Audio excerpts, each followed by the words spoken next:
The Scarlet Pimpernel by Baroness Emmuska Orczy. Chapter 1. Paris, September 1792. A surging, seething, murmuring crowd of beings that are human only in name, for to the eye and ear they seem naught but savage creatures, animated by vile passions and by the lust of vengeance and of hate. The hour, some little time before sunset, and the place, the West Barricade, at the very spot where, a decade later, a proud tyrant raised an undying monument to the nation's glory and his own vanity. During the greater part of the day, the guillotine had been kept busy at its ghastly work. All that France had boasted of in the past centuries, of ancient names and blue blood, had paid toll to her desire for liberty and for fraternity. The carnage had only ceased at this late hour of the day because there were other more interesting sights for the people to witness, a little while before the final closing of the barricades for the night. And so the crowd rushed away from the Place de la Grève and made for the various barricades in order to watch this interesting and amusing sight. It was to be seen every day, for those aristos were such fools. They were traitors to the people, of course, all of them, men, women, and children, who happened to be descendants of the great men who since the Crusades had made the glory of France, her old noblesse. Their ancestors had oppressed the people, had crushed them under the scarlet heels of their dainty buckled shoes, and now the people had become the rulers of France and crushed their former masters not beneath their heel, for they went shoeless, mostly in these days, but beneath a more effectual weight, the knife of the guillotine. And daily, hourly, the hideous instrument of torture claimed its many victims, old men, young women, tiny children, even until the day when it would finally demand the head of a king and of a beautiful young queen. But this was as it should be, were not the people now the rulers of France? Every aristocrat was a traitor, as his ancestors had been before him. For 200 years now the people had sweated and toiled and starved to keep a lustful court in lavish extravagance. Now the descendants of those who had helped to make those courts brilliant had to hide for their lives to fly if they wished to avoid the tardy vengeance of the people. And they did try to hide and tried to fly. That was just the fun of the whole thing.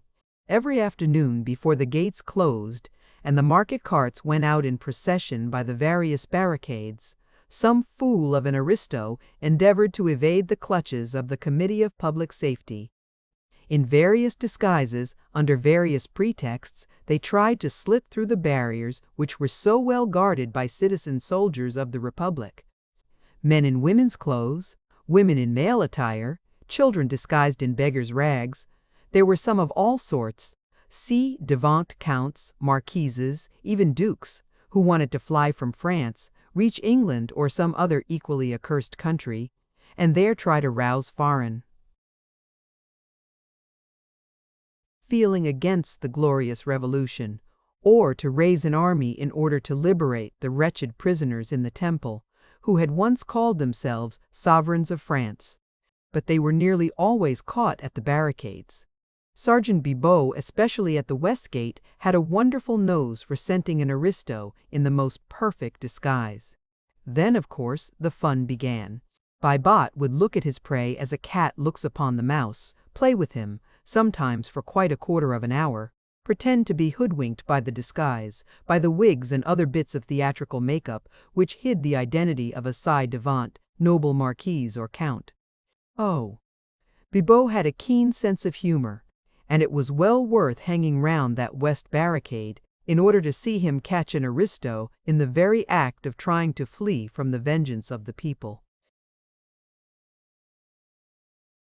Sometimes Bibot would let his prey actually out by the gates, allowing him to think for the space of 2 minutes at least that he really had escaped out of Paris, and might even manage to reach the coast of England in safety.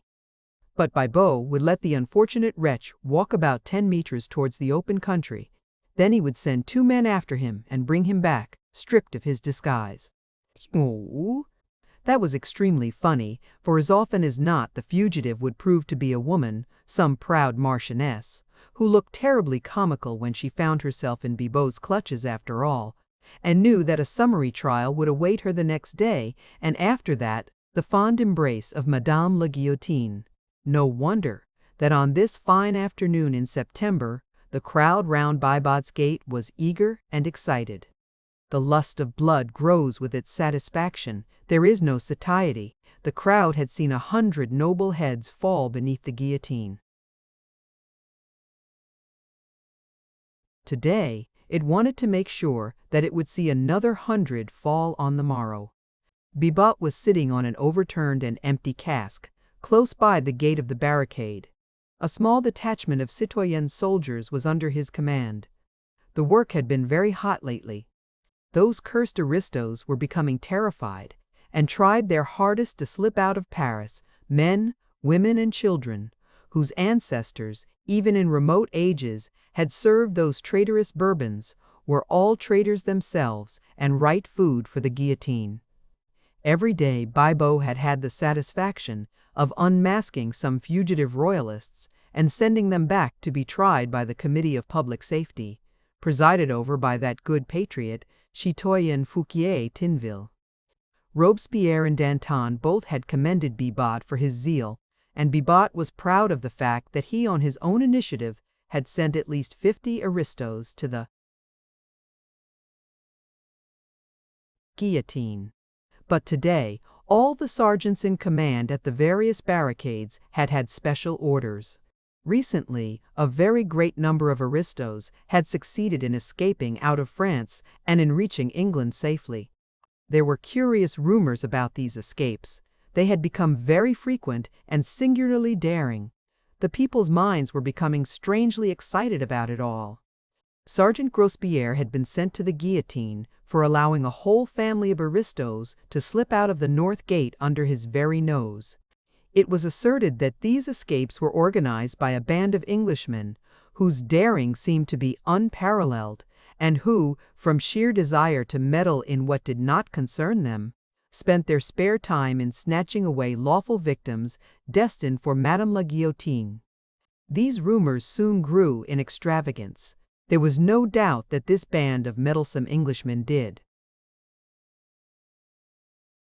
exist. Moreover, they seemed to be under the leadership of a man whose pluck and audacity were almost fabulous. Strange stories were afloat of how he and those aristos whom he rescued became suddenly invisible as they reached the barricades and escaped out of the gates by sheer supernatural agency. No one had seen these mysterious Englishmen. As for their leader, he was never spoken of, save with a superstitious shudder. Citoyen Fouquier-Tinville would in the course of the day receive a scrap of paper from some mysterious source. Sometimes he would find it in the pocket of his coat. At others it would be handed to him by someone in the crowd, whilst he was on his way to the sitting of the Committee of Public Safety.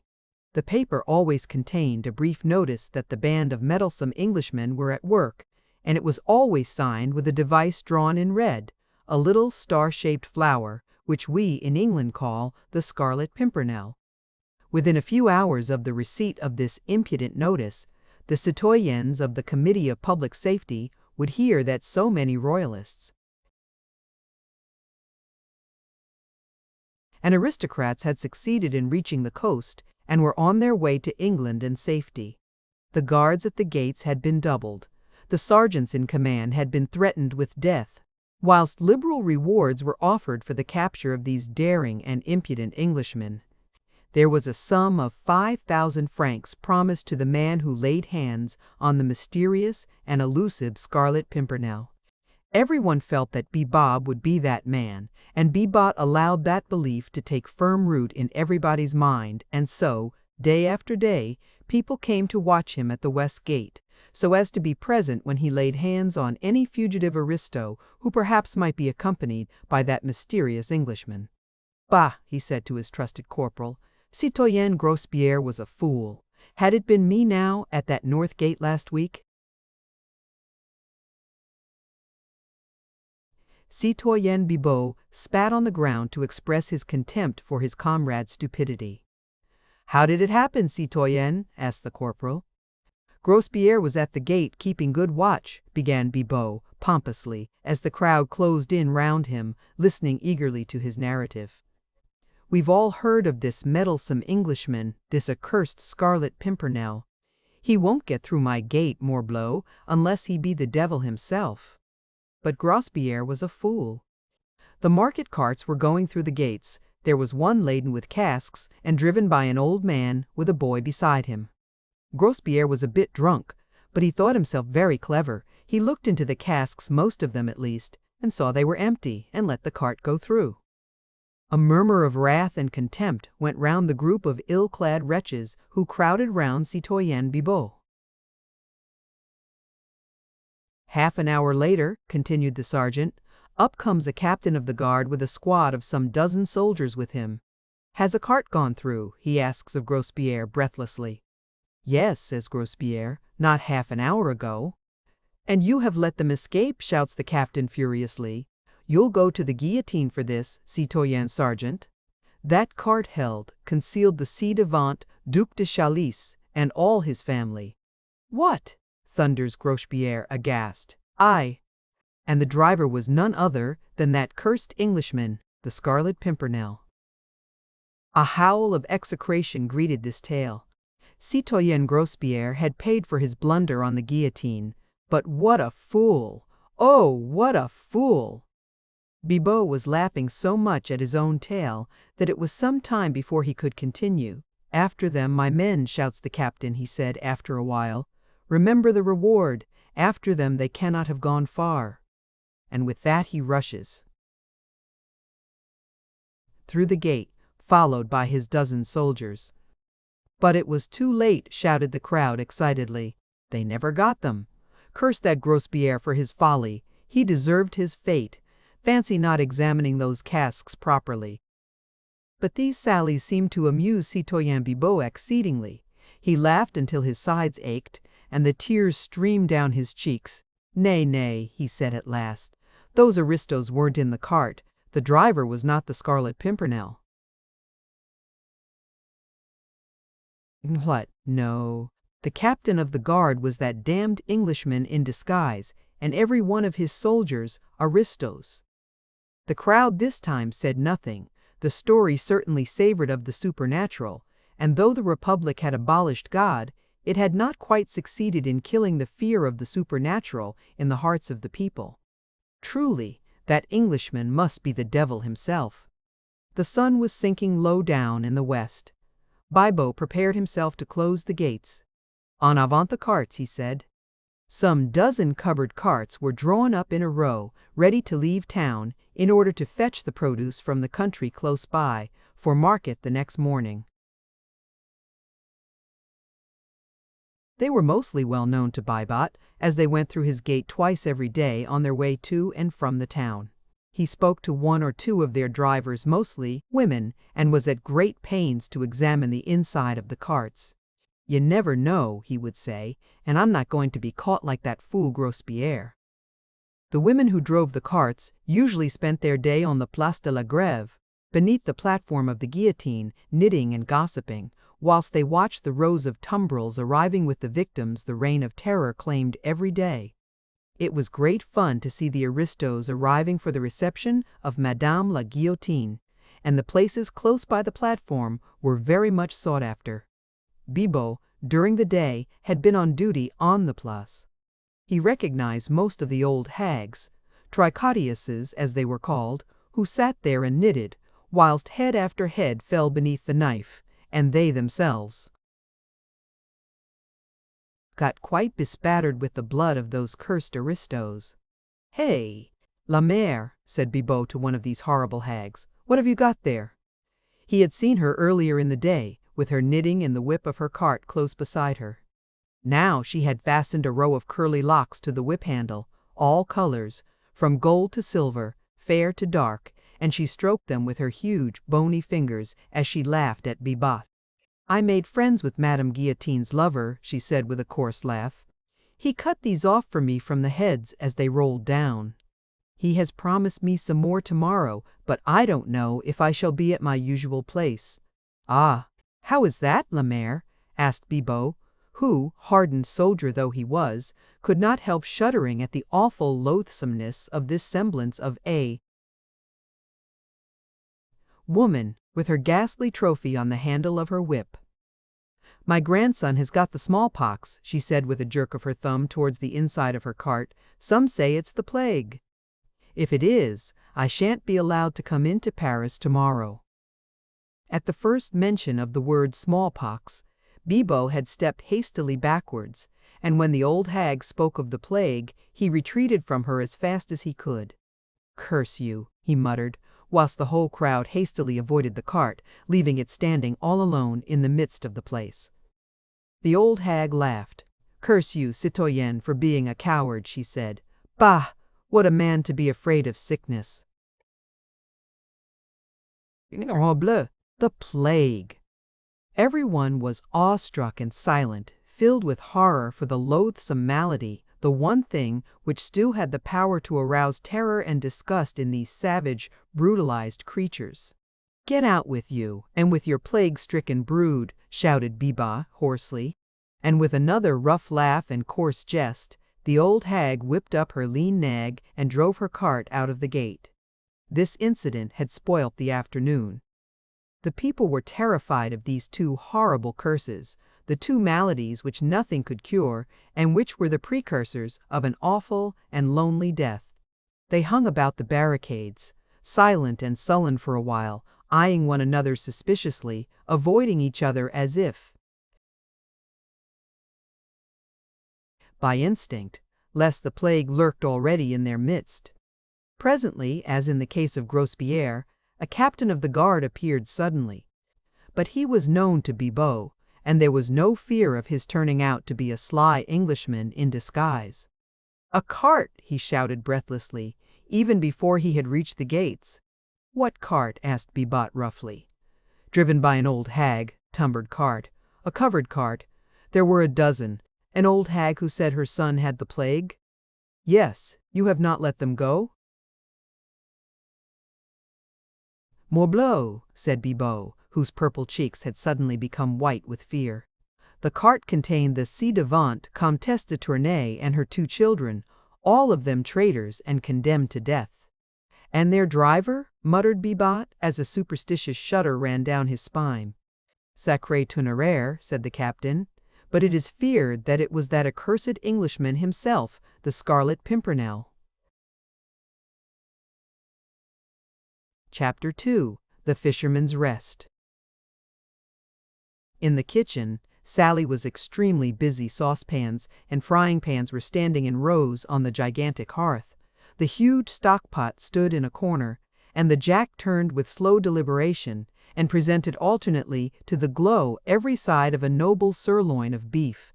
The 2 little kitchen maids bustled around, eager to help, hot and panting, with cotton sleeves well tucked up above the dimpled elbows, and giggling over some private jokes of their own, whenever Miss Sally's back was turned for a moment. And old Jemima, stolid in temper and solid in bulk, kept up a long and subdued grumble, while she stirred the stock-pot methodically over the fire. "What ho!" "Sally!" came in cheerful, if none too melodious accents from the coffee-room close by. "Lud bless my soul!" exclaimed Sally, with a good-humored laugh. "What be they all wanting now, I wonder?" "Beer, of course," grumbled Jemima. "You don't expect Jimmy Pitkin to have done with 1 tankard, do ye?" "Mr. Boer." "Arry, he looked uncommon thirsty too," simpered Martha, one of the little kitchen maids, and her beady black eyes twinkled as they met those of her companion, whereupon both started on a round of short and suppressed giggles. Sally looked cross for a moment, and thoughtfully rubbed her hands against her shapely hips. Her palms were itching, evidently, to come in contact with Martha's rosy cheeks, but inherent good humor prevailed, and with a pout and a shrug of the shoulders, she turned her attention to the fried potatoes. "What ho, Sally?" "Hey, Sally!" and a chorus of pewter mugs, tapped with impatient hands against the oak tables of the coffee-room, accompanied the shouts for mine host's buxom "Yicker." "Sally," shouted a more persistent voice, "are ye going to be all night with that there beer?" "I do think father might get the beer for them," muttered Sally, as Jemima, stolidly and without further comment, took a couple of foam-crowned jugs from the shelf, and began filling a number of pewter tankards with some of that home-brewed ale for which the Fisherman's Rest had been famous since the days of King Charles. "'E knows how busy we are in 'ere. Your father is too busy discussing politics with Mr. Empseed to worry hisself about you in the kitchen," grumbled Jemima under her breath. Sally had gone to the small mirror which hung in a corner of the kitchen, and was hastily smoothing her hair and setting her frilled cap at its most becoming angle over her dark curls.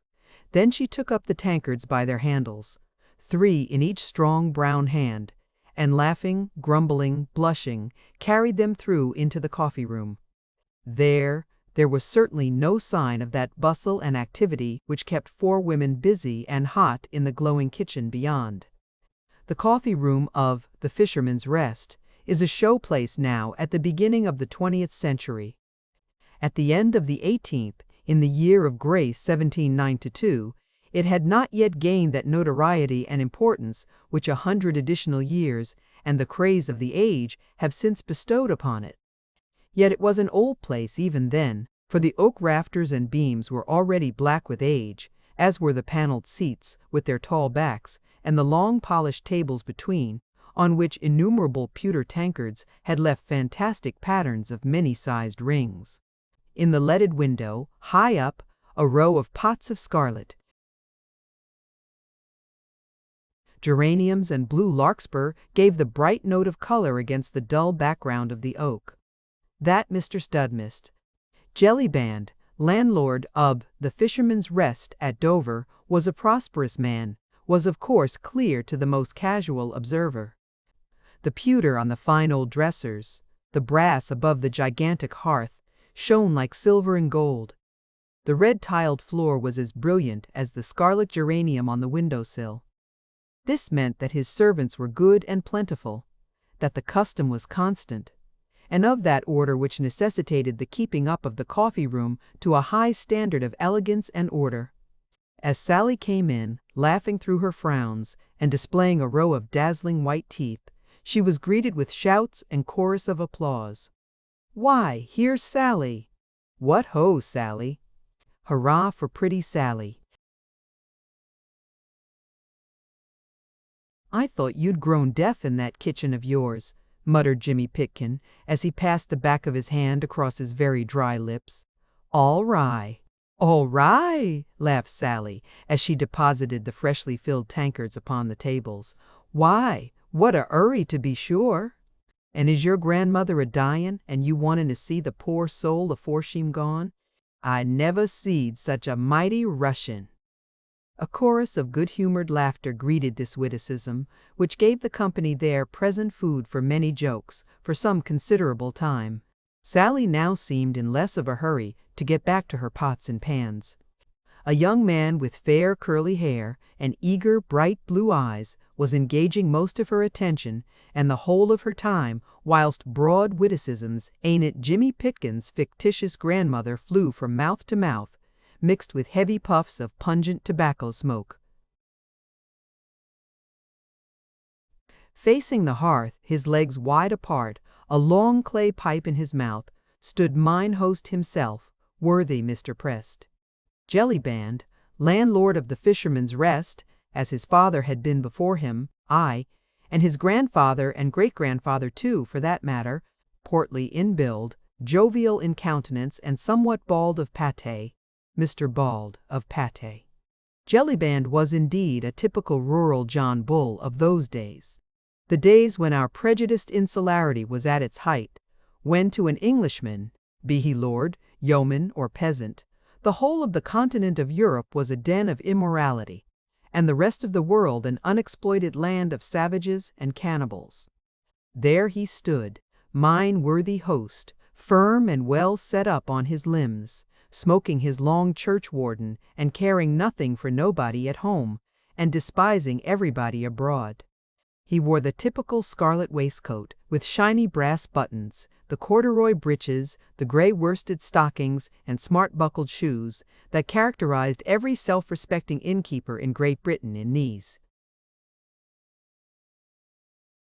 days, and while pretty, motherless Sally had need of 4 pairs of brown hands to do all the work that fell on her shapely shoulders, worthy Jellyband discussed the affairs of nations with his most privileged guests. The coffee-room, indeed, lighted by 2 well-polished lamps which hung from the raftered ceiling, looked cheerful and cozy in the extreme. Through the dense clouds of tobacco smoke that hung about in every corner, the faces of Mr. Jellyband's customers appeared red and pleasant to look at, and on good terms with themselves, their host, and all the world, from every side of the room. Loud guffaws accompanied pleasant, if not highly intellectual, conversation, while Sally's repeated giggles testified to the good use Mr. Jellyband's canned Harry Waite was making of the short time she seemed inclined to spare him. They were mostly fisher folk who patronized Mr. Stubble. Jellyband's coffee-room, but fishermen are known to be very thirsty people. The salt which they breathe in when they are on the sea accounts for their parched throats when on shore. But the Fisherman's Rest was something more than a rendezvous for these humble folk. The London and Dover coach started from the hostel daily, and passengers who had come across the Channel, and those who started for the grand tour, all became acquainted with Mr. Pay, Jellyband, his French wines, and his home-brewed ales. It was towards the close of September 1792, and the weather, which had been brilliant and hot throughout the month, had suddenly broken up. For 2 days torrents of rain had deluged the south of England, doing its level best to ruin what chances the apples and pears and late plums had of becoming really fine, self-respecting fruit. Even now it was beating against the leaded windows, and tumbling down the chimney, making the cheerful wood fire sizzle in the hearth. "Lud, did you ever see such a wet September, Mr. Jellyband?" asked Mr. Stir. Hempseed. He sat in one of the seats inside the hearth, did Mr. Hempseed, for he was an authority and an important personage not only at the Fisherman's Rest, where Mr. Jellyband always made a special selection of him as a foil for political arguments, but throughout the neighborhood, where his learning and notably his knowledge of the Scriptures was held in the most profound awe and respect. With one hand buried in the capacious pockets of his corduroys underneath his elaborately worked well-worn smock, the other holding his long clay pipe, Mr. Hempseed sat there looking dejectedly across the room at the rivulets of moisture which trickled down the window panes. "No," replied Mr. Jellyband sententiously, "I dunno, Mr. Hempseed, as I ever did, and I've been in these parts nigh on 60 years. "Aye, you wouldn't recollect the first 3 years of them 60, Mr. Jellyband," quietly interposed Mr. Hempseed. "I dunno as I ever seed an infant take much note of the weather, leastways not in these parts, and I've lived here nigh on 75 years, Mr. Hempseed." Jellyband. The superiority of this wisdom was so incontestable that for the moment Mr. Jellyband was not ready with his usual flow of argument. "It do seem more like April than September, don't it?" continued Mr. Hempseed dolefully, as a shower of raindrops fell with a sizzle upon the fire. "Aye, that it do," assented the worthy host. "But then what can you expect, Mr. Hempseed, I says, with sich a government as we've got?" Mr. Hempseed shook his head with an infinity of wisdom, tempered by deeply rooted mistrust of the British climate and the British government. "I don't expect nothing, Mr. Jellyband," he said. "Poor folks like us is of no account up there in Lunnon, I knows that, and it's not often as I do complain. But when it comes to sich wet weather in September, and all me fruit a rottin' and a dyin' like the Gooption mother's first born, and doin' no more good than they did, poor dears, save to a lot of Jews, peddlers and sich with their oranges and sich like foreign ungodly fruit, which nobody'd buy if English apples and pears was nicely swelled, as the Scriptures say." "That's quite right, Mr. Hempseed," retorted Jellyband, "and as I says, what can you expect?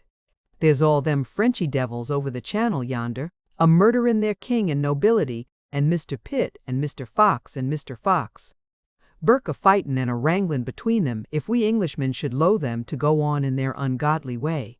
Let 'em murder, says Mr. Pitt. Stop 'em, says Mr. Tetson Wan. Burke. And let 'em murder, says I, and be demned to 'em, said Mr. Hempseed emphatically, for he had but little liking for his friend Jellyband's political arguments, wherein he always got out of his depth, and had but little chance for displaying those pearls of wisdom which had earned for him so high a reputation in the neighborhood, and so many free tankards of ale at the Fisherman's Rest. Let 'em murder, he repeated again. But don't let's have sich rain in September, for that is agin the law in the scriptures which says, Lud. Mr. 'Arry, how you made me jump! It was unfortunate for Sally and her flirtation that this remark of hers should have occurred at the precise moment when Mr. 'Arry Hempseed was collecting his breath in order to deliver himself of one of those scriptural utterances which had made him famous, for it brought down upon her pretty head the full flood of her father's wrath. "Now then, Sally, me girl, now then," he said, trying to force a frown upon his good-humored face. "Stop that fooling with them young jackanapes and get on with the work." "The work's getting on all right, father." But Mr. Jellyband was peremptory. He had other views for his buxom daughter, his only child, who would in God's good time become the owner of the Fisherman's Rest, than to see her married to one of these young fellows who earned but a precarious livelihood with their net. "Did you hear me speak, me girl?" he said in that quiet tone, which no one inside the inn dared to disobey. "Get on with my Lord Tony's supper, for if it ain't the best we can do, and 'e not satisfied, see what you'll get, that's all." Reluctantly Sally obeyed. "Is you expecting special guests then tonight, Mr. Jellyband?" asked Jimmy Pitkin, in a loyal attempt to divert his host's attention from the circumstances connected with Sally's exit from the room. "Aye, that I be," replied Jellyband, "friends of my Lord Tony hisself, dukes and duchesses from over the water yonder, whom the young lord and his friend, Sir Andrew Fulkes, and other young noblemen have helped out of the clutches of them murderin' devils." But this was too much for Mr. Hempseed's querulous philosophy. "Lud," he said, "what they do that for, I wonder? I don't 'old not with interferin' in other folks' ways. As the scriptures say, maybe, Mr. Say." "Hempseed," interrupted Jellyband with biting sarcasm, "as you're a personal friend of Mr. Pitt, and as you says along with Mr. Fox, let 'em murder. Says you." "Pardon me, Mr. Jellyband," feebly protested Mr. Hempseed, "I don't know as I ever did." But Mr. Jellyband had at last succeeded in getting upon his favorite hobby horse, and had no intention of dismounting in any hurry.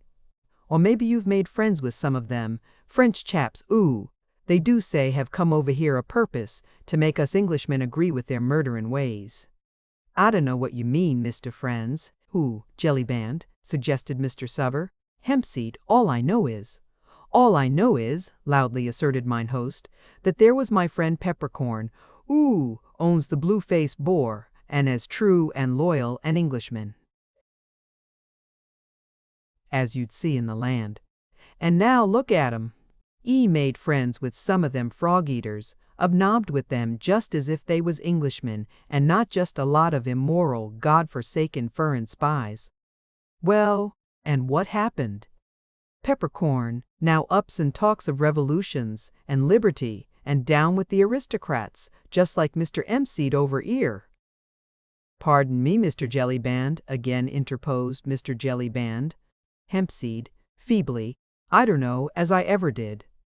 Mr. Jellyband had appealed to the company in general, who were listening awestruck and open-mouthed at the recital of Mr. Peppercorn's defalcations. At one table, two customers, gentlemen, apparently by their clothes, had pushed aside their half-finished game of dominoes, and had been listening for some time, and evidently with much amusement at Mr. Jellyband's international opinions. One of them now, with a quiet, sarcastic smile still lurking round the corners of his mobile mouth turned towards the center of the room where Mr. Jellyband was standing. "You seem to think, mine honest friend," he said quietly, "that these Frenchmen spies, I think you called them, are mighty clever fellows to have made mincemeat, so to speak, of your friend Mr. Speak of your friend, Mr. W. Peppercorn's opinions. How did they accomplish that now, think you? Lud, sir, I suppose they talked 'em over. Those Frenchies, I've heard it said, have got the gift of gab, and Mr. James MC dear will tell you how it is that they just twist some people round their little finger like." "Indeed, and is that so, Mr. Hempseed?" inquired the stranger politely. "Nay, sir," replied Mr. Hempseed, much irritated. "I don't know as I can give you the information you require." "Faith, then," said the stranger, "let us hope, my worthy host, that these clever spies will not succeed in upsetting your extremely loyal opinions." But this was too much for Mr. Furmister Jellyband's pleasant equanimity. He burst into an uproarious fit of laughter, which was soon echoed by those who happened to be in his debt. "Ha ha ha! Ho ho ho! He he he!" He laughed in every key, did my worthy host, and laughed until his sides ached and his eyes streamed. "At me! Hark at that! Did ye 'ear him say that they'd be upsettin' my opinions? Eh? Lud love you, sir, but you do say some queer things." "Well, Mr. Jellyband," said Mr. Jellyband, Hempseed, sententiously, "you know what the scriptures say, let 'em who stands take heed lest he fall." "But then, harkee, Mr. Hempseed," retorted Jellyband, still holding his sides. With laughter, "the scriptures didn't know me. Why, I wouldn't so much as drink a glass of ale with one of them murderin' Frenchmen, and nothin' make me change my opinions. Why? I've 'eard it said that them frog-eaters can't even speak the king's English, so, of course, if any of 'em tried to speak their God-forsaken lingo to me, why, I should spot them directly, see? And forewarned is forearmed, as the saying goes." "Aye, my honest friend," assented the stranger cheerfully, "I see that you are much too sharp, and a match for any 20 Frenchmen, and here's to your very good health, my worthy host, if you'll do me the honor to finish this bottle of mine with me." "I am sure you're very polite, sir," said Mr. Surrey.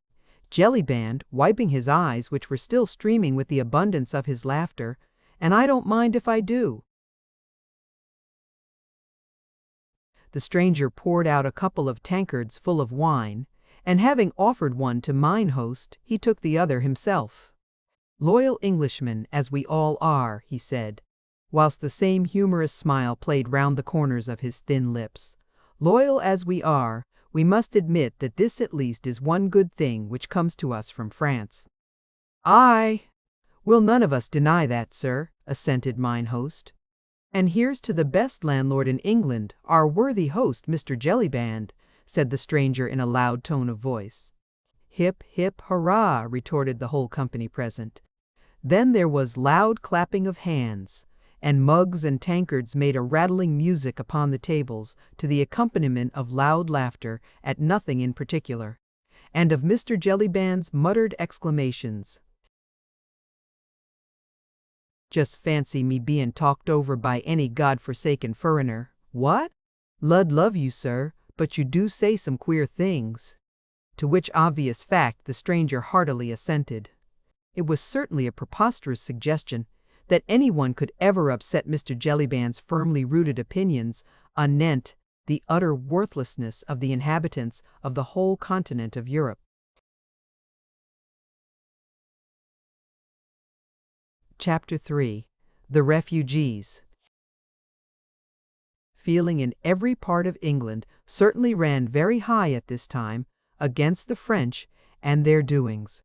Smugglers and legitimate traders between the French and English coasts brought snatches of news from over the water, which made every honest Englishman's blood boil and made him long to have a good go at those murderers who had imprisoned their king and all his family, subjected the queen and the royal children to every species of indignity, and were even now loudly demanding the blood of the whole Bourbon family and of every one of its adherents. The execution of the Princesse de Lamballe, Marie Antoinette's young and charming friend, had filled everyone in England with unspeakable horror. The daily execution of scores of royalists of good family, whose only sin was their aristocratic name, seemed to cry for vengeance to the whole of civilized Europe. Yet, with all that, no one dared to interfere. Burke had exhausted all his eloquence in trying to induce the British government to fight the revolutionary government of France, but Mr. Pitt, with characteristic prudence, did not feel that this country was fit yet to embark on another arduous and costly war. It was for Austria to take the initiative, Austria, whose fairest daughter was even now a dethroned queen, imprisoned and insulted by a howling mob, and surely 'twas not so argued, Mr. Og. Fox, for the whole of England to take up arms, because one set of Frenchmen chose to murder another. As for Mr. Jellyband and his fellow John Bulls, though they looked upon all foreigners with withering contempt, they were royalist and anti-revolutionists to a man, and at this present moment were furious with Pitt for his caution and moderation, although they naturally understood nothing of the diplomatic reasons which guided that great man's policy. But now Sally came running back, very excited and very eager. The joyous company in the coffee-room had heard nothing of the noise outside, but she had spied a dripping horse and rider who had stopped at the door of the Fisherman's Rest, and while the stable-boy ran forward to take charge of the horse, pretty Miss Sally went to the front door to greet the welcome visitor. "I think I seed my Lord Antony's horse out in the yard, father," she said, as she ran across the coffee-room. But already the door had been thrown open from outside, and the next moment an arm, covered in drab cloth and dripping with the heavy rain, was round pretty Sally's waist, while a hearty voice echoed along the polished rafters of the coffee-room. "Aye, and bless your brown eyes for being so sharp, my pretty Sally," said the man who had just entered, whilst worthy Mr. Jellyband came bustling forward, eager, alert, and fussy, as became the advent of one of the most favored guests of his hostel. "Lud, I protest, Sally," added Lord Antony, as he deposited a kiss on Miss Sally's blooming cheeks, "but you are growing prettier and prettier every time I see you, and my honest friend Jellyband here must have hard work to keep the fellows off that slim waist of yours. What say you, Mr. Waite?" Mr. Waite, torn between his respect for my lord and his dislike of that particular type of joke, only replied with a doubtful grunt. Lord Antony Dewhurst, one of the sons of the Duke of Exeter, was in those days a very perfect type of a young English gentleman. Tall, well set up, broad of shoulders and merry of face, his laughter rang loudly wherever he went. A good sportsman, a lively companion, a courteous, well-bred man of the world, with not too much brains to spoil his temper, he was a universal favorite in London, drawing-rooms or in the coffee-rooms of village inns.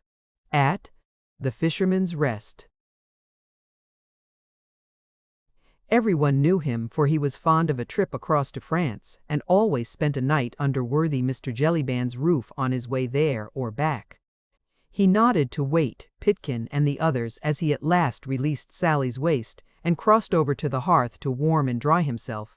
As he did so, he cast a quick, somewhat suspicious glance at the two strangers, who had quietly resumed their game of dominoes, and for a moment a look of deep earnestness, even of anxiety, clouded his jovial young face. But only for a moment. The next he had turned to Mr. Hempseed, who was respectfully touching his forelock.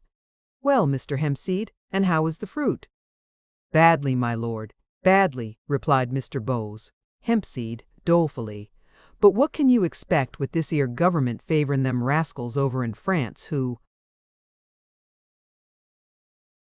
would murder their king and all their nobility?" "Odds life," retorted Lord Antony, "so they would, honest Hempseed, at least those they can get hold of, worse luck. But we have got some friends coming here tonight, who at any rate have evaded their clutches." It almost seemed, when the young man said these words, as if he threw a defiant look towards the quiet strangers in the corner. "Thanks to you, my lord, and to your friends, so I've heard it said," said Mr. Jellyband. But in a moment, Lord Antony's hand fell warningly on mine host's arm. "Hush," he said peremptorily, and instinctively once again looked towards the strangers. "Oh, Lud love you, they are all right, my lord," retorted Jellyband. "Don't you be afraid. I wouldn't have spoken, only I knew we were among friends. That gentleman over there is as true and loyal a subject of King George as you are yourself, my lord, saving your presence. He is but lately arrived in Dover, and is settling down in business in these parts." "In business? Faith, then, it must be as an undertaker, for I vow I never beheld a more rueful countenance. Nay, my lord, I believe that the gentleman is a widower, which no doubt would account for the melancholy of his bearing. But he is a friend, nevertheless. I'll vouch for that, and you will own, my lord, that who should judge of a face better than the landlord of a popular inn?" "Oh, that's all right then, if we are among friends," said Lord Antony, who evidently did not care to discuss the subject with his host. But, tell me, you have no one else staying here, have you?" "No one, my lord, and no one coming either, leastways." "Leastways?" "No one your lordship would object to, I know. Who is it?" "Well, my lord, Sir Percy Blakeney and his lady will be here presently, but they ain't a-going to stay." "Lady Blakeney?" queried Lord Antony in some astonishment. "Aye, my lord. Sir Percy's skipper was here just now. He says that my lady's brother is crossing over to France today in the Daydream, which is Sir Percy's yacht, and Sir Percy and my lady will come with him as far as here to see the last of him. It don't put you out, do it, my lord?" "No, no, it doesn't put me out, friend. Nothing will put me out, unless that supper is not the very best which Miss Sally can cook, and which has ever been served in The Fisherman's Rest." "You need have no fear of that, my lord," said Sally, who all this while had been busy setting the table for supper. And very gay and inviting it looked, with a large bunch of brilliantly colored dahlias in the center, and the bright pewter goblets and blue china about. "How many shall I lay for, my lord?"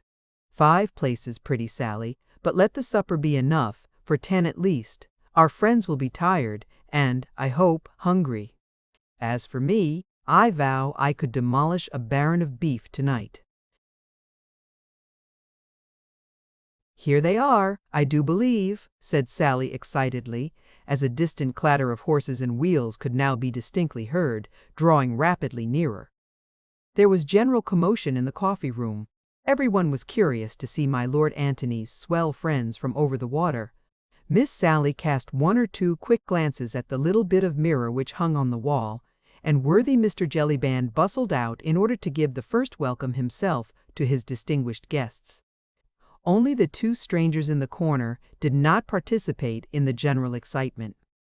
They were calmly finishing their game of dominoes, and did not even look once towards the door.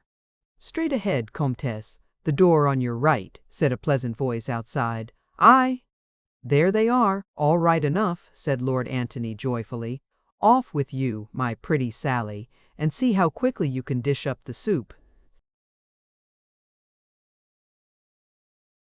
The door was thrown wide open, and, preceded by Mr. Jellyband, who was profuse in his bows and welcomes, a party of 2 ladies and 2 gentlemen entered the coffee-room. "Welcome!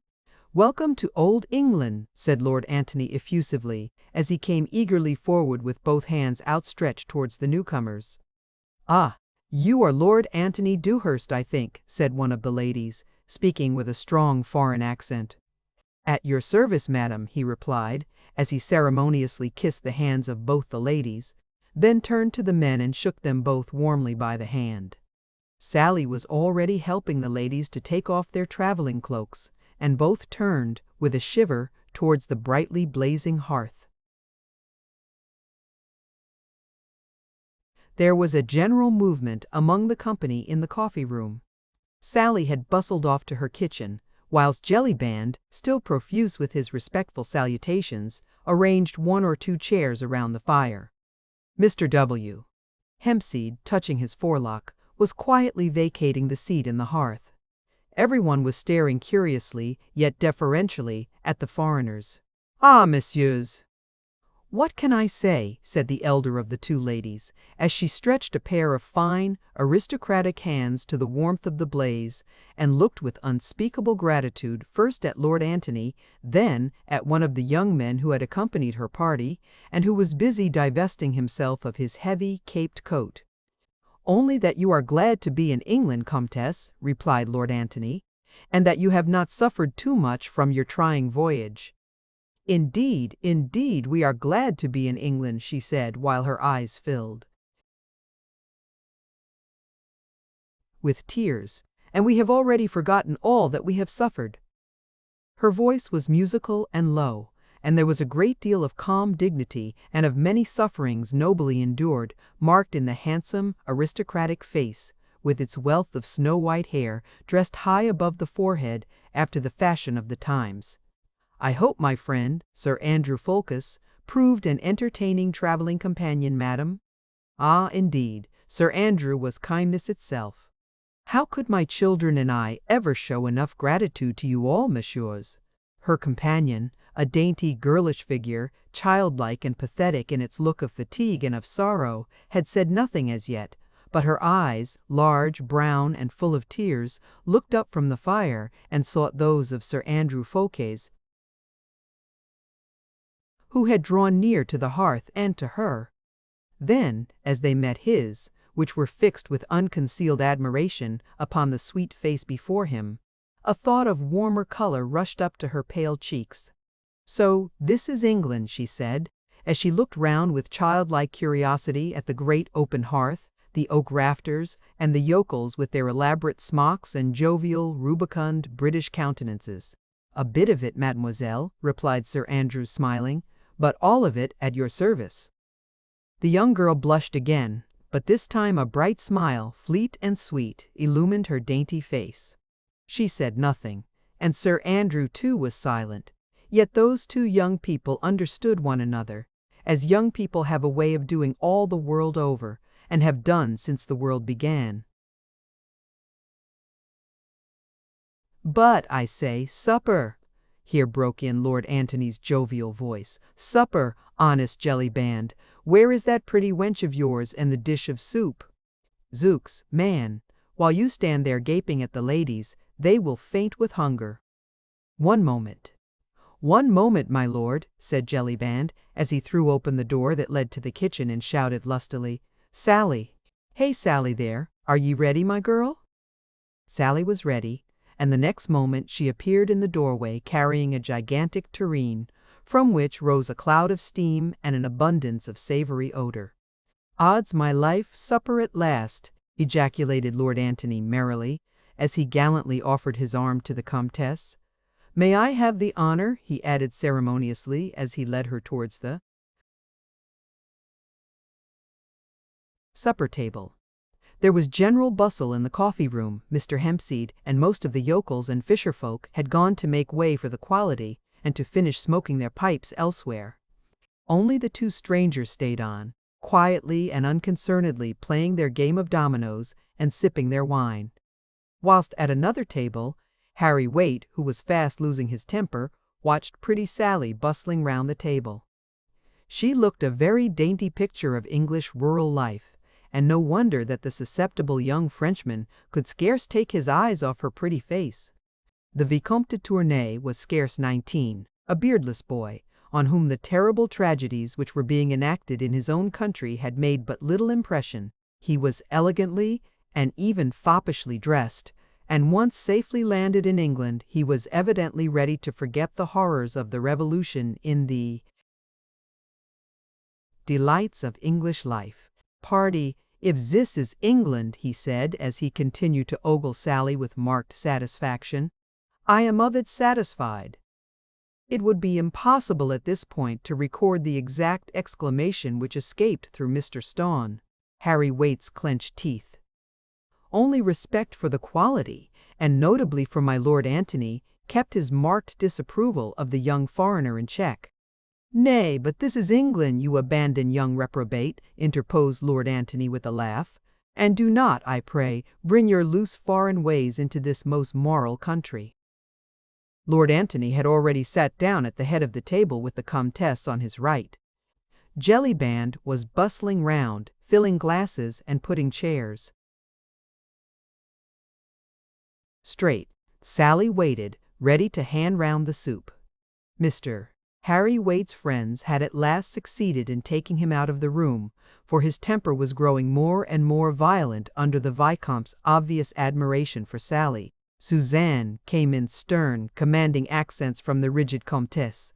Suzanne blushed again. She had lost count of time and of place whilst she had stood beside the fire, allowing the handsome young Englishman's eyes to dwell upon her sweet face and his hand, as if unconsciously, to rest upon hers. Her mother's voice brought her back to reality once more, and with a submissive, "Yes, mamma," she too took her place at the supper table. Chapter 4. The League of the Scarlet Pimpernel. They all looked a merry, even a happy party, as they sat round the table, Sir Andrew Fawkes and Lord Antony Dewhurst, two typical good-looking, well-born and well-bred Englishmen of that year of grace 1792, and the aristocratic French Comtesse with her two children, who had just escaped from such dire perils and found a safe retreat at last on the shores of protecting England. In the corner, the two strangers had apparently finished their game. One of them arose, and standing with his back to the merry company at the table, he adjusted with much deliberation his large triple-caped coat. As he did so, he gave one quick glance all around him. Everyone was busy laughing and chatting, and he murmured the words, "All safe." His companion then, with the alertness born of long practice, slipped on to his knees in a moment, and the next had crept noiselessly under the oak bench. The stranger then, with a loud "Good night," quietly walked out of the coffee-room. Not one of those at the supper table had noticed this curious and silent maneuver, but when the stranger finally closed the door of the coffee-room behind him, they all instinctively sighed, a sigh of relief. "Alone, at last," said Lord Antony jovially. Then the young Vicomte de Tournay rose, glass in hand, and with the graceful affectation peculiar to the times, he raised it aloft and said in broken English, "To His Majesty George III of England.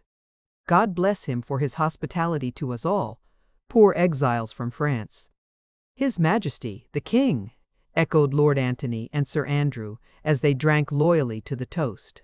"To His Majesty King Louis of France," added Sir Andrew, with solemnity. "May God protect him, and give him victory over his enemies."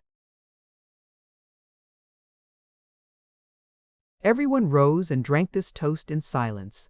The fate of the unfortunate King of France, then a prisoner of his own people, seemed to cast a gloom even over Mr. Jellyband's pleasant countenance. And to M. "Le Comte de Tournay de Basserive," said Lord Antony merrily. "May we welcome him in England before many days are over." "Ah, monsieur," said the Comtesse, as with a slightly trembling hand she conveyed her glass to her lips, "I scarcely dare to hope." But already Lord Antony had served out the soup, and for the next few moments all conversation ceased, while Jellyband and Sally handed round the plates and everyone began to eat. "Faith, madame," said Lord Antony after a while, "mine was no idle toast, seeing yourself, Mademoiselle Suzanne and my friend the Vicomte safely in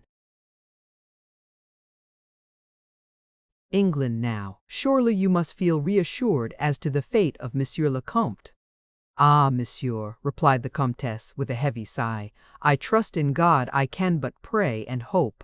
"Aye, madame," here interposed Sir Andrew Fawkes, "trust in God by all means, but believe also a little in your English friends, who have sworn to bring the Count safely across the Channel, even as they have brought you today." "Indeed, indeed, monsieur," she replied, "I have the fullest confidence in you and in your friends.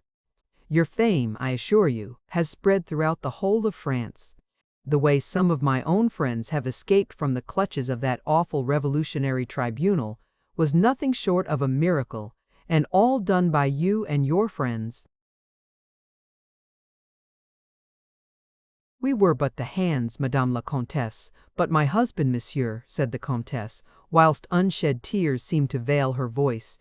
He is in such deadly peril I would never have left him, only there were my children.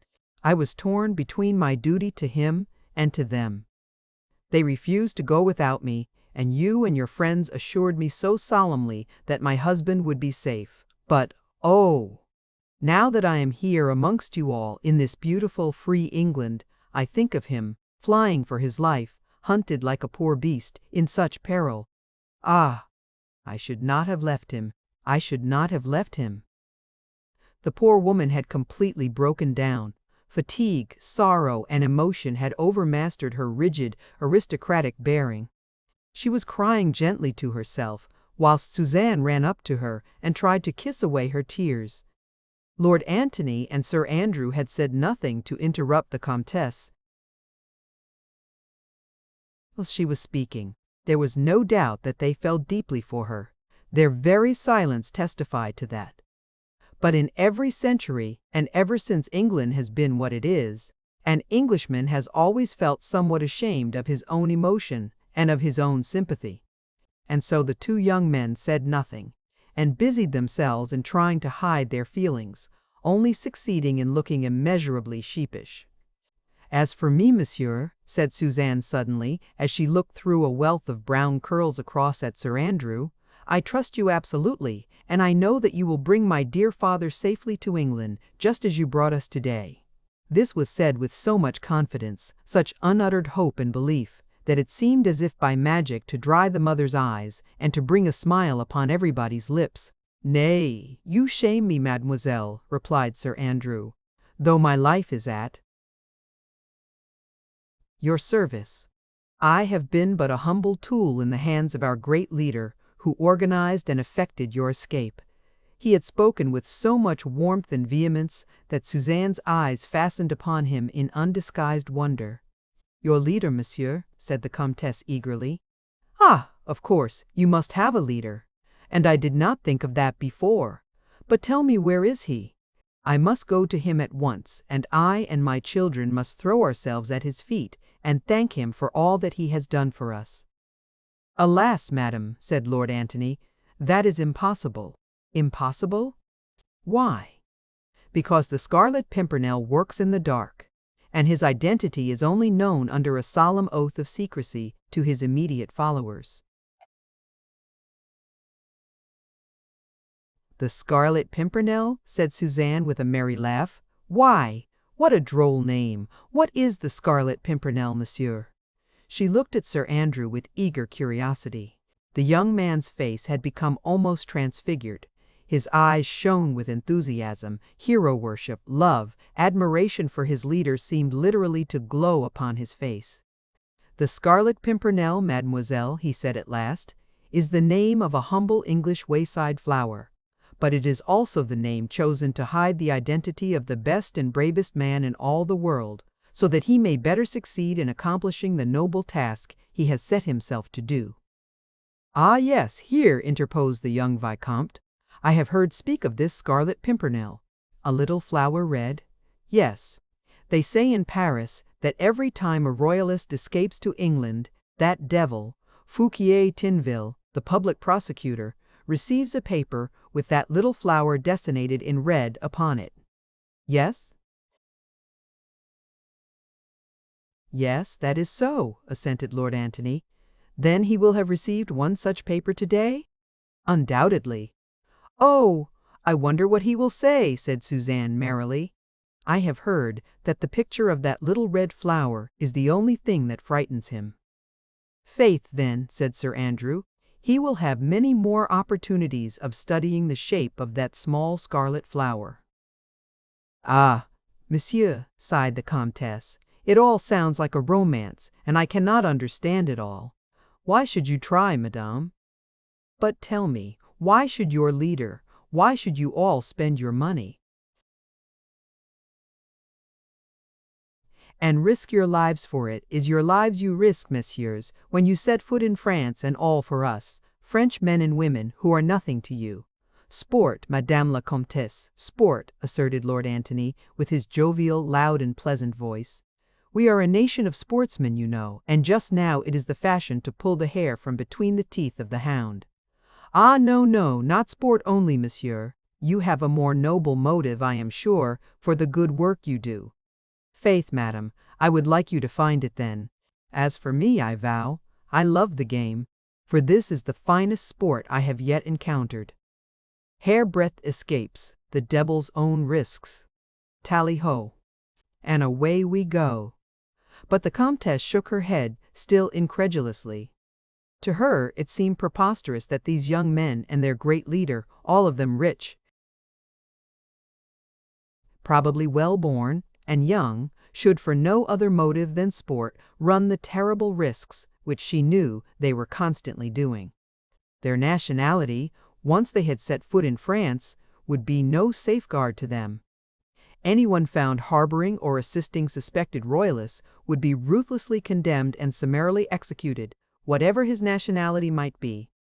And this band of young Englishmen had, to her own knowledge, bearded the implacable and bloodthirsty tribunal of the Revolution within the very walls of Paris itself, and had snatched away condemned victims almost from the very foot of the guillotine. With a shudder, she recalled the events of the last few days, her escape from Paris with her 2 children, all 3 of them hidden beneath the hood of a rickety cart, and lying amidst a heap of turnips and cabbages, not daring to breathe, whilst the mob howled, "À la lanterne les aristos," at that awful west barricade.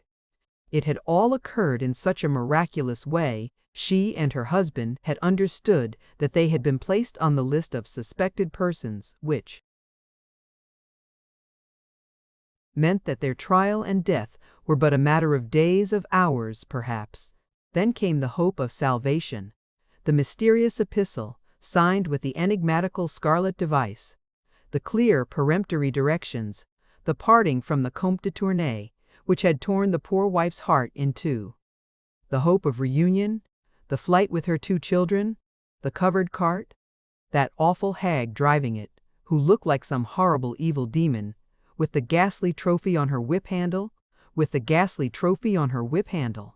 The Comtesse looked round at the quaint old-fashioned English inn, the peace of this land of civil and religious liberty, and she closed her eyes to shut out the haunting vision of that west barricade and of the mob retreating panic-stricken when the old hag spoke of the plague. Every moment under that cart, she expected recognition, arrest, herself and her children tried and condemned, and these young Englishmen, under the guidance of their brave and mysterious leader, had risked their lives to save them all, as they had already saved scores of other innocent people. And all only for sport? Impossible. Suzanne's eyes, as she sought those of Sir Andrew, plainly told him that she thought that he, at any rate, rescued his fellow men from terrible and unmerited death, through a higher and nobler motive than his friend would have her believe. "How many are there in your brave league, monsieur?" she asked timidly. 20 all told, mademoiselle, he replied, 1 to command and 19 to obey. All of us Englishmen, and all pledged to the same cause, to obey our leader and to rescue the innocent. "May God protect you all, messieurs," said the Comtesse fervently. "He has done that so far, madame.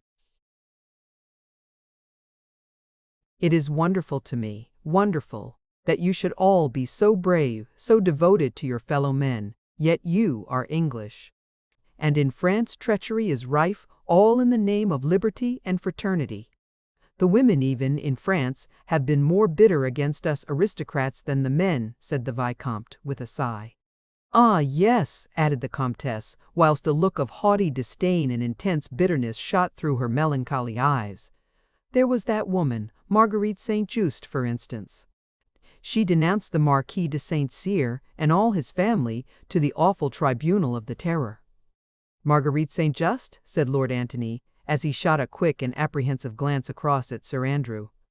"Marguerite St-Just? Surely, yes," replied the Comtesse. "Surely you know her. She was a leading actress of the Comédie Française, and she married an Englishman lately. You must know her." "Know her?" said Lord Antony. "No, Lady Blakeney, the most fashionable woman in London, the wife of the richest man in England. Of course, we all know Lady Blakeney. She was a schoolfellow of mine at the convent in Paris, interposed Suzanne, and we came over to England together to learn your language. I was very fond of Marguerite, and I cannot believe that she ever did anything so wicked. It certainly seems incredible, said Sir Andrew. You say that she actually denounced the Marquis de Saint-Saint. Sire, why should she have done such a thing? Surely there must be some mistake.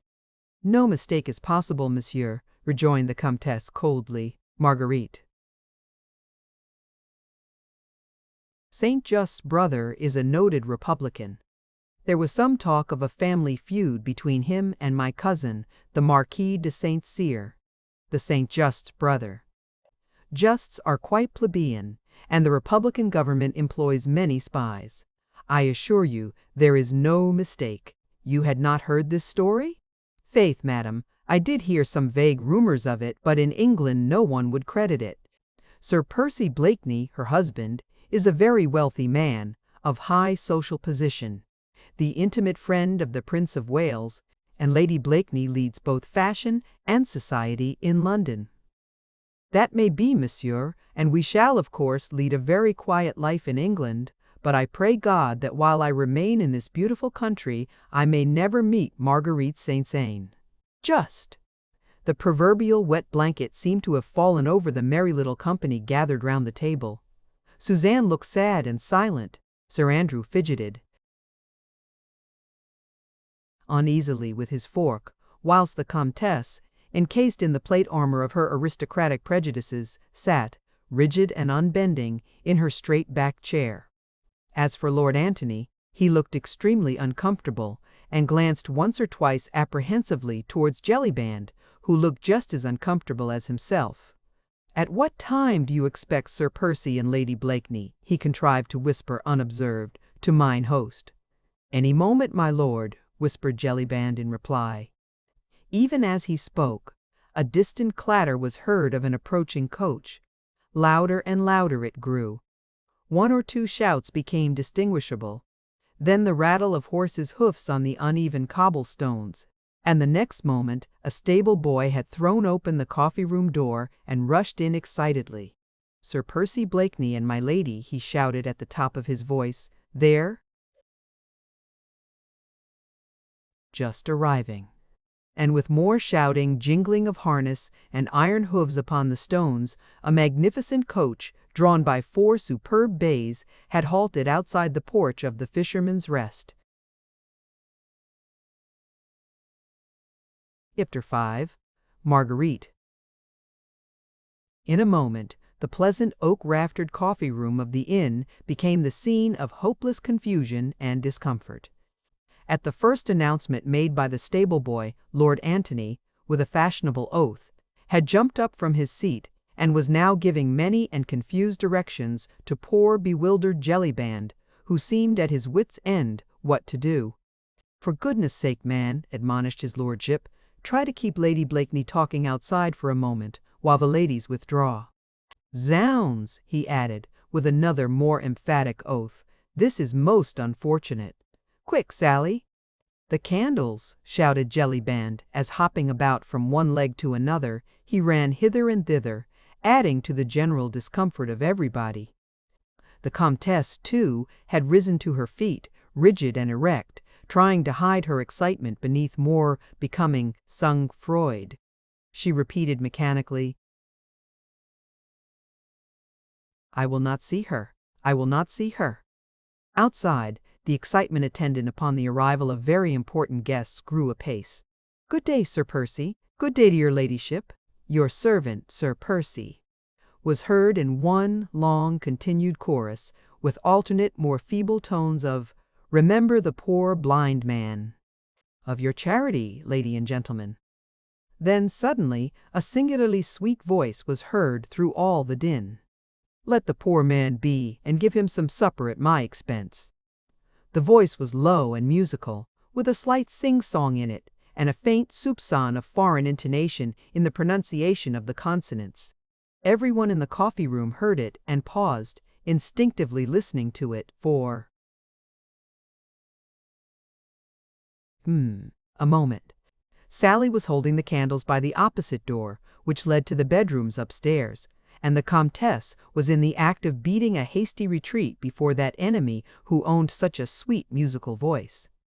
Suzanne reluctantly was preparing to follow her mother, whilst casting regretful glances towards the door, where she hoped still to see her dearly beloved erstwhile schoolfellow.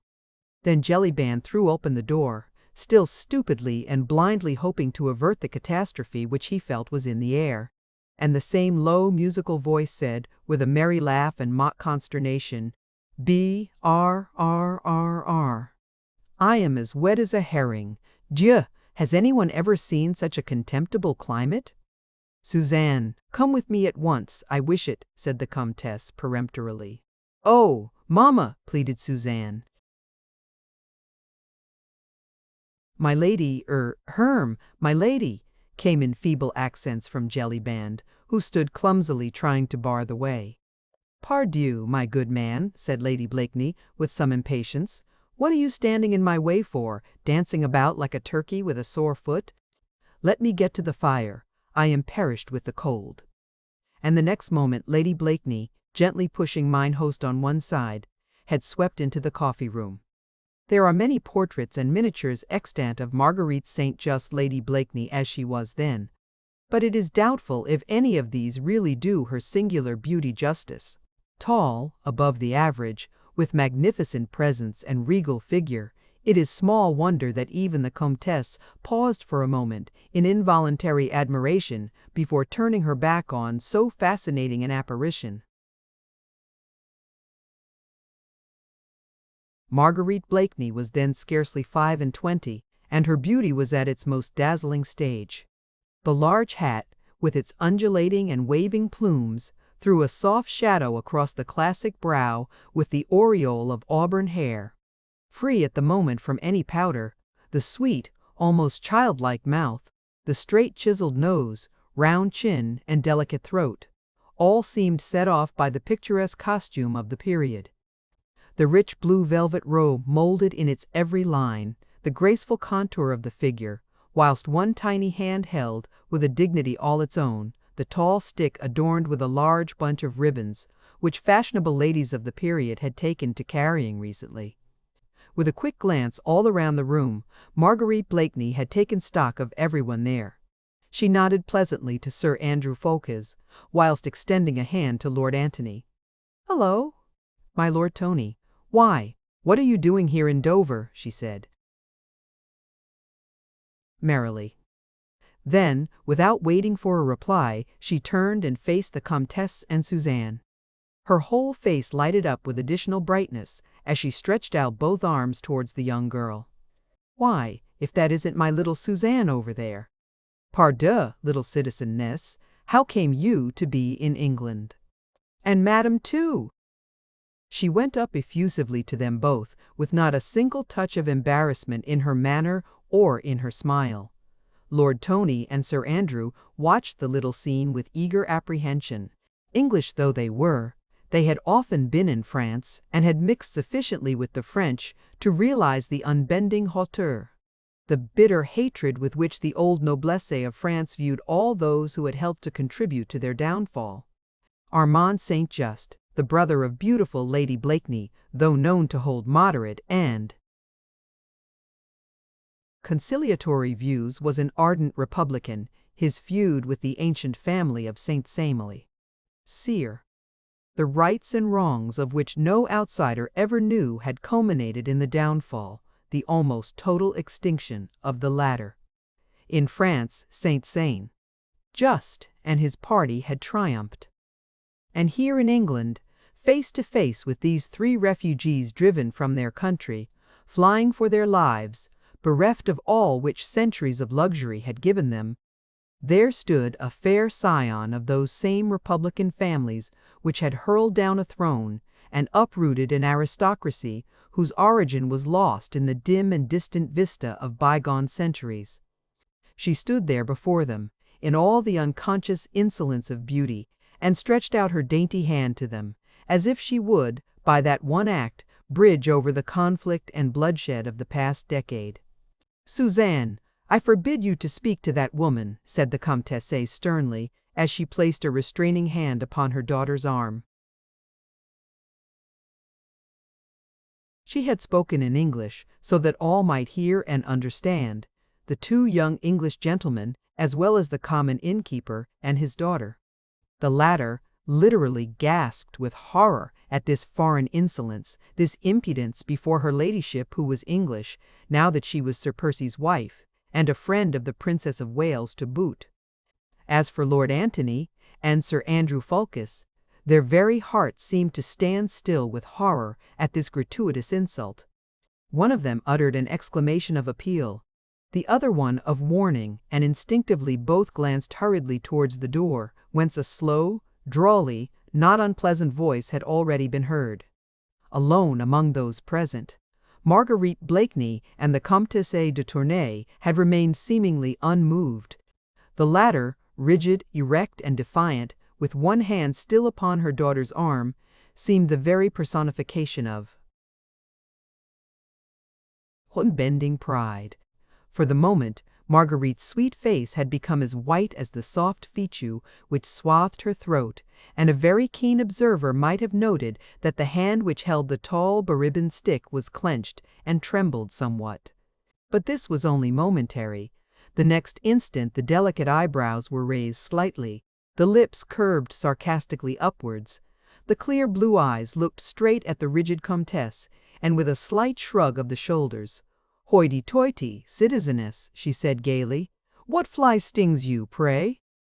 "We are in England now, madame," rejoined the Comtesse coldly, "and I am at liberty to forbid my daughter to touch your hand in friendship. Come, Suzanne." She beckoned to her daughter, and without another look at Marguerite Blakeney, but with a deep, old-fashioned curtsy to the two young men, she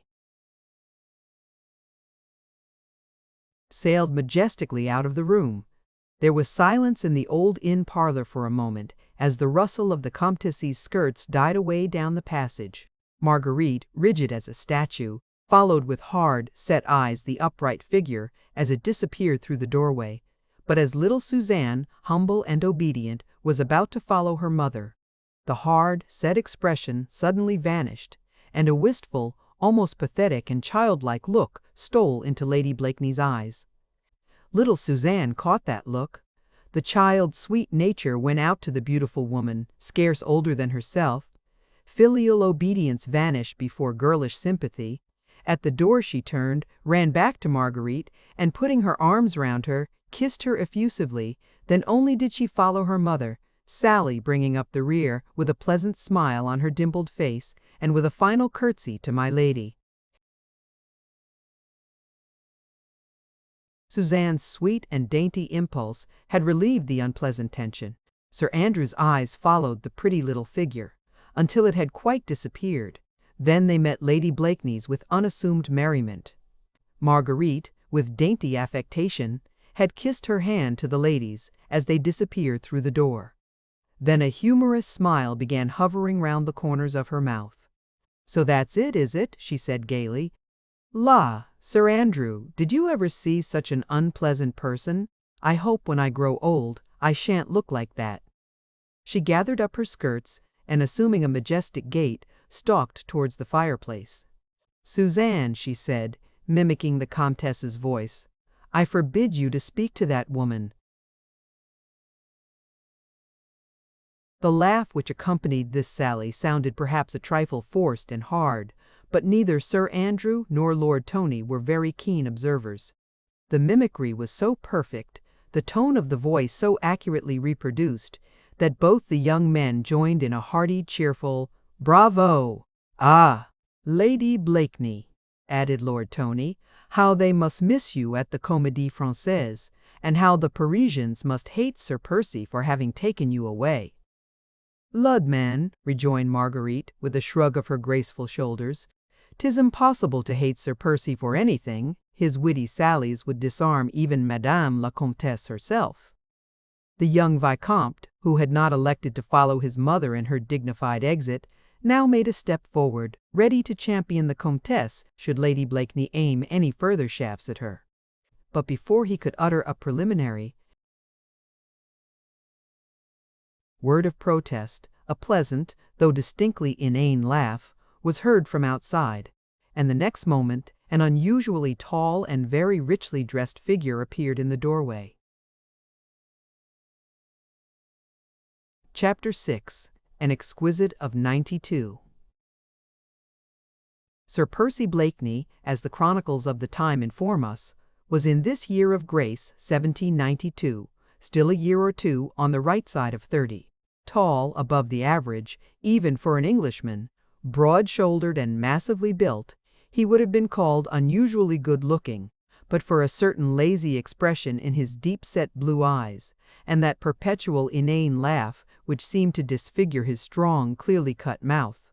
It was nearly a year ago now that Sir Percy Blakeney, Bart., one of the richest men in England, leader of all the fashions, and intimate friend of the Prince of Wales, had astonished fashionable society in London and Bath by bringing home, from one of his journeys abroad, a beautiful, fascinating, clever French wife. He, the sleepiest, dullest, most Britisher that had ever set a pretty woman yawning, had secured a brilliant matrimonial prize, for which, as all chroniclers aver, there had been many competitors. Marguerite St-Just had first made her debut in artistic Parisian circles, at the very moment when the greatest social upheaval the world has ever known was taking place within its very walls. Scarcely 18, lavishly gifted with beauty and talent, chaperoned only by a young and devoted brother, she had soon gathered round her, in her charming apartment in the Rue Richelieu, a coterie which was as brilliant as it was exclusive, that is to say, only from one point of view. Marguerite St-Just was from principle, and by conviction, a republican. Equality of birth was her motto. Inequality of fortune was in her eyes a mere untoward accident, but the only inequality she admitted was that of talent. Money and titles may be hereditary, she would say, but brains are not, and thus her charming salon was reserved for originality and intellect, for brilliance and wit, for clever men and talented women, and the entrance into it was soon looked upon in the world of intellect, which even in those days and in those troublous times found its pivot in Paris as the seal to an artistic career. Clever men, distinguished men, and even men of exalted station formed a perpetual and brilliant court round the fascinating young actress of the Comédie Française, and she glided through republican, revolutionary, bloodthirsty Paris like a shining comet with a trail behind her of all that was most distinguished, most interesting in intellectual Europe. Then the climax came.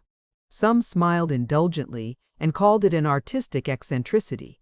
Others looked upon it as a wise provision, in view of the many events which were crowding thick and fast in Paris just then. But to all, the real motive of that climax remained a puzzle and a mystery. Anyway, Marguerite St-Just married Sir Percy Blakeney one fine day, just like that, without any warning to her friends, without a soirée de contrat or dinner des fiançailles or other appurtenances of a fashionable French wedding. How that stupid, dull Englishman ever came to be admitted within the intellectual circle which revolved round the cleverest woman in Europe, as her friends unanimously called her, no one ventured to guess. A golden key is said to open every door, asserted the more malignantly inclined. Enough, she married him, and the cleverest woman in Europe had linked her fate to that demmed idiot Blakeney, and not even her most intimate friends could assign to this strange step any other motive than that of supreme eccentricity. Those friends who knew laughed to scorn the idea that Marguerite St-Just had married a fool for the sake of the worldly advantages with which he might endow her. They knew, as a matter of fact, that Marguerite St-Just cared nothing about money, and still less about a title. Moreover, there were at least half a dozen other men in the cosmopolitan world equally well born, if not so wealthy as Blakeney, who would have been only too happy to give Marguerite St-Just any position she might choose to covet. As for Sir Percy himself, He was universally voted to be totally unqualified for the onerous post he had taken upon himself. His chief qualifications for it seemed to consist in his blind adoration for her, his great wealth, and the high favor in which he stood at the English court, but London society thought that, taking into consideration his own intellectual limitations, it would have been wiser on his part had he bestowed those worldly advantages upon a less brilliant and witty wife. Although lately he had been so prominent a figure in fashionable English society, he had spent most of his early life abroad. His father, the late Sir Algernon Blakeney, had had the terrible misfortune of seeing an idolized young wife become hopelessly insane after 2 years of happy married life.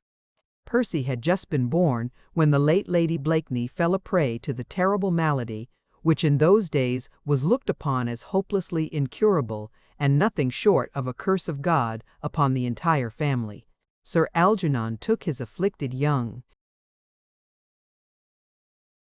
wife abroad, and there presumably Percy was educated and grew up between an imbecile mother and a distracted father until he attained his majority. The death of his parents following close upon one another left him a free man, and as Sir Algernon had led a forcibly simple and retired life, the large Blakeney fortune had increased tenfold. Sir Percy Blakeney had travelled a great deal abroad before he brought home his beautiful young French wife. The fashionable circles of the time were ready to receive them both with open arms. Sir Percy was rich, his wife was accomplished. The Prince of Wales took a very great liking to them both. Within 6 months they were the acknowledged leaders of fashion and of style. Sir Percy's coats were the talk of the town, his inanities were quoted, his foolish laugh copied by the gilded youth at Almack's or the Mall. Everyone knew that he was hopelessly stupid, but then, that was scarcely to be wondered at, seeing that all the Blakeneys for generations had been notoriously dull and that his mother had died an imbecile. Thus society accepted him, petted him, made much of him, since his horses were the finest in the country, his fetes and wines the most sought after. As for his marriage with the cleverest woman in Europe, well, the inevitable came with sure and rapid footsteps. No one pitied him, since his fate was of his own making. There were plenty of young ladies in England, of high birth and good looks, who would have been quite willing to help him to spend the Blakeney fortune, while smiling indulgently at his inanities and his good-humored foolishness. Moreover, Sir Percy got no pity, because he seemed to require none. He seemed very proud of his clever wife, and to care little that she took no pains to disguise that good-natured contempt which she evidently felt for him, and that she even amused herself by sharpening her ready wits at his expense. But then Blakeney was really too stupid to notice the ridicule with which his clever wife covered him, and if his matrimonial relations with the fascinating Parisienne had not turned out all that his hopes and his dog-like devotion for her had pictured, society could never do more than vaguely guess at it. In his beautiful house at Richmond he played second fiddle to his clever wife with imperturbable bonhomie. He lavished jewels and luxuries of all kinds upon her, which she took with inimitable grace, dispensing the hospitality of his superb mansion with the same graciousness with which she had welcomed the intellectual coterie of Paris. Physically, Sir Percy Blakeney was undeniably handsome, always accepting the lazy, bored look which was habitual to him.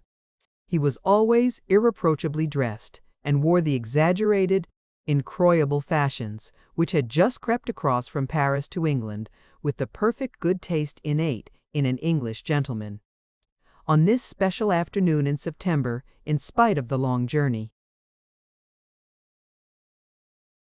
by coach, in spite of rain and mud, his coat set irreproachably across his fine shoulders. His hands looked almost femininely white, as they emerged through billowy frills of finest Mechlin lace. The extravagantly short-waisted satin coat, wide-lapelled waistcoat, and tight-fitting striped breeches set off his massive figure to perfection. And in repose one might have admired so fine a specimen of English manhood, until the foppish ways, the affected movements, the perpetual inane laugh, brought one's admiration of Sir Percy Blakeney to an abrupt close.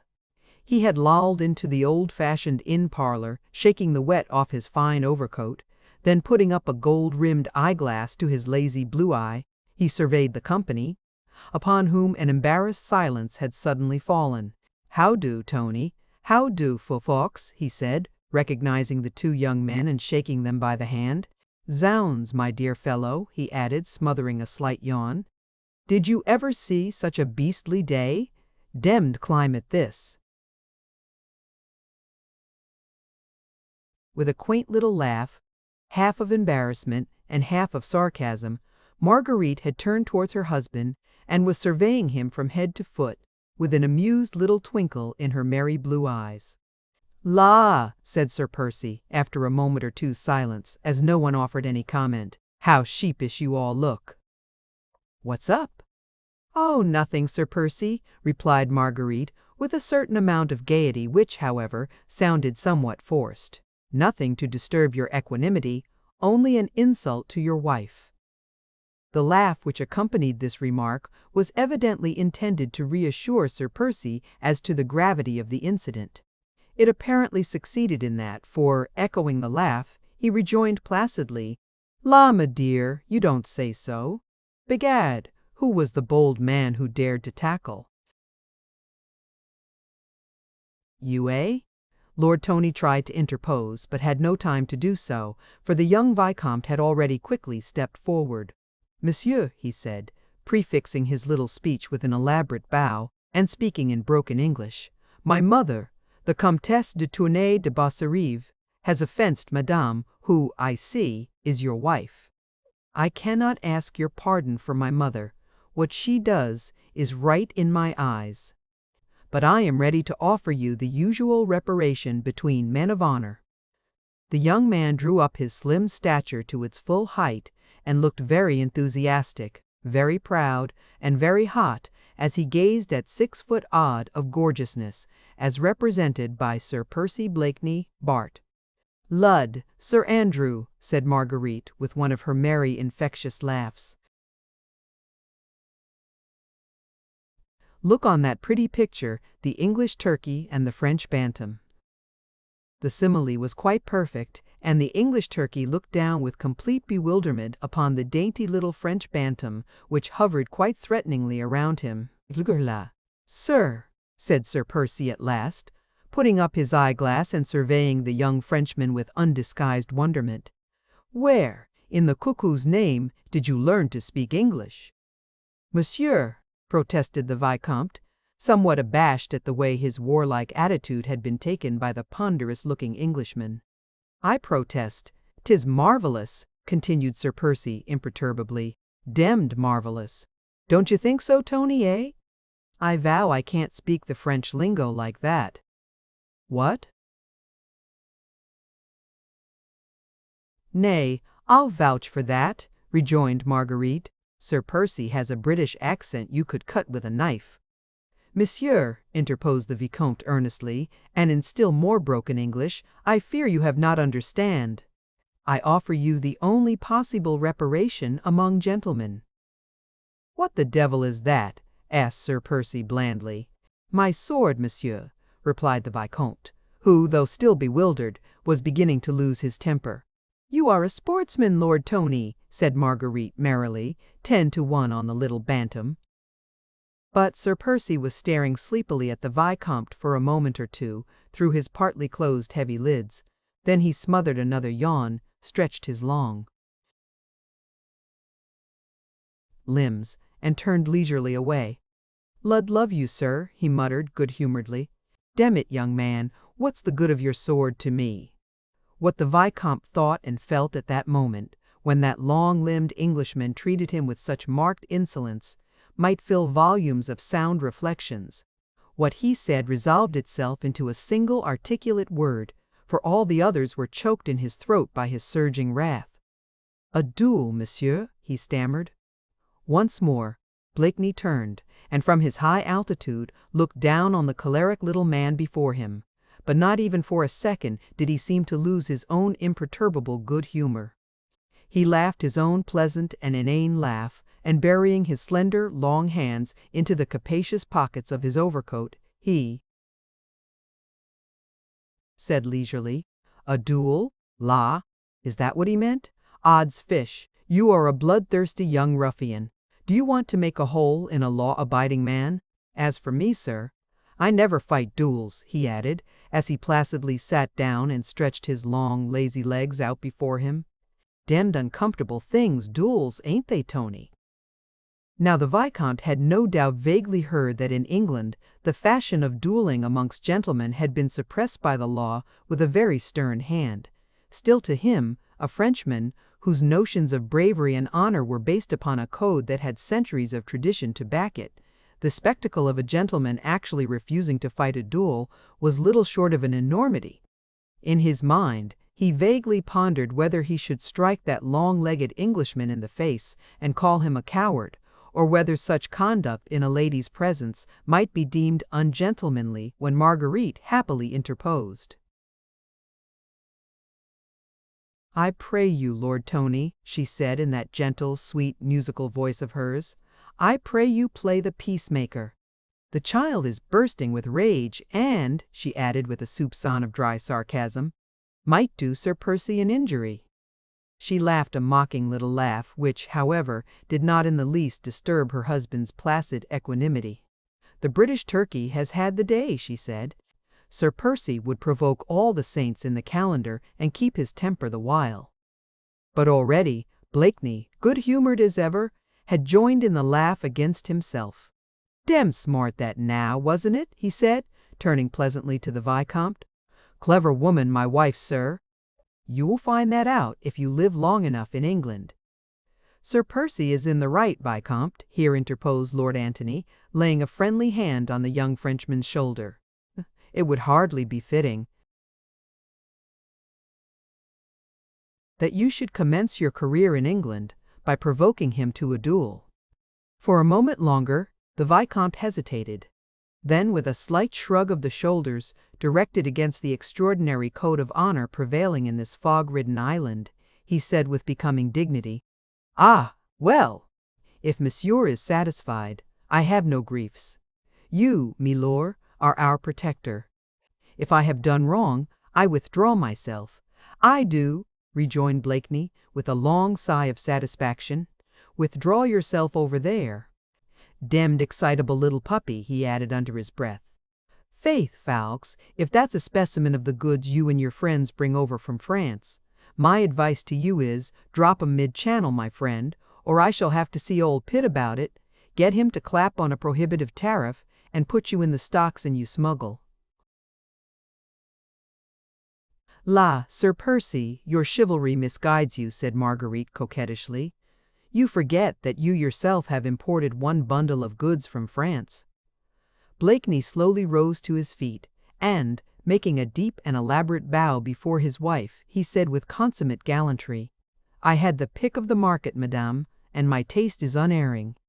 "More so than your chivalry, I fear," she retorted sarcastically. "Odds life, me dear, be reasonable. Do you think I am going to allow my body to be made a pincushion of by every little frog-eater who don't like the shape of your nose?" "Lud, Sir Percy," laughed Lady Blakeney, as she bobbed him a quaint and pretty curtsy, "you need not be afraid. 'Tis not the men who dislike the shape of my nose."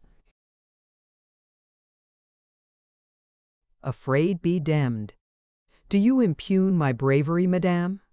I don't patronize the ring for nothing, do I, Tony? I've put up the fists with Red Sam before now, and he didn't get it all his own way, either." "'Sfaith, Sir Percy," said Marguerite with a long and merry laugh, that went echoing along the old oak rafters of the parlor. "I would I had seen you then, ha! Ha, ha! You must have looked a pretty picture, and to be afraid of a little French boy, ha, ha, ha, ha, ha! Ha, ha, ha, ha, ha! He, echoed Sir Percy good-humoredly. "La madame, you honor me. Zooks, Fawkes, mark ye that, I have made my wife laugh, the cleverest woman in Europe. Odds fish, we must have a bowl on that." And he tapped vigorously on the table near him. "Hey, jelly! Quick, man, here, jelly!" Harmony was once more restored. Mr. Burzed Jellyband, with a mighty effort, recovered himself from the many emotions he had experienced within the last half-hour. "A bowl of punch, jelly, hot and strong, eh?" said Sir Percy. "The wits that have just made a clever woman laugh must be whetted. Ha, ha, ha! Hasten, my good Jelly." "Nay, there is no time, Sir Percy," interposed Marguerite. "The skipper will be here directly, and my brother must get on board, or the Daydream will miss the tide." "Time, and dear? There is plenty of time for any gentleman to get drunk and get on board before the turn of the tide." "I think, your ladyship," said Jellyband respectfully, "that the young gentleman is coming along now with Sir Percy's skipper." "That's right," said Blakeney. "Then Armand can join us in the merry bowl. Think you, Tony," he added, turning towards the Vicomte, that jackanapes of yours will join us in a glass. Tell him that we drink in token of reconciliation." "In fact, you are all such merry company," said Marguerite, "that I trust you will forgive me if I bid my brother good-bye in another room." It would have been bad form to protest. Both Lord Antony and Sir Andrew felt that Lady Blakeney could not altogether be in tune with them at that moment. Her love for her brother, Armand Saint Just, was deep and touching in the extreme. He had just spent a few weeks with her in her English home, and was going back to serve his country, at a moment when death was the usual reward for the most enduring devotion. Sir Percy also made no attempt to detain his wife. With that perfect, somewhat affected gallantry which characterized his every movement, he opened the coffee-room door for her, and made her the most approved and elaborate bow which the fashion of the time dictated, as she sailed out of the room without bestowing on him more than a passing, slightly contemptuous glance. Only Sir Andrew Ffoulkes, whose every thought since he had met Suzanne de Tournay seemed keener, more gentle, more innately sympathetic, noted the curious look of intense longing, of deep and hopeless passion, with which the inane and flippant Sir Percy followed the retreating figure of his brilliant wife. Chapter 7. The Secret Orchard. Once outside the noisy coffee-room, alone in the dimly lighted passage, Marguerite Blakeney seemed to breathe more freely. She heaved a deep sigh, like one who had long been oppressed with the heavy weight of constant self-control, and she allowed a few tears to fall unheeded down her cheeks. Outside, the rain had ceased, and through the swiftly passing clouds, the pale rays of an after-storm sun shone upon the beautiful white coast of Kent, and the quaint, irregular houses that clustered round the Admiralty Pier. Marguerite Blakeney stepped onto the porch and looked out to sea. Silhouetted against the ever-changing sky, a graceful schooner with white sails set was gently dancing in the breeze. The Daydream it was, Sir Percy Blakeney's yacht, which was ready to take Armand Saint just back to France, into the very midst of that seething, bloody revolution which was overthrowing a monarchy, attacking a religion, destroying a society, in order to try and rebuild upon the ashes of tradition a new utopia, of which a few men dreamed, but which none had the power to establish. In the distance, two figures were approaching. The Fisherman's Rest, one, an oldish man, with a curious fringe of gray hairs round a rotund and massive chin, and who walked with that peculiar rolling gait which invariably betrays the seafaring man. The other, a young, slight figure, neatly and becomingly dressed in a dark, many-caped overcoat. He was clean-shaved, and his dark hair was taken well back over a clear and noble forehead. "Armand," said Marguerite Blakeney, as soon as she saw him approaching from the distance, and a happy smile shone on her sweet face, even through the tears. A minute or two later, brother and sister were locked in each other's arms, while the old skipper stood respectfully on one side. "How much time have we got, Briggs?" asked Lady Blakeney, before Saint Just need go on board. "We ought to weigh anchor before half an hour, your ladyship," replied the old man, pulling at his grey forelock. Linking her arm in his, Marguerite led her brother towards the cliffs. "Half an hour," she said, looking wistfully out to sea. "Half an hour more, and you'll be far from me, Armand." "Oh, I can't believe that you are going, dear. These last few days, whilst Percy has been away, and I've had you all to myself, have slipped by like a dream." "I am not going far, sweet one," said the young man gently. "A narrow channel to cross a few miles of road. I can soon come back." "Nay, 'tis not the distance, Armand, but that awful Paris." Just now, they had reached the edge of the cliff. The gentle sea breeze blew Marguerite's hair about her face and sent the ends of her soft lace fichu waving round her like a white and supple snake. She tried to pierce the distance far away, beyond which lay the shores of France, that relentless and stern France which was exacting her pound of flesh, the blood tax from the noblest of her sons. "Our own beautiful country, Marguerite," said Armand, who seemed to have divined her thoughts. "They are going too far, Armand," she said vehemently. "You are a Republican, so am I. We have the same thoughts, the same enthusiasm for liberty and equality, but even you must think that they are going too far." "Hush!" said Armand instinctively, as he threw a quick, apprehensive glance around him. "Ah! You see, you don't think yourself that it is safe even to speak of these things here in England?" She clung to him suddenly with strong, almost motherly passion. "Don't go, Armand," she begged. "Don't go back. What should I do if, her voice was choked in sobs, her eyes, tender, blue and loving, gazed appealingly at the young man, who in his turn looked steadfastly into hers. "You would in any case be my own brave sister," he said gently, "who would remember that, when France is in peril, it is not for her sons to turn their backs on her." Even as he spoke, that sweet, childlike smile crept back into her face, pathetic in the extreme, for it seemed drowned in tears. "Oh, Armand," she said quaintly, "I sometimes wish you had not so many lofty virtues. I assure you, little sins are far less dangerous and uncomfortable. But you will be prudent," she added earnestly. "As far as possible, I promise you. Remember, dear, I have only you to care for me. Nay, sweet one, you have other interests now. Percy cares for you. B." A look of strange wistfulness crept into her eyes as she murmured, "He did once. But surely—" There, dear, don't distress yourself on my account. Percy is very good." "Nay," he interrupted energetically. "I will distress myself on your account, my Margot. Listen, dear. I have not spoken of these things to you before. Something always seemed to stop me when I wished to question you. But, somehow, I feel as if I could not go away and leave you now without asking you one question. You need not answer it if you do not wish," he added, as he noted a sudden hard look, almost of apprehension, darting through her eyes. "What is it?" she asked simply.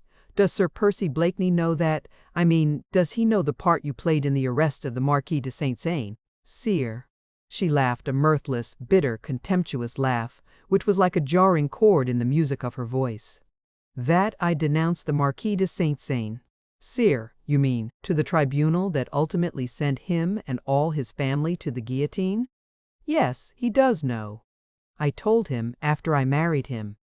"You told him all the circumstances which so completely exonerated you from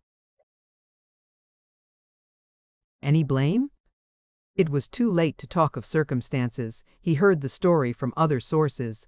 My confession came too tardily, it seems. I could no longer plead extenuating circumstances. I could not bemean myself by trying to explain, and now I have the satisfaction, Armand, of knowing that the biggest fool in England has the most complete contempt for his wife." She spoke with vehement bitterness this time, and Armand Saint-Saëns, who loved her so dearly, felt that he had placed a somewhat clumsy finger upon an aching wound. "But Sir Percy loved you, Margot," he repeated gently. "Loved me? Well, Armand, I thought at one time that he did, or I should not have married him. I dare say," she added, speaking very rapidly, as if she were glad at last to lay down a heavy burden which had oppressed her for months, "I dare say that even you thought as everybody else did that I married Sir Percy because of his wealth. But I assure you, dear, that it was not so. He seemed to worship me with a curious intensity of concentrated passion which went straight to my heart. I had never loved anyone before, as you know, and I was 24 then, so I naturally thought that it was not in my nature to love. But it has always seemed to me that it must be heavenly to be loved blindly, passionately, wholly, worshipped, in fact. And the very fact that Percy was slow and stupid was an attraction for me, as I thought he would love me all the more. A clever man would naturally have other interests, an ambitious man other hopes. I thought that a fool would worship and think of nothing else. And I was ready to respond, Armand, I would have allowed myself to be worshipped, and given infinite tenderness in return. She sighed, and there was a world of disillusionment in that sigh. Armand St. Just had allowed her to speak on without interruption. He listened to her, whilst allowing his own thoughts to run riot. It was terrible to see a young and beautiful woman, a girl in all but name, still standing almost at the threshold of her life, yet bereft of hope, bereft of illusions, bereft of those golden and fantastic dreams, which should have made her youth one long, perpetual holiday. Yet perhaps, though he loved his sister dearly, perhaps he understood. He had studied men in many countries, men of all ages, men of every grade of social and intellectual status, and inwardly he understood what Marguerite had left unsaid. Granted that Percy Blakeney was dull-witted, but in his slow-going mind, there would still be room for that ineradicable pride of a descendant of a long line of English gentlemen. A Blakeney had died on Bosworth Field, another had sacrificed life and fortune for the sake of a treacherous Stuart. And that same pride, foolish and prejudiced as the Republican Armand would call it, must have been stung to the quick on hearing of the sin which lay at Lady Blakeney's door. She had been young, misguided, ill-advised perhaps. Armand knew that, and those who took advantage of Marguerite's youth, her impulses and imprudence, knew it still better. But Blakeney was slow-witted. He would not listen to circumstances, he only clung to facts, and these had shown him Lady Blakeney denouncing a fellow man to a tribunal that knew no pardon, and the contempt he would feel for the deed she had done, however unwittingly, would kill that same love in him, in which sympathy and intellectuality could never have had a part. Yet even now, his own sister puzzled him. Life and love have such strange vagaries. Could it be that with the waning of her husband's love, Marguerite's heart had awakened with love for him? Strange extremes meet in love's pathway. This woman, who had had half intellectual Europe at her feet, might perhaps have set her affections on a fool. Marguerite was gazing out towards the sunset. Armand could not see her face, but presently it seemed to him that something which glittered for a moment in the golden evening light fell from her eyes onto her dainty fichu of lace. But he could not broach that subject with her. He knew her strange, passionate nature so well, and knew that reserve which lurked behind her frank, open ways. They had always been together, these two, for their parents had died when Armand was still a youth and Marguerite but a child. He, some 8 years her senior, had watched over her until her marriage, had chaperoned her during those brilliant years spent in the flat of the Rue de Richelieu, and had seen her enter upon this new life of hers here in England with much sorrow and some foreboding. This was his first visit to England since her marriage, and the few months of separation had already seemed to have built up a slight, thin partition between brother and sister. The same deep, intense love was still there, on both sides, but each now seemed to have a secret orchard, into which the other dared not penetrate. There was much Armand St. Just could not tell his sister, The political aspect of the revolution in France was changing almost every day. She might not understand how his own views and sympathies might become modified, even as the excesses, committed by those who had been his friends, grew in horror and in intensity. And Marguerite could not speak to her brother about the secrets of her heart. She hardly understood them herself. She only knew that, in the midst of luxury, she felt lonely and unhappy. And now, Armand was going away. She feared for his safety. She longed for his presence. She would not spoil these last few sadly sweet moments by speaking about herself. She led him gently along the cliffs, then down to the beach, their arms linked in one another's. They had still so much to say that lay just outside that secret orchard of theirs. Chapter 8. The Accredited Agent. The afternoon was rapidly drawing to a close, and a long, chilly English summer's evening was throwing a misty pall over the green Kentish landscape. The Daydream had set sail, and Marguerite Blakeney stood alone on the edge of the cliff for over an hour, watching those white sails which bore so swiftly away from her, the only being who really cared for her, whom she dared to love, whom she knew she could trust. Some little distance away to her left, the lights from the coffee room of the Fisherman's Rest glittered yellow in the gathering mist. From time to time it seemed to her aching nerves as if she could catch from thence the sound of merrymaking and of jovial talk, or even that perpetual senseless laugh of her husband's which grated continually upon her sensitive ears. Sir Percy had had the delicacy to leave her severely alone. She supposed that, in his own stupid good-natured way, he may have understood that she would wish to remain alone, while those white sails disappeared into the vague horizon so many miles away. He, whose notions of propriety and decorum were supersensitive, had not suggested even that an attendant should remain within call. Marguerite was grateful to her husband for all this. She always tried to be grateful to him for his thoughtfulness, which was constant, and for his generosity, which really was boundless. She tried even at times to curb the sarcastic, bitter thoughts of him, which made her in spite of herself say cruel, insulting things, which she vaguely hoped would wound him. Yes, she often wished to wound him, to make him feel that she too held him in contempt, that she too had forgotten that once she had almost loved him. Loved that inane fop, whose thoughts seemed unable to soar beyond the tying of a cravat or the new cut of a coat. Bah! And yet, vague memories, that were sweet and ardent and attuned to this calm summer's evening, came wafted back to her memory, on the invisible wings of the light sea breeze, the time when first he worshipped her. He seemed so devoted, a very slave. And there was a certain latent intensity in that love which had fascinated her. Then suddenly that love, that devotion, which throughout his courtship she had looked upon as the slavish fidelity of a dog, seemed to vanish completely.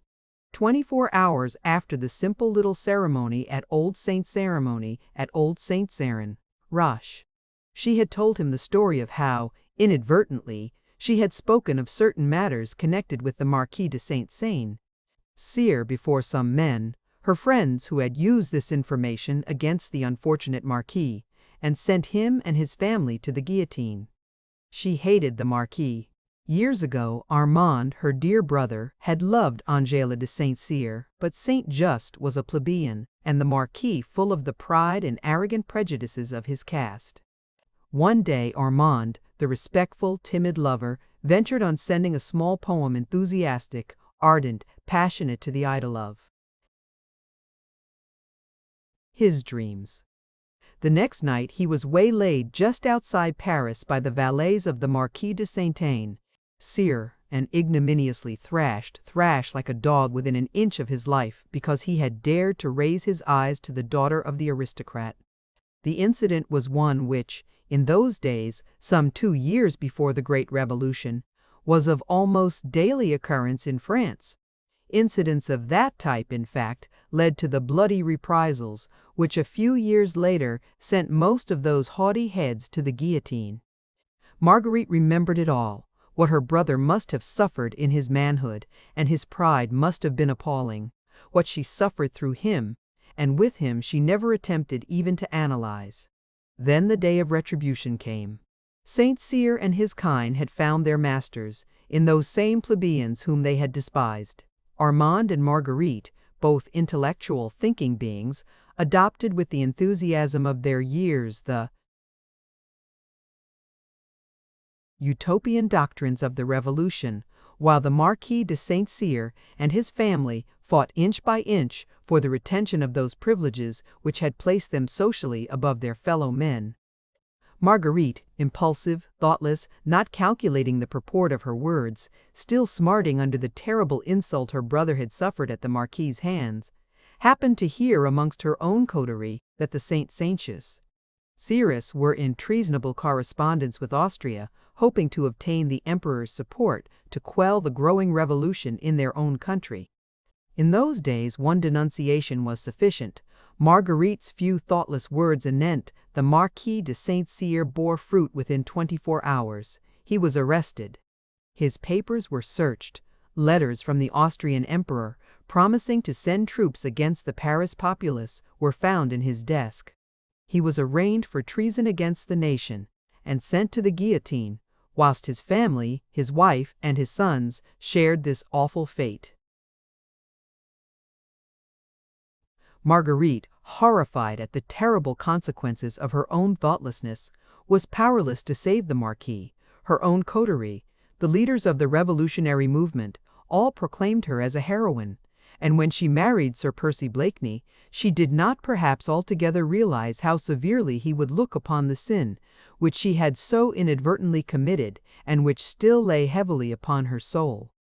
She made full confession of it to her husband, trusting to his blind love for her, her boundless power over him, to soon make him forget what might have sounded unpleasant to an English ear.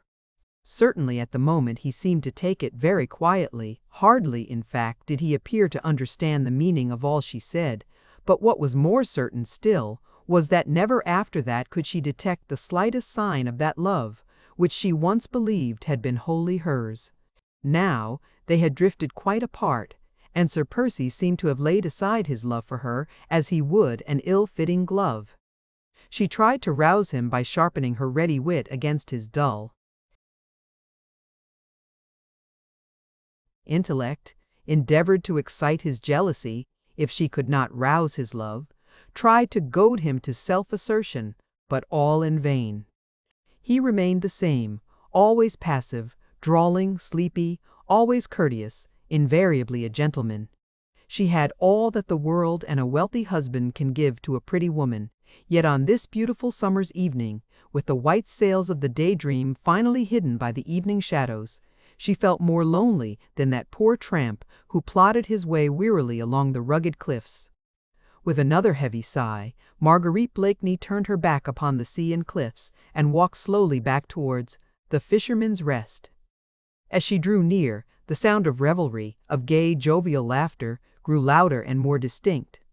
She could distinguish Sir Andrew Ffoulkes's pleasant voice, Lord Tony's boisterous guffaws, her husband's occasional drawly, sleepy comments. Then realizing the loneliness of the road and the fast-gathering gloom round her, she quickened her steps. The next moment she perceived a stranger coming rapidly towards her. Marguerite did not look up. She was not the least nervous, and the Fisherman's Rest was now well within call. The stranger paused when he saw Marguerite coming quickly towards him, and just as she was about to slip past him, he said very quietly, "Citoyenne Saint-Toyenne." Just. Marguerite uttered a little cry of astonishment at thus hearing her own familiar maiden name uttered so close to her. She looked up at the stranger, and this time, with a cry of unfeigned pleasure, she put out both her hands effusively towards him. "Chauvelin!" she exclaimed. "Himself, citoyenne, at your service," said the stranger, gallantly kissing the tips of her fingers. Marguerite said nothing for a moment or two, as she surveyed with obvious delight the not very prepossessing little figure before her. Chauvelin was then nearer 40 than 30, a clever, shrewd-looking personality, with a curious fox-like expression in the deep, sunken eyes. He was the same stranger who an hour or two previously had joined Mr. Jellyband in a friendly glass of wine.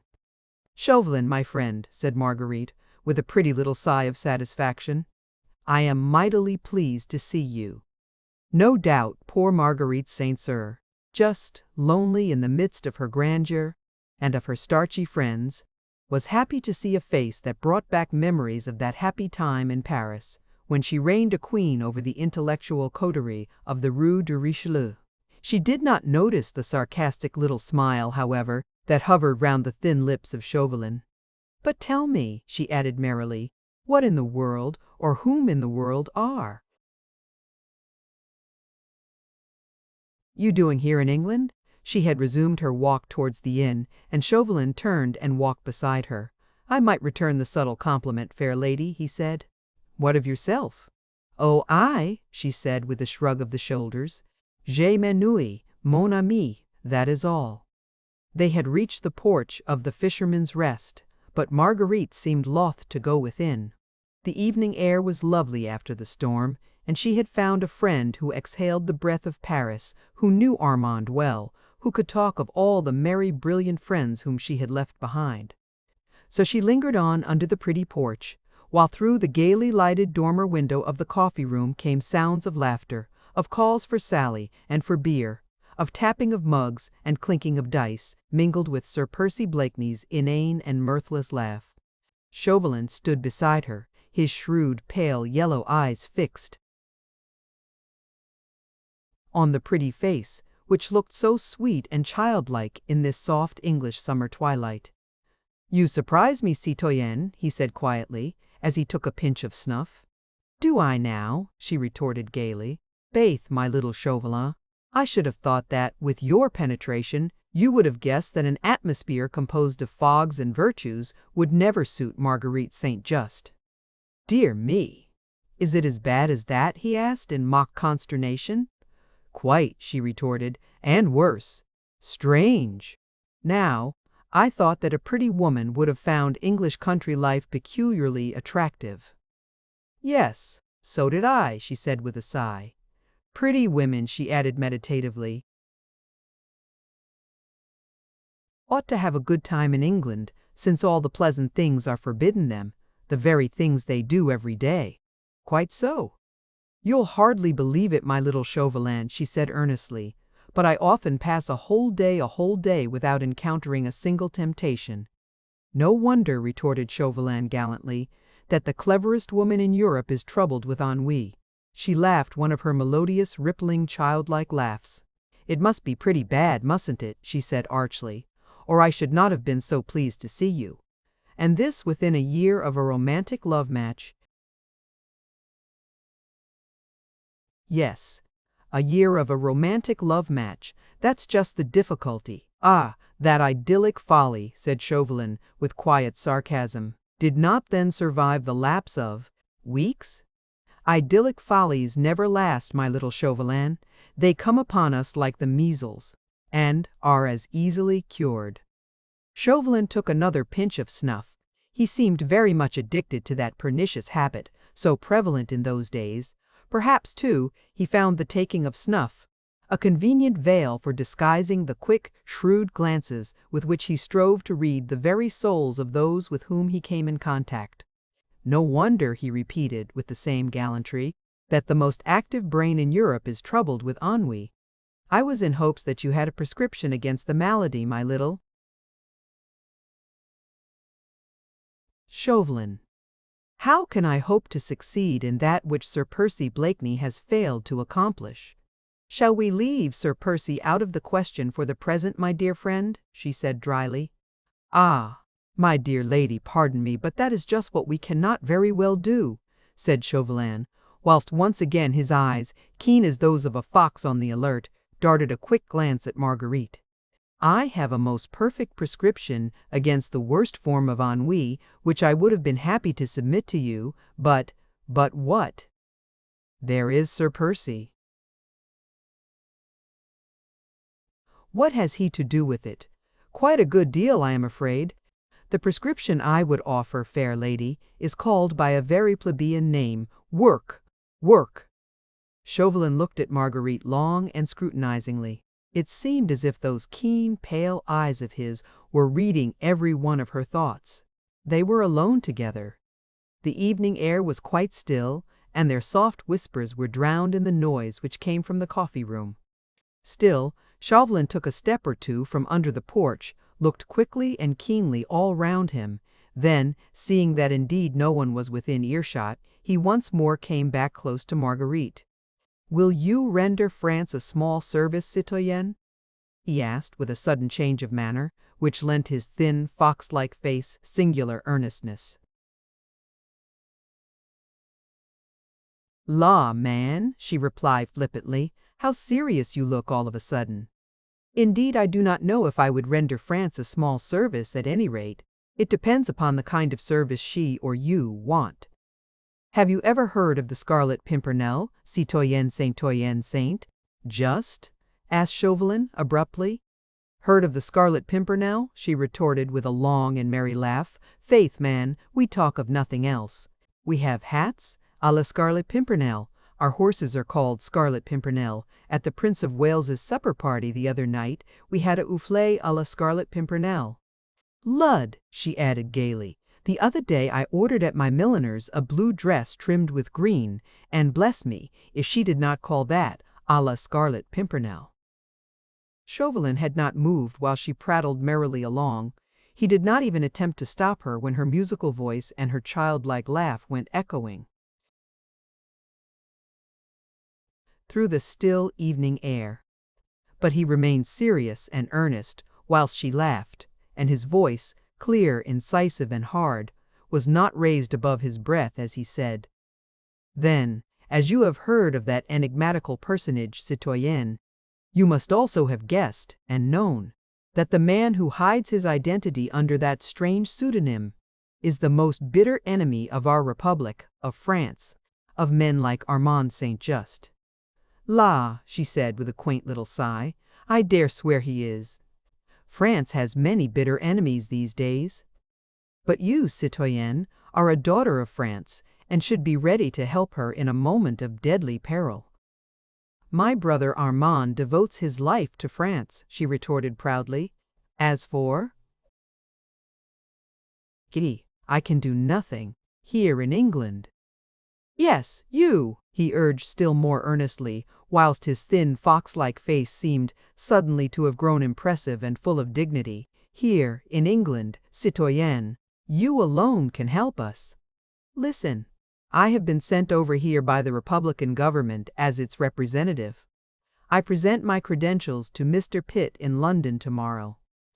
One of my duties here is to find out all about this League of the Scarlet Pimpernel, which has become a standing menace to France, since it is pledged to help our cursed aristocrats, traitors to their country, and enemies of the people, to escape from the just punishment which they deserve. You know as well as I do, citoyenne, that once they are over here, those French émigrés try to rouse public feeling against the Republic. They are ready to join issue with any enemy bold enough to attack France. Bo. Now, within the last month, scores of these émigrés, some only suspected of treason, others actually condemned by the Tribunal of Public Safety, have succeeded in crossing the Channel. Their escape in each instance was planned, organized, and effected by this society of young English jackanapes, headed by a man whose brain seems as resourceful as his identity is mysterious. All the most strenuous efforts on the part of my spies have failed to discover who he is. Whilst the others are the hands, he is the head, who, beneath this strange anonymity, calmly works at the destruction of France. I mean to strike at that head, and for this I want your help through him afterwards.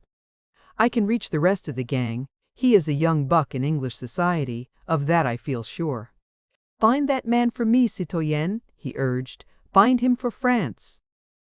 Marguerite had listened to Chauvelin's impassioned speech without uttering a word, scarce making a movement, hardly daring to breathe. She had told him before that this mysterious hero of romance was the talk of the smart set to which she belonged. Already, before this, her heart and her imagination had been stirred by the thought of the brave man who, unknown to fame, had rescued hundreds of lives from a terrible, often an unmerciful fate. She had but little real sympathy with those haughty French aristocrats, insolent in their pride of caste, of whom the Comtesse de Tournay de Basserive was so typical an example. But, republican and liberal-minded though she was from principle, she hated and loathed the methods which the young republic had chosen for establishing itself. She had not been in Paris for some months.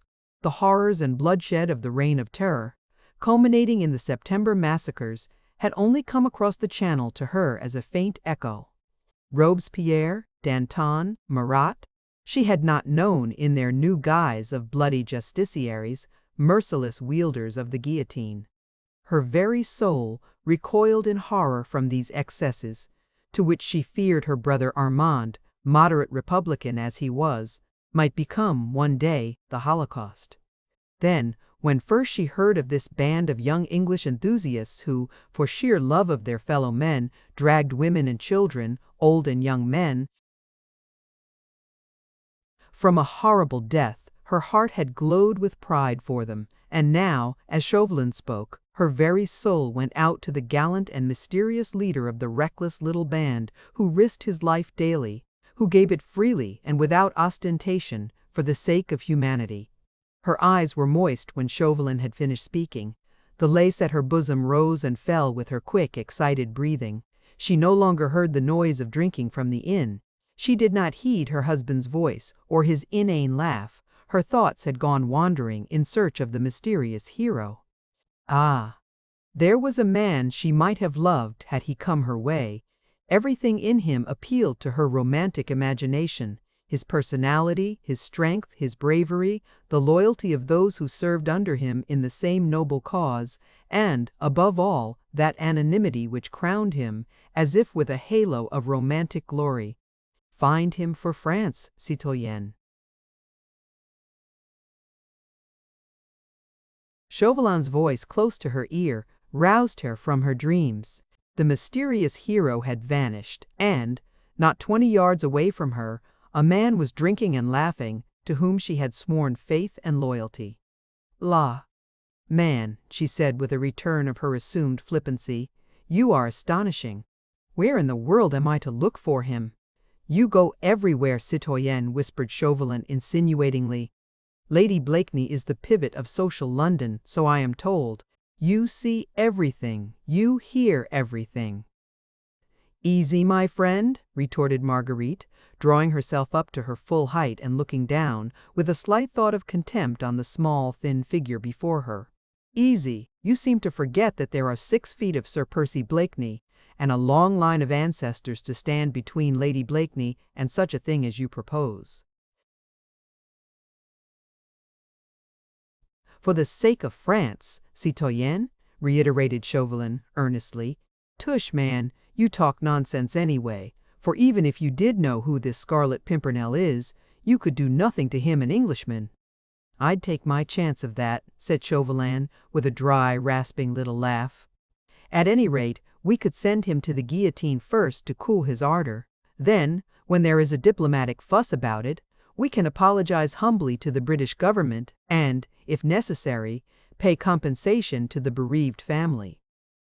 "What you propose is horrible, Chauvelin," she said, drawing away from him as from some noisome insect. "Whoever the man may be, he is brave and noble, and never, do you hear me? Never would I lend a hand to such villainy. You prefer to be insulted by every French aristocrat who comes to this country?" Chauvelin had taken sure aim when he shot this tiny shaft. Marguerite's fresh young cheeks became a thought more pale, and she bit her under lip, for she would not let him see that the shaft had struck home. "That is beside the question," she said at last with indifference. "I can defend myself, but I refuse to do any dirty work for you or for France. You have other means at your disposal. You must use them, my friend." And without another look at Chauvelin, Marguerite Blakeney turned her back on him and walked straight into the inn. "That is not your last word, citoyenne," said Chauvelin, as a flood of light from the passage illumined her elegant, richly clad figure. "We meet in London, I hope." "We meet in London," she said, speaking over her shoulder at him, "but that is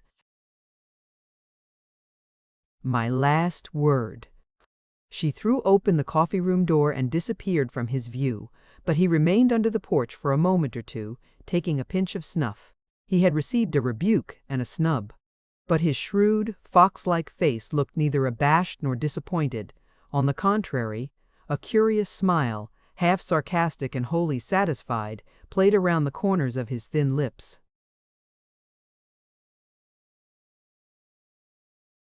Chapter 9. The Outrage. A beautiful starlit night had followed on the day of incessant rain, a cool, balmy late summer's night, essentially English in its suggestion of moisture and scent of wet earth and dripping leaves. The magnificent coach, drawn by 4 of the finest thoroughbreds in England, had driven off along the London road, with Sir Percy Blakeney on the box, holding the reins in his slender feminine hands, and beside him, Lady Blakeney wrapped in costly furs. A 50-mile drive on a starlit summer's night. Marguerite had hailed the notion of it with delight. Sir Percy was an enthusiastic whip. His 4 thoroughbreds, which had been sent down to Dover a couple of days before, were just sufficiently fresh and restive to add zest to the expedition, and Marguerite reveled in anticipation of the few hours of solitude, with the soft night breeze fanning her cheeks, her thoughts wandering. Whither away? She knew from old experience that Sir Percy would speak little. If at all, he had often driven her on his beautiful coach for hours at night, from point to point, without making more than 1 or 2 casual remarks upon the weather or the state of the roads. He was very fond of driving by night, and she had very quickly adopted his fancy as she sat next to him hour after hour, admiring the dexterous, certain way in which he handled the reins. She often wondered what went on in that slow-going head of his. He never told her, and she had never cared to ask. At the Fisherman's Rest, Mr. Jellyband was going the round, putting out the lights.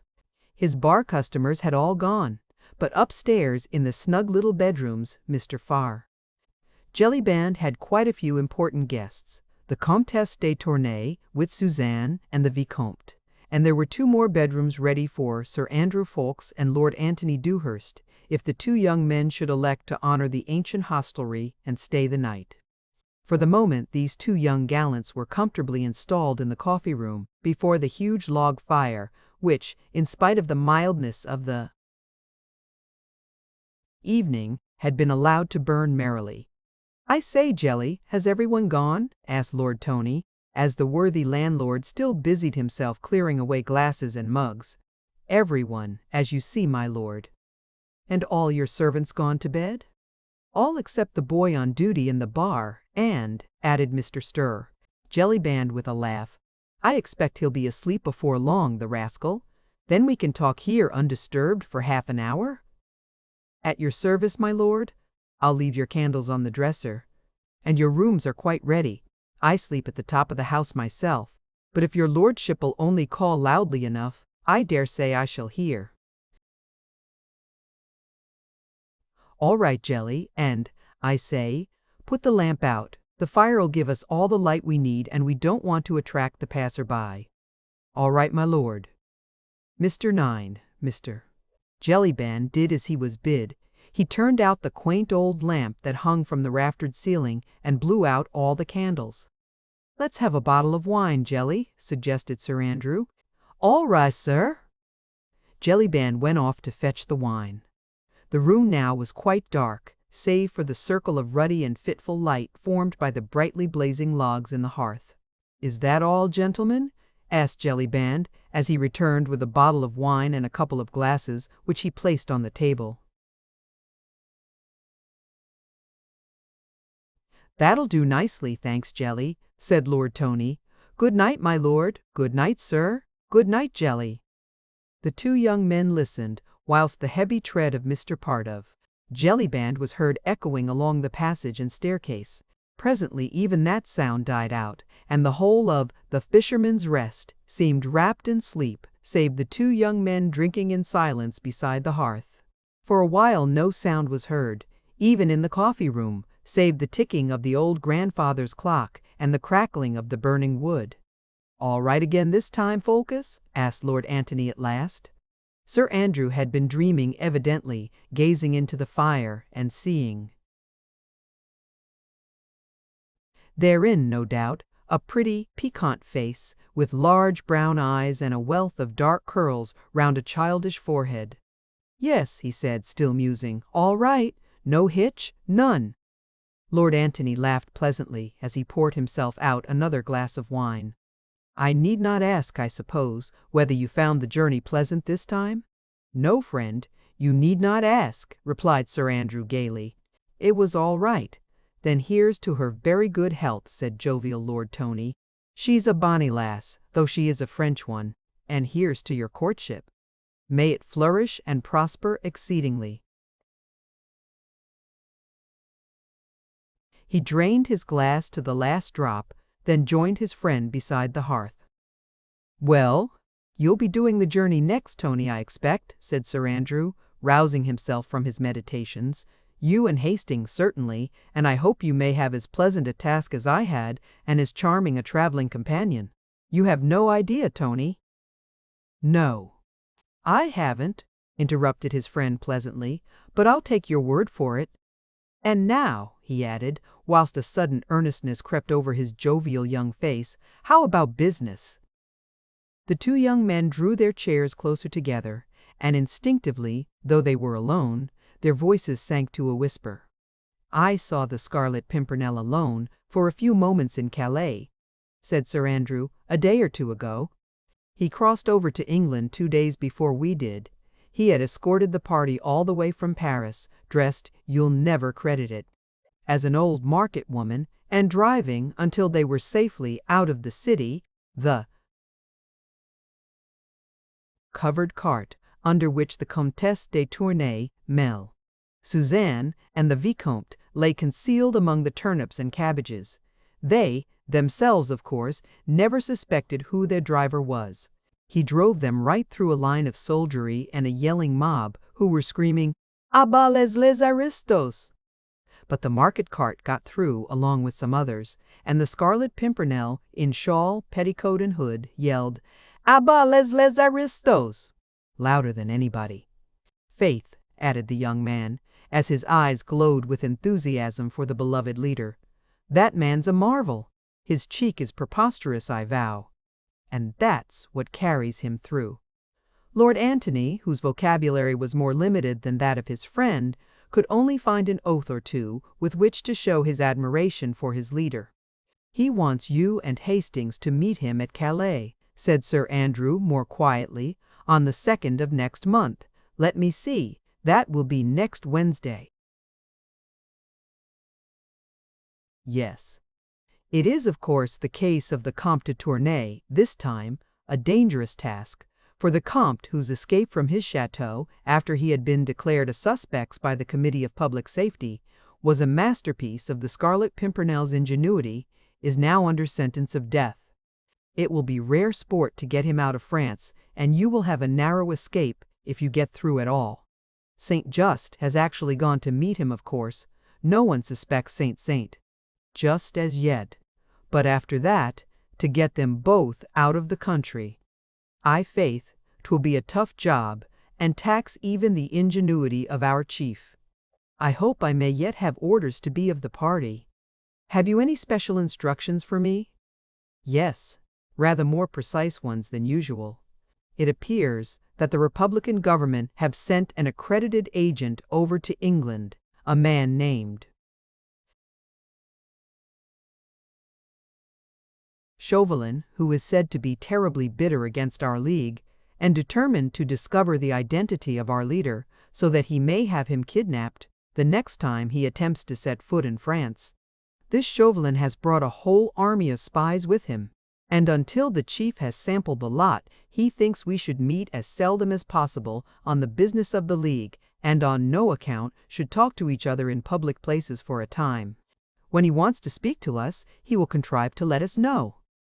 The two young men were both bending over the fire, for the blaze had died down, and only a red glow from the dying embers cast a lurid light on a narrow semicircle in front of the hearth. The rest of the room lay buried in complete gloom. Sir Andrew had taken a pocketbook from his pocket and drawn therefrom a paper, which he unfolded, and together they tried to read it by the dim red firelight. So intent were they upon this, so wrapped up in the cause, the business they had so much at heart, so precious was this document which came from the very hand of their adored leader, that they had eyes and ears only for that. They lost count of the sounds around them, of the dropping of crisp ash from the grate, of the monotonous ticking of the clock, of the soft, almost imperceptible rustle of something on the floor close beside them. A figure had emerged from under one of the benches, with snake-like, noiseless movements. It crept closer and closer to the two young men, not breathing, only gliding along the floor in the inky blackness of the room. "You are to read these instructions and commit them to memory," said Sir Andrew, "then destroy them." He was about to replace the letter case into his pocket when a tiny slip of paper fluttered from it and fell onto the floor. Lord Antony stooped and picked it up. "What's that?" he asked. "I don't know," replied Sir Andrew. "It dropped out of your pocket just now. It certainly did not seem to be with the other paper." "Strange. I wonder when it got there." "It is from the chief," he added, glancing at the paper. Both stooped to try and decipher this last tiny scrap of paper, on which a few words had been hastily scrawled, when suddenly a slight noise attracted their attention, which seemed to come from the passage beyond. "What's that?" said both instinctively. Lord Antony crossed the room towards the door, which he threw open quickly, and suddenly, at that very moment, he received a stunning blow between the eyes, which threw him back violently into the room. Simultaneously, the crouching, snake-like figure in the gloom had jumped up and hurled itself from behind upon the unsuspecting Sir Andrew, felling him to the ground. All this occurred within the short space of 2 or 3 seconds, and before either Lord Antony or Sir Andrew had time or chance to utter a cry or to make the faintest struggle. They were each seized by 2 men. A muffler was quickly tied round the mouth of each, and they were pinioned to one another back to back, their arms, hands, and legs securely fastened. One man had in the meanwhile quietly shut the door. He wore a mask and now stood motionless while the others completed their work. "All safe, citoyen," said one of the men, as he took a final survey of the bonds which secured the 2 young men. "Good," replied the man at the door. "Now search their pockets and give me all the papers you find." This was promptly and quietly done. The masked man, having taken possession of all the papers, listened for a moment or two if there were any sound within. The fisherman's rest. Evidently satisfied that this dastardly outrage had remained unheard, he once more opened the door and pointed peremptorily down the passage. The 4 men lifted Sir Andrew and Lord Antony from the ground, and as quietly, as noiselessly as they had come, they bore the 2 pinioned young gallants out of the inn and along the Dover road into the gloom beyond. In the coffee-room, the masked leader of this daring attempt was quickly glancing through the stolen papers. "Not a bad day's work on the whole," he muttered, as he quietly took off his mask, and his pale, fox-like eyes glittered in the red glow of the fire. "Not a bad day's work." He opened 1 or 2 more letters from Sir Andrew Ffoulkes's pocketbook, noted the tiny scrap of paper which the 2 young men had only just had time to read, but one letter specially, signed Armand St. Armand, just seemed to give him strange satisfaction. "Armand St. just a traitor after all," he murmured. "Now, fair Marguerite Blakeney," he added viciously between his clenched teeth, "I think that you will help me to find the Scarlet Pimpernel."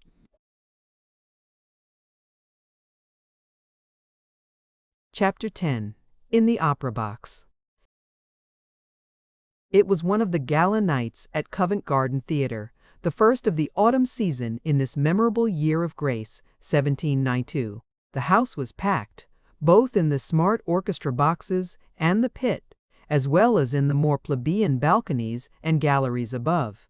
Gluck's Orpheus made a strong appeal to the more intellectual portions of the house, whilst the fashionable women, the gaily dressed and brilliant throng, spoke to the eye of those who cared but little for this latest importation from Germany. Selina Storrs had been duly applauded after her grand aria by her numerous admirers. Benjamin Incledon, the acknowledged favorite of the ladies, had received special gracious recognition from the royal box. And now the curtain came down after the glorious finale to the second act, and the audience, which had hung spellbound on the magic strains of the great maestro, seemed collectively to breathe a long sigh of satisfaction. Hundreds of waggish and frivolous tongues. In the smart orchestra boxes, many well-known faces were to be seen. Mr. W. Pitt, overweighted with cares of state, was finding brief relaxation in tonight's musical treat, The Prince of Wales.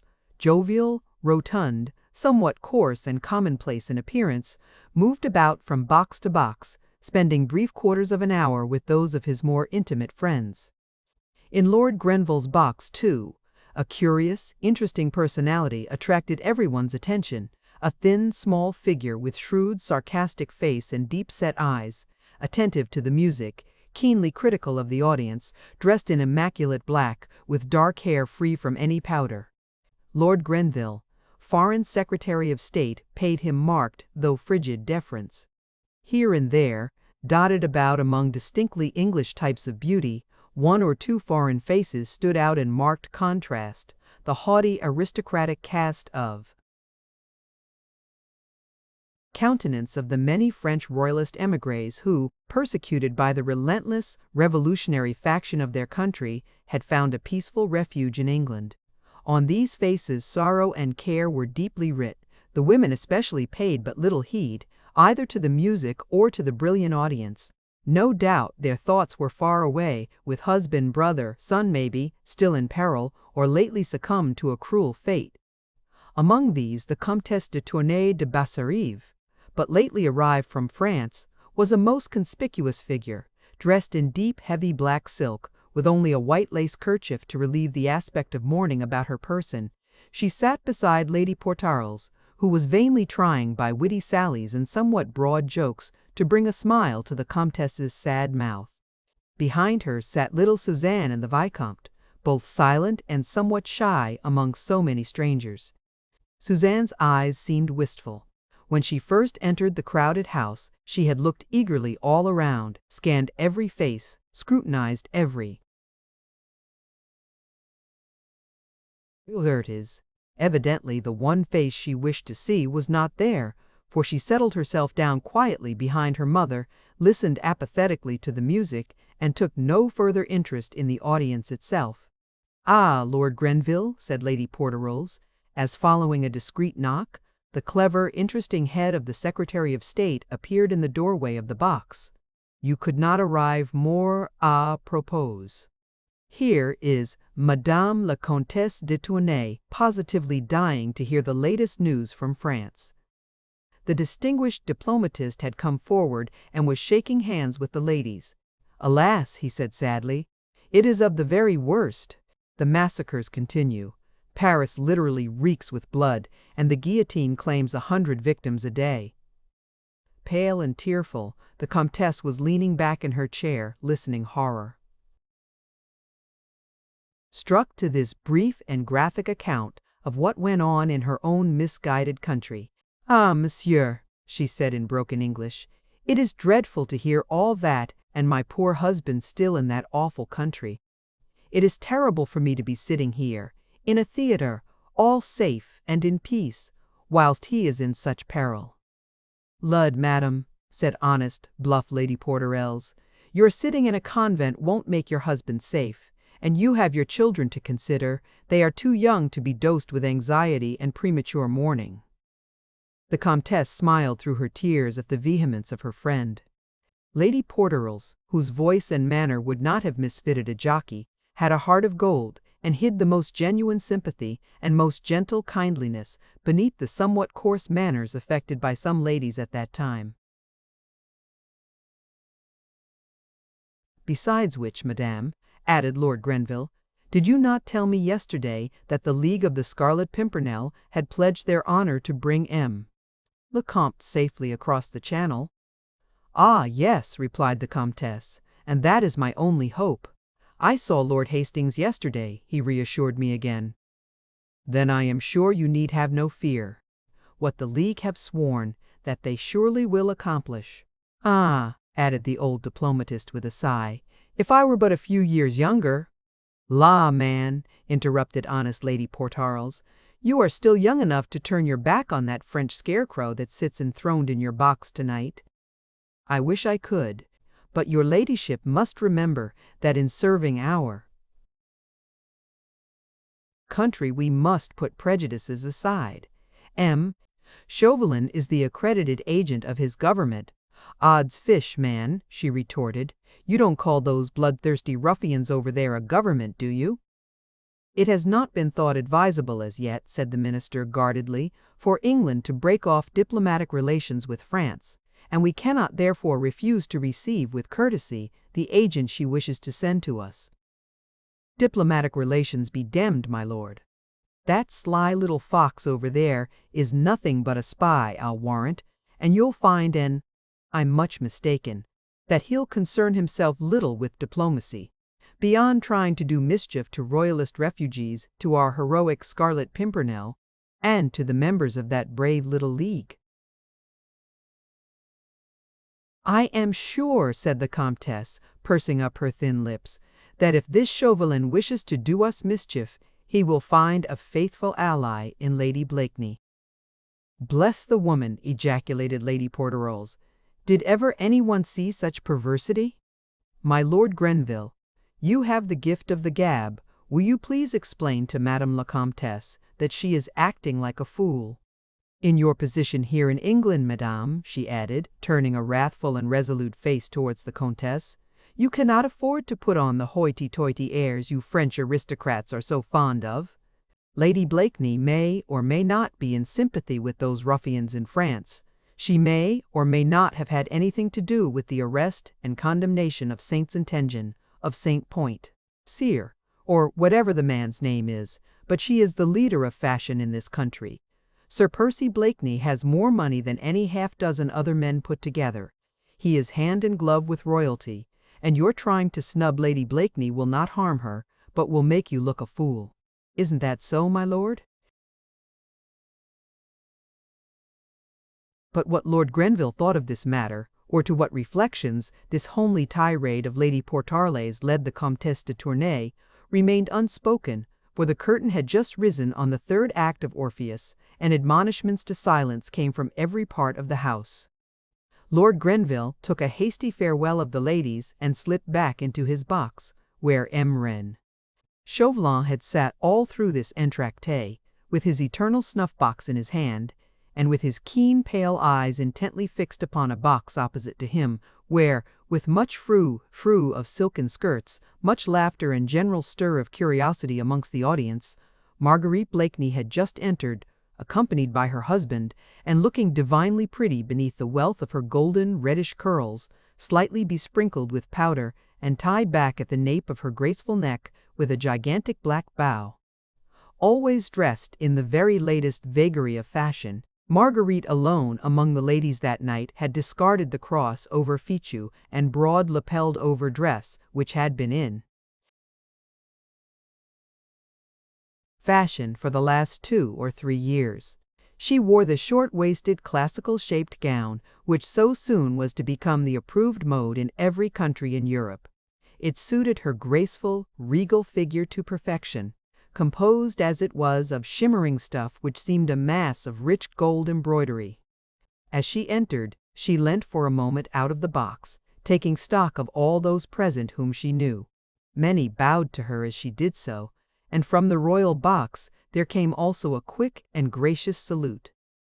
Chauvelin watched her intently all through the commencement of the third act, as she sat enthralled with the music, her exquisite little hand toying with a small jeweled fan, her regal head, her throat, arms and neck covered with magnificent diamonds and rare gems, the gift of the adoring husband who sprawled leisurely by her side.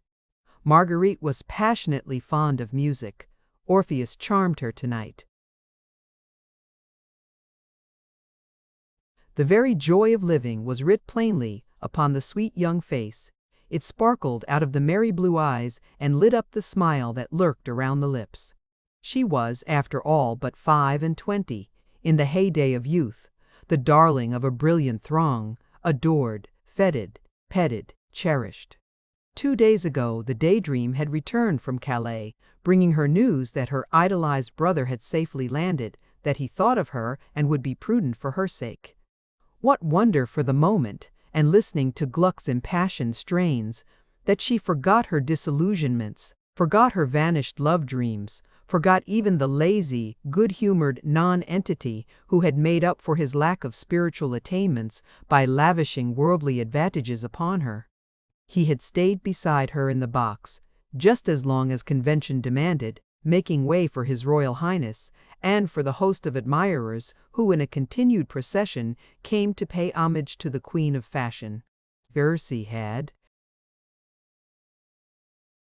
strolled away, to talk to more congenial friends probably. Marguerite did not even wonder whither he had gone. She cared so little. She had had a little court round her, composed of the jeunesse dorée of London, and had just dismissed them all, wishing to be alone with Gluck for a brief while. A discreet knock at the door roused her from her enjoyment. "Come in," she said with some impatience, without turning to look at the intruder. Chauvelin, waiting for his opportunity, noted that she was alone, and now, without pausing for that impatient "come in," he quietly slipped into the box, and the next moment was standing behind Marguerite's chair. "A word with you, citoyenne," he said quietly. Marguerite turned quickly, in alarm, which was not altogether feigned. "Lud, man, you frighten me," she said with a forced little laugh. "Your presence is entirely inopportune. I want to listen to Gluck, and have no mind for talking. But this is my only opportunity," he said, as quietly, and without waiting for permission, he drew a chair close behind her, so close that he could whisper in her ear, without disturbing the audience, and without being seen, in the dark background of the box. "This is my only opportunity," he repeated, as she vouchsafed him no reply. "Lady Blakeney is always so surrounded, so feted by her court, that a mere old friend has but very little chance." "Faith, man," she said impatiently, "you must seek for another opportunity then. I am going to Lord Grenville's ball tonight after the opera, so are you probably. I'll give you 5 minutes then." 3 minutes in the privacy of this box are quite sufficient for me, he rejoined placidly, "and I think that you would be wise to listen to me, citoyenne Saint-Just." Marguerite instinctively shivered. Chauvelin had not raised his voice above a whisper. He was now quietly taking a pinch of snuff, yet there was something in his attitude, something in those pale, foxy eyes, which seemed to freeze the blood in her veins, as would the sight of some deadly, hitherto unguessed peril. "Is that a threat, citoyenne?" she asked at last. "Nay, fair lady," he said gallantly, "only an arrow shot into the air." He paused a moment, like a cat which sees a mouse running heedlessly by, ready to spring, yet waiting with that feline sense of enjoyment, of mischief about to be done. Then he said quietly, "Your brother, Saint-Just, is in peril." Not a muscle moved in the beautiful face before him. He could only see it in profile, for Marguerite seemed to be watching the stage intently, but Chauvelin was a keen observer. He noticed the sudden rigidity of the eyes, the hardening of the mouth, the sharp, almost paralyzed tension of the beautiful, graceful figure. "Lud, then," she said with affected merriment, "since 'tis one of your imaginary plots, you'd best go back to your own seat and leave me to enjoy the music." And with her hand, she began to beat time nervously against the cushion of the box.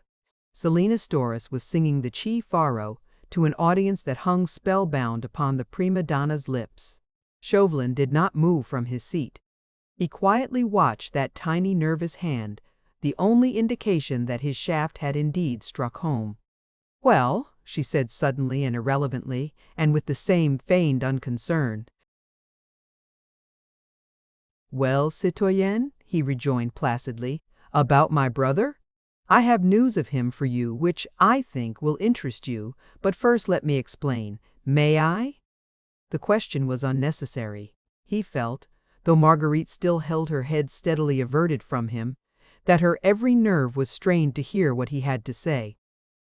"The other day, citoyenne," he said, "I asked for your help. France needed it, and I thought I could rely on you, but you gave me your answer. Since then the exigencies of my own affairs and your own social duties have kept us apart, although many things have happened. To the point, I pray you, citoyenne," she said lightly. "The music is entrancing, and the audience will get impatient of your talk. One moment, citoyenne.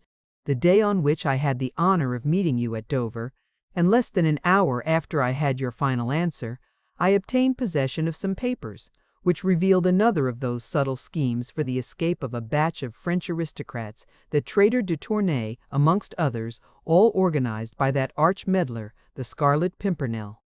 Some of the threads, too, of this mysterious organization have fallen into my hands, but not all, and I want you, nay, you must help me to gather them together." Marguerite seemed to have listened to him with marked impatience. She now shrugged her shoulders and said gaily, "Bah, man! Have I not already told you that I care naught about your schemes or about the Scarlet Pimpernel? And had you not spoken about my brother—" "A little patience, I entreat, citoyenne," he continued imperturbably.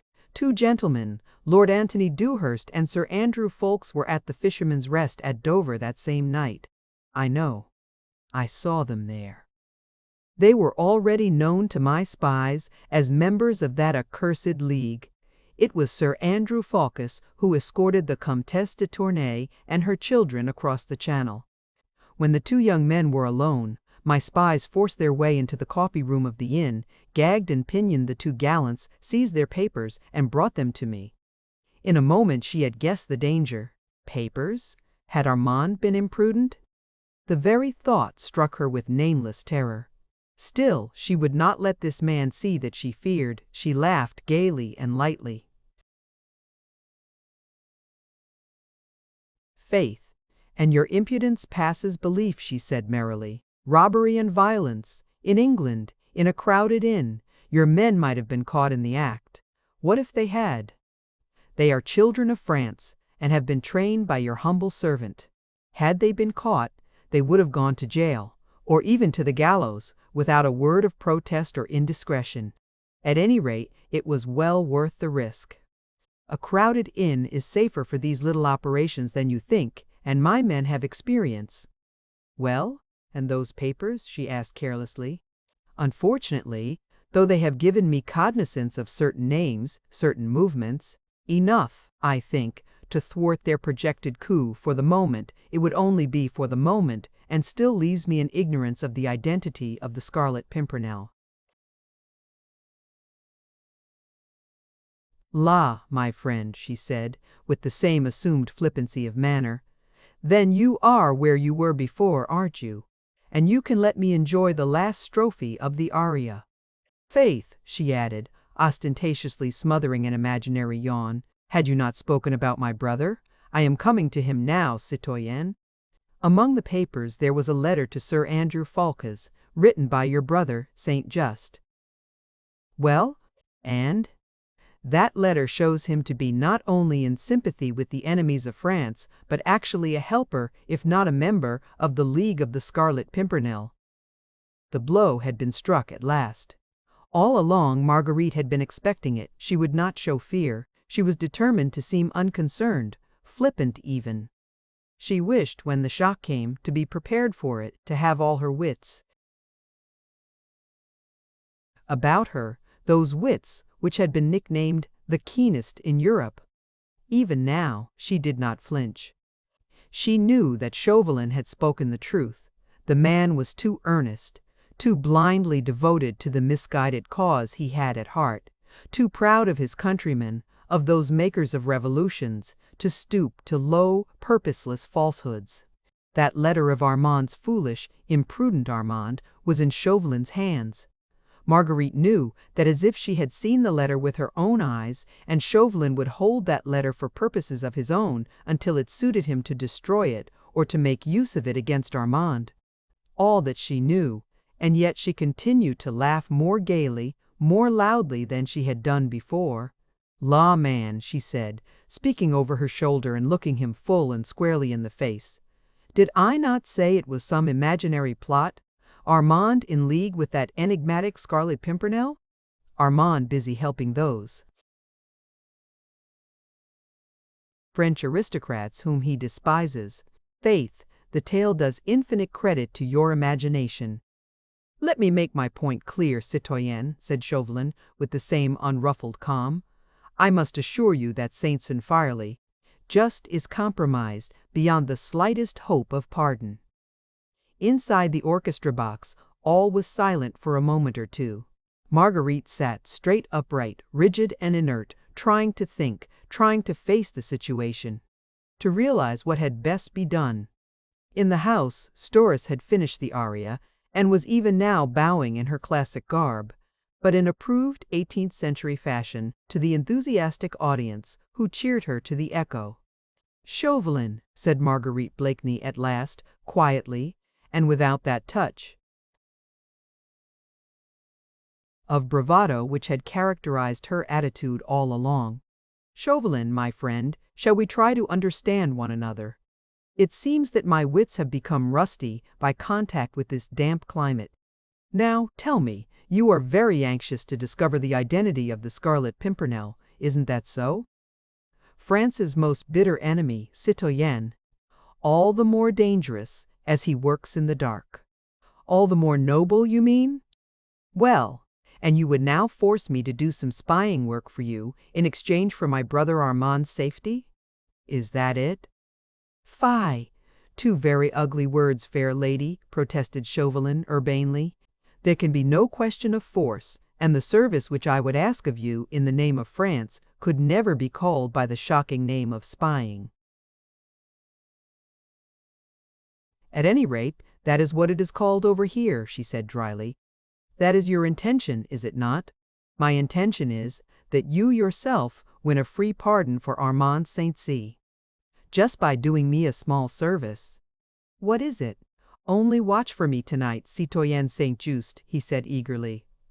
"Listen, among the papers which were found about the person of Sir Andrew Ffoulkes there was a tiny note. See," he added, taking a tiny scrap of paper from his pocketbook and handing it to her. It was the same scrap of paper which, 4 days ago, the two young men had been in the act of reading, at the very moment when they were attacked by Chauvelin's minions. Marguerite took it mechanically and stooped to read it. There were only 2 lines, written in a distorted, evidently disguised handwriting. She read them half aloud. "Remember, we must not meet more often than is strictly necessary. You have all instructions for the 2nd. If you wish to speak to me again, I shall be at G's ball." "What does it mean?" she asked. "Look again, citoyenne, and you will understand. There is a device here in the corner, a small red flower, yes. The Scarlet Pimpernel," she said eagerly, "and G's ball means Grenville's ball. He will be at my Lord Grenville's ball tonight." "That is how I interpret the note, citoyenne," concluded Chauvelin blandly. "Lord Antony Dewhurst and Sir Andrew Ffoulkes, after they were pinioned and searched by my spies, were carried by my orders to a lonely house on the Dover Road, which I had rented for the purpose. There they remained close prisoners until this morning. But having found this tiny scrap of paper, my intention was that they should be in London in time to attend my Lord Grenville's ball.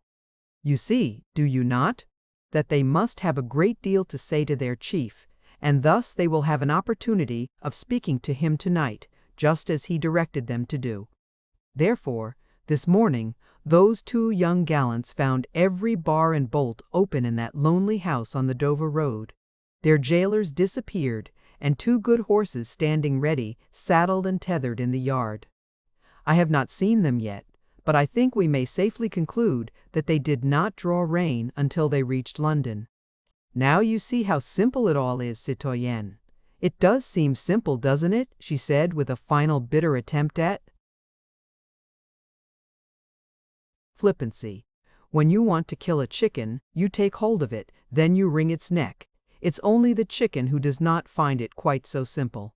Now, you hold a knife at my throat, and a hostage for my obedience. You find it simple. Dalyu, I don't. Nay, citoyenne, I offer you a chance of saving the brother you love from the consequences of his own folly. Marguerite's face softened, her eyes at last grew moist, as she murmured, half to herself, "The only being in the world who has loved me truly and constantly." "But what do you want me to do, Chauvelin?" she said, with a world of despair in her tear-choked voice.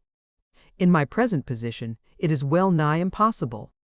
"Nay, citoyenne," he said dryly and relentlessly, not heeding that despairing, childlike appeal, which might have melted a heart of stone. "As Lady Blakeney, no one suspects you, and with your help tonight, I may, who knows, succeed in finally establishing the identity of the Scarlet Pimpernel. You are going to the ball anon. You are going to the ball anon. Watch for me there, citoyenne, watch and listen. You can tell me if you hear a chance word or whisper. You can note everyone to whom Sir Andrew Falkis or Lord Antony Dewhurst will speak. You are absolutely beyond suspicion now. The Scarlet Pimpernel will be at Lord Grenville's ball tonight. Find out who he is, and I will pledge the word of France that your brother shall be safe." Chauvelin was putting the knife to her throat. Marguerite felt herself entangled in one of those webs from which she could hope for no escape. A precious hostage was being held for her obedience, for she knew that this man would never make an empty threat. No doubt Armand was already signaled to the Committee of Public Safety as one of the suspect. He would not be allowed to leave France again, and would be ruthlessly struck if she refused to obey Chauvelin. For a moment, woman-like, she still hoped to temporize. She held out her hand to this man, whom she now feared and hated. "If I promise to help you in this matter, Chauvelin," she said pleasantly, "will you give me that letter of Saint Cérès?" "Justs." "If you render me useful assistance tonight, citoyenne," he replied with a sarcastic smile, "I will give you that letter tomorrow. You do not trust me?" "I trust you absolutely, dear lady, but Saint Just's life is forfeit to his country. It rests with you to redeem it." "I may be powerless to help you," she pleaded, "were I ever so willing." "That would be terrible indeed," he said quietly, "for you and for Saint Just." Marguerite shuddered. She felt that from this man she could expect no mercy. All-powerful, he held the beloved life in the hollow of his hand. She knew him too well not to know that, if he failed in gaining his own ends, he would be pitiless. She felt cold in spite of the oppressive air of the opera house. The heart-appealing strains of the music seemed to reach her, as from a distant land. She drew her costly lace scarf up around her shoulders and sat silently watching the brilliant scene, as if in a dream.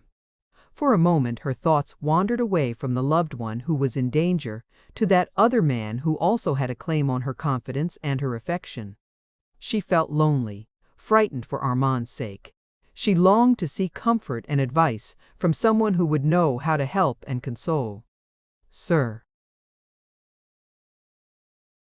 Percy Blakeney had loved her once. He was her husband. Why should she stand alone through this terrible ordeal? He had very little brains, it is true, but he had plenty of muscle surely, if she provided the thought, and he the manly energy and pluck. Together they could outwit the astute diplomatist, and save the hostage from his vengeful hands, without imperiling the life of the noble leader of that gallant little band of heroes. Sir Percy knew Saint Just well. He seemed attached to him. She was sure that he could help. Chauvelin was taking no further heed of her. He had said his cruel either-or and left her to decide. He, in his turn now, appeared to be absorbed in the soul-stirring melodies of Orpheus, and was beating time to the music with his sharp, ferret-like head. A discreet rap at the door roused Marguerite from her thoughts. It was Sir Percy Blakeney, tall, sleepy, good-humored, and wearing that half-shy, half-inane smile, which just now seemed to irritate her every nerve. Your chair is outside." "Me dear," he said, with his most exasperating drawl, "I suppose you will want to go to that demmed ball." "Excuse me, Monsieur Chauvelin. I had not observed you." He extended two slender white fingers towards Chauvelin, who had risen when Sir Percy entered the box. "Are you coming, me dear?" "Hush, shh," came in angry remonstrance from different parts of the house. "Demmed impudence," commented Sir Percy with a good-natured smile. Marguerite sighed impatiently. Her last hope seemed suddenly to have vanished away. She wrapped her cloak round her, and without looking at her husband, "I am ready to go," she said, taking his arm. At the door of the box she turned and looked straight at Chauvelin, who, with his chapeau bras under his arm, and a curious smile round his thin lips, was preparing to follow the strangely ill-assorted couple. "It is only au revoir, Chauvelin," she said pleasantly. "We shall meet at my Lord Grenville's ball anon." And in her eyes the astute Frenchman read, no doubt, something which caused him profound satisfaction, for, with a sarcastic smile, he took a delicate pinch of snuff. Then, having dusted his dainty lace jabot, he rubbed his thin, bony hands contentedly together. Chapter 11. Lord Grenville's Ball. The historic ball given by the then Secretary of State for Foreign Affairs, Lord Grenville, was the most brilliant function of the year. Though the autumn season had only just begun, everybody who was anybody had contrived to be in London in time to be present there, and to shine at this ball to the best of his or her respective ability. His Royal Highness the Prince of Wales had promised to be present. He was coming on presently from the opera. Lord Grenville himself had listened to the two first acts of Orpheus, before preparing to receive his guests. At 10 o'clock, an unusually late hour in those days, the grand rooms of the Foreign Office, exquisitely decorated with exotic palms and flowers, were filled to overflowing. One room had been set apart for dancing, and the dainty strains of the minuet made a soft accompaniment to the gay chatter, the merry laughter of the numerous and brilliant company. In a smaller chamber, facing the top of the fine stairway, the distinguished host stood ready to receive his guests. Distinguished men, beautiful women, notabilities from every European country had already filed past him, had exchanged the elaborate bows and curtsies with him, which the extravagant fashion of the time demanded, and then, laughing and talking, had dispersed in the ball, reception, and card rooms beyond. Not far from Lord Grenville's elbow, leaning against one of the console tables, Chauvelin, in his irreproachable black costume, was taking a quiet survey of the brilliant throng. He noted that Sir Percy and Lady Blakeney had not yet arrived, and his keen, pale eyes glanced quickly towards the door every time a newcomer appeared. He stood somewhat isolated. The envoy of the revolutionary government of France was not likely to be very popular in England at a time when the news of the awful September massacres and of the reign of terror and anarchy had just begun to filtrate across the Channel. In his official capacity he had been received courteously by his English colleagues, Mr. Colleagues. Pitt had shaken him by the hand. Lord Grenville had entertained him more than once, but the more intimate circles of London society ignored him altogether. The women openly turned their backs upon him. The men who held no official position refused to shake his hand. But Chauvelin was not the man to trouble himself about these social amenities, which he called mere incidents in his diplomatic career.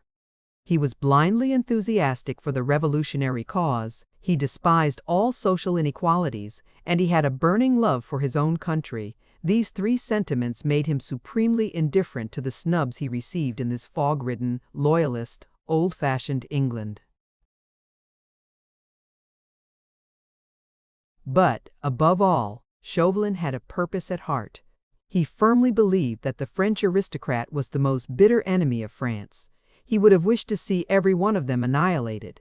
He was one of those who, during this awful reign of terror, had been the first to utter the historic and ferocious desire that aristocrats might have but one head between them, so that it might be cut off with a single stroke of the guillotine. And thus he looked upon every French aristocrat who had succeeded in escaping from France as so much prey of which the guillotine had been unwarrantably cheated.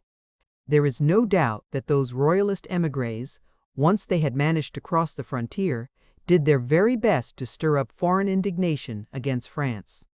Plots without end were hatched in England, in Belgium, in Holland, to try and induce some great power to send troops into revolutionary Paris to free King Louis and to summarily hang the bloodthirsty leaders of that monster republic.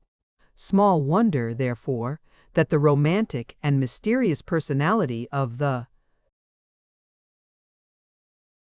Scarlet Pimpernel was a source of bitter hatred to Chauvelin. He and the few young jackanapes under his command, well furnished with money, armed with boundless daring and acute cunning, had succeeded in rescuing hundreds of aristocrats from France. 9/10 of the émigrés, who were feted at the English court, owed their safety to that man and to his league. Chauvelin had sworn to his colleagues in Paris that he would discover the identity of that meddlesome Englishman, entice him over to France, and then Chauvelin drew a deep breath of satisfaction at the very thought of seeing that enigmatic head falling under the knife of the guillotine as easily as that of any other man. Suddenly there was a great stir on the handsome staircase. All conversation stopped for a moment as the major domo's voice outside announced, "His Royal Highness the Prince of Wales and suite, Sir Percy Blakeney, lady." Blakeney. Lord Grenville went quickly to the door to receive his exalted guest. The Prince of Wales, dressed in a magnificent court suit of salmon-colored velvet, richly embroidered with gold, entered with Marguerite Blakeney on his arm, and on his left, Sir Percy, in gorgeous shimmering cream satin, cut in the extravagant, incroyable style, his fair hair free from powder, priceless lace at his neck and wrists, and the flat chapeau bras under his arm. After the few conventional words of deferential greeting, Lord Grenville said to his royal guest, "Will your Highness permit me to introduce M. Chauvelin, the accredited agent of the French government?" Chauvelin, immediately the prince entered, had stepped forward, expecting this. Introduction. He bowed very low, whilst the prince returned his salute with a curt nod of the head. "Monsieur," said His Royal Highness coldly, "we will try to forget the government that sent you, and look upon you merely as our guest, a private gentleman from France. As such, you are welcome, monsieur." "Monseigneur," rejoined Chauvelin, bowing once again. "Madame," he added, bowing ceremoniously before Marguerite. "Ah, my little Chauvelin," she said with unconcerned gaiety, and extending her tiny hand to him.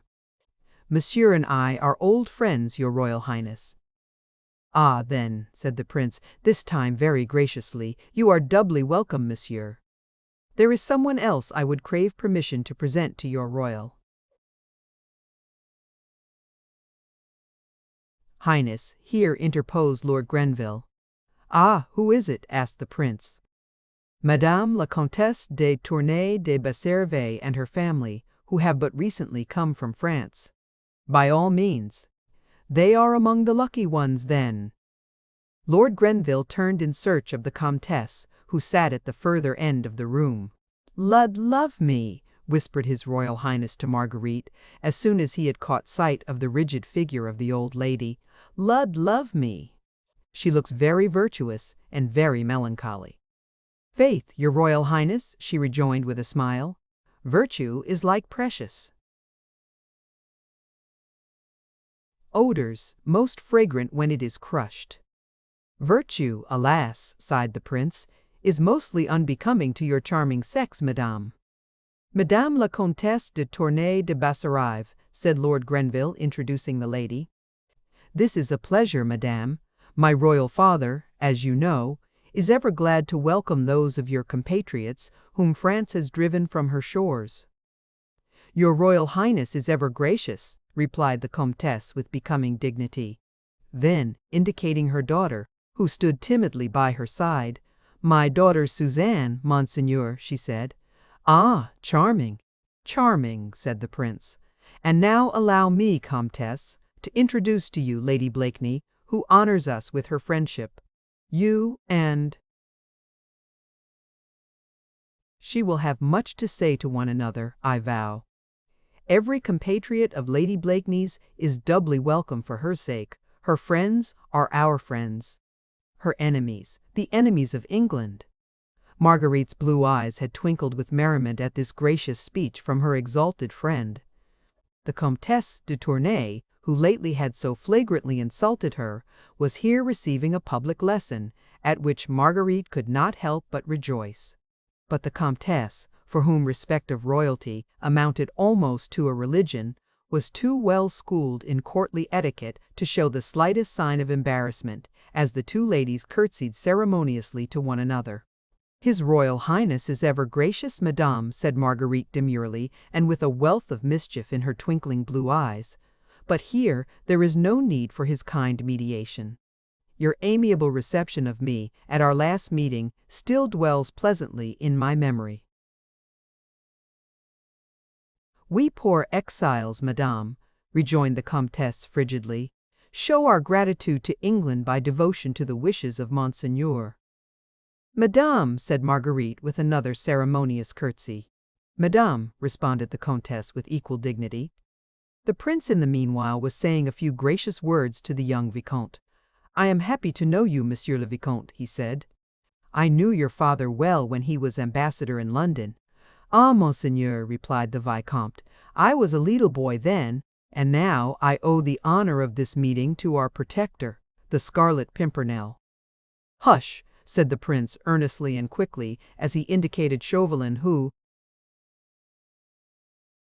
had stood a little on one side throughout the whole of this little scene, watching Marguerite and the Comtesse with an amused, sarcastic little smile around his thin lips. "Nay, monseigneur," he said now, as if in direct response to the prince's challenge, "pray do not check this gentleman's display of gratitude. The name of that interesting red flower is well known to me and to France." The prince looked at him keenly for a moment or two. "Faith then, monsieur," he said, "perhaps you know more about our national hero than we do ourselves. Perchance you know who he is. See," he added, turning to the groups round the room, "the ladies hang upon your lips. You would render yourself popular among the fair sex if you were to gratify their curiosity." "Ah, monseigneur," said Chauvelin significantly, "rumor has it in France that your highness could, and you would give the truest account of that enigmatical wayside flower." He looked quickly and keenly at Marguerite as he spoke, but she betrayed no emotion, and her eyes met his quite fearlessly. "Nay, man," replied the prince, "my lips are sealed." And the members of the League jealously guard the secret of their chief, so his fair adorers have to be content with worshipping a shadow. "Here in England, monsieur," he added, with wonderful charm and dignity, "we but name the Scarlet Pimpernel, and every fair cheek is suffused with a blush of enthusiasm. None have seen him save his faithful lieutenants. We know not if he be tall or short, fair or dark, handsome or ill-formed, but we know that he is the bravest gentleman in all the world, and we all feel a little proud, monsieur, when we remember that he is un Englishman. Ah, Monsieur Chauvelin," added Marguerite, looking almost with defiance across at the placid, sphinx-like face of the Frenchman, "His Royal Highness should add that we ladies think of him as of a hero of old. We worship him, we wear his badge, we tremble for him when he is in danger, and exult with him in the hour of his victory." Chauvelin did no more than bow placidly, both to the prince and to Marguerite. He felt that both speeches were intended, each in their way, to convey contempt or defiance. The pleasure-loving, idle prince he despised, the beautiful woman who in her golden hair wore a spray of small red flowers composed of rubies and diamonds. Her he held in the hollow of his hand. He could afford to remain silent and to await events. A long, jovial, inane laugh broke the sudden silence which had fallen over everyone. "And we poor husbands," came in slow, affected accents from gorgeous Sir Percy, "we have to stand by while they worship a demmed shadow." Everyone laughed, the prince more loudly than anyone. The tension of subdued excitement was relieved, and the next moment everyone was laughing and chatting merrily as the gay crowd broke up and dispersed in the adjoining rooms. Chapter 12. The Scrap of Paper. Marguerite suffered intensely. Though she laughed and chatted, though she was more admired, more surrounded, more feted than any woman there, she felt like one condemned to death, living her last day upon this earth. Her nerves were in a state of painful tension, which had increased 100-fold during that brief hour which she had spent in her husband's company, between the opera and the ball. The short ray of hope that she might find in this good-natured, lazy individual a valuable friend and adviser had vanished as quickly as it had come, the moment she found herself alone with him. The same feeling of good-humored contempt which one feels for an animal or a faithful servant made her turn away with a smile from the man who should have been her moral support in this heart-rending crisis through which she was passing, who should have been her cool-headed adviser, when feminine sympathy and sentiment tossed her hither and thither between her love for her brother who was far away and in mortal peril, and horror of the awful service which Chauvelin had exacted from her in exchange for Armand's safety. There he stood, the moral support, the cool-headed adviser, surrounded by a crowd of brainless, empty-headed young fops who were even now repeating from mouth to mouth, and with every sign of the keenest enjoyment, a doggerel quatrain which he had just given forth. Everywhere the absurd, silly words met her. People seemed to have little else to speak about. Even the prince had asked her, with a laugh, whether she appreciated her husband's latest poetic efforts. "All done in the tying of a cravat," Sir Percy had declared to his clique of admirers. "We seek him here, we seek him there. Those Frenchies seek him everywhere. Is he in heaven? Is he in hell? That demmed, elusive Pimpernel?" Sir Percy's bon mot had gone the round of the brilliant reception rooms. The prince was enchanted. He vowed that life without Blakeney would be but a dreary desert. Then, taking him by the arm, had led him to the card-room and engaged him in a long game of hazard. Sir Percy, whose chief interest in most social gatherings seemed to center round the card table, usually allowed his wife to flirt, dance, to amuse, or bore herself as much as she liked. And tonight, having delivered himself of his bon mot, he had left Marguerite surrounded by a crowd of admirers of all ages, all anxious and willing to help her, to forget that somewhere in the spacious reception rooms there was a long, lazy being who had been fool enough to suppose that the cleverest woman in Europe would settle down to the prosaic bonds of English matrimony. Her still overwrought nerves, her excitement and agitation, lent beautiful Marguerite Blakeney much additional charm, escorted by a veritable bevy of men of all ages and of most nationalities. She called forth many exclamations of admiration from everyone as she passed. She would not allow herself any more time to think. Her early, somewhat bohemian training had made her something of a fatalist. She felt that events would shape themselves, that the directing of them was not in her hands. From Chauvelin she knew that she could expect no mercy. He had set a price upon Armand's head and left it to her to pay or not, as she chose. Later on in the evening she caught sight of Sir Andrew Ffoulkes and Lord Antony Dewhurst, who seemingly had just arrived. She noticed at once that Sir Andrew immediately made for little Suzanne de Tournay, and that the two young people soon managed to isolate themselves in one of the deep embrasures of the mullioned windows. there to carry on a long conversation, which seemed very earnest and very pleasant on both sides.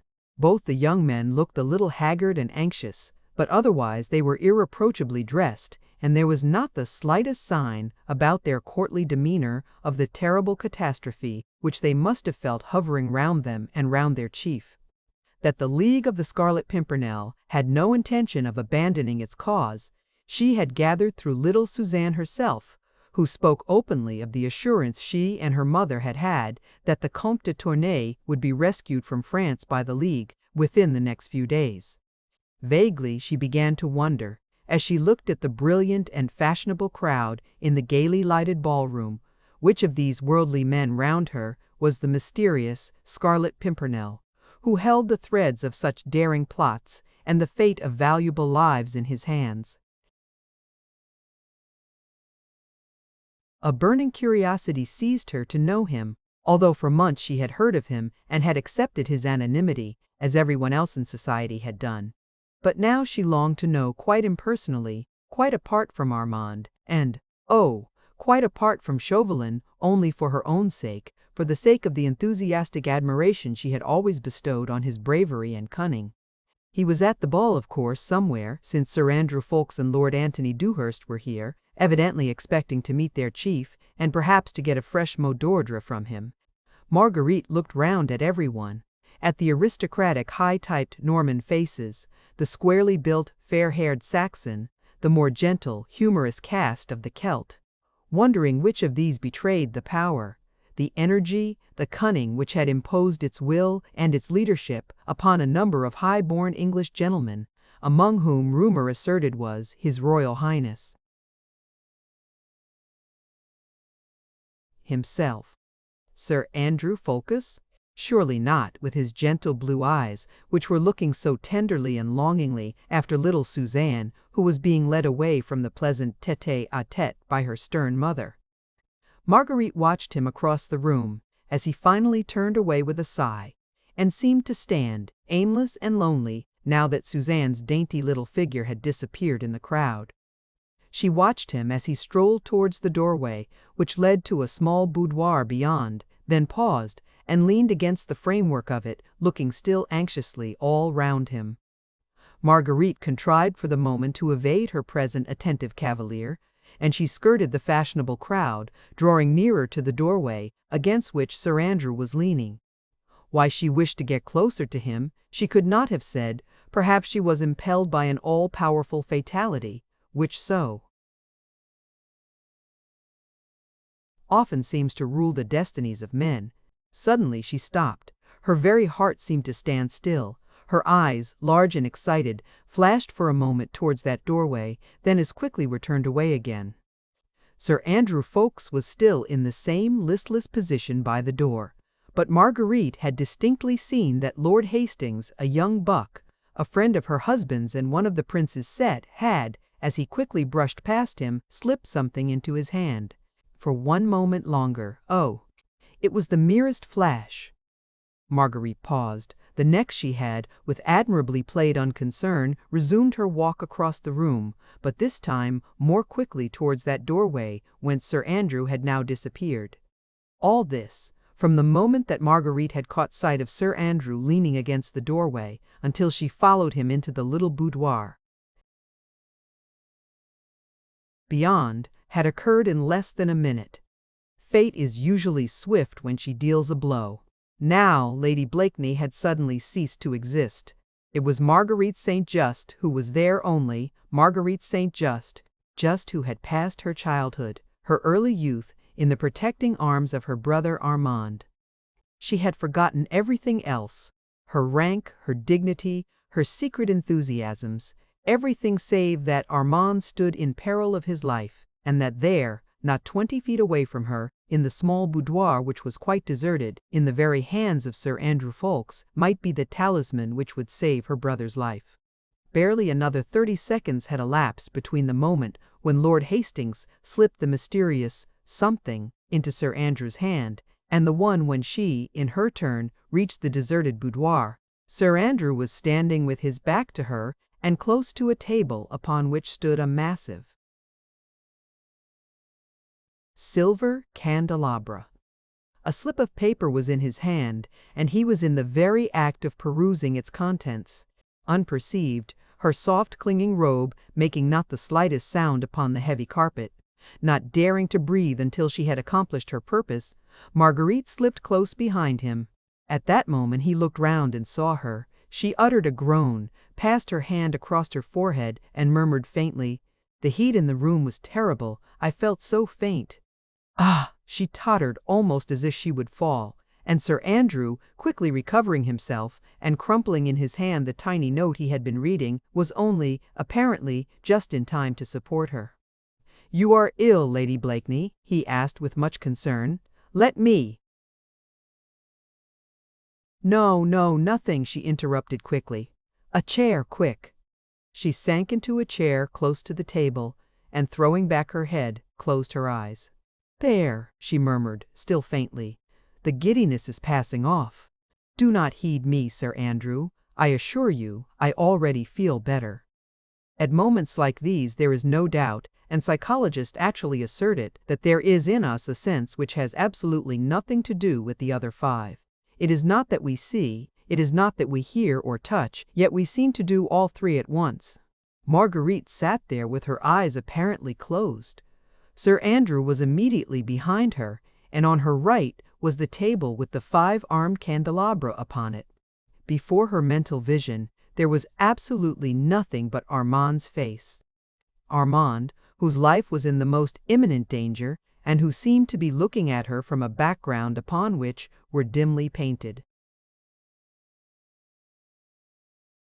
the seething crowd of Paris, the bare walls of the Tribunal of Public Safety, with Fouquier Tinville, the public prosecutor, demanding Armand's life in the name of the people of France, and the lurid guillotine with its stained knife waiting for another victim. Armand! For one moment there was dead silence in the little boudoir. Beyond, from the brilliant ballroom, the sweet notes of the gavotte, the frou-frou of rich dresses, the talk and laughter of a large and merry crowd, came as a strange, weird accompaniment to the drama which was being enacted here. Sir Andrew had not uttered another word. Then it was that that extra sense became potent in Marguerite Blakeney. She could not see, for her eyes were closed; she could not hear, for the noise from the ballroom drowned the soft rustle of that momentous scrap of paper. Nevertheless, she knew, as if she had both seen and heard, that Sir Andrew was even now holding the paper to the flame of one of the candles. At the exact moment that it began to catch fire, she opened her eyes, raised her hand, and, with 2 dainty fingers, had taken the burning scrap of paper from the young man's hand. Then she blew out the flame, and held the paper to her nostril with perfect unconcern. "How thoughtful of you, Sir Andrew," she said gaily. "Surely 'twas your grandmother who taught you that the smell of burnt paper was a sovereign remedy against giddiness." She sighed with satisfaction, holding the paper tightly between her jeweled fingers. That talisman which perhaps would save her brother Armand's life. Sir Andrew was staring at her, too dazed for the moment to realize what had actually happened. He had been taken so completely by surprise that he seemed quite unable to grasp the fact that the slip of paper, which she held in her dainty hand, was one perhaps on which the life of his comrade might depend. Marguerite burst into a long, merry peal of laughter. "Why do you stare at me like that?" she said playfully. "I assure you I feel much better. Your remedy has proved most effectual. This room is most delightfully cool," she added, with the same perfect composure, "and the sound of the gavotte from the ballroom is fascinating and soothing." She was prattling on in the most unconcerned and pleasant way, whilst Sir Andrew, in an agony of mind, was racking his brains as to the quickest method he could employ to get that bit of paper out of that beautiful woman's hand. Instinctively, vague and tumultuous thoughts rushed through his mind. He suddenly remembered her nationality, and worst of all, recollected that horrible tale anent the Marquis de St. Cyr, which in England no one had credited, for the sake of Sir Percy, as well as for her own. What? Still dreaming and staring? she said with a merry laugh. "You are most ungallant, Sir Andrew, and now I come to think of it, you seemed more startled than pleased when you saw me just now. I do believe, after all, that it was not concern for my health, nor yet a remedy taught you by your grandmother, that caused you to burn this tiny scrap of paper. I vow it must have been your lady love's last cruel epistle you were trying to destroy. Now confess," she added, playfully holding up the scrap of paper. "Does this contain her final congé, or a last appeal to kiss and make friends?" "Whichever it is, Lady Blakeney," said Sir Andrew, who was gradually recovering his self-possession, "this little note is undoubtedly mine, and, not caring whether his action was one that would be styled ill-bred towards a lady, the young man had made a bold dash for the note, but Marguerite's thoughts flew quicker than his own. Her actions, under pressure of this intense excitement, were swifter and more sure. She was tall and strong. She took a quick step backwards and knocked over the small Sheraton table, which was already top-heavy, and which fell down with a crash, together with the massive candelabra upon it. She gave a quick cry of alarm. "The candles! Sir Andrew, quick!" There was not much damage done. One or two of the candles had blown out as the candelabra fell. Others had merely sent some grease upon the valuable carpet. One had ignited the paper shade over it. Sir Andrew quickly and dexterously put out the flames and replaced the candelabra upon the table. But this had taken him a few seconds to do, and those seconds had been all that Marguerite needed to cast a quick glance at the paper and to note its contents, a dozen words in the same distorted handwriting she had seen before, and bearing the same device, a star-shaped flower drawn in red ink. When Sir Andrew once more looked at her, he only saw on her face alarm at the untoward accident and relief at its happy issue, whilst the tiny and momentous note had apparently fluttered to the ground. Eagerly the young man picked it up, and his face looked much relieved, as his fingers closed tightly over it. "For shame, Sir Andrew," she said, shaking her head with a playful sigh, making havoc in the heart of some impressionable duchess, whilst conquering the affections of my sweet little Suzanne. "Well, well!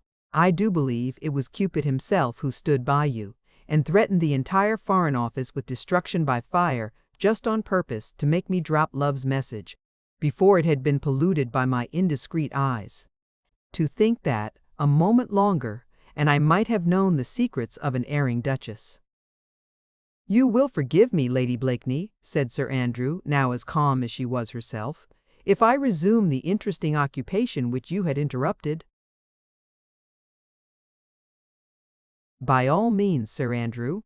How should I venture to thwart the love god again? Perhaps he would mete out some terrible chastisement against my presumption. Burn your love token by all means."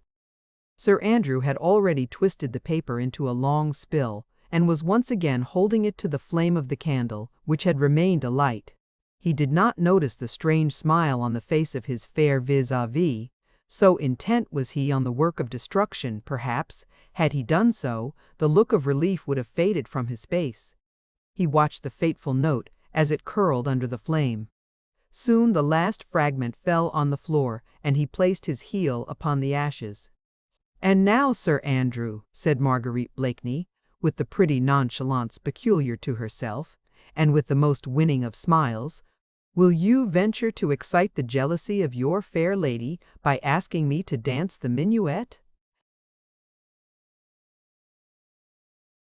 Or 13. Either or? The few words which Marguerite Blakeney had managed to read on the half-scorched piece of paper seemed literally to be the words of fate. "Star myself tomorrow." This she had read quite distinctly. Then came a blur caused by the smoke of the candle, which obliterated the next few words.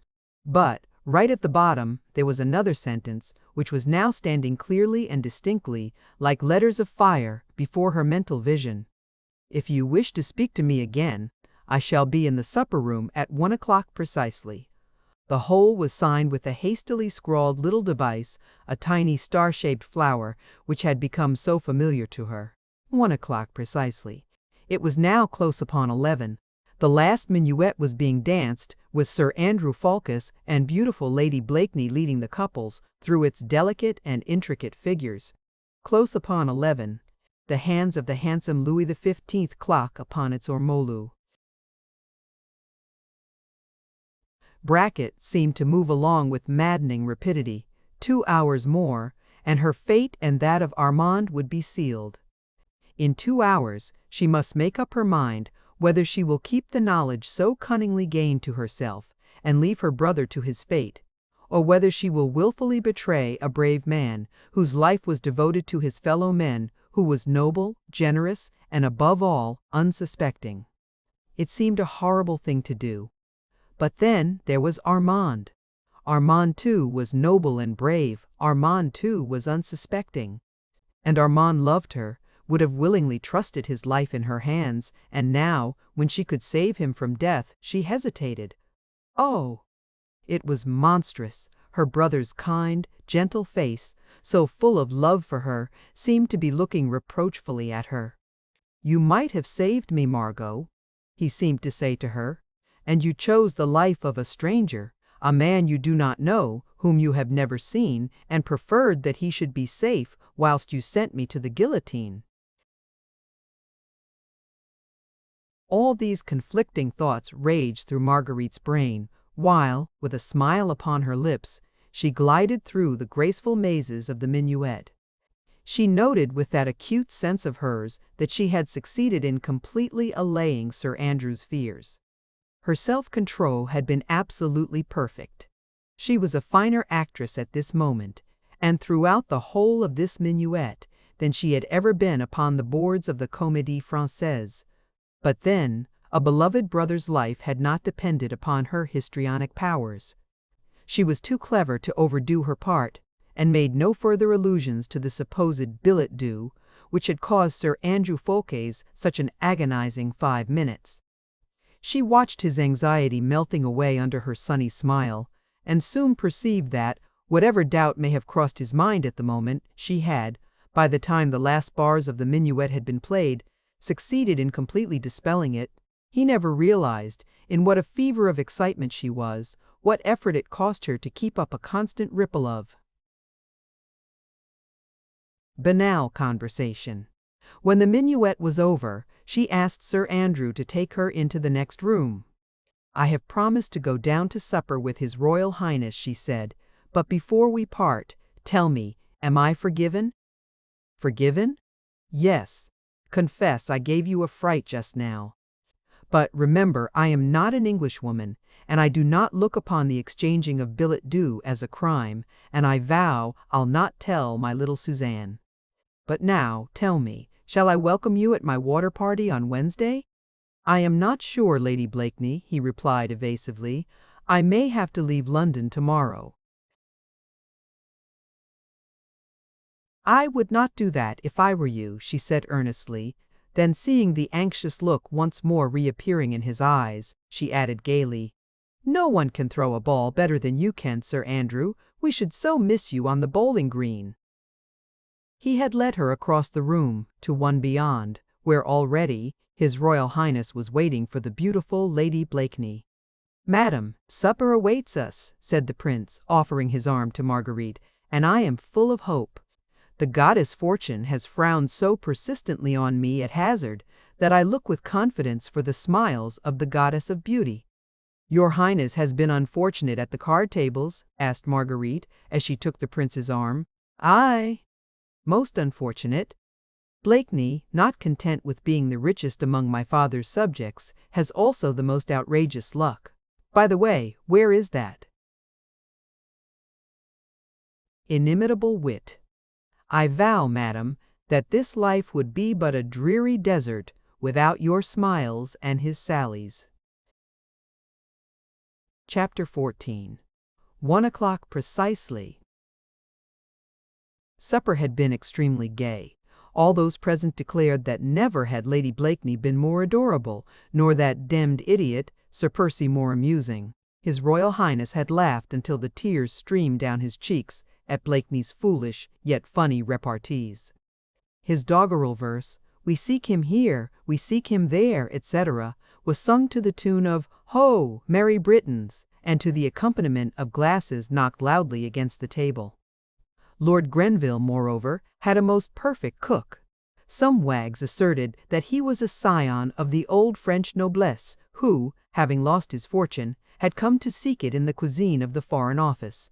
Marguerite Blakeney was in her most brilliant mood, and surely not a soul in that crowded supper-room had even an inkling of the terrible struggle which was raging within her heart.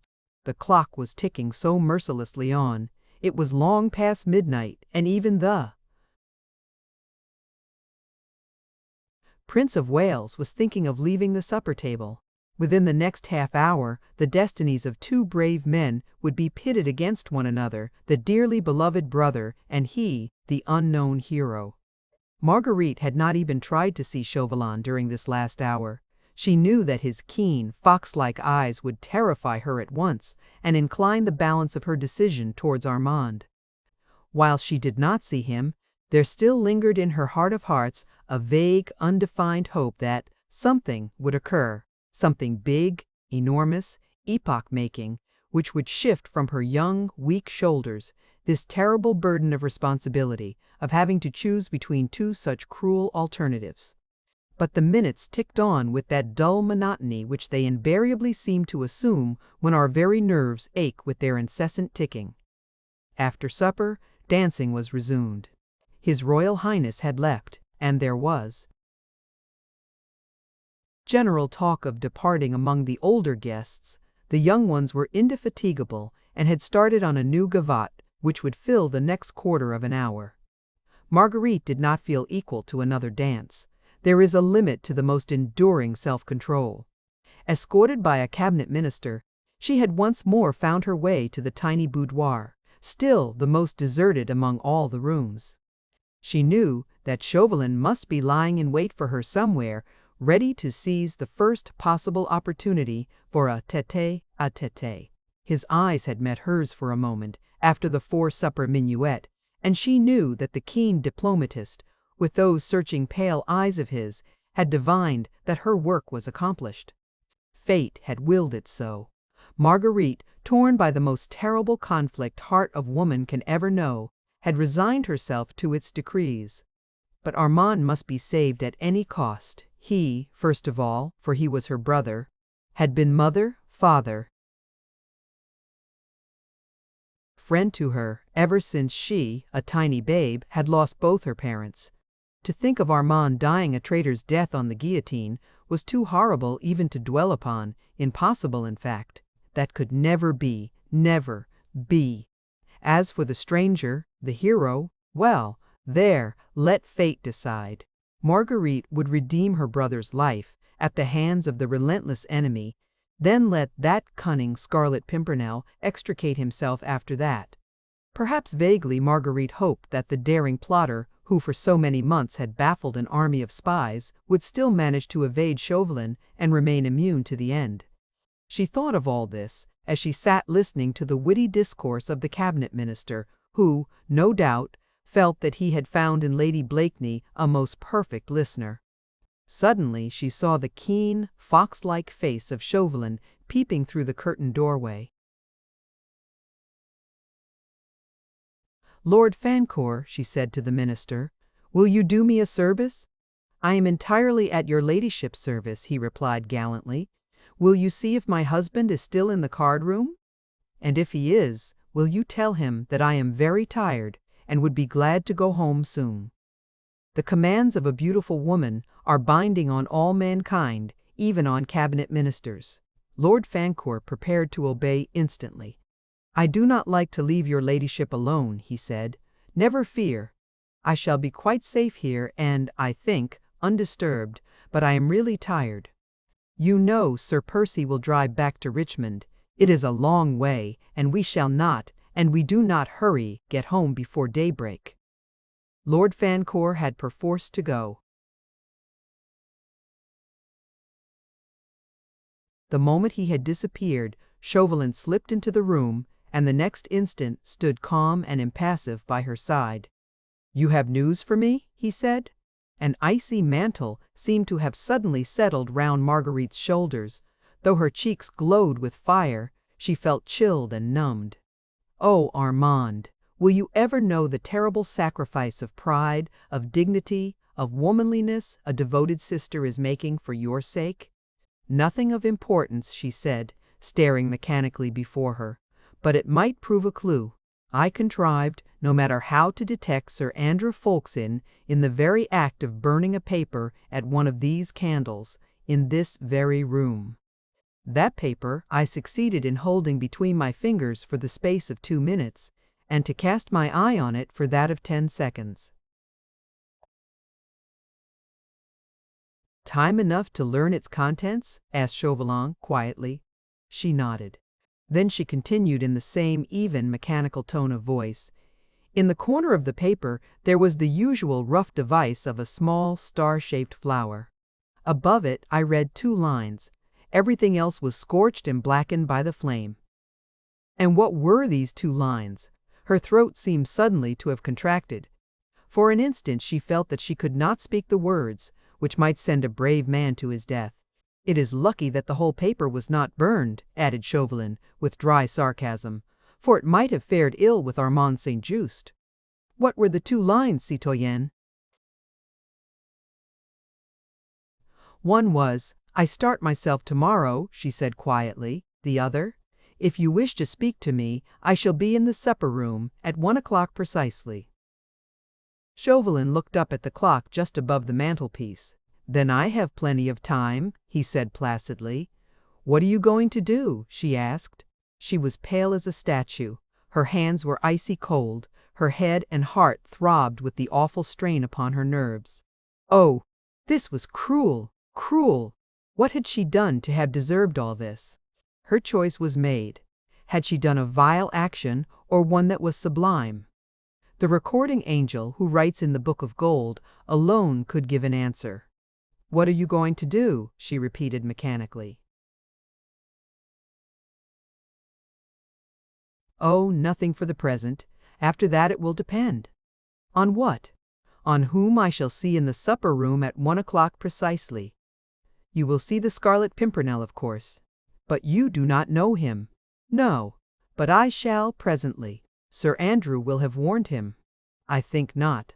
When you parted from him after the minuet, he stood and watched you, for a moment or 2, with a look which gave me to understand that something had happened between you. It was only natural, was it not, that I should make a shrewd guess as to the nature of that something. I thereupon engaged the young gallant in a long and animated conversation. We discussed Herr Gluck's singular success in London until a lady claimed his arm for supper.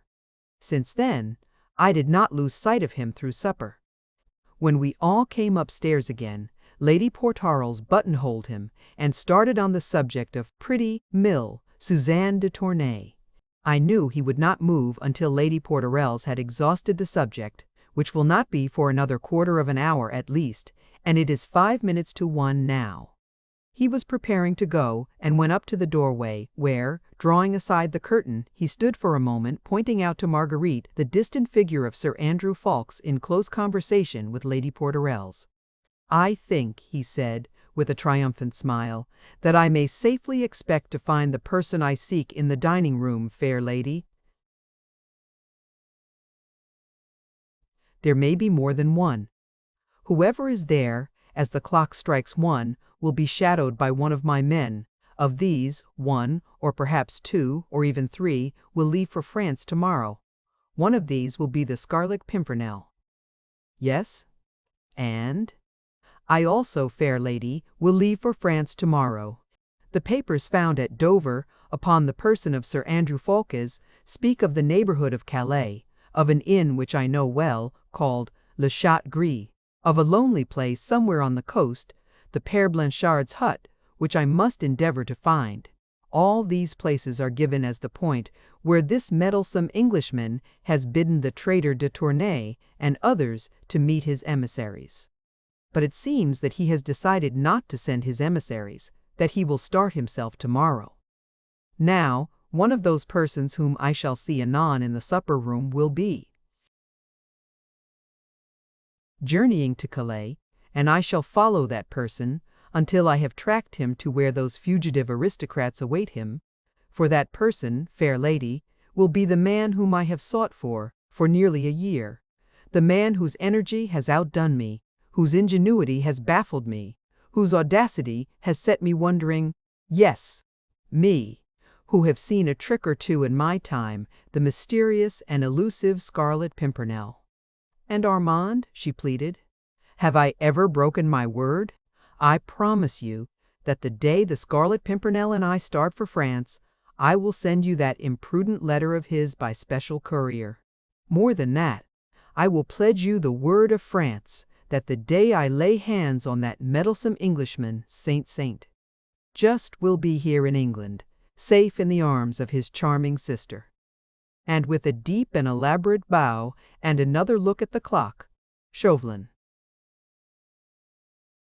glided out of the room.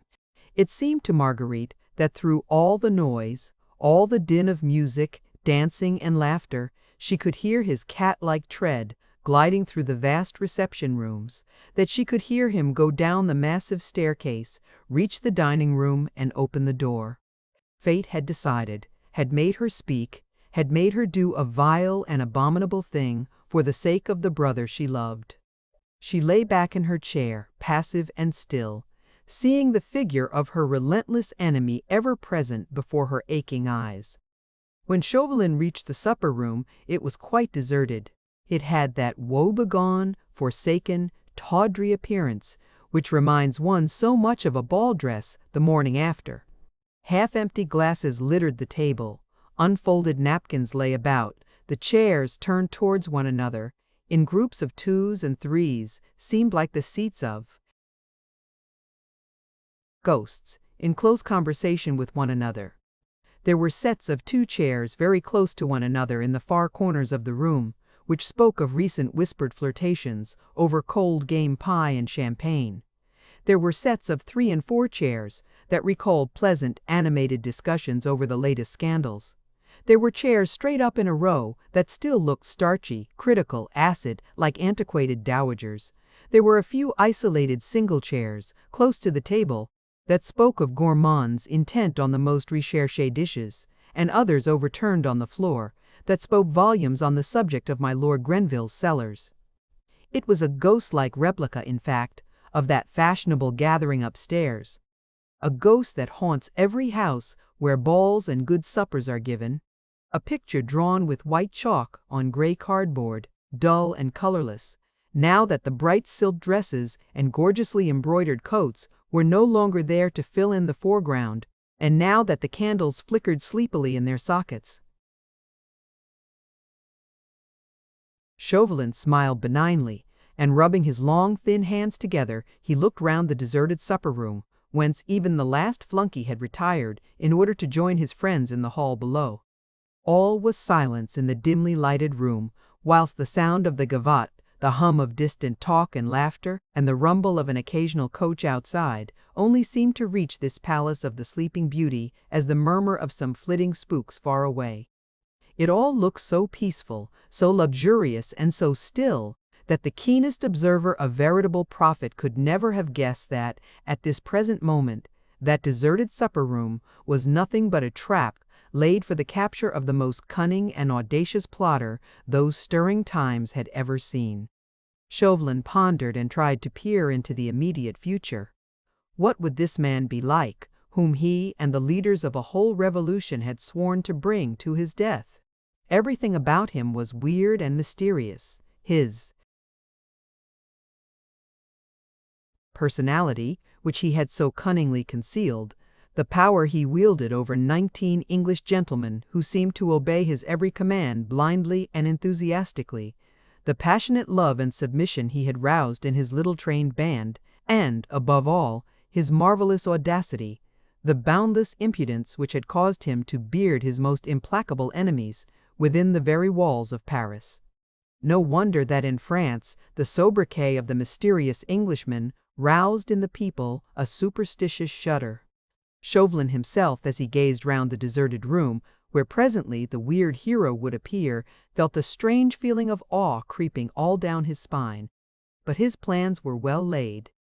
He felt sure that the Scarlet Pimpernel had not been warned, and felt equally sure that Marguerite Blakeney had not played him false.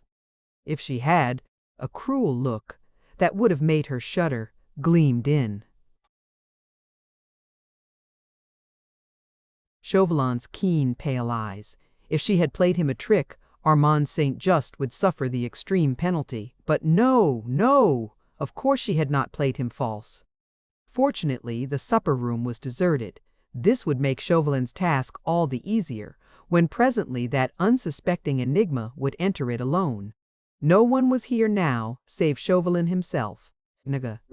As he surveyed with a satisfied smile the solitude of the room, the cunning agent of the French government became aware of the peaceful, monotonous breathing of some one of my Lord Grenville's guests, who, no doubt, had supped both wisely and well, and was enjoying a quiet sleep, away from the din of the dancing above. Chauvelin looked round once more, and there in the corner of a sofa, in the dark angle of the room, his mouth open, his eyes shut, the sweet sounds of peaceful slumbers proceeding from his nostrils, reclined the gorgeously apparelled, long-limbed husband of the cleverest woman in Europe. Chauvelin looked at him as he lay there, placid, unconscious, at peace with all the world and himself, after the best of suppers, and a smile, that was almost one of pity, softened for a moment the hard lines of the Frenchman's face and the sarcastic twinkle of his pale eyes. Evidently the slumberer, deep in dreamless sleep, would not interfere with Chauvelin's trap for catching that cunning Scarlet Pimpernel. Again he rubbed his hands together, and, following the example of Sir Percy Blakeney, he too stretched himself out in the corner of another sofa, shut his eyes, opened his mouth, gave forth sounds of peaceful breathing, and waited. 22. Doubt. Marguerite Blakeney had watched the slight sable-clad figure of Chauvelin as he worked his way through the ballroom. Then, perforce, she had had to wait, while her nerves tingled with excitement.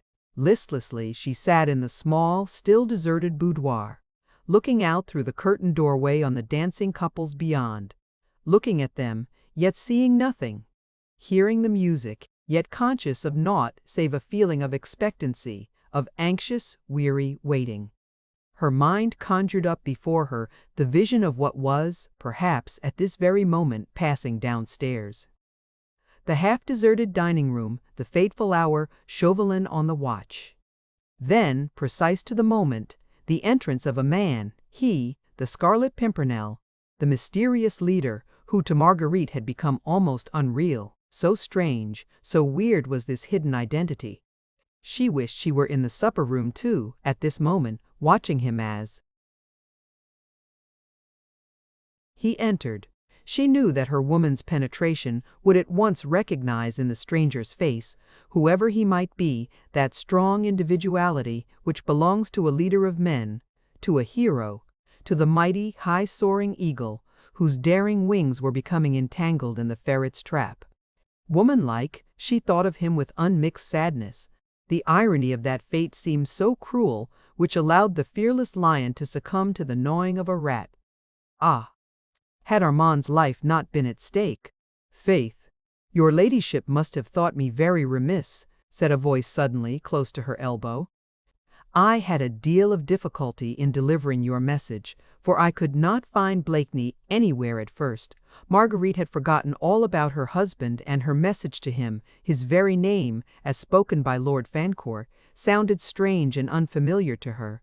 So completely had she in the last 5 minutes lived her old life in the Rue de Rue.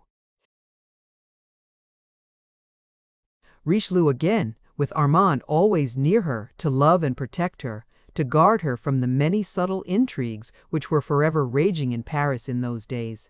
I did find him at last, continued Lord Fancourt, and gave him your message. He said that he would give orders at once for the horses to be put to. Ah, she said, still very absently. You found my husband and gave him my message? Yes, he was in the dining room fast asleep. I could not manage to wake him up at first. Thank you very much, she said mechanically, trying to collect her thoughts. "Will your ladyship honor me with the contradance until your coach is ready?" asked Lord Fancourt. "No, I thank you, my lord, but, and you will forgive me, I really am too tired, and the heat in the ballroom has become oppressive. The conservatory is deliciously cool, let me take you there, and then get you something." "You seem ailing, Lady Blakeney." "I am only very tired," she repeated wearily, as she allowed Lord Fancourt to lead her, where subdued lights and green plants lent coolness to the air. He got her a chair, into which she sank. This long interval of waiting was intolerable. Why did not Chauvelin come and tell her the result of his watch? Lord Fancourt was very attentive. She scarcely heard what he said, and suddenly startled him by asking abruptly, "Lord Fancourt, did you perceive who was in the dining-room just now, besides Sir Percy Blakeney?" "Only the agent of the French government, M. Chauvelin, equally fast asleep in another corner," he said. "Why does your ladyship ask?" "I know not. Did you notice the time when you were there?" "It must have been about 5 or 10 minutes past 1. I wonder what your ladyship is thinking about," he added, for evidently the fair lady's thoughts were very far away, and she had not been listening to his intellectual conversation. But indeed her thoughts were not very far away, only one story below, in this same house, in the dining-room, where sat Chauvelin still on the watch. Had he failed? For one instant that possibility rose before her as a hope, the hope that the Scarlet Pimpernel had been warned by Sir Andrew, and that Chauvelin's trap had failed to catch his bird. But that hope soon gave way to fear. Had he failed? But then Armand. Lord Fancourt had given up talking since he found that he had no listener. He wanted an opportunity for slipping away, for sitting opposite to a lady, however fair, who is evidently not heeding the most vigorous efforts made for her entertainment, is not exhilarating, even to a cabinet minister. "Shall I find out if your ladyship's coach is ready?" he said at last, tentatively. "Oh, thank you, if you would be so kind. I fear I am but sorry company, but I am really tired, and, perhaps, would be best alone." She had been longing to be rid of him, for she hoped that, like the fox he so resembled, Chauvelin would be prowling round, thinking to find her alone. But Lord Fancourt went, and still Chauvelin did not come. Oh, what had happened? She felt Armand's fate trembling in the balance. She feared now with a deadly fear that Chauvelin had failed, and that the mysterious Scarlet Pimpernel had proved elusive once more. Then she knew that she need hope for no pity, no mercy from him. He had pronounced his either-or, and nothing less would content him. He was very spiteful, and would affect the belief that she had willfully misled him. And having failed to trap the eagle once again, his revengeful mind would be content with the humble prey, Armand. Yet she had done her best, had strained every nerve for Armand's sake. She could not bear to think that all had failed. She could not sit still. She wanted to go and hear the worst at once. She wondered even that Chauvelin had not come yet, to vent his wrath and satire upon her. Lord Grenville himself came presently to tell her that her coach was ready, and that Sir Percy was already waiting for her ribbons in hand. Marguerite said, "Farewell," to her distinguished host. Many of her friends stopped her, as she crossed the rooms to talk to her and exchange pleasant au revoir. The minister only took final leave of beautiful Lady Blakeney on the top of the stairs. Below, on the landing, a veritable army of gallant gentlemen were waiting to bid good-bye to the Queen of Beauty and Fashion, whilst outside, under the massive portico, Sir Percy's magnificent bays were impatiently pawing the ground. At the top of the stairs, just after she had taken final leave of her host, she suddenly saw Chauvelin. He was coming up the stairs slowly, and rubbing his thin hands very softly together. There was a curious look on his mobile face, partly amused and wholly puzzled, and as his keen eyes met Marguerite's, they became strangely sarcastic.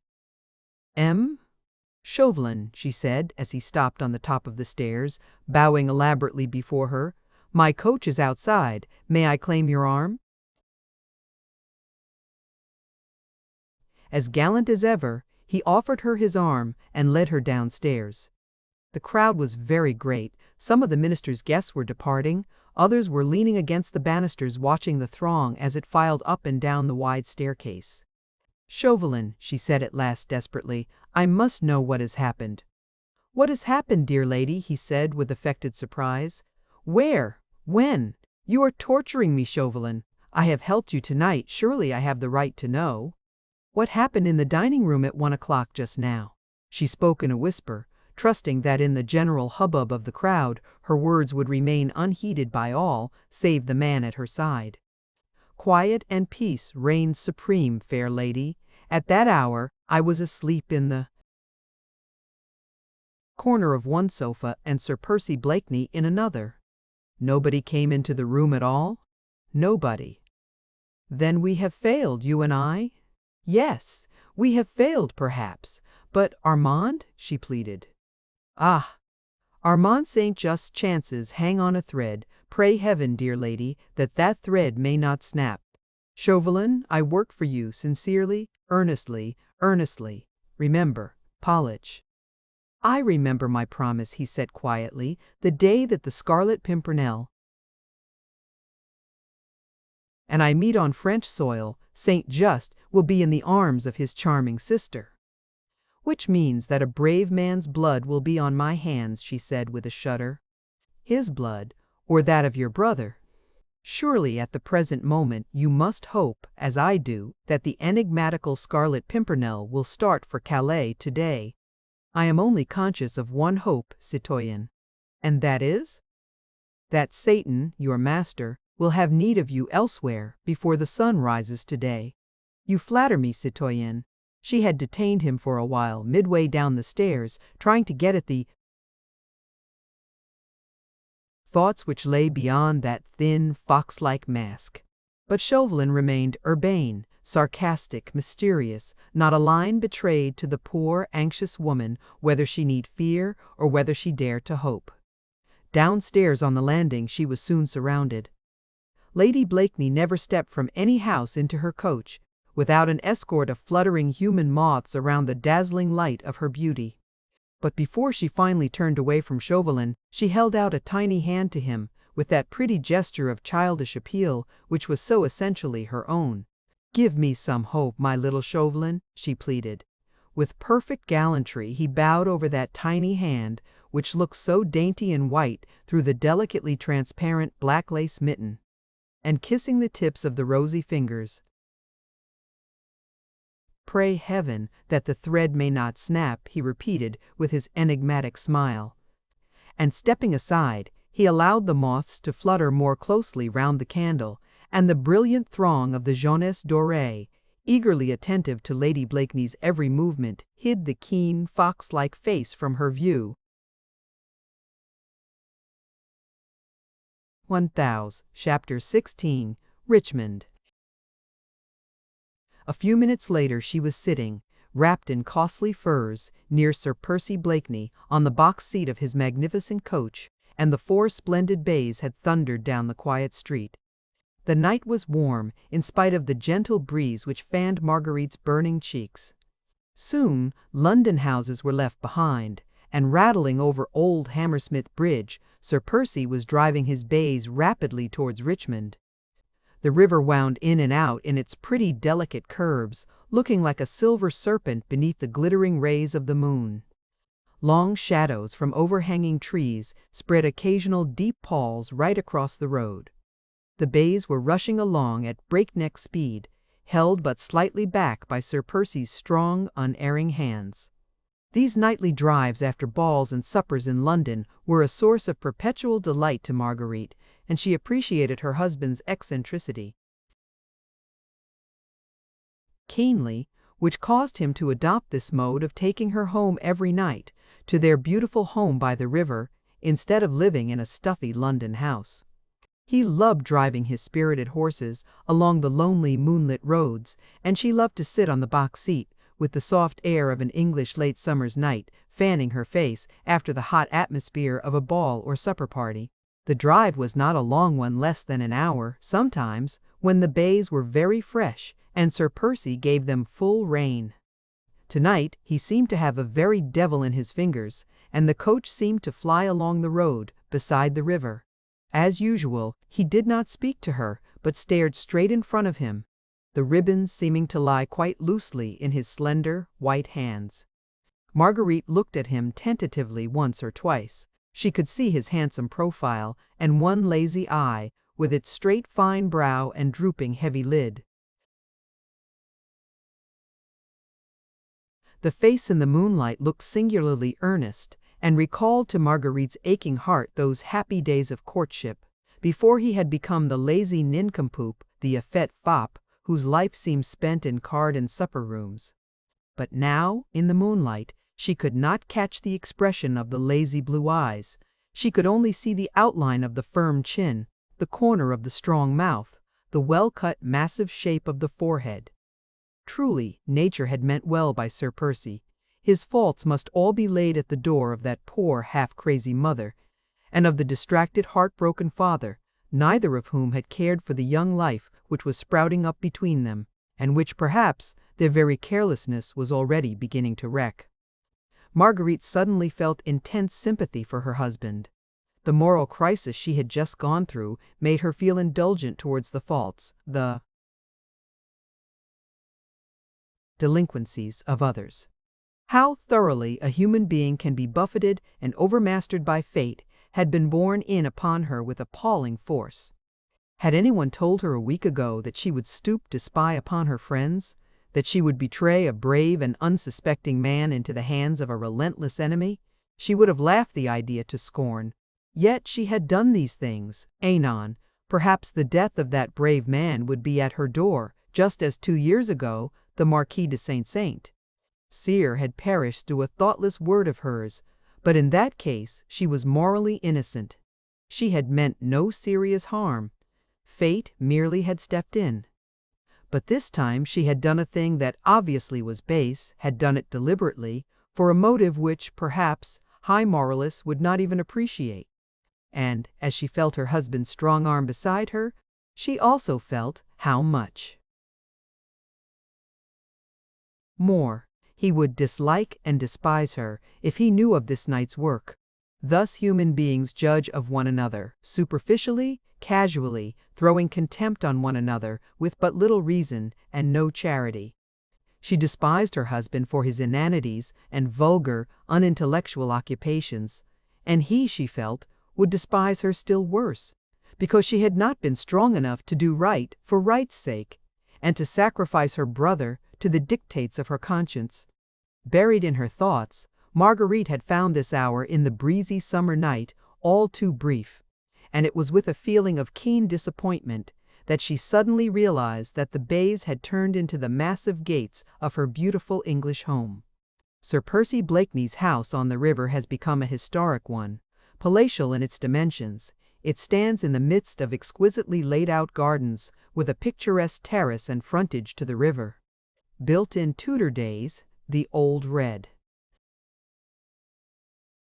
brick of the walls looks eminently picturesque in the midst of a bower of green, the beautiful lawn, with its old sundial, adding the true note of harmony to its foreground. Great secular trees lent cool shadows to the grounds, and now, on this warm early autumn night, the leaves slightly turned to russets and gold. The old garden looks singularly poetic and peaceful in the moonlight.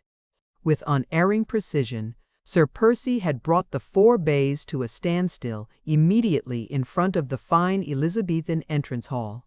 In spite of the lateness of the hour, an army of grooms seemed to have emerged from the very ground as the coach had thundered up and were standing respectfully round.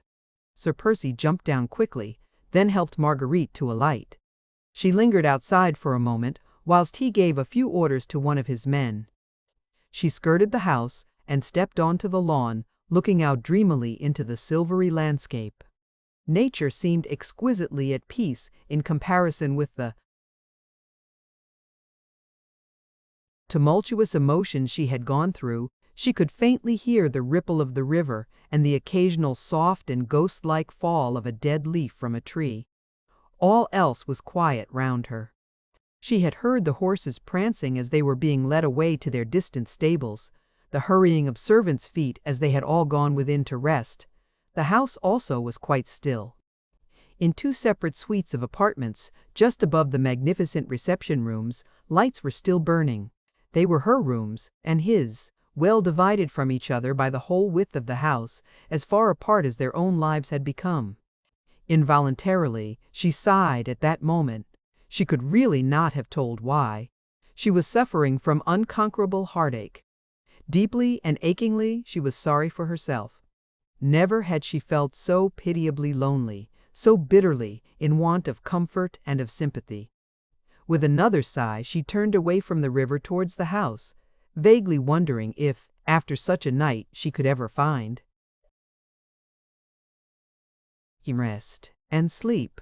Suddenly, before she reached the terrace, she heard a firm step upon the crisp gravel, and the next moment her husband's figure emerged out of the shadow. He, too, had skirted the house and was wandering along the lawn towards the river. He still wore his heavy driving coat with the numerous lapels and collars he himself had set in fashion, but he had thrown it well back, burying his hands, as was his wont, in the deep pockets of his satin breeches.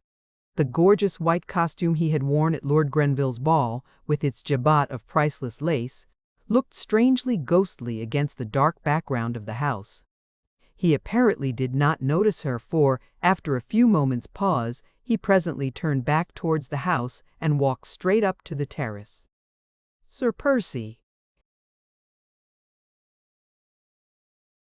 He already had one foot on the lowest of the terrace steps, but at her voice he started and paused, then looked searchingly into the shadows whence she had called to him.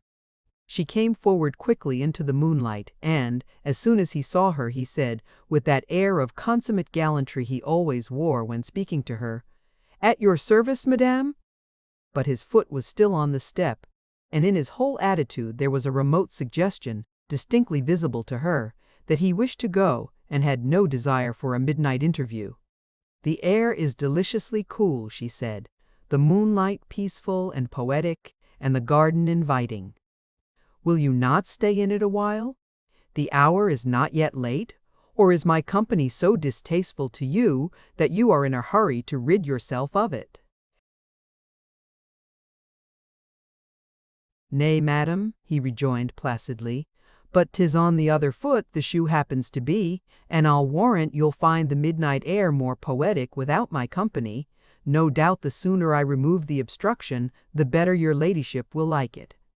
He turned once more to go. "I protest you mistake me, Sir Percy," she said hurriedly, and drawing a little closer to him. "The estrangement, which, alas, has arisen between us, was none of my making, remember." "Begad!" "You must pardon me there, madame," he protested coldly. "My memory was always of the shortest." He looked her straight in the eyes with that lazy nonchalance which had become second nature to him. She returned his gaze for a moment, then her eyes softened as she came up quite close to him, to the foot of the terrace steps. "Of the shortest, Sir Percy? Faith, how it must have altered! Was it 3 years ago, or 4, that you saw me for 1 hour in Paris, on your way to the East? When you came back 2 years later, you had not forgotten me."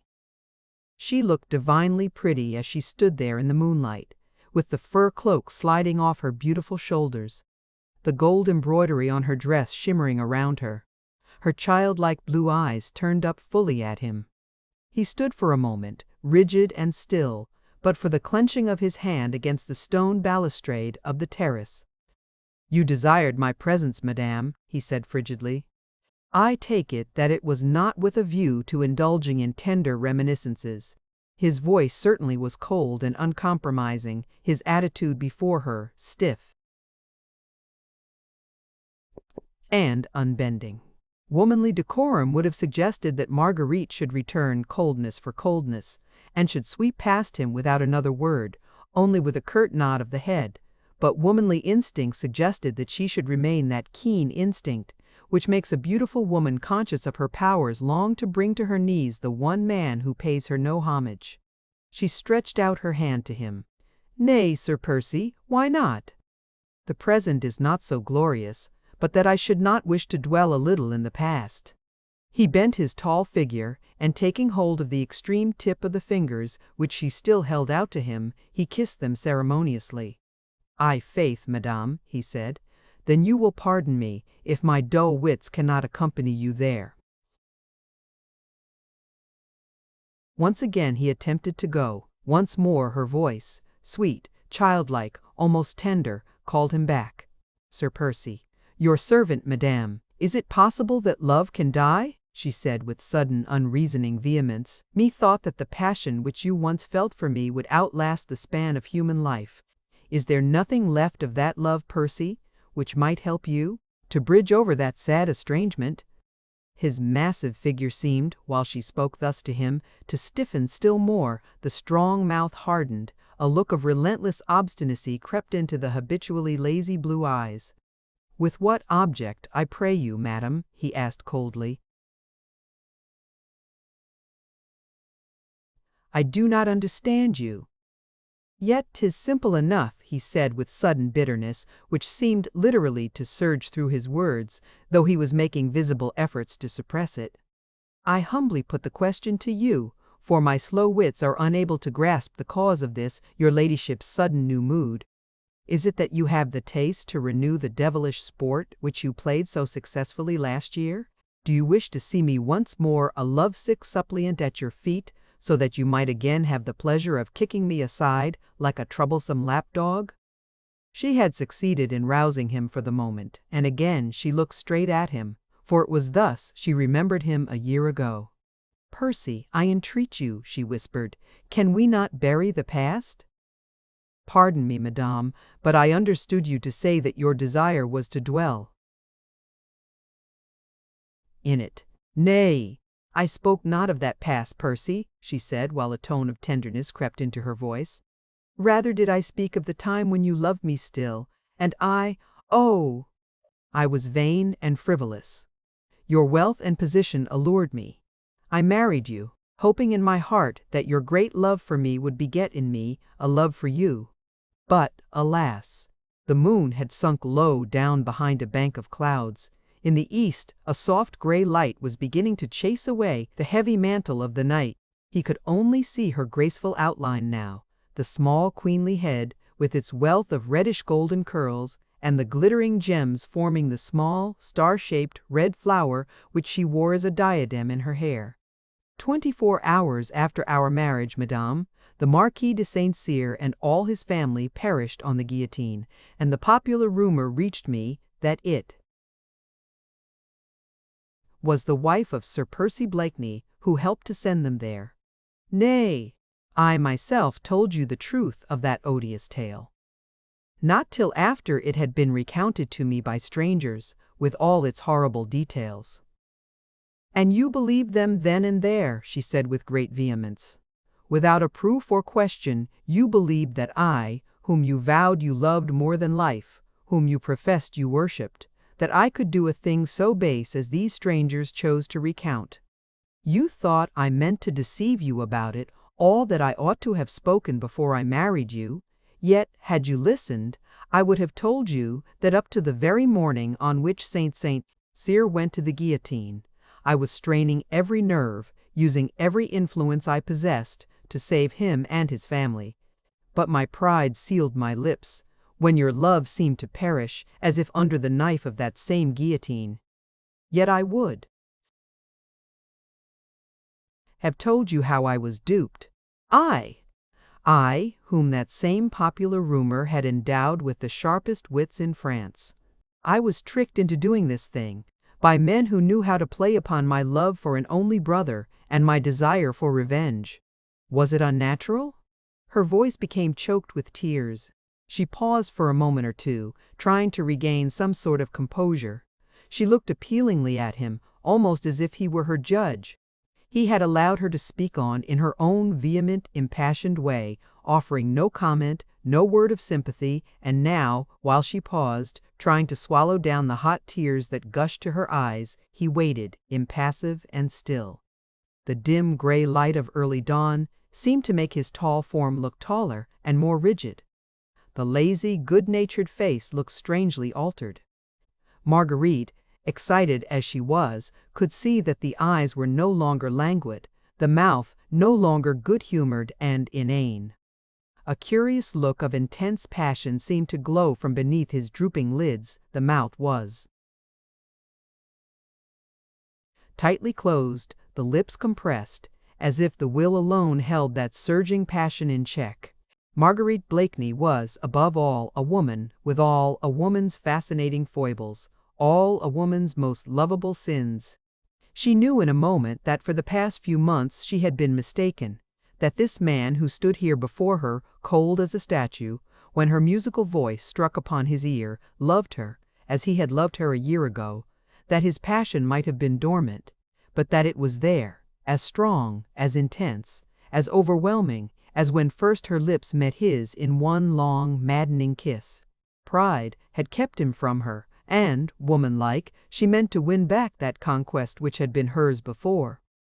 Suddenly it seemed to her that the only happiness life could ever hold for her again would be in feeling that man's kiss once more upon her lips. "Listen to the tale, Sir Percy," she said, and her voice now was low, sweet, infinitely tender. "Armand was all in all to me. We had no parents, and brought one another up. He was my little father, and I, his tiny mother. We loved one another so. Then one day, do you mind me, Sir Percy? The Marquis de Saint-Saëns. Sire had my brother Armand thrashed by his lacqueys, that brother whom I loved better than all the world, and his offense? That he, a plebeian, had dared to love the daughter of the aristocrat, for that he was waylaid and thrashed like a dog within an inch of his life. Oh, how I suffered! His humiliation had eaten into my very soul. When the opportunity occurred, and I was able to take my revenge, I took it. But I only thought to bring that proud Marquis to trouble and humiliation. He plotted with Austria against his own country. Chance gave me knowledge of this, I spoke of it, but I did not know, how could I guess? They trapped and duped me. When I realized what I had done, it was too late." "It is perhaps a little difficult, madame," said Sir Percy, after a moment of silence between them, "to go back over the past. I have confessed to you that my memory is short, but the thought certainly lingered in my mind that, at the time of the Marquis's death, I entreated you for an explanation of those same noisome popular rumors. If that same memory does not, even now, play me a trick, I fancy that you refused me all explanation then, and demanded of my love a humiliating allegiance it was not prepared to give.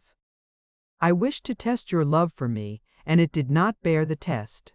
You used to tell me that you drew the very breath of life, but for me, and for love of me. And to probe that love, you demanded that I should forfeit mine honor," he said, whilst gradually his impassiveness seemed to leave him, his rigidity to relax, "that I should accept without murmur or question, as a dumb and submissive slave, every action of my mistress. My heart overflowing with love and passion, I asked for no explanation, I waited for one, not doubting, only hoping. Had you spoken but one word, from you I would have accepted any explanation and believed it. But you left me without a word, beyond a bald confession of the actual horrible facts. Proudly you returned to your brother's house and left me alone, for weeks, not knowing, now, in whom to believe, since the shrine, which contained my one illusion, lay shattered to earth at my feet." She need not complain now that he was cold and impassive. His very voice shook with an intensity of passion, which he was making superhuman efforts to keep in check. "Aye, the madness of my pride," she said sadly. "Hardly had I gone, already I had repented. But when I returned, I found you, oh, so altered, wearing already that mask of somnolent indifference which you have never laid aside until now." She was so close to him that her soft, loose hair was wafted against his cheek. Her eyes, glowing with tears, maddened him. The music in her voice sent fire through his veins. But he would not yield to the magic charm of this woman whom he had so deeply loved, and at whose hands his pride had suffered so bitterly. He closed his eyes to shut out the dainty vision of that sweet face, of that snow-white neck and graceful figure, round which the faint rosy light of dawn was just beginning to hover playfully. "Nay, madam, it is no mask," he said icily. "I swore to you, once, that my life was yours. For months now it has been your plaything. It has served its purpose." But now she knew that that very coldness was a mask. The trouble, the sorrow she had gone through last night suddenly came back to her mind, but no longer with bitterness, rather with a feeling that this man who loved her would help her to bear the burden. "Sir Percy," she said impulsively, "heaven knows you have been at pains to make the task, which I had set to myself, terribly difficult to accomplish. You spoke of my mood just now. Well, we will call it that, if you will. I wished to speak to you because I was in trouble and had need of your sympathy." "It is yours to command, madam." "How cold you are," she sighed.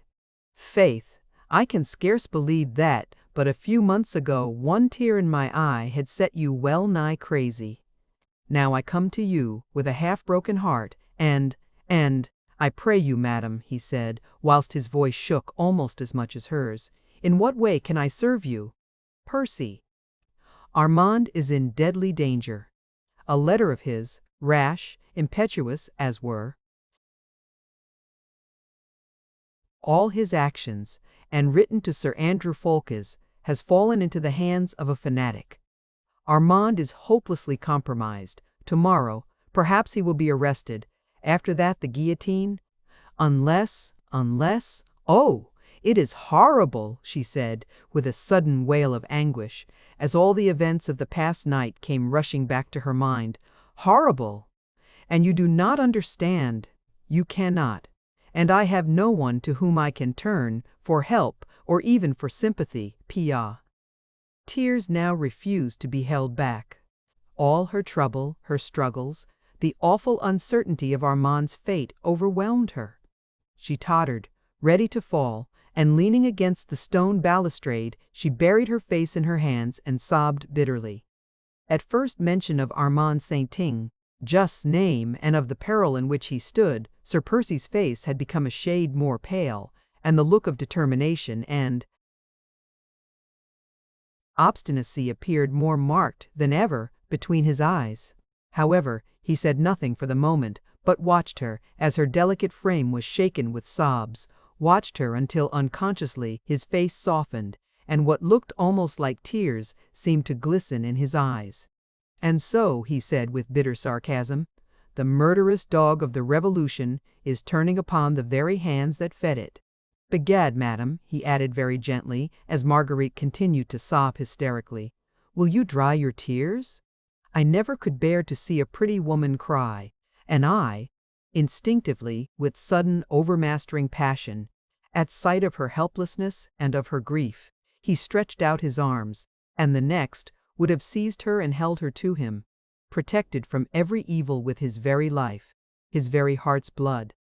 But pride had the better of it in this struggle once again. He restrained himself with a tremendous effort of will, and said coldly, though still very gently, "Will you not turn to me, madame, and tell me in what way I may have the honor to serve you?" She made a violent effort to control herself, and turning her tear-stained face to him, she once more held out her hand, which he kissed with the same punctilious gallantry. But Marguerite's fingers this time lingered in his hand for a second or two longer than was absolutely necessary, and this was because she had felt that his hand trembled perceptibly and was burning hot, whilst his lips felt as cold as marble. "Can you do aught for Armand?" she said sweetly and simply. "You have so much influence at court, so many friends. Nay, madam, should you not rather seek the influence of your French friend, M. Chauvelin? His extends, if I mistake not, even as far as the Republican government of France." "I cannot ask him, Percy." "Oh, I wish I dared to tell you, but, he has put a price on my brother's head, which she would have given worlds if she had felt the courage then to tell him everything, all she had done that night, how she had suffered, and how her hand had been forced. But she dared not give way to that impulse, not now, when she was just beginning to feel that he still loved her, when she hoped that she could win him back. She dared not make another confession to him. After all, he might not understand, he might not sympathize with her struggles and temptation. His love still dormant might sleep the sleep of death. Perhaps he divined what was passing in her mind. His whole attitude was one of intense longing, a veritable prayer for that confidence which her foolish pride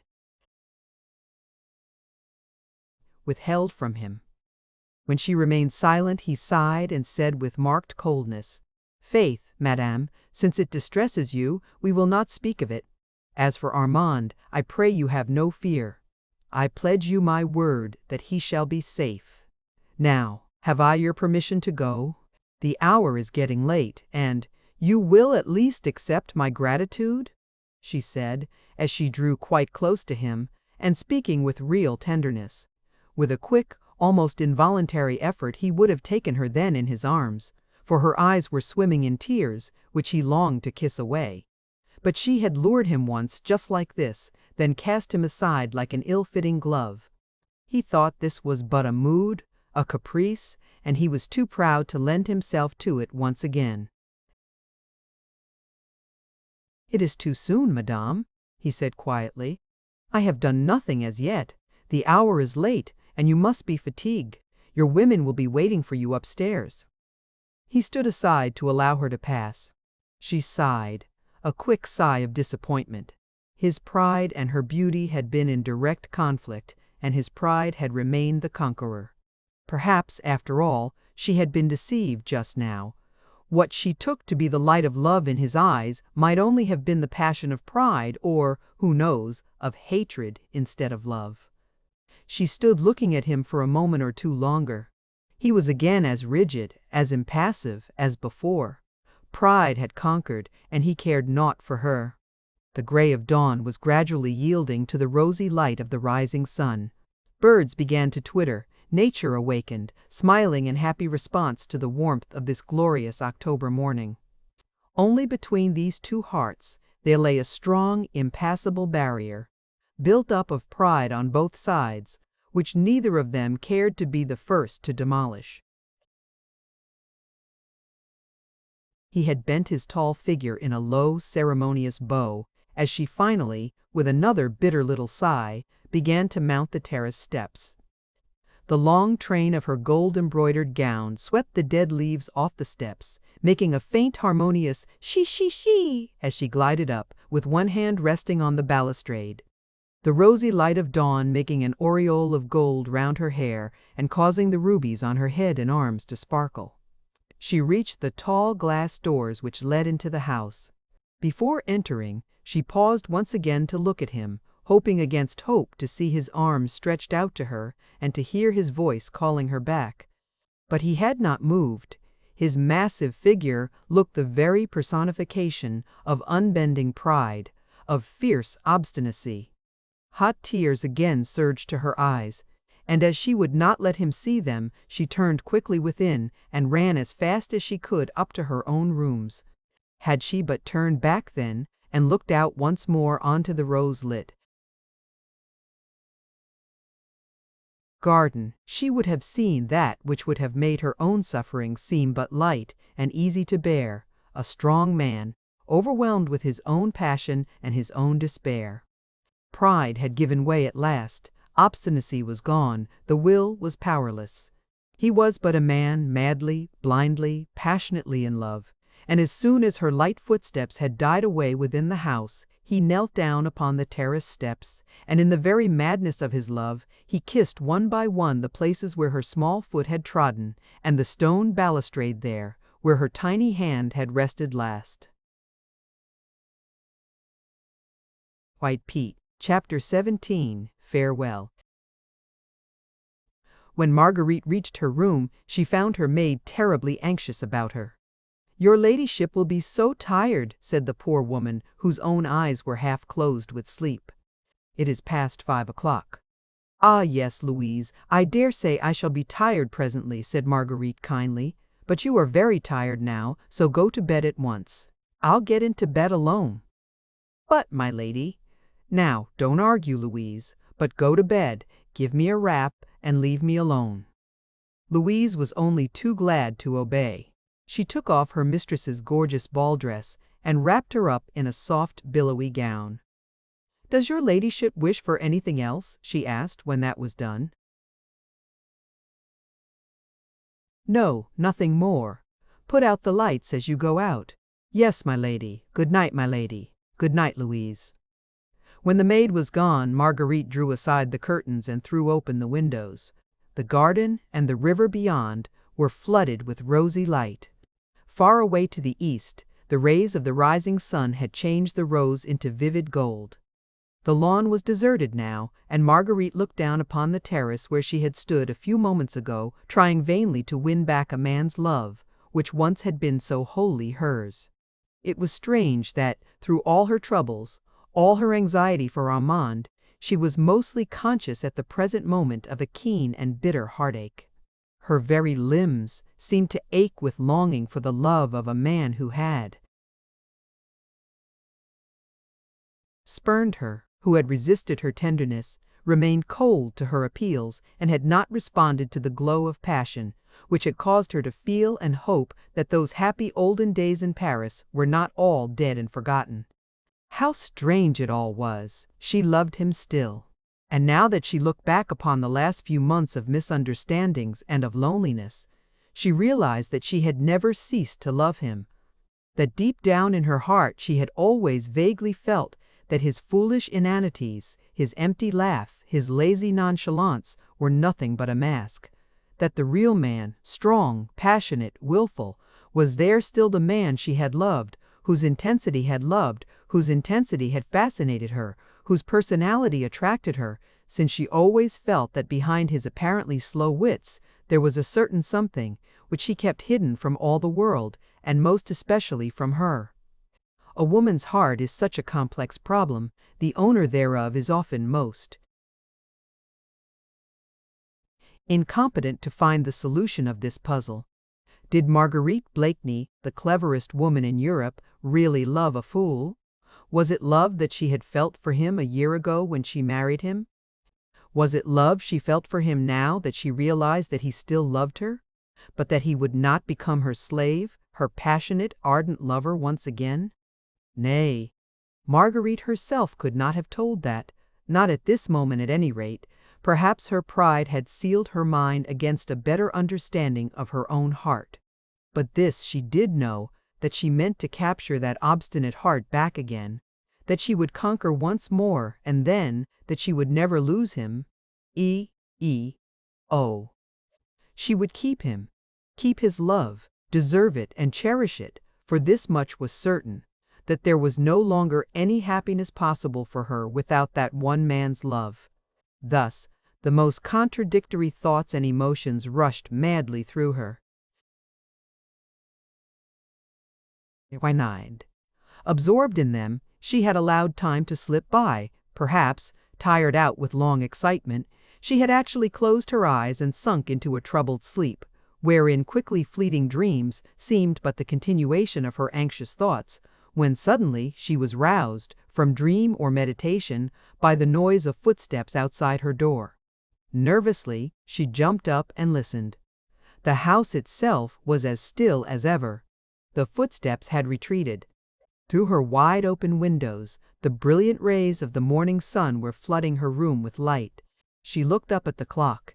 It was 6:30, too early for any of the household to be already astir. She certainly must have dropped asleep, quite unconsciously. The noise of the footsteps, also of hushed, subdued voices, had awakened her. What could they be? Gently, on tiptoe, she crossed the room and opened the door to listen. Not a sound, that peculiar stillness of the early morning when sleep with all mankind is at its heaviest. but the noise had made her nervous, and when, suddenly, at her feet, on the very doorstep, she saw something white lying there. A letter, evidently she hardly dared touch it. It seemed so ghost-like. It certainly was not there when she came upstairs. Had Louise dropped it? Or was some tantalizing spook at play, showing her fairy letters where none existed? At last she stooped to pick it up, and, amazed, puzzled beyond measure, she saw that the letter was addressed to herself in her husband's large, businesslike-looking hand. What could he have to say to her, in the middle of the night, which could not be put off until the morning? She tore open the envelope and read, "A most unforeseen circumstance forces me to leave for the north immediately, so I beg your ladyship's pardon if I do not avail myself of the honor of bidding you good-bye. My business may keep me employed for about a week, so I shall not have the privilege of being present at your ladyship's water party on Wednesday. I remain your ladyship's most humble and most obedient servant, Piercy Blakeney." Marguerite must suddenly have been imbued with her husband's slowness of intellect, for she had perforce to read the few simple lines over and over again before she could fully grasp their meaning. She stood on the landing, turning over and over in her hand this curt and mysterious epistle, her mind a blank, her nerves strained with agitation, and a presentiment she could not very well have explained. Sir Percy owned considerable property in the north, certainly, and he had often before gone there alone and stayed away a week at a time, but it seemed so very strange that circumstances should have arisen between 5 and 6 o'clock in the morning that compelled him to start in this extreme hurry. Vainly she tried to shake off an unaccustomed feeling of nervousness. She was trembling from head to foot. A wild, unconquerable desire seized her to see her husband again, at once, if only he had not already started. Forgetting the fact that she was only very lightly clad in a morning wrap, and that her hair lay loosely about her shoulders, she flew down the stairs, right through the hall towards the front door. It was, as usual, barred and bolted, for the indoor servants were not yet up, but her keen ears had detected the sound of voices and the pawing of a horse's hoof against the flagstones. With nervous, trembling fingers, Marguerite undid the bolts one by one, bruising her hands, hurting her nails, for the locks were heavy and stiff. But she did not care. Her whole frame shook with anxiety at the very thought that she might be too late, that he might have gone without her seeing him and bidding him Godspeed. At last she had turned the key and thrown open the door. Her ears had not deceived her. A groom was standing close by, holding a couple of horses. One of these was Sultan, Sir Percy's favorite and swiftest horse, saddled ready for a journey. The next moment Sir Percy himself appeared round the further corner of the house and came quickly towards the horses. He had changed his gorgeous ball costume, but was, as usual, irreproachably and richly apparelled in a suit of fine cloth, with lace jabot and ruffles, high-top boots, and riding breeches. Marguerite went forward a few steps. He looked up and saw her. A slight frown appeared between his eyes. "You are going?" she said quickly and feverishly. "Whither?" "As I have had the honor of informing your ladyship, urgent, most unexpected business calls me to the north this morning," he said, in his usual cold, drawly manner. "But your guests tomorrow?" "I have prayed your ladyship to offer my humble excuses to His Royal Highness. You are such a perfect hostess, I do not think that I shall be missed." "But surely you might have waited for your journey." "Until after our water party," she said, still speaking quickly and nervously. "Surely the business is not so urgent, and you said nothing about it just now." "My business, as I had the honor to tell you, madame, is as unexpected as it is urgent. May I therefore crave your permission to go?" "Can I do aught for you in town, on my way back?" "No, no, thanks, nothing. But you will be back soon?" "Very soon." "Before the end of the week?" "I cannot say." He was evidently trying to get away, whilst she was straining every nerve to keep him back for a moment or two. "Percy," she said, "will you not tell me why you go today? Surely I, as your wife, have the right to know. You have not been called away to the north. I know it. There were no letters, no couriers from there before we left for the opera last night, and nothing was waiting for you when we returned from the ball. You are not going to the north, I feel convinced. There is some mystery, and, nay, there is no mystery, madame, he replied, with a slight tone of impatience. My business has to do with Armand there. Now, have I your leave to depart? With Armand? But you will run no danger? Danger? I? Nay, madame, your solicitude does me honor. As you say, I have some influence. My intention is to exert it before it be too late. Will you allow me to thank you at least? Nay, madam, he said coldly, there is no need for that. My life is at your service, and I am already more than repaid. And mine will be at yours, Sir Percy, if you will but accept it, in exchange for what you do for Armand, she said, as, impulsively, she stretched out both her hands to him. There! I will not detain you, my thoughts go with you. Farewell. How lovely she looked in this morning sunlight, with her ardent hair streaming around her shoulders. He bowed very low and kissed her hand. She felt the burning kiss, and her heart thrilled with joy and hope. You will come back, she said tenderly. Very soon, he replied, looking longingly into her blue eyes. And, you will remember? She asked, as her eyes, in response to his look, gave him an infinity of promise. I will always remember, madame, that you have honored me by commanding my services. The words were cold and formal, but they did not chill her this time. Her woman's heart had read his, beneath the impassive mask his pride still forced him to wear. He bowed to her again, then begged her leave to depart. She stood on one side whilst he jumped onto Sultan's back. Then, as he galloped out of the gates, she waved him a final adieu. A bend in the road soon hid him from view. His confidential groom had some difficulty in keeping pace with him, for Sultan flew along in response to his master's excited mood. Marguerite, with a sigh that was almost a happy one, turned and went within. She went back to her room, for suddenly, like a tired child, she felt quite sleepy. Her heart seemed all at once to be in complete peace, and, though it still ached with undefined longing, a vague and delicious hope soothed it as with a balm. She felt no longer anxious about Armand. The man who had just ridden away, bent on helping her brother, inspired her with complete confidence in his strength and in his power. She marveled at herself for having ever looked upon him as an inane fool. Of course, that was a mask, worn to hide the bitter wound she had dealt to his faith and to his love. His passion would have overmastered him, and he would not let her see how much he still cared and how deeply he suffered. But now, all would be well. She would crush her own pride, humble it before him, tell him everything, trust him in everything, and those happy days would come back, when they used to wander off together in the forests of Fontainebleau, when they spoke little, for he was always a silent man, but when she felt that against that strong heart, she would always find rest and happiness. The more she thought of the events of the past night, the less fear had she of Chauvelin and his schemes. He had failed to discover the identity of the Scarlet Pimpernel, of that she felt sure. Both Lord Fancourt and Chauvelin himself had assured her that no one had been in the dining room at 1 o'clock except the Frenchman himself and Percy. Yes, Percy.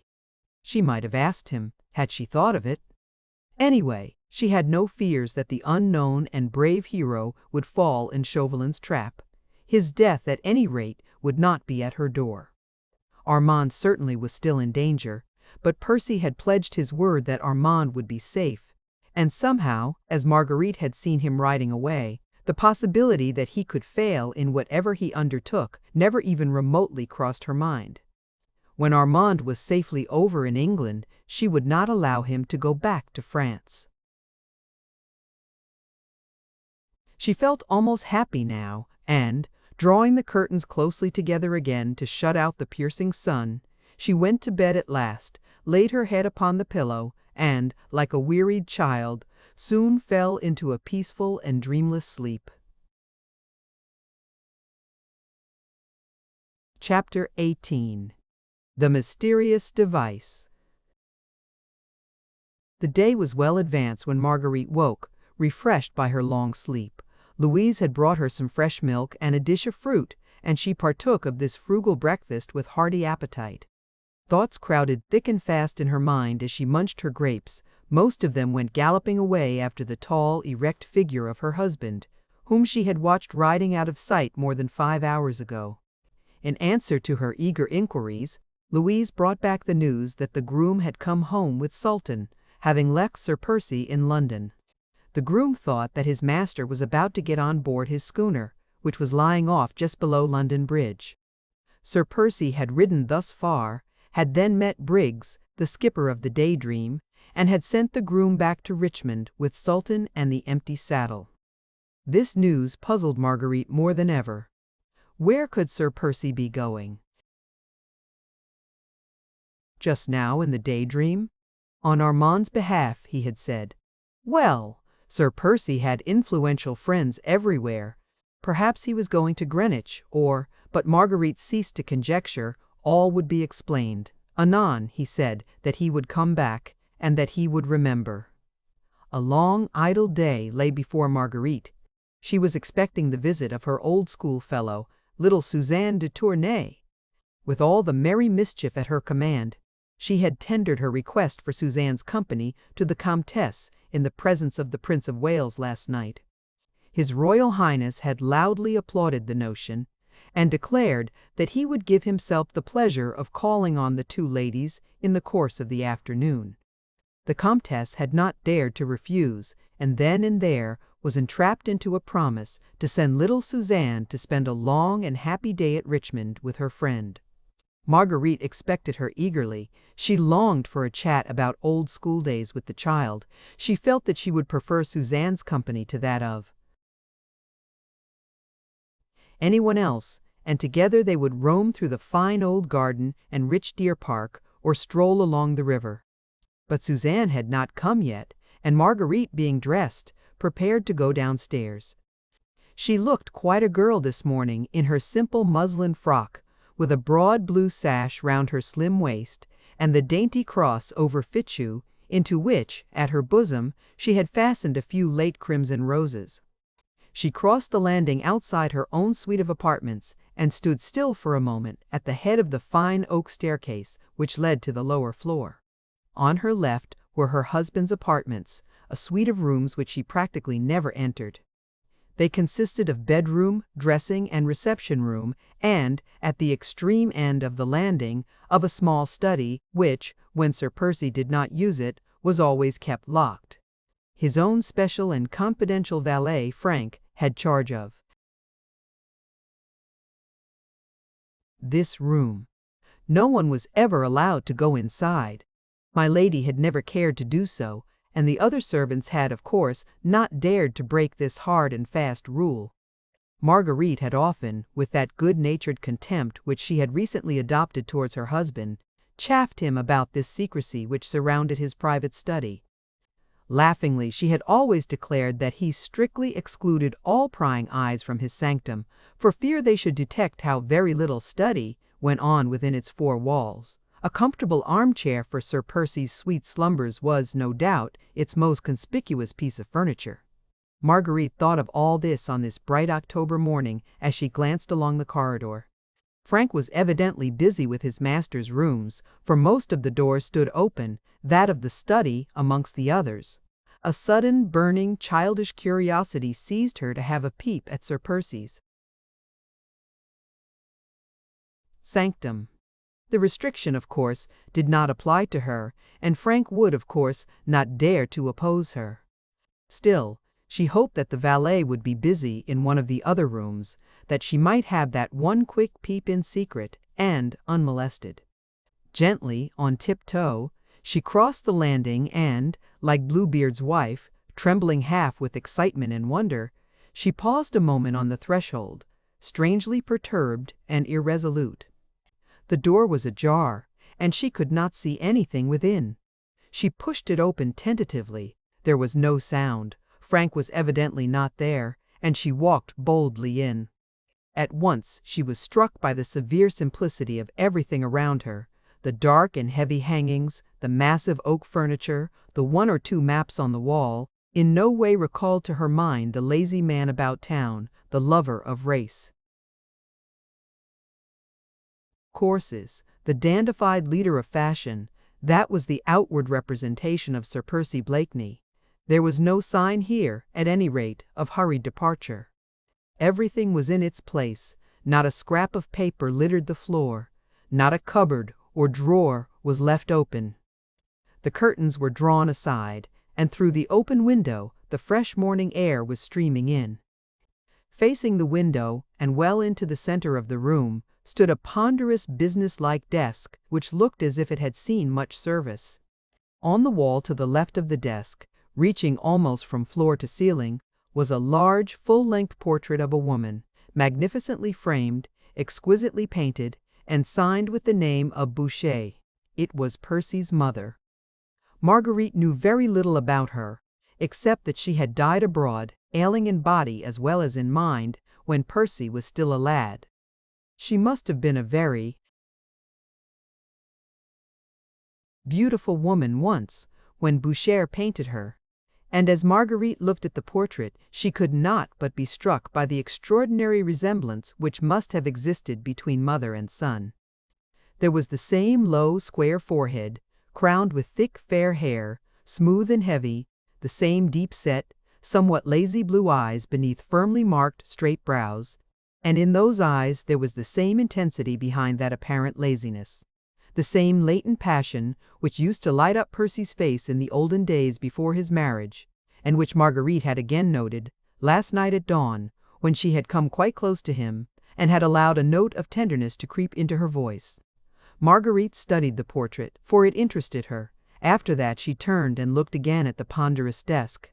It was covered with a mass of papers, all neatly tied and docketed, which looked like accounts and receipts arrayed with perfect method.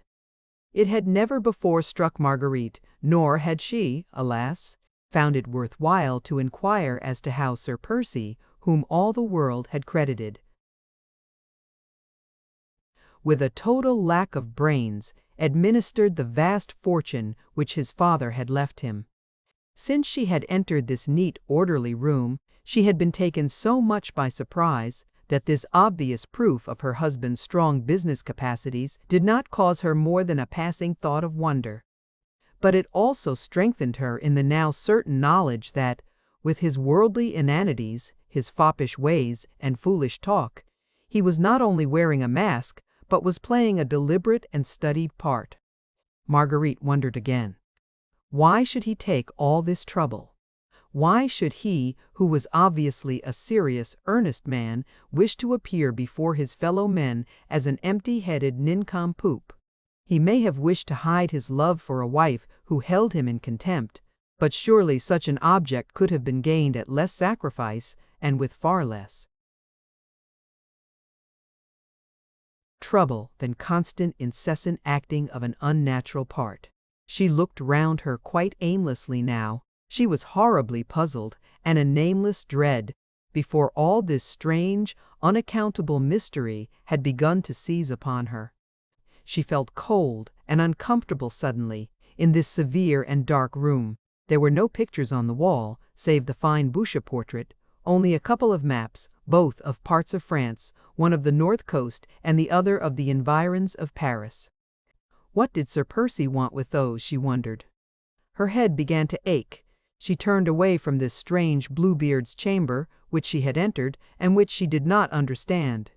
She did not wish Frank to find her here, and with a last look round, she once more turned to the door.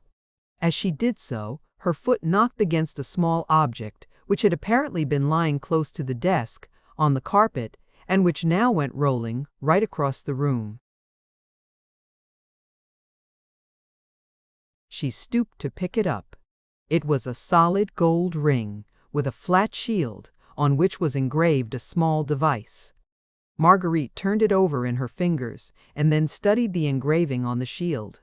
It represented a small star-shaped flower, of a shape she had seen so distinctly twice before, once at the opera and once at Lord Grenville's ball. Chapter 19. The Scarlet Pimpernel. At what particular moment the strange doubt first crept into Marguerite's mind, she could not herself afterwards have said. With the ring tightly clutched in her hand, she had run out of the room, down the stairs, and out into the garden, where, in complete seclusion, alone with the flowers and the river and the birds, she could look again at the ring and study that device more closely. Stupidly, senselessly now, sitting beneath the shade of an overhanging sycamore, she was looking at the plain gold shield, with the star-shaped little flower engraved upon it. Bah! It was ridiculous. She was dreaming. Her nerves were overwrought, and she saw signs and mysteries in the most trivial coincidences. Had not everybody about town recently made a point of affecting the device of that mysterious and heroic Scarlet Pimpernel? Did she not herself wear it embroidered on her gowns, set in gems and enamel? In her hair? What was there strange in the fact that Sir Percy should have chosen to use the device as a seal ring? He might easily have done that, yes, quite easily, and, besides, what connection could there be between her exquisite dandy of a husband, with his fine clothes and refined, lazy ways, and the daring plotter who rescued French victims from beneath the very eyes of the leaders of a bloodthirsty revolution? Her thoughts were in a whirl, her mind a blank. She did not see anything that was going on around her, and was quite startled when a fresh young voice called to her across the garden. "Chérie! Chérie, where are you?" And little Suzanne, fresh as a rosebud, with eyes dancing with glee and brown curls fluttering in the soft morning breeze, came running across the lawn. "They told me you were in the garden," she went on, prattling merrily, and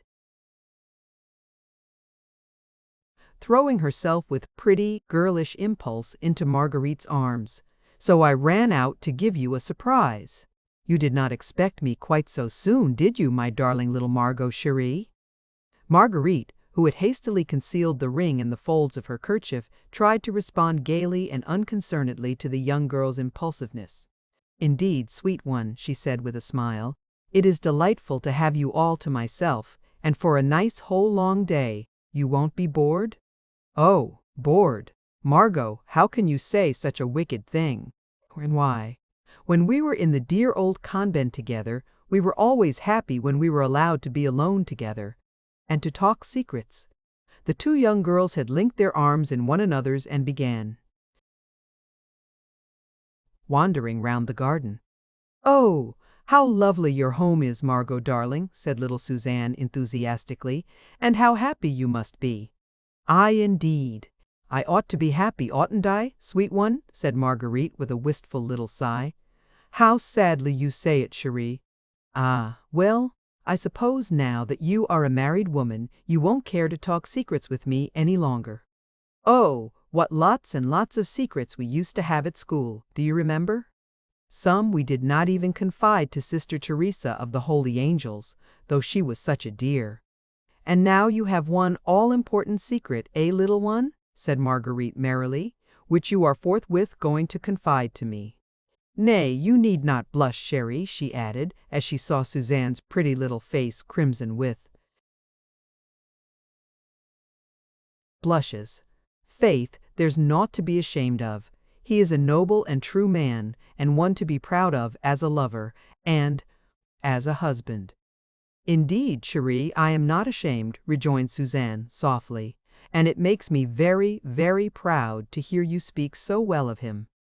I think maman will consent," she added thoughtfully, "and I shall be, oh, so happy, but, of course, nothing is to be thought of until papa is safe." Marguerite started. Suzanne's father? The Comte de Tournay? One of those whose life would be jeopardized if Chauvelin succeeded in establishing the identity of the Scarlet Pimpernel.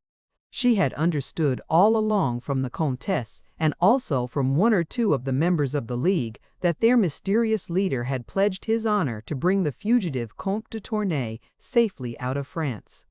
Whilst little Suzanne, unconscious of all, save her own all-important little secret, went prattling on, Marguerite's thoughts went back to the events of the past night. Armand's peril, Chauvelin's threat, his cruel either-or, which she had accepted. And then her own work in the matter, which should have culminated at 1 o'clock in Lord Grenville's dining-room, when the relentless agent of the French government would finally learn who was this mysterious Scarlet Pimpernel, who so openly defied an army of spies and placed himself so boldly and for mere sport on the side of the enemies of France. Since then, she had heard nothing from Chauvelin. She had concluded that he had failed, and yet she had not felt anxious about Armand because her husband had promised her that Armand would be safe. But now, suddenly, as Suzanne prattled merrily along, an awful horror came upon her for what she had done. Chauvelin had told her nothing, it was true, but she remembered how sarcastic and evil he looked when she took final leave of him after the ball. Had he discovered something then? Had he already laid his plans for catching the daring plotter, red-handed, in France, and sending him to the guillotine without compunction or delay? Marguerite turned sick with horror, and her hand convulsively clutched the ring in her dress. "You are not listening, chérie," said Suzanne reproachfully, as she paused in her long, highly interesting narrative. "Yes, yes, darling, indeed I am," said Marguerite with an effort, forcing herself to smile. "I love to hear you talking, and your happiness makes me so very glad. Have no fear, we will manage to propitiate maman. Sir Andrew Ffoulkes is a noble English gentleman. He has money and position. The Comtesse will not refuse her consent. But now, little one, tell me, what is the latest news about your father?" "Oh," said Suzanne with mad glee, "the best we could possibly hear. My Lord Hastings came to see maman early this morning. He said that all is now well with dear papa, and we may safely expect him here in England in less than 4 days." "Yes," said Marguerite, whose glowing eyes were fastened on Suzanne's lips as she continued merrily. "Oh, we have no fear now. You don't know, chérie, that great and noble Scarlet Pimpernel himself has gone to save papa. He has gone, chérie, actually gone," added Suzanne excitedly. "He was in London this morning. He will be in Calais, perhaps, tomorrow, where he will meet papa, and then. The blow had fallen. She had expected it all along, though she had tried for the last half-hour to delude herself and to cheat her fears. He had gone to Calais, had been in London this morning. He, the Scarlet Pimpernel, Percy Blakeney, her husband, whom she had betrayed last night to Chauvelin, Percy, her husband, the Scarlet Pimpernel. Oh! How could she have been so blind? She understood it now all at once, that part he played the mask he wore in order to throw dust in everybody's eyes. And all for sheer sport and devilry, of course. Saving men, women, and children from death, as other men destroy and kill animals for the excitement, the love of the thing. The idle rich man wanted some aim in life. He, and the few young bucks he enrolled under his banner, had amused themselves for months in risking their lives for the sake of an innocent few. Perhaps he had meant to tell her when they were first married, and then the story of the Marquis de Saint Cyr had come to his ears, and he had suddenly turned from her, thinking, no doubt, that she might some day betray him and his comrades who had sworn to follow him. And so he had tricked her, as he tricked all others, whilst hundreds now owed their lives to him, and many families owed him both life and happiness. The mask of the inane fop had been a good one, and the part consummately well played. No wonder that Chauvelin's spies had failed to detect, in the apparently brainless nincompoop, the man whose reckless daring and resourceful ingenuity had baffled the keenest French spies, both in France and in England. Even last night when Chauvelin went to Lord Grenville's dining room to seek that daring Scarlet Pimpernel, he only saw that inane Sir Percy Blakeney fast asleep in a corner of the sofa. Had his astute mind guessed the secret, then? Here lay the whole awful, horrible, amazing puzzle. In betraying a nameless stranger to his fate in order to save her brother, had Marguerite Blakeney sent her husband to his death? No, no, no, no, 1,000 times no. Surely fate could not deal a blow like that. Nature itself would rise in revolt. Her hand, when it held that tiny scrap of paper last night, would surely have been struck numb ere it committed a deed so appalling and so terrible. "But what is it, chérie?" said little Suzanne, now genuinely alarmed, for Marguerite's color had become dull and ashen. "Are you ill, Marguerite?" "What is it?" "Nothing, nothing, child," she murmured, as in a dream. "Wait a moment, let me think. Think, you said. The Scarlet Pimpernel had gone today. W? Marguerite, chérie, what is it? You frighten me." "It is nothing, child, I tell you, nothing. I must be alone a minute, and, dear one, I may have to curtail our time together today. I may have to go away, you'll understand? I understand that something has happened, chérie, and that you want to be alone. I won't be a hindrance to you. Don't think of me. My maid, Lucille, has not yet gone. We will go back together. Don't think of me." She threw her arms impulsively round Marguerite. Child as she was, she felt the poignancy of her friend's grief, and with the infinite tact of her girlish tenderness, she did not try to pry into it, but was ready to efface herself. She kissed Marguerite again and again, then walked sadly back across the lawn. Marguerite did not move. She remained there, thinking, wondering what was to be done. Just as little Suzanne was about to mount the terrace steps, a groom came running round the house towards his mistress. He carried a sealed letter in his hand. Suzanne instinctively turned back. Her heart told her that here perhaps was further ill news for her friend, and she felt that her poor Margot was not in a fit state to bear any more. The groom stood respectfully beside his mistress. Then he handed her the sealed letter. "What is that?" asked Marguerite. "Just come by runner, my lady." Marguerite took the letter mechanically and turned it over in her trembling fingers. "Who sent it?" she said. The runner said, "My lady," replied the groom, "that his orders were to deliver this, and that your ladyship would understand from whom it came." Marguerite tore open the envelope. Already her instinct had told her what it contained, and her eyes only glanced at it mechanically. It was a letter written by Armand St. Cyr. Just to Sir Andrew Ffoulkes, the letter which Chauvelin's spies had stolen at the Fisherman's Rest, and which Chauvelin had held as a rod over her to enforce her obedience. Now he had kept his word. He had sent her back St. Just's compromising letter, for he was on the track of the Scarlet Pimpernel. Marguerite's senses reeled. Her very soul seemed to be leaving her body. She tottered and would have fallen but for Suzanne's arm round her waist. With superhuman effort, she regained control over herself. There was yet much to be done. "Bring that runner here to me," she said to the servant with much calm. "He has not gone?" "No, my lady." The groom went, and Marguerite turned to Suzanne. "And you, child, run within. Tell Lucille to get ready. I fear I must send you home, child. And stay, tell one of the maids to prepare a traveling dress and cloak for me." Suzanne made no reply. She kissed Marguerite tenderly, and obeyed without a word. The child was overawed by the terrible, nameless misery in her friend's face. A minute later the groom returned, followed by the runner who had brought the letter. "Who gave you this packet?" asked Marguerite. "A gentleman, my lady," replied the man, "at the Rose and Thistle Inn opposite Charing Cross. He said you would understand." "At the Rose and Thistle? What was he doing?"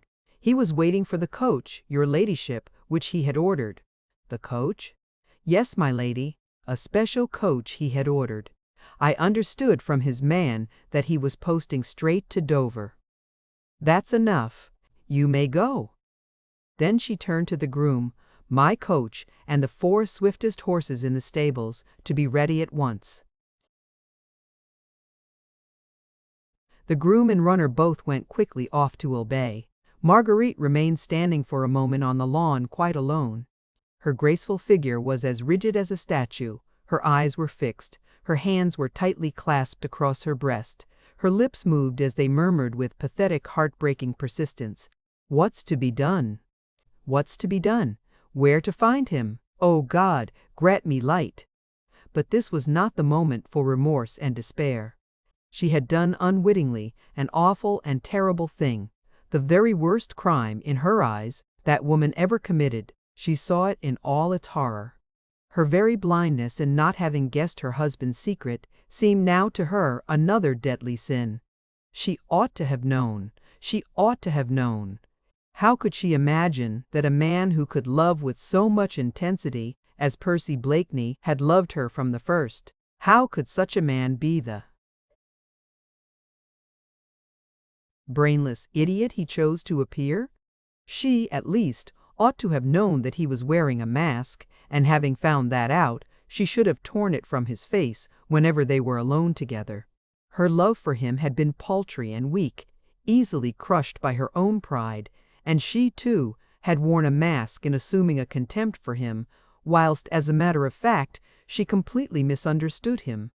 But there was no time now to go over the past. By her own blindness she had sinned. Now she must repay, not by empty remorse, but by prompt and useful action. Percy had started for Calais, utterly unconscious of the fact that his most relentless enemy was on his heels. He had set sail early that morning from London Bridge.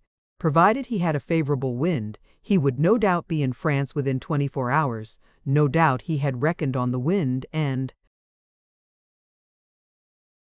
chosen this route. Chauvelin, on the other hand, would post to Dover, charter a vessel there, and undoubtedly reach Calais much about the same time. Once in Calais, Percy would meet all those who were eagerly waiting for the noble and brave Scarlet Pimpernel, who had come to rescue them from horrible and unmerited death. With Chauvelin's eyes now fixed upon his every movement, Percy would thus not only be endangering his own life, but that of Suzanne's father, the old Comte de Tournay, and of those other fugitives who were waiting for him and trusting in him. There was also Armand, who had gone to meet de Tournay, secure in the knowledge that the Scarlet Pimpernel was watching over his safety. All these lives, and that of her husband, lay in Marguerite's hands. These she must save if human pluck and ingenuity were equal to the task. Unfortunately, she could not do all this quite alone. Once in Calais she would not know where to find her husband, whilst Chauvelin, in stealing the papers at Dover, had obtained the whole itinerary. Above everything, she wished to warn Percy. She knew enough about him by now to understand that he would never abandon those who trusted in him, that he would not turn back from danger and leave the Comte de Tournay to fall into the bloodthirsty hands that knew of no mercy. But if he were warned, he might form new plans, be more wary, more prudent.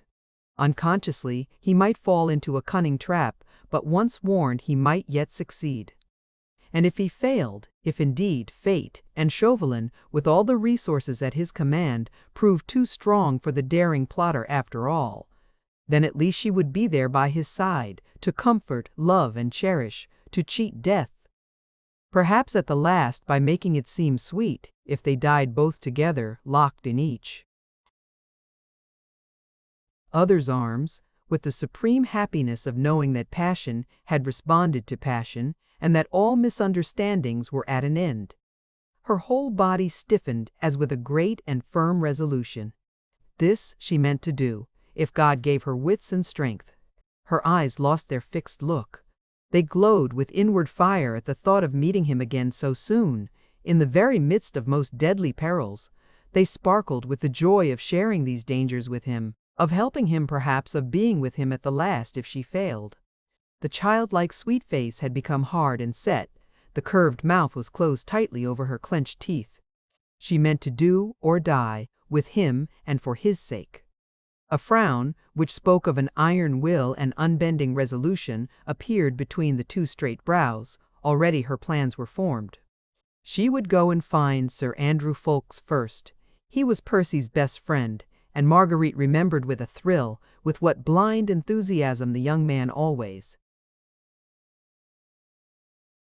spoke of his mysterious leader.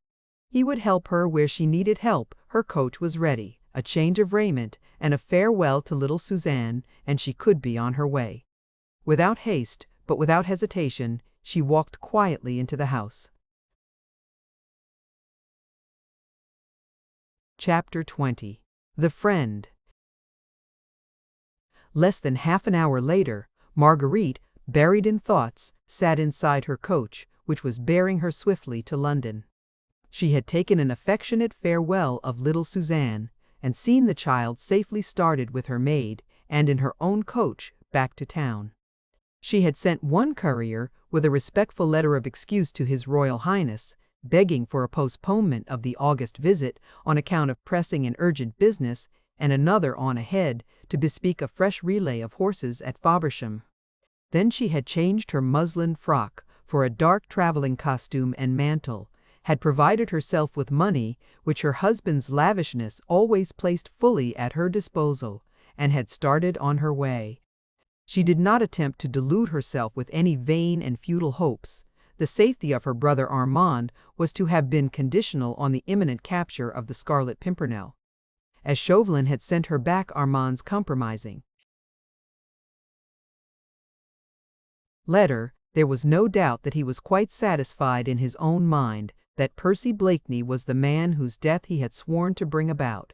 No! There was no room for any fond delusions. Percy, the husband whom she loved with all the ardor which her admiration for his bravery had kindled, was in immediate, deadly peril, through her hand. She had betrayed him to his enemy unwittingly, 'tis true, but she had betrayed him, and if Chauvelin succeeded in trapping him, who so far was unaware of his danger, then his death would be at her door. His death, when with her very heart's blood she would have defended him and given willingly her life for his. She had ordered her coach to drive her to the Crown Inn. Once there, she told her coachman to give the horses food and rest. Then she ordered a chair, and had herself carried to the house in Pall Mall where Sir Andrew Ffoulkes lived. Among all Percy's friends who were enrolled under his daring banner, she felt that she would prefer to confide in Sir Andrew Ffoulkes. He had always been her friend, and now his love for little Suzanne had brought him closer to her still. Had he been away from home, gone on the mad errand with Percy, perhaps? Then she would have called on Lord Hastings or Lord Tony, for she wanted the help of one of these young men, or she would be indeed powerless to save her husband. Sir Andrew Ffoulkes, however, was at home, and his servant introduced her ladyship immediately. She went upstairs to the young man's comfortable bachelor's chambers, and was shown into a small, though luxuriously furnished, dining room.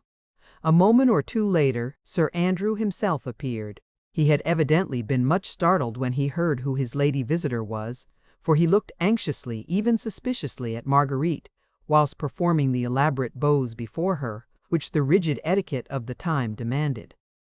Marguerite had laid aside every vestige of nervousness. She was perfectly calm, and having returned the young man's elaborate salute, she began very calmly, "Sir Andrew, I have no desire to waste valuable time in much talk. You must take certain things I am going to tell you for granted. These will be of no importance. What is important is that your leader and comrade, the Scarlet Pimpernel, my husband, Percy Blakeney, is in deadly peril." Had she had the remotest doubt of the correctness of her deductions, she would have had them confirmed now, for Sir Andrew, completely taken by surprise, had grown very pale, and was quite incapable of making the slightest attempt at clever parrying.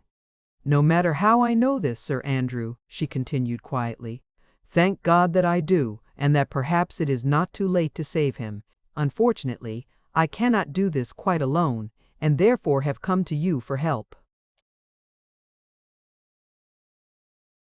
Lady Blakeney, said the young man, trying to recover himself. Will you hear me first? She interrupted. This is how the matter stands. When the agent of the French government stole your papers that night in Dover, he found amongst them certain plans, which you or your leader meant to carry out for the rescue of the Comte de Tournay and others. The Scarlet Pimpernel Percy, my husband, has gone on this errand himself today. Chauvelin knows that the Scarlet Pimpernel and Percy Blakeney are one and the same person. He will follow him to Calais, and there will lay hands on him. You know as well as I do the fate that awaits him at the hands of the revolutionary government of France. No interference from England, from King George himself, would save him. Robespierre and his gang would see to it that the interference came too late. But not only that, the much-trusted leader will also have been unconsciously the means of revealing the hiding place of the Comte de Tournay and of all those who, even now, are placing their hopes in him. She had spoken quietly, dispassionately, and with firm, unbending resolution. Her purpose was to make that young man trust and help her, for she could do nothing without him. I do not understand, he repeated, trying to gain time, to think what was best to be done.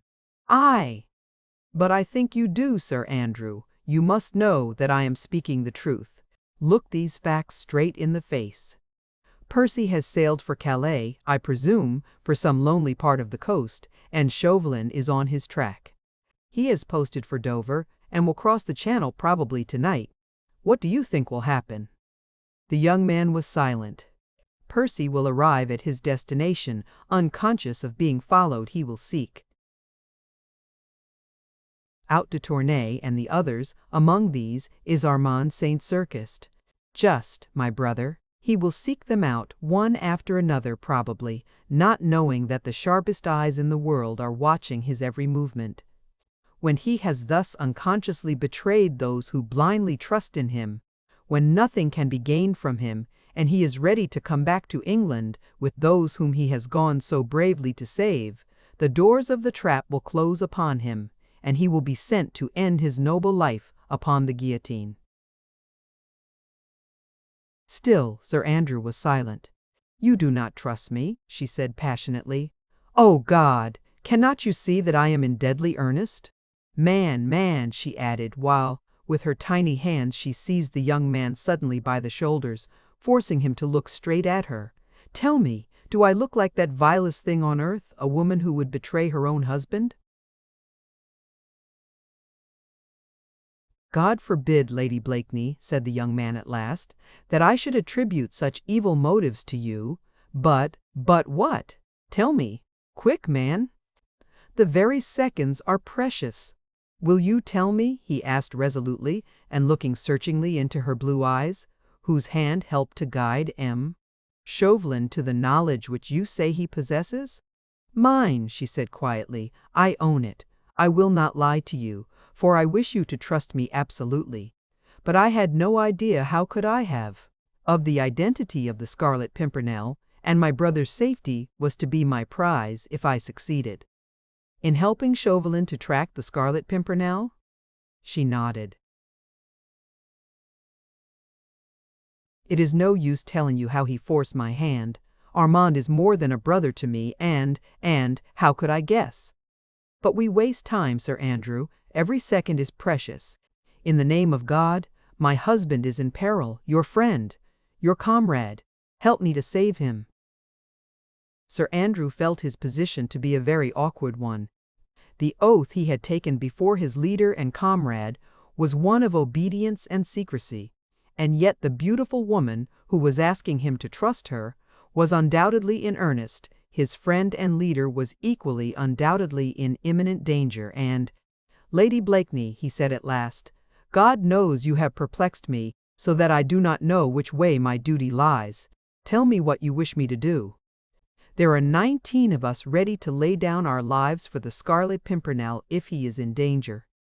There is no need for lives just now, my friend, she said dryly. My wits and 4 swift horses will serve the necessary purpose. But I must know where to find him. See," she added while her eyes filled with tears, "I have humbled myself before you, I have owned my fault to you, shall I also confess my weakness? My husband and I have been estranged, because he did not trust me, and because I was too blind to understand. You must confess that the bandage which he put over my eyes was a very thick one. Is it small wonder that I did not see through it? But last night, after I led him unwittingly into such deadly peril, it suddenly fell from my eyes. If you will not help me, Sir Andrew, I would still strive to save my husband. I would still exert every faculty I possess for his sake. But I might be powerless, for I might arrive too late, and nothing would be left for you but lifelong remorse and, for me, a broken heart." "But, Lady Blakeney," said the young man, touched by the gentle earnestness of this exquisitely beautiful woman, "do you know that what you propose doing is man's work? You cannot possibly journey to Calais alone. You would be running the greatest possible risk to yourself, and your chances of finding your husband now, were I to direct you ever so carefully, are infinitely remote." "Oh, I hope there are risks," she murmured softly. "I hope there are dangers too. I have so much to atone for. But I fear you are mistaken. Chauvelin's eyes are fixed upon you all. He will scarce notice me. Quick, Sir Andrew, the coach is ready, and there is not a moment to be lost. I must get to him. I must," she repeated with almost savage energy, "to warn him that that man is on his track. Can't you see that I must get to him, even if it be too late to save him, at least to be by his side, at the last? Faith, madam, you must command me. Gladly would I or any of my comrades lay down our lives for your husband. If you will go yourself— Nay, friend, do you not see that I would go mad if I let you go without me?" She stretched out her hand to him. "You will trust me?" "I await your orders," he said simply. "Listen then, my coach is ready to take me to Dover. Do you follow me, as swiftly as horses will take you? We meet at nightfall at the Fisherman's Rest. Chauvelin would avoid it as he is known there, and I think it would be the safest. I will gladly accept your escort to Calais. As you say, I might miss Sir Percy, were you to direct me ever so carefully. We'll charter a schooner at Dover and cross over during the night. Disguised, if you will agree to it, as my lackey, you will, I think, escape detection." "I am entirely at your service, madame," rejoined the young man earnestly. "I trust to God that you will sight the Daydream before we reach Calais." With Chauvelin at his heels, every step the Scarlet Pimpernel takes on French soil is fraught with danger. "God grant it, Sir Andrew. But now, farewell. We meet tonight at Dover. It will be a race between Chauvelin and me across the Channel tonight, and the prize the life of the Scarlet Pimpernel." He kissed her hand and then escorted her to her chair. A quarter of an hour later, she was back at the Crown Inn, where her coach and horses were ready and waiting for her. The next moment they thundered along the London streets, and then straight on to the Dover road at maddening speed. She had no time for despair now. She was up and doing and had no leisure to think. With Sir Andrew Ffoulkes as her companion and ally, hope had once again revived in her heart. God would be merciful. He would not allow so appalling a crime to be committed as the death of a brave man through the hand of a woman who loved him and worshipped him, and who would gladly have died for his sake. Marguerite's thoughts flew back to him, the mysterious hero whom she had always unconsciously loved when his identity was still unknown to her. Laughingly, in the olden days, she used to call him the shadowy king of her heart, and now she had suddenly found that this enigmatic personality whom she had worshipped and the man who loved her so passionately were one and the same. What wonder that one or two happier visions began to force their way before her mind. She vaguely wondered what she would say to him when first they would stand face to face. She had had so many anxieties, so much excitement during the past few hours, that she allowed herself the luxury of nursing these few, more hopeful, brighter thoughts. Gradually, the rumble of the coach wheels, with its incessant monotony, acted soothingly on her nerves. Her eyes, aching with fatigue and many shed and unshed tears, closed involuntarily, and she fell into a troubled sleep. 1. Suspense. It was late into the night when she at last reached the Fisherman's Rest. She had done the whole journey in less than 8 hours, thanks to innumerable changes of horses at the various coaching stations, for which she always paid lavishly, thus obtaining the very best and swiftest that could be had. Her coachman, too, had been indefatigable. The promise of special and rich reward had no doubt helped to keep him up, and he had literally burned the ground beneath his mistress' coach wheels. The arrival of Lady Blakeney in the middle of the night caused a considerable flutter at the Fisherman's Rest.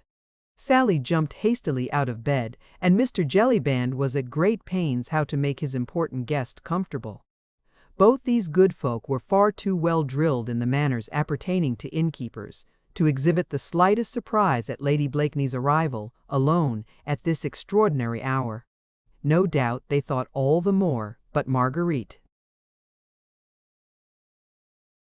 was far too absorbed in the importance, the deadly earnestness of her journey, to stop and ponder over trifles of that sort.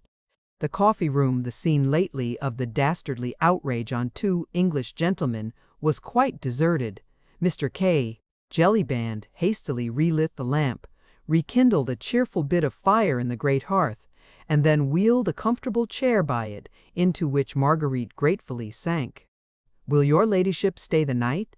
asked pretty Miss Sally, who was already busy laying a snow-white cloth on the table, preparatory to providing a simple supper for her ladyship. "No, not the whole night," replied Marguerite. "At any rate, I shall not want any room but this, if I can have it to myself for an hour or two." "It is at your ladyship's service," said honest Jellyband, whose rubicund face was set in its tightest folds, lest it should betray before the quality that boundless astonishment which the worthy fellow had begun to feel. "I shall be crossing over at the first turn of the tide," said Marguerite, "and in the first schooner I can get. But my coachman and men will stay the night, and probably several days longer, so I hope you will make them comfortable." "Yes, my lady, I'll look after them." "Shall Sally bring your ladyship some supper?" "Yes, please. Put something cold on the table, and as soon as Sir Andrew Fulkes comes, show him in here." "Yes, my lady." Honest Jellyband's face now expressed distress in spite of himself. He had great regard for Sir Percy Blakeney, and did not like to see his lady running away with young Sir Andrew. Of course, it was no business of his, and Mr. Jellyband was no gossip. Still, in his heart, he recollected that her ladyship was after all only one of them, foreigners. What wonder that she was immoral like the rest of them? "Don't sit up, honest Jellyband," continued Marguerite kindly, "nor you either, Mistress Sally. Sir Andrew may be late." Jellyband was only too willing that Sally should go to bed. He was beginning not to like these goings-on at all. Still, Lady Blakeney would pay handsomely for the accommodation, and it certainly was no business of his. Sally arranged a simple supper of cold meat, wine, and fruit on the table. Then, with a respectful curtsy, she retired, wondering in her little mind why her ladyship looked so serious when she was about to elope with her gallant. Then commenced a period of weary waiting for Marguerite. She knew that Sir Andrew, who would have to provide himself with clothes befitting a lackey, could not possibly reach Dover for at least a couple of hours. He was a splendid horseman, of course, and would make light in such an emergency of the 70-odd miles between London and Dover. He would, too, literally burn the ground beneath his horse's hoofs. But he might not always get very good remounts, and in any case he could not have started from London until at least an hour after she did. She had seen nothing of Chauvelin on the road. Her coachman, whom she questioned, had not seen anyone answering the description his mistress gave him of the wizened figure of the little Frenchman. Evidently, therefore, he had been ahead of her all the time. She had not dared to question the people at the various inns, where they had stopped to change horses. She feared that Chauvelin had spies all along the route, who might overhear her questions, then outdistance her and warn her enemy of her approach. Now she wondered at what inn he might be stopping, or whether he had had the good luck of chartering a vessel already, and was now himself on the way to France. That thought gripped her at the heart, as with an iron vice. If, indeed, she should be too late already. The loneliness of the room overwhelmed her. Everything within was so horribly still, the ticking of the grandfather's clock dreadfully slow, and measured was the only sound which broke this awful loneliness. Marguerite had need of all her energy, all her steadfastness of purpose, to keep up her courage through this weary midnight waiting. Everyone else in the house but herself must have been asleep. She had heard Sally go upstairs. Mr. Jellyband had gone to see to her coachman and men, and then had returned and taken up a position under the porch outside, just where Marguerite had first met Chauvelin about a week ago, whom he evidently meant to wait up for Sir Andrew Ffoulkes, but was soon overcome by sweet slumbers, for presently, in addition to the slow ticking of the clock, Marguerite could hear the monotonous and dulcet tones of the worthy fellow's breathing. For some time now, she had realized that the beautiful warm October's day, so happily begun, had turned into a rough and cold night. She had felt very chilly, and was glad of the cheerful blaze in the hearth. But gradually, as time wore on, the weather became more rough, and the sound of the great breakers against the Admiralty Pier, though some distance from the inn, came to her as the noise of muffled thunder. The wind was becoming boisterous, rattling the leaded windows and the massive doors of the old-fashioned house. It shook the trees outside and roared down the vast chimney. Marguerite wondered if the wind would be favorable for her journey. She had no fear of the storm and would have braved worse risks sooner than delay the crossing by an hour. A sudden commotion outside roused her from her meditations. Evidently it was Sir Andrew Ffoulkes, just arrived in mad haste, for she heard his horse's hooves thundering on the flagstones outside, then Mr. Stirring. Jellyband's sleepy, yet cheerful tones bidding him welcome. For a moment, then, the awkwardness of her position struck Marguerite, alone at this hour, in a place where she was well known, and having made an assignation with a young cavalier equally well known, and who arrives in disguise. What food for gossip to those mischievously inclined! The idea struck Marguerite chiefly from its humorous side. There was such quaint contrast between the seriousness of her errand and the construction which would naturally be put on her actions by honest Mr. Sue. Jellyband, that, for the first time since many hours, a little smile began playing round the corners of her childlike mouth, and when, presently, Sir Andrew, almost unrecognizable in his lacquey-like garb, entered the coffee-room, she was able to greet him with quite a merry laugh. "Faith, monsieur, my lackey," she said, "I am satisfied with your appearance." Mr. Jellyband had followed Sir Andrew, looking strangely perplexed. The young gallant's disguise had confirmed his worst suspicions. Without a smile upon his jovial face, he drew the cork from the bottle of wine, set the chairs ready, and prepared to wait. "Thanks, honest friend," said Marguerite, who was still smiling at the thought of what the worthy fellow must be thinking at that very moment. "We shall require nothing more, and here's for all the trouble you have been put to on our account."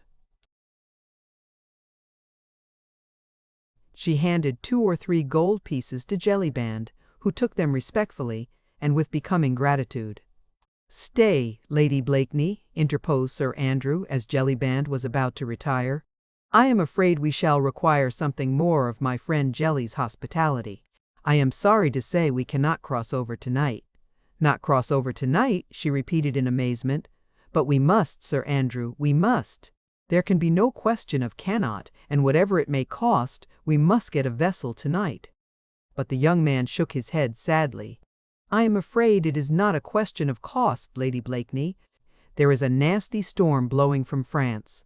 The wind is dead against us. We cannot possibly sail until it has changed." Marguerite became deadly pale. She had not foreseen this. Nature herself was playing her a horrible, cruel trick. Percy was in danger, and she could not go to him, because the wind happened to blow from the coast of France. "But we must go. We must," she repeated with strange, persistent energy. "You know, we must go. Can't you find a way?" "I have been down to the shore already," he said, "and had a talk to one or two skippers. It is quite impossible to set sail tonight, so every sailor assured me. No one," he added, looking significantly at Marguerite, "no one could possibly put out of Dover tonight." Marguerite at once understood what he meant. No one included Chauvelin as well as herself. She nodded pleasantly to Jellyband. "Well then, I must resign myself," she said to him. "Have you a room for me?" "Oh yes, your ladyship. A nice, bright, airy room. I'll see to it at once. And there is another one for Sir Andrew, both quite ready." "That's brave now, mine honest Jelly," said Sir Andrew gaily, and clapping his worthy host vigorously on the back. "You unlock both those rooms, and leave our candles here on the dresser. I vow you are dead with sleep, and her ladyship must have some supper before she retires. There, have no fear. Friend of the rueful countenance, her ladyship's visit, though at this unusual hour, is a great honour to thy house, and Sir Percy Blakeney will reward thee doubly, if thou seest well to her privacy and comfort."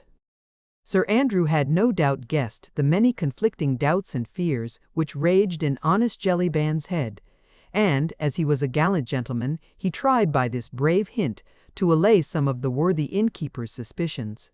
He had the satisfaction of seeing that he had partially succeeded. Jellyband's rubicund countenance brightened somewhat at mention of Sir Percy's name. "I'll go and see to it at once, sir," he said with alacrity, and with less frigidity in his manner. "Has her ladyship everything she wants for supper?" "Everything, thanks, honest friend, and as I am famished and dead with fatigue, I pray you see to the rooms." "Now tell me," she said eagerly, as soon as Jellyband had gone from the room, "tell me all your news." "There is nothing else much to tell you, Lady Blakeney," replied the young man. "The storm makes it quite impossible for any vessel to put out of Dover this tide. But what seemed to you at first a terrible calamity is really a blessing in disguise. If we cannot cross over to France tonight, Chauvelin is in the same quandary. He may have left before the storm broke out." "God grant he may," said Sir Andrew merrily, "for very likely then he'll have been driven out of his course. Who knows? He may now even be lying at the bottom of the sea, for there is a furious storm raging, and it will fare ill with all small craft which happen to be out. But I fear me, we cannot build our hopes upon the shipwreck of that cunning devil, and of all his murderous plans. The sailors I spoke to all assured me that no schooner had put out of Dover for several hours. On the other hand, I ascertained that a stranger had arrived by coach this afternoon, and had, like myself, made some inquiries about crossing over to France." "Then Chauvelin is still in Dover?" "Undoubtedly. Shall I go waylay him and run my sword through him?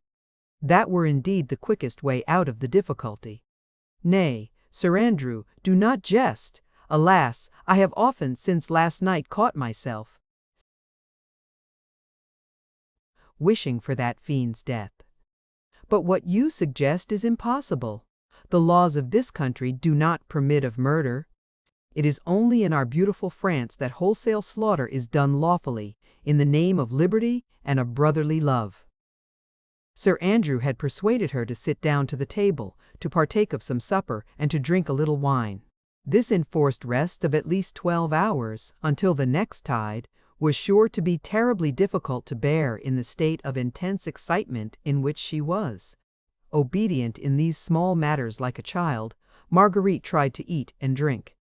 Sir Andrew, with that profound sympathy born in all those who are in love, made her almost happy by talking to her about her husband. He recounted to her some of the daring escapes the brave Scarlet Pimpernel had contrived for the poor French fugitives whom a relentless and bloody revolution was driving out of their country. He made her eyes glow with enthusiasm by telling her of his bravery, his ingenuity, his resourcefulness, what it meant snatching the lives of men, women, and even children from beneath the very edge of that murderous, ever-ready guillotine. He even made her smile quite merrily by telling her of the Scarlet Pimpernel's quaint and many disguises, through which he had baffled the strictest watch set against him at the barricades of Paris. This last time, the escape of the Comtesse de Tournay and her children had been a veritable masterpiece. Blakeney, disguised as a hideous old market woman, in filthy cap and straggling grey locks, was a sight fit to make the gods laugh. Marguerite laughed heartily as Sir Andrew tried to describe Blakeney's appearance, whose gravest difficulty always consisted in his great height, which in France made disguise doubly difficult. Thus, an hour wore on. There were many more to spend in enforced inactivity in Dover. Marguerite rose from the table with an impatient sigh. She looked forward with dread to the night in the bed upstairs, with terribly anxious thoughts to keep her company, and the howling of the storm to help chase sleep away. She wondered where Percy was now. The Daydream was a strong, well-built, sea-going yacht. Sir Andrew had expressed the opinion that no doubt she had got in the lee of the wind before the storm broke out, or else perhaps had not ventured into the open at all, but was lying quietly at Gravesend. Briggs was an expert skipper, and Sir Percy handled a schooner as well as any master mariner. There was no danger for them from the storm. It was long past midnight when at last Marguerite retired to rest. As she had feared, sleep sedulously avoided her eyes. Her thoughts were of the blackest. During these long, weary hours, whilst that incessant storm raged which was keeping her away from Percy, the sound of the distant breakers made her heart ache with melancholy. She was in the mood when the sea has a saddening effect upon the nerves. It is only when we are very happy that we can bear to gaze merrily upon the vast and limitless expanse of water, rolling on and on with such persistent, irritating monotony to the accompaniment of our thoughts, whether grave or gay. When they are gay, the waves echo their gaiety. But when they are sad, then every breaker, as it rolls, seems to bring additional sadness, and to speak to us of hopelessness and of the pettiness of all our joys. Chapter 22, Calais. The weariest nights, the longest days, sooner or later must perforce come to an end. Marguerite had spent over 15 hours in such acute mental torture as well-nigh drove her crazy. After a sleepless night, she rose early, wild with excitement, dying to start on her journey, terrified lest further obstacles lay in her way. She rose before anyone else in the house was astir. So frightened was she, lest she should miss the one golden opportunity of making a start. When she came downstairs, she found Sir Andrew Ffoulkes sitting in the coffee-room. He had been out half an hour earlier, and had gone to the Admiralty Pier, only to find that neither the French packet nor any privately chartered vessel could put out of Dover yet. The storm was then at its fullest, and the tide was on the turn. If the wind did not abate or change, they would perforce have to wait another 10 or 12 hours until the next tide, before a start could be made. And the storm had not abated, the wind had not changed, and the tide was rapidly drawing out. Marguerite felt the sickness of despair when she heard this melancholy news. Only the most firm resolution kept her from totally breaking down, and thus adding to the young man's anxiety, which evidently had become very keen. Though he tried to disguise it, Marguerite could see that Sir Andrew was just as anxious as she was to reach his comrade and friend. This enforced inactivity was terrible to them both. How they spent that wearisome day at Dover, Marguerite could never afterwards say. She was in terror of showing herself, lest Chauvelin's spies happened to be about. So she had a private sitting room, and she and Sir Andrew sat there hour after hour, trying to take, at long intervals, some perfunctory meals, which little Sally would bring them, with nothing to do but to think, to conjecture, and only occasionally to hope. The storm had abated just too late. The tide was by then too far out to allow a vessel to put off to sea. The wind had changed, and was settling down to a comfortable northwesterly breeze, a veritable godsend for a speedy passage across to France. And there those two waited, wondering if the hour would ever come when they could finally make a start. There had been one happy interval in this long, weary day, and that was when Sir Andrew went down once again to the pier, and presently came back to tell Marguerite that he had chartered a quick schooner whose skipper was ready to put to sea the moment the tide was favorable. From that moment the hours seemed less wearisome. There was less hopelessness in the waiting, and at last, at 5 o'clock in the afternoon, Marguerite, closely veiled and followed by Sir Andrew Ffoulkes, who, in the guise of her laquais, was carrying a number of impedimenta, found her way down to the pier. Once on board, the keen, fresh sea air revived her. The breeze was just strong enough to nicely swell the sails of the foam crest as she cut her way merrily towards the open. The sunset was glorious after the storm, and Marguerite, as she watched the white cliffs of Dover gradually disappearing from view, felt more at peace and once more almost hopeful. Sir Andrew was full of kind attentions, and she felt how lucky she had been to have him by her side in this, her great trouble. Gradually, the grey coast of France began to emerge from the fast-gathering evening mists. One or two lights could be seen flickering, and the spires of several churches to rise out of the surrounding haze. Half an hour later, Marguerite had landed upon French shore. She was back in that country, where at this very moment men slaughtered their fellow creatures by the hundreds, and sent innocent women and children in thousands to the Blois.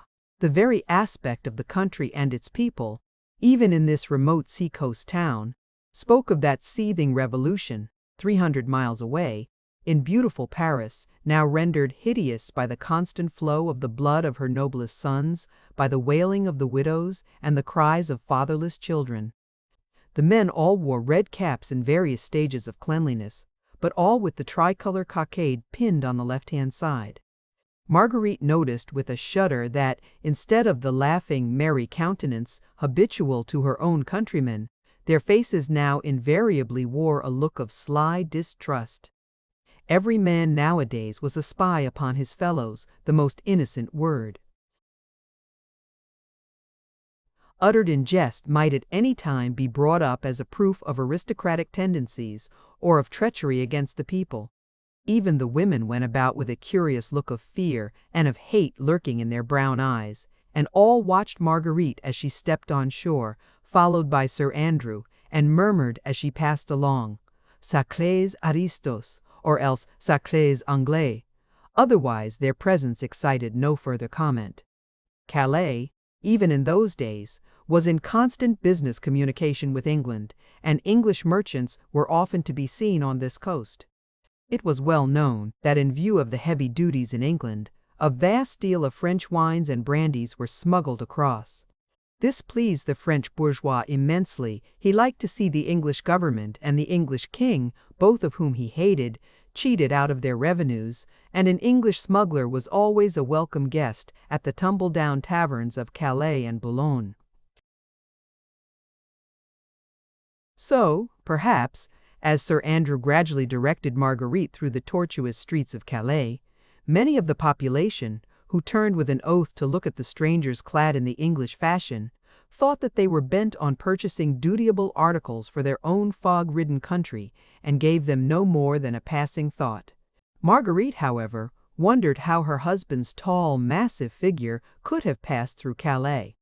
Unobserved, she marveled what disguise he assumed to do his noble work, without exciting too much attention. Without exchanging more than a few words, Sir Andrew was leading her right across the town, to the other side from that where they had landed, and on the way towards Cap Gris Nez. The streets were narrow, tortuous, and mostly evil-smelling, with a mixture of stale fish and damp cellar odors. There had been heavy rain here during the storm last night, and sometimes Marguerite sank ankle-deep in the mud, for the roads were not lighted save by the occasional glimmer from a lamp inside a house. But she did not heed any of these petty discomforts. "We may meet Blakeney at the Chat Gris," Sir Andrew had said, when they landed, and she was walking as if on a carpet of rose leaves, for she was going to meet him almost at once. At last they reached their destination. Sir Andrew evidently knew the road, for he had walked unerringly in the dark, and had not asked his way from anyone. It was too dark then for Marguerite to notice the outside aspect of this house. The Chat Gris, as Sir Andrew had called it, was evidently a small wayside inn on the outskirts of Calais and on the way to Gris Nez. It lay some little distance from the coast, for the sound of the sea seemed to come from afar. Sir Andrew knocked at the door with the knob of his cane, and from within Marguerite heard a sort of grunt and the muttering of a number of oaths. "Sir." Andrew knocked again, this time more peremptorily. More oaths were heard, and then shuffling steps seemed to draw near the door. Presently this was thrown open, and Marguerite found herself on the threshold of the most dilapidated, most squalid room she had ever seen in all her life. The paper, such as it was hanging from the walls in strips. There did not seem to be a single piece of furniture in the room that could, by the wildest stretch of imagination, be called whole. Most of the chairs had broken backs, others had no seats to them. One corner of the table was propped up with a bundle of faggots, there where the fourth leg had been broken. In one corner of the room there was a huge hearth, over which hung a stock-pot, with a not altogether unpalatable odor of hot soup emanating therefrom. On one side of the room, high up in the wall, there was a species of loft, before which hung a tattered blue and white checked curtain. A rickety set of steps led up to this loft. On the great bare walls, with their colorless paper, all stained with varied filth, there were chalked up at intervals in great bold characters the words Liberté, Égalité, Fraternité. The whole of this sordid abode was dimly lighted by an evil-smelling oil lamp, which hung from the rickety rafters of the ceiling. It all looked so horribly squalid, so dirty and uninviting, that Marguerite hardly dared to cross the threshold. Sir Andrew, however, had stepped unhesitatingly forward. "English travelers, citoyens," he said boldly, and speaking in French. The individual who had come to the door in response to Sir Andrew's knock, and who, presumably, was the owner of this squalid abode, was an elderly, heavily built peasant, dressed in a dirty blue blouse, heavy sabots, from which wisps of straw protruded all round, shabby blue trousers, and the inevitable red cap with the tricolour cockade that proclaimed his momentary political views. He carried a short wooden pipe, from which the odor of rank tobacco emanated. He looked with some suspicion and a great deal of contempt at the two travelers, muttered, "Sacrés Anglais," and spat upon the ground to further show his independence of spirit. But, nevertheless, he stood aside to let them enter, no doubt well aware that these same Sacrés Anglais always had well-filled purses. "Oh, Lud," said Marguerite as she advanced into the room, holding her handkerchief to her dainty nose, "what a dreadful hole! Are you sure this is the place?" "Aye, 'tis the place, sure enough," replied the young man as, with his lace-edged, fashionable handkerchief, he dusted a chair for Marguerite to sit on. "But I vow I never saw a more villainous hole." "Faith," she said, looking round with some curiosity and a great deal of horror at the dilapidated walls, the broken chairs, the rickety table, "it certainly does not look inviting." The landlord of the Chat Gris by name, Brogard, had taken no further notice of his guests. He concluded that presently they would order supper, and in the meanwhile it was not for a free citizen to show deference or even courtesy to anyone, however smartly they might be dressed. By the hearth sat a huddled-up figure clad, seemingly, mostly in rags. That figure was apparently a woman, although even that would have been hard to distinguish, except for the cap, which had once been white, and for what looked like the semblance of a petticoat. She was sitting mumbling to herself, and, from time to time, stirring the brew in her stockpot. "Hey, my friend," said Sir Andrew at last, "we should like some supper. The citoyenne there," he added, pointing to the huddled-up bundle of rags by the hearth, "is concocting some delicious soup, I'll warrant, and my mistress has not tasted food for several hours." It took Brogard some few moments to consider the question. A free citizen does not respond too readily to the wishes of those who happen to require something of him.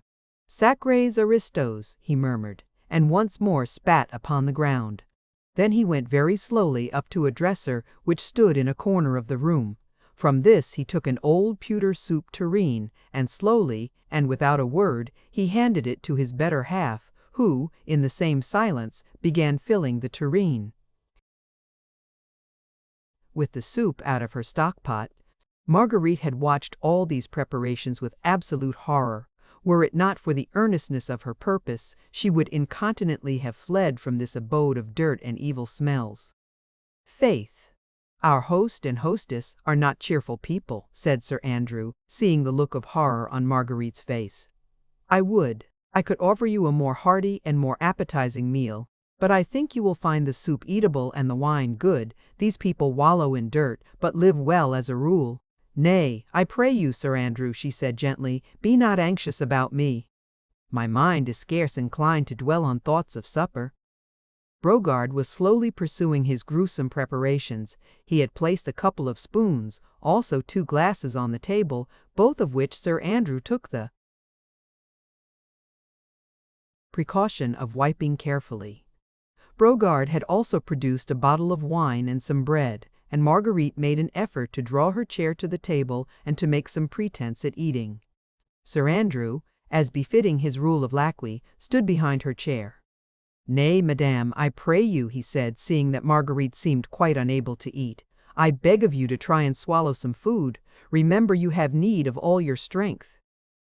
The soup certainly was not bad. It smelt and tasted good. Marguerite might have enjoyed it, but for the horrible surroundings. She broke the bread, however, and drank some of the wine.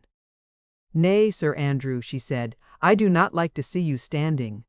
You have need of food, just as much as I have. This creature will only think that I am an eccentric Englishwoman eloping with her laquey, if you'll sit down and partake of this semblance of supper beside me." Indeed, Brogard, having placed what was strictly necessary upon the table, seemed not to trouble himself any further about his guests. The mere Brogard had quietly shuffled out of the room, and the man stood and lounged about, smoking his evil-smelling pipe, sometimes under Marguerite's very nose, as any free-born citizen who was anybody's equal should do. "Confound the brute," said Sir Andrew, with native British wrath, as Brogard leant up against the table, smoking, and looking down superciliously at these 2 sacres anglais. "In heaven's name, man," admonished Marguerite hurriedly, seeing that Sir Andrew, with British-born instinct, was ominously clenching his fist, "remember that you are in France, and that in this year of grace this is the temper of the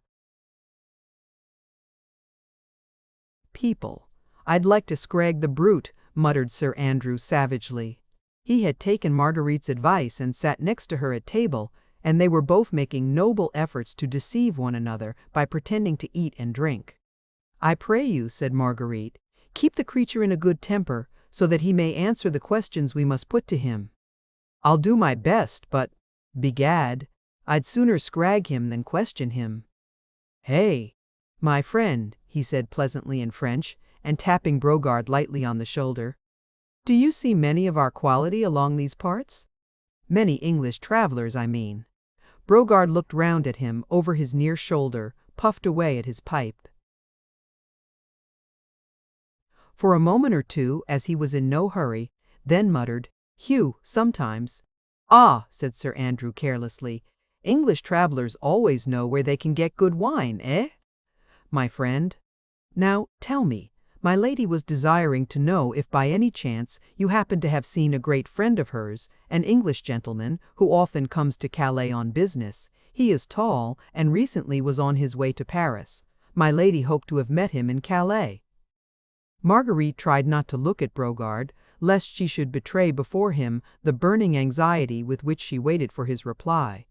But a free-born French citizen is never in any hurry to answer questions. Brogard took his time. Then he said very slowly, "Tall Englishman? Today?" "Yes." "You have seen him?" asked Sir Andrew. Carelessly. "Yes, today," muttered Brogard sullenly. Then he quietly took Sir Andrew's hat from a chair close by, put it on his own head, tugged at his dirty blouse, and generally tried to express in pantomime that the individual in question wore very fine clothes. "Sacré aristo," he muttered. "That tall Englishman." Marguerite could scarce repress a scream. "It's Sir Percy right enough," she murmured, "and not even in disguise." She smiled, in the midst of all her anxiety and through her gathering tears, at thought of the ruling passion strong in death, of Percy running into the wildest, maddest dangers with the latest cut coat upon his back, and the laces of his jabot unruffled. "Oh, the foolhardiness of it," she sighed. "Quick, Sir Andrew, ask the man when." He went. "Ah, yes, my friend," said Sir Andrew, addressing Brogard with the same assumption of carelessness. "My lord always wears beautiful clothes. The tall Englishman you saw was certainly my lady's friend." "And he has gone, you say?" "He went, yes, but he's coming back." Here he ordered supper. Sir Andrew put his hand with a quick gesture of warning upon Marguerite's arm. It came none too soon, for the next moment her wild, mad joy would have betrayed her. He was safe and well, was coming back here presently, she would see him in a few moments perhaps. Oh! The wildness of her joy seemed almost more than she could bear. "Here," she said to Brogard, who seemed suddenly to have been transformed in her eyes into some heaven-born messenger of bliss. "Here." "Did you say the English gentleman was coming back here?" The heaven-born messenger of bliss spat upon the floor to express his contempt for all and sundry aristos who chose to haunt the chat grise.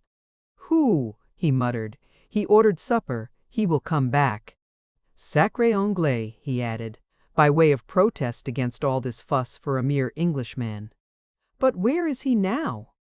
"Do you know?" she asked eagerly, placing her dainty white hand upon the dirty sleeve of his blue blouse. "He went to get a horse and cart," said Brogard laconically as, with a surly gesture, he shook off from his arm that pretty hand which princes had been proud to kiss. "At what time did he go?"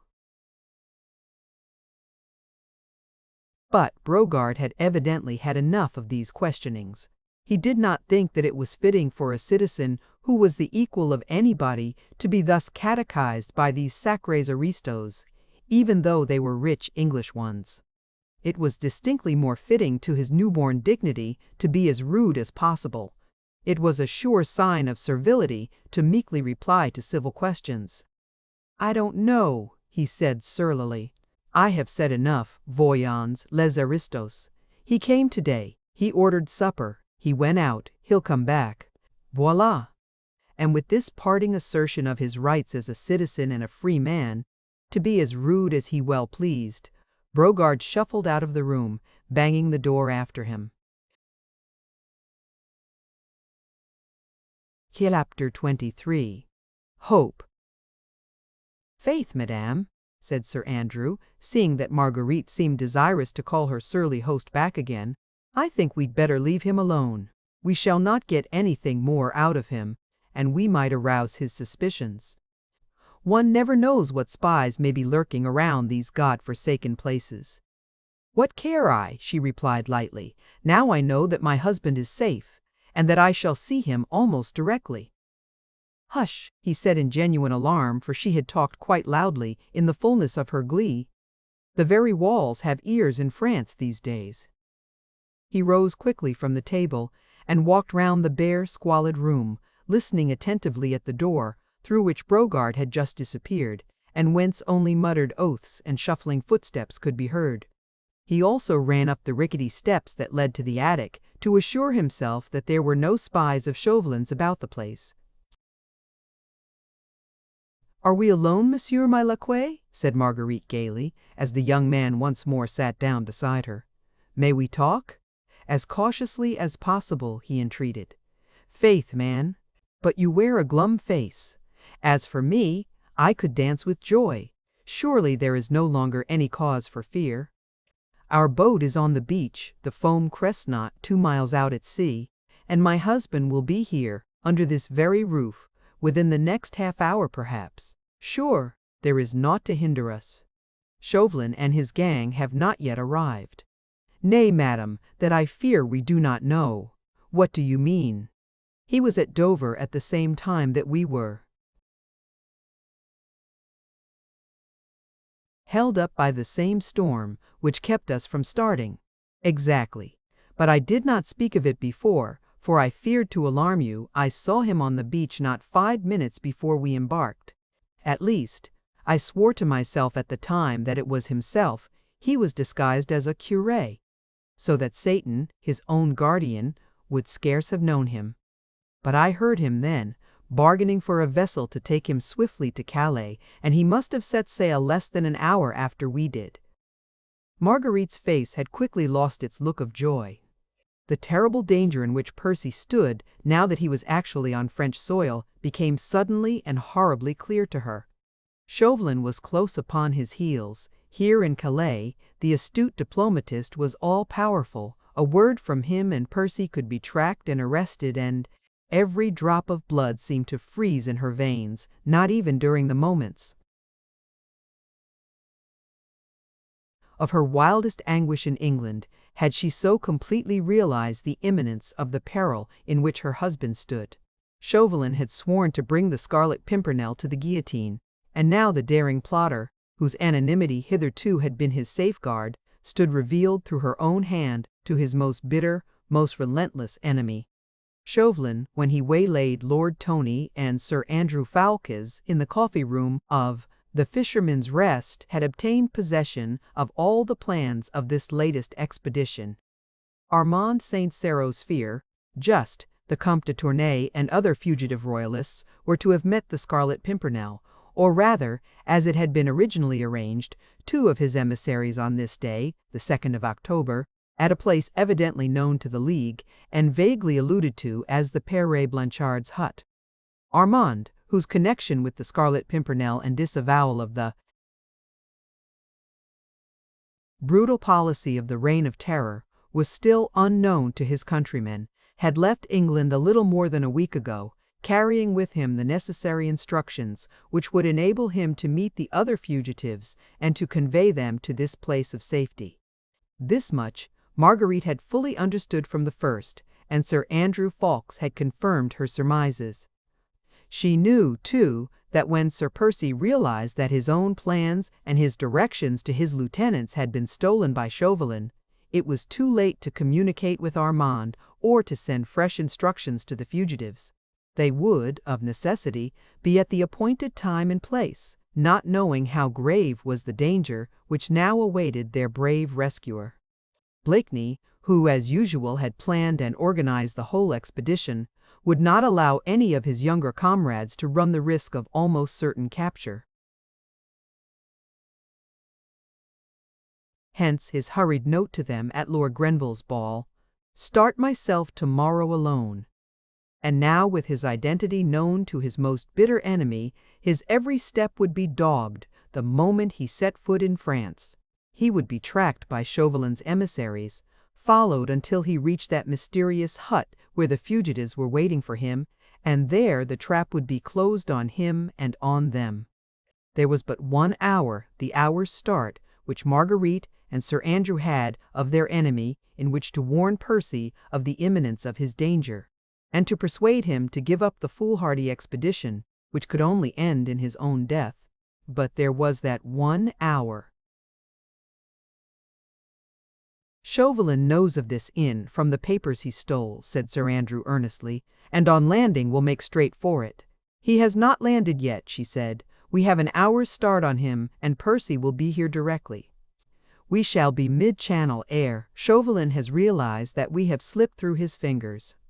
She spoke excitedly and eagerly, wishing to infuse into her young friend some of that buoyant hope which still clung to her heart.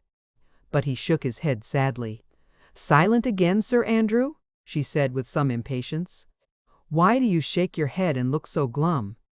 "Faith, madame," he replied, "'tis only because, in making your rose-colored plans, you are forgetting the most important factor." "What in the world do you mean?" "I am forgetting nothing. What factor do you mean?" she added with more impatience. "It stands 6 foot odd high," replied Sir Andrew quietly, "and hath name Percy Blakeney." "I don't understand," she murmured. "Do you think that Blakeney would leave Calais without having accomplished what he set out to do?" "You mean—" "There's the old Comte de Tournay." "The Comte de," she murmured. "And Saint Just, and others." "My brother!" she said with a heart-broken sob of anguish. "Heaven help me, but I fear I had forgotten." Fugitives as they are, these men at this moment await with perfect confidence and unshaken faith the arrival of the Scarlet Pimpernel, who has pledged his honor to take them safely across the Channel. Indeed, she had forgotten. With the sublime selfishness of a woman who loves with her whole heart, she had in the last 24 hours had no thought save for him. His precious, noble life. His danger. He, the loved one, the brave hero. He alone dwelt in her mind. "My brother!" she murmured, as one by one the heavy tears gathered in her eyes as memory came back to her of Armand, the companion and darling of her childhood, the man for whom she had committed the deadly sin which had so hopelessly imperiled her brave husband's life. Sir Percy Blakeney would not be the trusted, honored leader of a score of English gentlemen, said Sir Andrew proudly, if he abandoned those who placed their trust in him.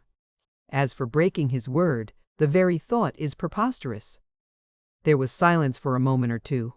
Marguerite had buried her face in her hands and was letting the tears slowly trickle through her trembling fingers. The young man said nothing. His heart ached for this beautiful woman in her awful grief. All along he had felt the terrible impasse in which her own rash act had plunged them all. He knew his friend and leader so well, with his reckless daring, his mad bravery, his worship of his own word of honor. Sir Andrew knew that Blakeney would brave any danger, run the wildest risks sooner than break it, and, with Chauvelin at his very heels, would make a final attempt, however desperate, to rescue those who trusted in him. "Faith, Sir Andrew," said Marguerite at last, making brave efforts to dry her tears, "you are right, and I would not now shame myself by trying to dissuade him from doing his duty. As you say, I should plead in vain. God grant him strength and ability," she added fervently and resolutely, "to outwit his pursuers. He will not refuse to take you with him perhaps, when he starts on his noble work. Between you, you will have cunning as well as valor. God guard you both. In the meanwhile I think we should lose no time.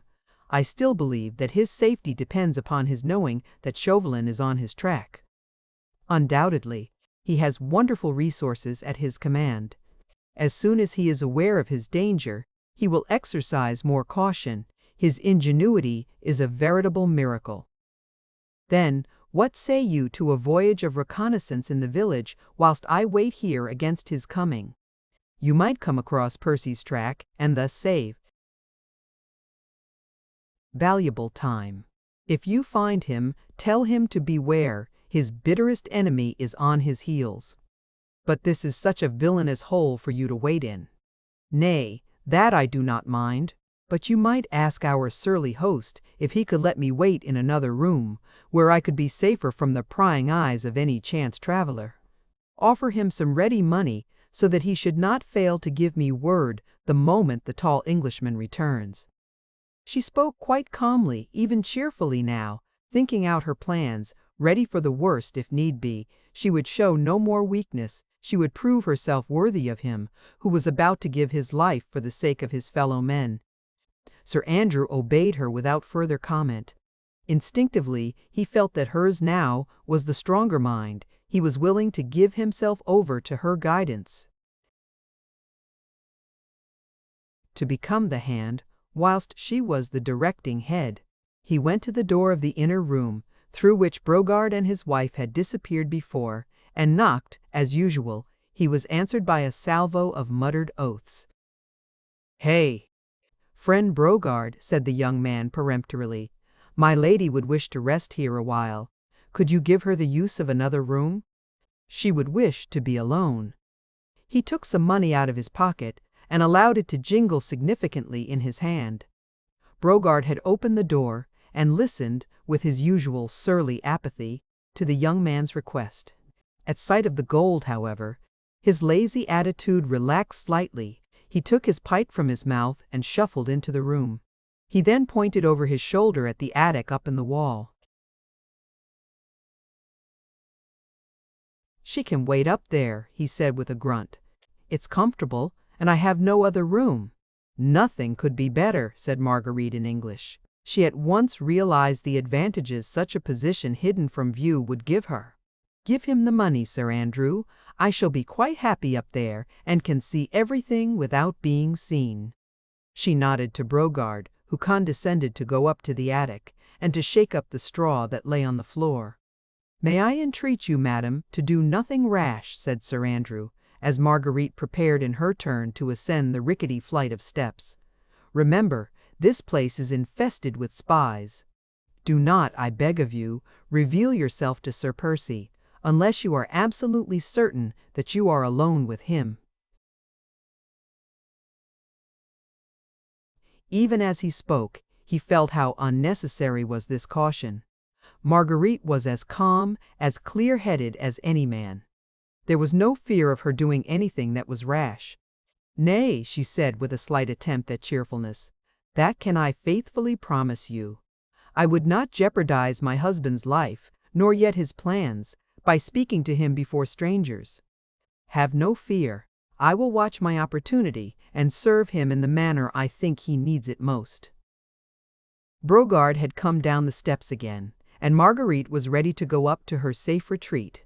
"I dare not kiss your hand, madam," said Sir Andrew as she began to mount the steps, "since I am your laquais, but I pray you be of good cheer. If I do not come across Blakeney in half an hour, I shall return, expecting to find him here." "Yes, that will be best. We can afford to wait for half an hour.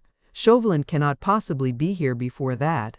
God grant that either you or I may have seen Percy by then. Good luck to you, friend. Have no fear for me." Lightly she mounted the rickety wooden steps that led to the attic. Brogard was taking no further heed of her. She could make herself comfortable there, or not, as she chose. Sir Andrew watched her until she had reached the loft and sat down upon the straw. She pulled the tattered curtains across, and the young man noted that she was singularly well placed there for seeing and hearing whilst remaining unobserved. He had paid Brogard well. The surly old innkeeper would have no object in betraying her. Then Sir Andrew prepared to go. At the door he turned once again and looked up at the loft. Through the ragged curtains, Marguerite's sweet face was peeping down at him, and the young man rejoiced to see that it looked serene, and even gently smiling. With a final nod of farewell to her, he walked out into the night. Chapter 24. The Death Trap. The next quarter of an hour went by swiftly and noiselessly.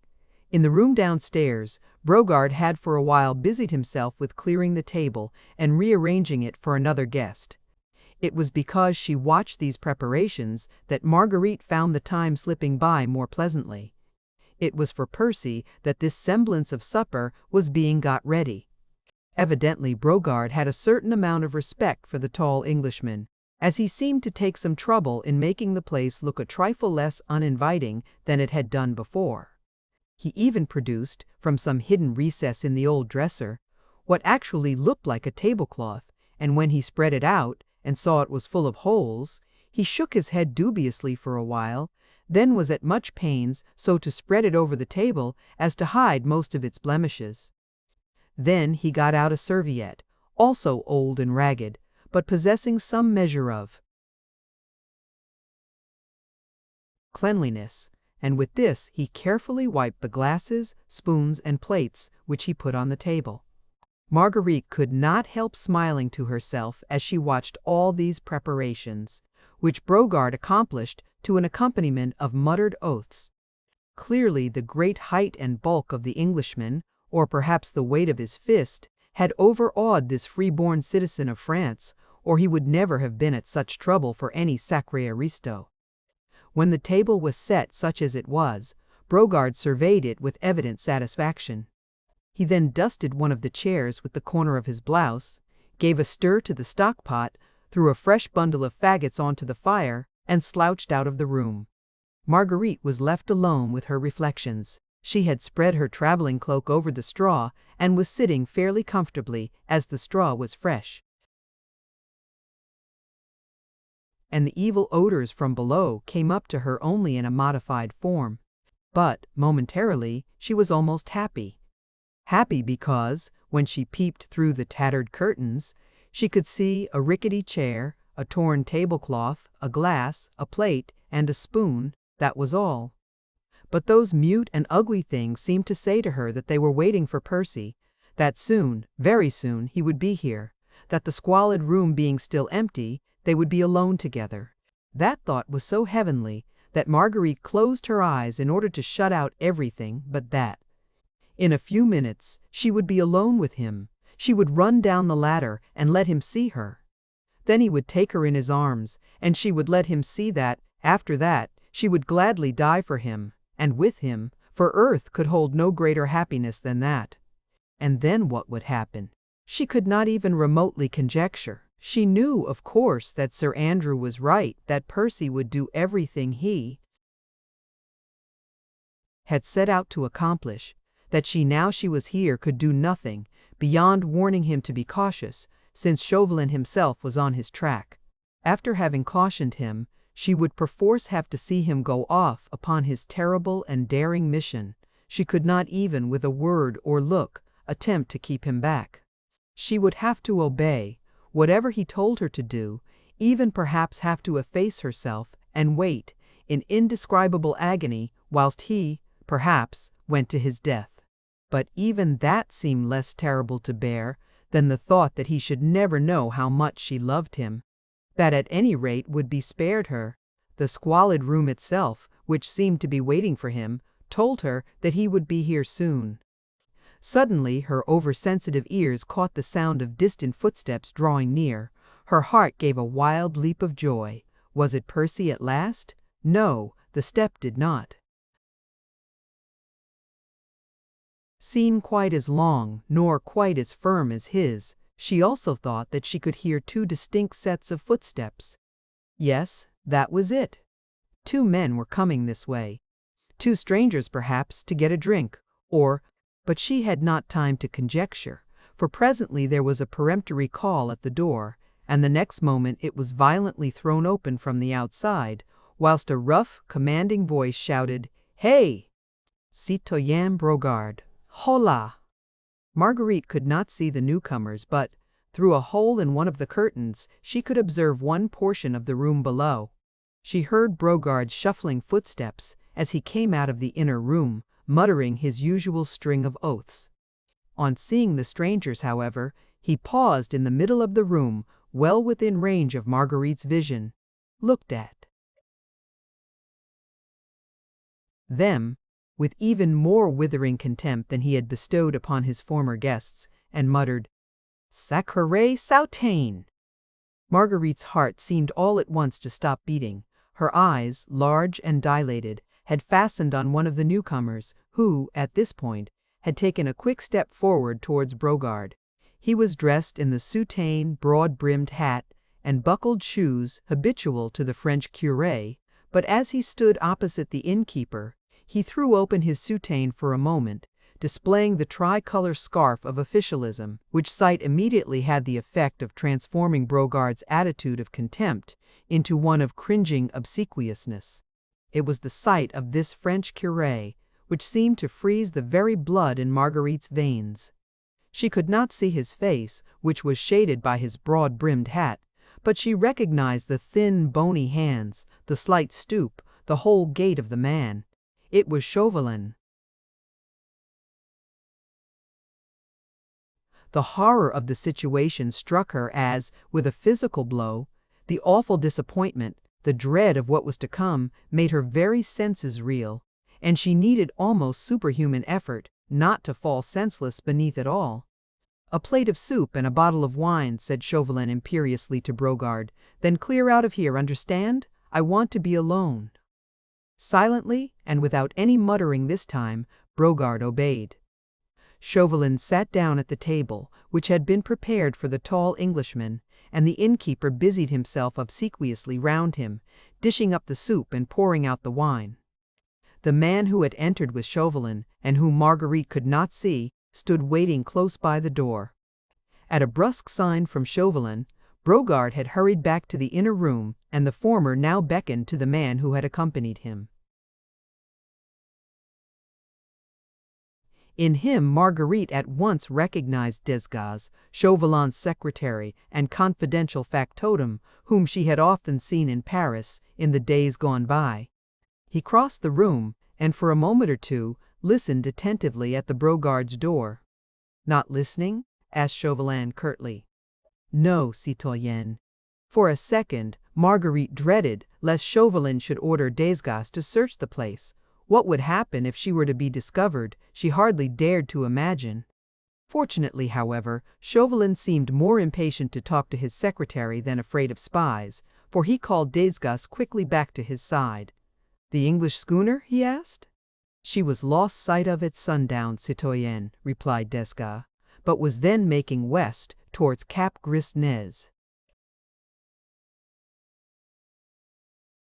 "Ah, good," muttered Chauvelin. "And now, about Captain Jutley, what did he say?" "He assured me that all the orders you sent him last week have been implicitly obeyed. All the roads which converge to this place have been patrolled night and day ever since, and the beach and cliffs have been most rigorously searched and guarded." "Does he know where this Père Blanchard's hut is?" "No, citoyenne, nobody seems to know of it by that name. There are any amount of fishermen's huts all along the coast, of course, but—" "That'll do." "Now about tonight?" interrupted Chauvelin impatiently. "The roads and the beach are patrolled as usual, citoyenne, and Captain Jutley awaits further orders." "Go back to him at once, then. Tell him to send reinforcements to the various patrols, and especially to those along the beach, you understand?" Chauvelin spoke curtly and to the point, and every word he uttered struck at Marguerite's heart like the death knell of her fondest hopes. "The men," he continued, "are to keep the sharpest possible lookout for any stranger who may be walking, riding, or driving along the road or the beach, more especially for a tall stranger, whom I need not describe further, as probably he will be disguised, but he cannot very well conceal his height, except by stooping. You understand?" "Perfectly, citoyenne," replied Desgas. "As soon as any of the men have sighted a stranger, 2 of them are to keep him in view. The man who loses sight of the tall stranger, after he is once seen, will pay for his negligence with his life, but 1 man is to ride straight back here and report to me. Is that clear?" "Absolutely clear, citoyenne." "Very well then, go and see Jutley at once. See the reinforcements start off for the patrol duty, then ask the captain to let you have half a dozen more men and bring them here with you. You can be back in 10 minutes. Go." Desgas saluted and went to the door. As Marguerite, sick with horror, listened to Chauvelin's directions to his underling, the whole of the plan for the capture of the Scarlet Pimpernel became appallingly clear to her. Chauvelin wished that the fugitives should be left in false security waiting in their hidden retreat until Percy joined them. Then the daring plotter was to be surrounded and caught red-handed in the very act of aiding and abetting royalists, who were traitors to the Republic. Thus, if his capture were noised abroad, even the British government could not legally protest in his favor. Having plotted with the enemies of the French government, France had the right to put him to death. Escape for him and them would be impossible. All the roads patrolled and watched, the trap well set, the net wide at present, but drawing together tighter and tighter, until it closed upon the daring plotter, whose superhuman cunning even could not rescue him from its meshes now. Desgas was about to go, but Chauvelin once more called him back. Marguerite vaguely wondered what further devilish plans he could have formed in order to entrap one brave man, alone, against 20 of others. She looked at him as he turned to speak to Desgas. She could just see his face beneath the broad-brimmed curé's hat. There was at that moment so much deadly hatred, such fiendish malice in the thin face and pale, small eyes, that Marguerite's last hope died in her heart, for she felt that from this man she could expect no mercy. "I had forgotten," repeated Chauvelin with a weird chuckle, as he rubbed his bony, talon-like hands one against the other with a gesture of fiendish satisfaction. "The tall stranger may show fight. In any case, no shooting, remember, except as a last resort. I want that tall stranger alive, if possible." He laughed, as Dante has told us that the devils laugh at sight of the torture of the damned. Marguerite had thought that by now she had lived through the whole gamut of horror and anguish that human heart could bear. Yet now, when Desgas left the house, and she remained alone in this lonely, squalid room, with that fiend for company, she felt as if all that she had suffered was nothing compared with this. He continued to laugh and chuckle to himself for a while, rubbing his hands together in anticipation of his triumph. His plans were well laid, and he might well triumph. Not a loophole was left through which the bravest, the most cunning man might escape. Every road guarded, every corner watched, and in that lonely hut somewhere on the coast, a small band of fugitives waiting for their rescuer and leading him to his death, nay, to worse than death. That fiend there, in a holy man's garb, was too much of a devil to allow a brave man to die the quick, sudden death of a soldier at the post of duty. He, above all, longed to have the cunning enemy, who had so long baffled him, helpless in his power. He wished to gloat over him, to enjoy his downfall, to inflict upon him what moral and mental torture a deadly hatred alone can devise. The brave eagle, captured and with noble wings clipped, was doomed to endure the gnawing of the rat. And she, his wife, who loved him, and who had brought him to this, could do nothing to help him. Nothing, save to hope for death by his side, and for one brief moment in which to tell him that her love, whole, true, and passionate, was entirely his. Chauvelin was now sitting close to the table. He had taken off his hat, and Marguerite could just see the outline of his thin profile and pointed chin as he bent over his meager supper. He was evidently quite contented, and awaited events with perfect calm. He even seemed to enjoy Brogard's unsavory fare. Marguerite wondered how so much hatred could lurk in one human being against another. Suddenly, as she watched Chauvelin, a sound caught her ear which turned her very heart to stone.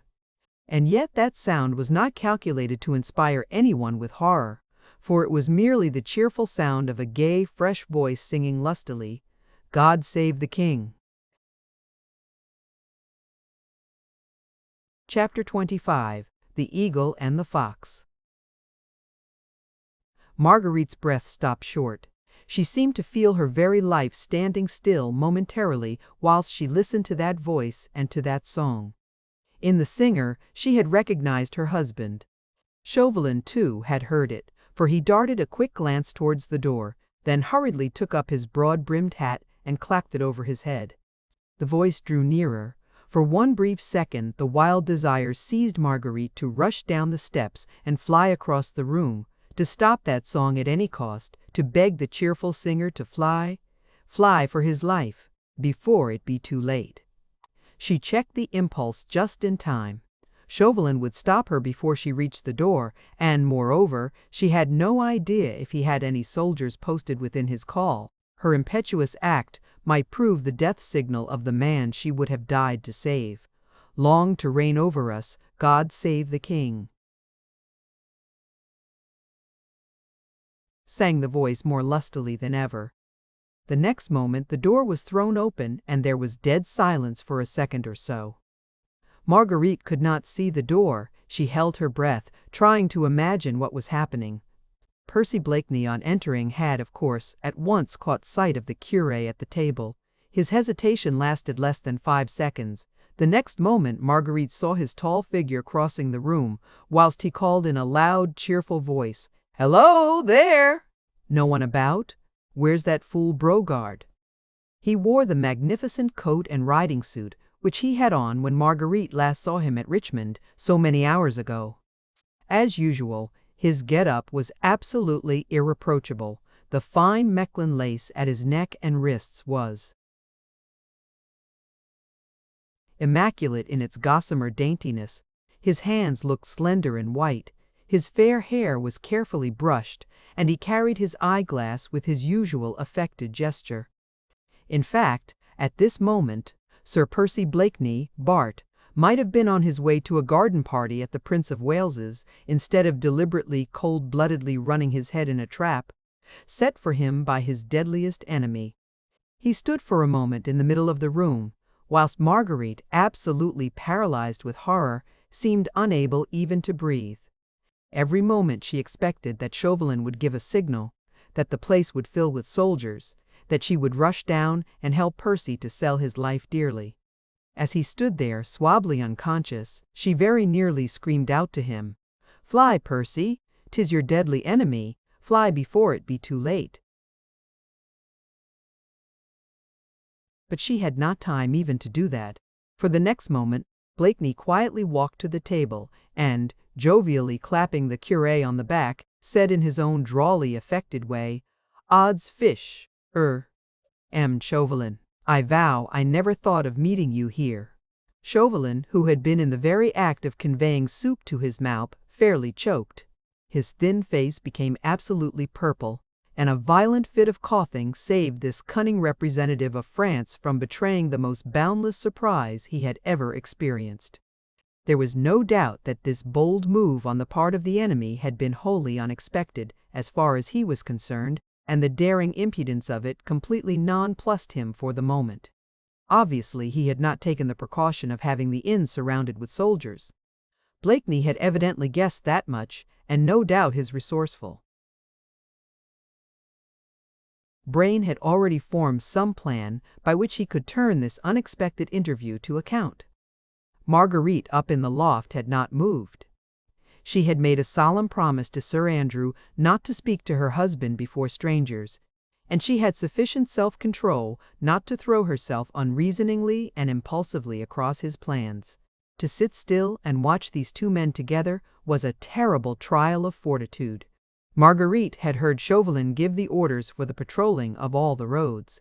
She knew that if Percy now left the Chat Gris in whichever direction he happened to go, he could not go far without being sighted by some of Captain Jutley's men on patrol. On the other hand, if he stayed, then Desgas would have time to come back with the half-dozen men Chauvelin had specially ordered. The trap was closing in, and Marguerite could do nothing but watch and wonder. The two men looked such a strange contrast, and of the two, it was Chauvelin who exhibited a slight touch of fear. Marguerite knew him well enough to guess what was passing in his mind. He had no fear for his own person, although he certainly was alone in a lonely inn with a man who was powerfully built, and who was daring and reckless beyond the bounds of probability. She knew that Chauvelin would willingly have braved perilous encounters for the sake of the cause he had at heart, but what he did fear was that this impudent Englishman would, by knocking him down, double his own chances of escape his underlings might not succeed so well in capturing the Scarlet Pimpernel when not directed by the cunning hand and the shrewd brain which had deadly hate for an incentive. Evidently, however, the representative of the French government had nothing to fear for the moment at the hands of his powerful adversary. Blakeney, with his most inane laugh and pleasant good nature, was solemnly patting him on the back. "I am so demmed sorry," he was saying cheerfully, "so very sorry. I seem to have upset you, eating soup too. Nasty, awkward thing. Soup, begad, a friend of mine died once, choked, just like you, with a spoonful of soup." And he smiled shyly, good-humoredly, down at Chauvelin.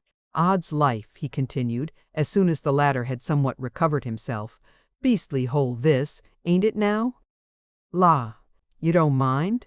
he added apologetically, as he sat down on a chair close to the table and drew the soup tureen towards him. "That fool Brogard seems to be asleep or something." There was a second plate on the table, and he calmly helped himself to soup, then poured himself out a glass of wine. For a moment Marguerite wondered what Chauvelin would do. His disguise was so good that perhaps he meant, on recovering himself, to deny his identity, but Chauvelin was too astute to make such an obviously false and childish move, and already he too had stretched out his hand and said pleasantly, "I am indeed charmed to see you, Sir Percy. You must excuse me. I thought you the other side of the channel." Sudden surprise almost took my breath away. "La," said Sir Percy with a good-humored grin, "it did that quite, didn't it, Chaubertin? Pardon me, Chauvelin. I beg pardon 1,000 times. Yes, Chauvelin, of course, I never could cotton to foreign names." He was calmly eating his soup, laughing with pleasant good humor, as if he had come all the way to Calais for the express purpose of enjoying supper at this filthy inn in the company of his arch-enemy. For the moment Marguerite wondered why Percy did not knock the little Frenchman down then and there, and no doubt something of the sort must have darted through his mind, for every now and then his lazy eyes seemed to flash ominously as they rested on the slight figure of Chauvelin, who had now quite recovered himself and was also calmly eating his soup. But the keen brain, which had planned and carried through so many daring plots, was too far-seeing to take unnecessary risks. This place, after all, might be infested with spies. The innkeeper might be in Chauvelin's pay. One call on Chauvelin's part might bring 20 men about Blakeney's ears for aught he knew, and he might be caught and trapped before he could help, or, at least, warn the fugitives. This he would not risk. He meant to help the others, to get them safely away, for he had pledged his word to them, and his word he would keep.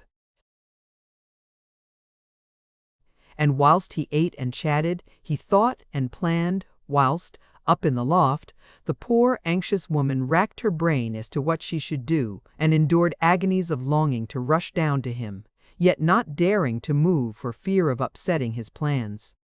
"I didn't know," Blakeney was saying jovially, "that you, were in holy orders."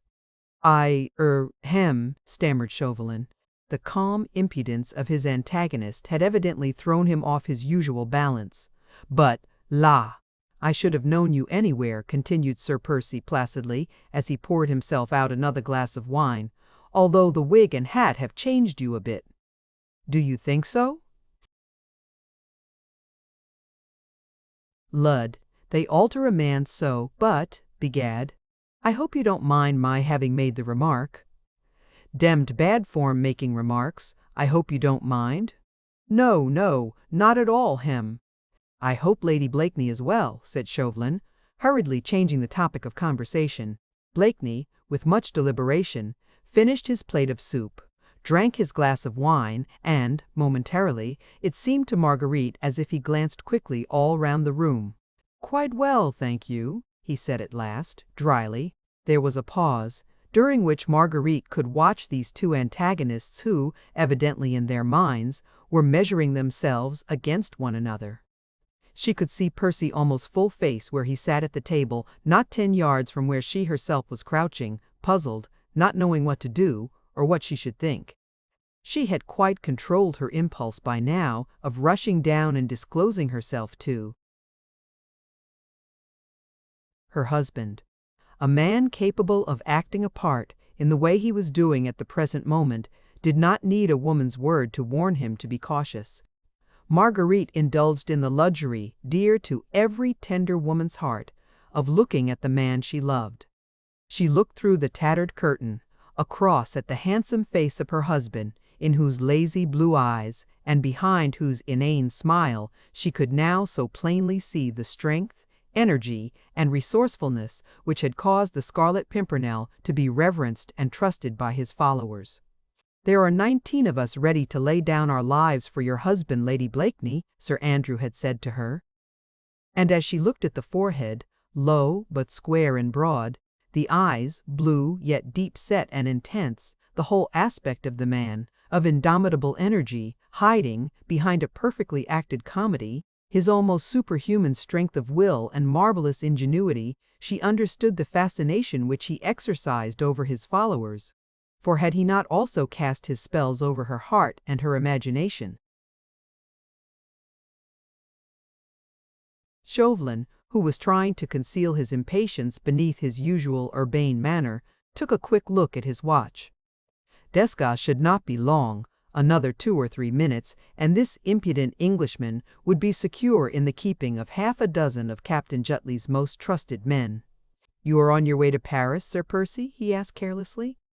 "Odds life, no," replied Blakeney with a laugh. "Only as far as Lille, not Paris for me. Beastly uncomfortable place." "Paris just now, eh, Monsieur Chaubertin? Beg pardon." "Chauvelin." "Not for an English gentleman like yourself, Sir Percy," rejoined Chauvelin sarcastically, "who takes no interest in the conflict that is raging there. La! You see, it's no business of mine, and our demmed government is all on your side of the business. Old Pitt daren't say bo to a goose. You are in a hurry, sir," he added, as Chauvelin once again took out his watch. "An appointment, perhaps? I pray you take no heed of me. I pray you take no heed of me. My time's my own." He rose from the table and dragged a chair to the hearth. Once more, Marguerite was terribly tempted to go to him, for time was getting on. Desgas might be back at any moment with his men. Percy did not know that, and, oh! how horrible it all was, and how helpless she felt. "I am in no hurry," continued Percy pleasantly, "but, la! I don't want to spend any more time than I can help in this God-forsaken hole. But, begad, sir," he added, as Chauvelin had surreptitiously looked at his watch for the 3rd time, "that watch of yours won't go any faster for all the looking you give it. You are expecting a friend, maybe? I a friend." "Not a lady I trust, Monsieur l'Abbé," laughed Blakeney. "Surely the Holy Church does not allow, eh? What? But, I say, come by the fire. It's getting damned cold." He kicked the fire with the heel of his boot, making the logs blaze in the old hearth. He seemed in no hurry to go, and apparently was quite unconscious of his immediate danger. He dragged another chair to the fire, and Chauvelin, whose impatience was by now quite beyond control, sat down beside the hearth, in such a way as to command a view of the door. Desgas had been gone nearly a quarter of an hour. It was quite plain to Marguerite's aching senses that as soon as he arrived, Chauvelin would abandon all his other plans with regard to the fugitives, and capture this impudent Scarlet Pimpernel at once. "Hey, M. Chauvelin," the latter was saying airily, "tell me, I pray you, is your friend pretty? Dem smart these little French women sometimes, what? But I protest I need not ask," he added, as he carelessly strode back towards the supper table. "In matters of taste, the Church has never been backward. Ah, eh?" But Chauvelin was not listening. His every faculty was now concentrated on that door through which presently Desgas would enter. Marguerite's thoughts, too, were centered there, for her ears had suddenly caught through the stillness of the night, the sound of numerous and measured treads some distance away. It was Desgas and his men. Another 3 minutes, and they would be here. Another 3 minutes, and the awful thing would have occurred. The brave eagle would have fallen in the ferret's trap. She would have moved now and screamed, but she dared not, for whilst she heard the soldiers approaching, she was looking at Percy and watching his every movement. He was standing by the table whereon the remnants of the supper, plates, glasses, spoons, salt and pepper pots were scattered pell-mell. His back was turned to Chauvelin, and he was still, prattling along in his own affected and inane way. But from his pocket he had taken his snuff-box, and quickly and suddenly he emptied the contents of the pepper-pot into it. Then he again turned with an inane laugh to Chauvelin. "Eh? Did you speak, sir?" Chauvelin had been too intent on listening to the sound of those approaching footsteps to notice what his cunning adversary had been doing. He now pulled himself together, trying to look unconcerned in the very midst of his anticipated triumph. "No," he said presently. "That is as you were saying, Sir Percy?" "I was saying," said Blakeney, going up to Chauvelin, by the fire, "that the Jew in Piccadilly has sold me better snuff this time than I have ever tasted. Will you honor me, Monsieur l'Abbé?" He stood close to Chauvelin in his own careless, debonair way, holding out his snuff-box to his arch-enemy. Chauvelin, who, as he told Marguerite once, had seen a trick or two in his day, had never dreamed of this one. With one ear fixed on those fast-approaching footsteps, one eye turned to that door where Desgas and his men would presently appear, lulled into false security by the impudent Englishman's airy manner, he never even remotely guessed the trick which was being played upon him. He took a pinch of snuff. Only he, who has ever by accident sniffed vigorously a dose of pepper, can have the faintest conception of the hopeless condition in which such a sniff would reduce any human being. Chauvelin felt as if his head would burst. Sneeze after sneeze seemed nearly to choke him. He was blind, deaf, and dumb for the moment, and during that moment Blakeney quietly, without the slightest haste, took up his hat, took some money out of his pocket, which he left on the table, then calmly stalked out of the room. Chapter 26. The Jew. It took Marguerite some time to collect her scattered senses. The whole of this last short episode had taken place in less than a minute, and Desgas and the soldiers were still about 200 yards away from the Chat Grise. When she realized what had happened, a curious mixture of joy and wonder filled her heart. It all was so neat, so ingenious. Chauvelin was still absolutely helpless, far more so than he could even have been under a blow from the fist, for now he could neither see, nor hear, nor speak, whilst his cunning adversary had quietly slipped through his fingers. Blakeney was gone, obviously to try and join the fugitives at the Père Blanchard's hut. For the moment, true, Chauvelin was helpless. For the moment, the daring Scarlet Pimpernel had not been caught by Desgas and his men. But all the roads and the beach were patrolled. Every place was watched, and every stranger kept in sight. How far could Percy go, thus arrayed in his gorgeous clothes, without being sighted and followed? Now she blamed herself terribly for not having gone down to him sooner, and given him that word of warning and of love which, perhaps, after all, he needed. He could not know of the orders which Chauvelin had given for his capture, and even now, perhaps, but before all these horrible thoughts had taken concrete form in her brain, she heard the grounding of arms outside, close to the door, and Desgas's voice shouting, "Halt!" to his men. Chauvelin had partially recovered. His sneezing had become less violent, and he had struggled to his feet. He managed to reach the door just as Desgas's knock was heard on the outside. Chauvelin threw open the door, and before his secretary could say a word, he had managed to stammer between two sneezes. "The tall stranger, quick! Did any of you see him?" "Where, citoyenne?" asked Desgas in surprise. "Here, man, through that door." "Not 5 minutes ago." We saw nothing, citoyenne. The moon is not yet up and you are just 5 minutes too late, my friend, said Chauvelin with concentrated fury. Citoyenne, you did what I ordered you to do, said Chauvelin with impatience. I know that, but you were a precious long time about it. Fortunately, there's not much harm done, or it had fared ill with you, citoyenne Desgas. Desgas turned a little pale. There was so much rage and hatred in his superior's whole attitude. The tall stranger, citoyenne, he stammered, was here, in this room, 5 minutes ago, having supper at that table. Damn his impudence. For obvious reasons, I dared not tackle him alone. Brogard is too big a fool, and that cursed Englishman appears to have the strength of a bullock, and so he slipped away under your very nose. He cannot go far without being sighted, citoyenne. Ah?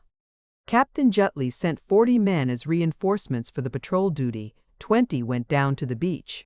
He again assured me that the watch has been constant all day, and that no stranger could possibly get to the beach or reach a boat without being sighted. That's good. Do the men know their work? They have had very clear orders, citoyenne, and I myself spoke to those who were about to start.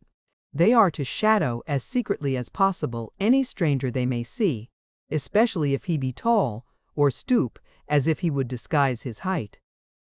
In no case to detain such a person, of course, said Chauvelin eagerly.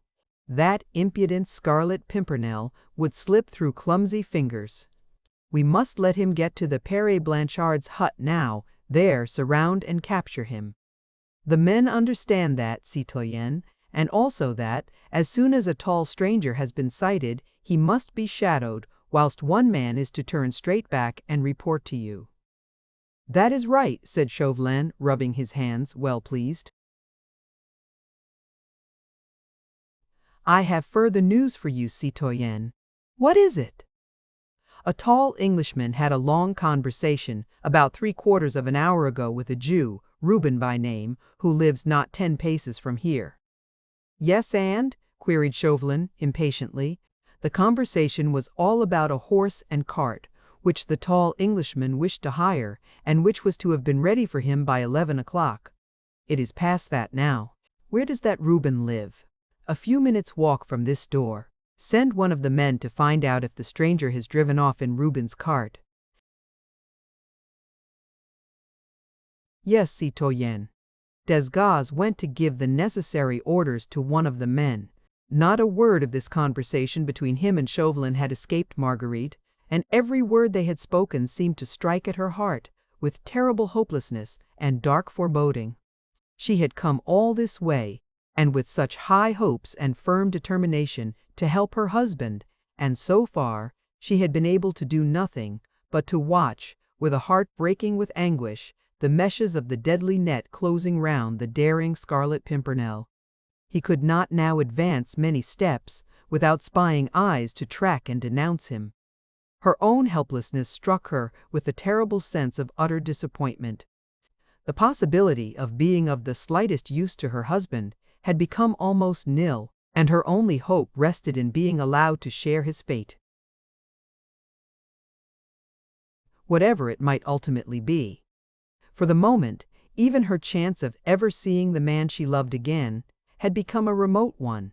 Still, she was determined to keep a close watch over his enemy, and a vague hope filled her heart that whilst she kept Chauvelin in sight, Percy's fate might still be hanging in the balance.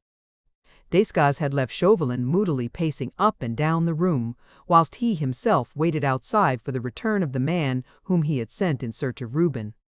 Thus, several minutes went by. Chauvelin was evidently devoured with impatience. Apparently he trusted no one. This last trick played upon him by the daring Scarlet Pimpernel had made him suddenly doubtful of success. Unless he himself was there to watch, direct, and superintend the capture of this impudent Englishman. About 5 minutes later, Desgas returned, followed by an elderly Jew in a dirty, threadbare gabardine, worn greasy across the shoulders. His red hair, which he wore after the fashion of the Polish Jews, with the corkscrew curls each side of his face, was plentifully sprinkled with gray. A general coating of grime about his cheeks and his chin gave him a peculiarly dirty and loathsome appearance. He had the habitual stoop, those of his race affected in mock humility in past centuries, before the dawn of equality and freedom in matters of faith, and he walked behind Desgas with the peculiar shuffling gait which has remained the characteristic of the Jew trader in continental Europe to this day. Chauvelin, who had all the Frenchman's prejudice against the despised race, motioned to the fellow to keep at a respectful distance. The group of the three men were standing just underneath the hanging oil lamp, and Marguerite had a clear view of them all. "Is this the man?" asked Chauvelin. "No, citoyen," replied Desgas. "Reuben could not be found, so presumably his cart has gone with the stranger, but this man here seems to know something, which he is willing to sell for a consideration." "Ah," said Chauvelin, turning away with disgust from the loathsome specimen of humanity before him. The Jew, with characteristic patience, stood humbly on one side, leaning on a thick knotted staff, his greasy, broad-brimmed hat casting a deep shadow over his grimy face, waiting for the noble excellency to deign to put some questions to him. "The citoyen tells me," said Chauvelin peremptorily to him, "that you know something of my friend, the tall Englishman, whom I desire to meet, non morbleu. Keep your distance, man," he added hurriedly, as the Jew took a quick and eager step forward. "Yes, your excellency," replied the Jew, who spoke the language with that peculiar lisp which denotes Eastern origin. "I and Reuben Goldstein met a tall Englishman on the road close by here this evening." "Did you speak to him?" "He spoke to us, your excellency. He wanted to know if he could hire a horse and cart to go down along the Saint Martin Road to a place he wanted to reach tonight." "What did you say?" "I did not say anything," said the Jew in an injured tone. "Reuben Goldstein, that accursed traitor, that son of Belial—" "Cut that short, man," interrupted Chauvelin roughly, "and go on with your story." "He took the words out of my mouth, your excellency, when I was about to offer the wealthy Englishman my horse and cart, to take him wheresoever he chose. Reuben had already spoken, and offered his half-starved nag and his broken-down cart. And what did the Englishman do?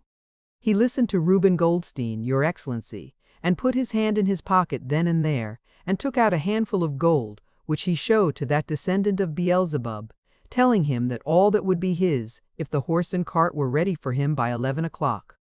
And, of course, the horse and cart were ready? Well, they were ready in a manner, so to speak, your excellency.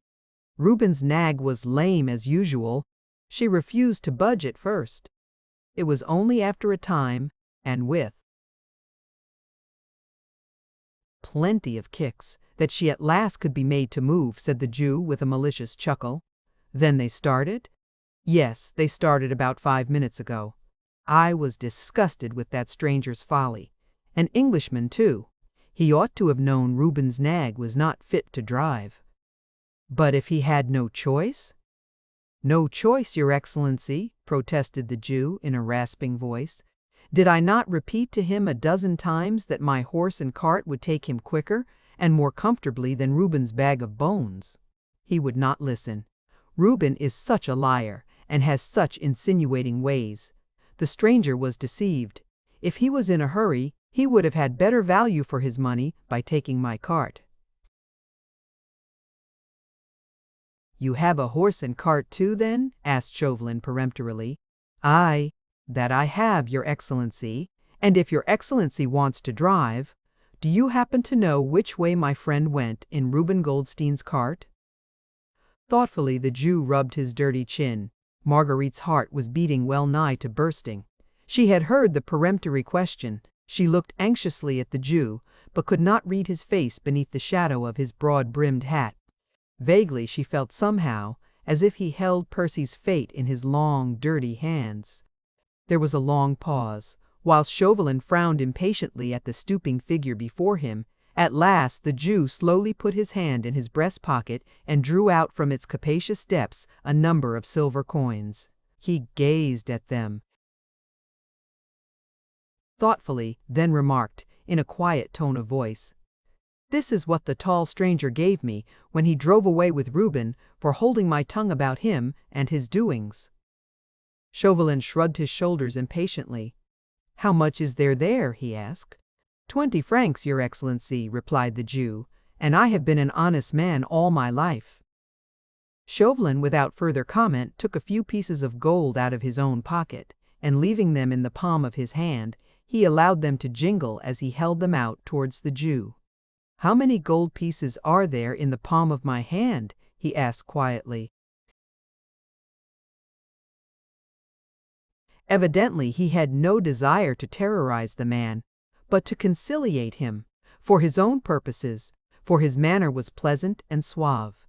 No doubt he feared that threats of the guillotine, and various other persuasive methods of that type, might addle the old man's brains, and that he would be more likely to be useful through greed of gain than through terror of death. The eyes of the Jew shot a quick, keen glance at the gold in his interlocutor's hand. "At least 5, I should say, Your Excellency," he replied obsequiously. "Enough, do you think, to loosen that honest tongue of yours? What does Your Excellency wish to know? Whether your horse and cart can take me to where I can find my friend the tall stranger who has driven off in Reuben Goldstein's cart?" "My horse and cart can take your honor there where you please, to a place called the Père Blanchard's hut, your honor has guessed," said the Jew in astonishment. "You know the place. I know it, your honor. Which road leads to it?" "The St. Yell Martin Road, your honor. Then a footpath from there to the cliffs." "You know the road?" repeated Chauvelin roughly. "Every stone, every blade of grass, your honor," replied the Jew quietly. Chauvelin without another word threw the 5 pieces of gold one by one before the Jew, who knelt down, and on his hands and knees struggled to collect them. One rolled away, and he had some trouble to get it, for it had lodged underneath the dresser. Chauvelin quietly waited while the old man scrambled on the floor to find the piece of gold. When the Jew was again on his feet, Chauvelin said, "How soon can your horse and cart be ready?" "They are ready now, your honor." "Where?" "Not 10 meters from this door." "Will your Excellency deign to look?" "I don't want to see it." "How far can you drive me in it?" "As far as the Père Blanchard's hut, your honor, and further than Reuben's." "Nag took your friend. I am sure that, not 2 leagues from here, we shall come across that wily Reuben, his nag, his cart, and the tall stranger all in a heap in the middle of the road." "How far is the nearest village from here?" "On the road which the Englishman took, Miquelon is the nearest village, not 2 leagues from here. There he could get fresh conveyance if he wanted to go further." "He could if he ever got so far." "Can you? Will your Excellency try?" said the Jew simply. "That is my intention," said Chauvelin very quietly. "But remember, if you have deceived me, I shall tell off 2 of my most stalwart soldiers to give you such a beating that your breath will perhaps leave your ugly body forever. But if we find my friend the tall Englishman, either on the road or at the Père Blanchard's hut, there will be 10 more gold pieces for you. Do you accept the bargain?" The Jew again thoughtfully rubbed his chin. He looked at the money in his hand, then at his stern interlocutor and at Desgas, who had stood silently behind him all this while. After a moment's pause, he said deliberately, "I accept." "Go and wait outside then," said Chauvelin, "and remember to stick to your bargain, or by heaven, I will keep to mine." With a final, most abject and cringing bow, the old Jew shuffled out of the room. Chauvelin seemed pleased with his interview, for he rubbed his hands together with that usual gesture of his of malignant satisfaction. "My coat and boots," he said to Desgas at last. Desgas went to the door and apparently gave the necessary orders, for presently a soldier entered, carrying Chauvelin's coat, boots, and hat. He took off his soutane, beneath which he was wearing close-fitting breeches and a cloth waistcoat, and began changing his attire. "You, citoyen, in the meanwhile," he said to Desgas, "go back to Captain Jutley as fast as you can, and tell him to let you have another dozen men, and bring them with you along the St. Seine, Martin Road, where I dare say you will soon overtake the Jew's cart with myself in it. There will be hot work presently, if I mistake not, in the Père Blanchard's hut. We shall corner our game there, I'll warrant, for this impudent Scarlet Pimpernel has had the audacity, or the stupidity, I hardly know which, to adhere to his original plans. He has gone to meet de Tournay, Saint Just, and the other traitors, which for the moment, I thought, perhaps, he did not intend to do. When we find them, there will be a band of desperate men at bay. Some of our men will, I presume, be put hors de combat. These royalists are good swordsmen, and the Englishman is devilish cunning, and looks very powerful. Still, we shall be 5 against 1 at least. You can follow the cart closely with your men, all along the St. Martin Road through Miquelon. The Englishman is ahead of us, and not likely to look behind him." Whilst he gave these curt and concise orders, he had completed his change of attire. The priest's costume had been laid aside, and he was once more dressed in his usual dark, tight-fitting clothes. At last he took up his hat.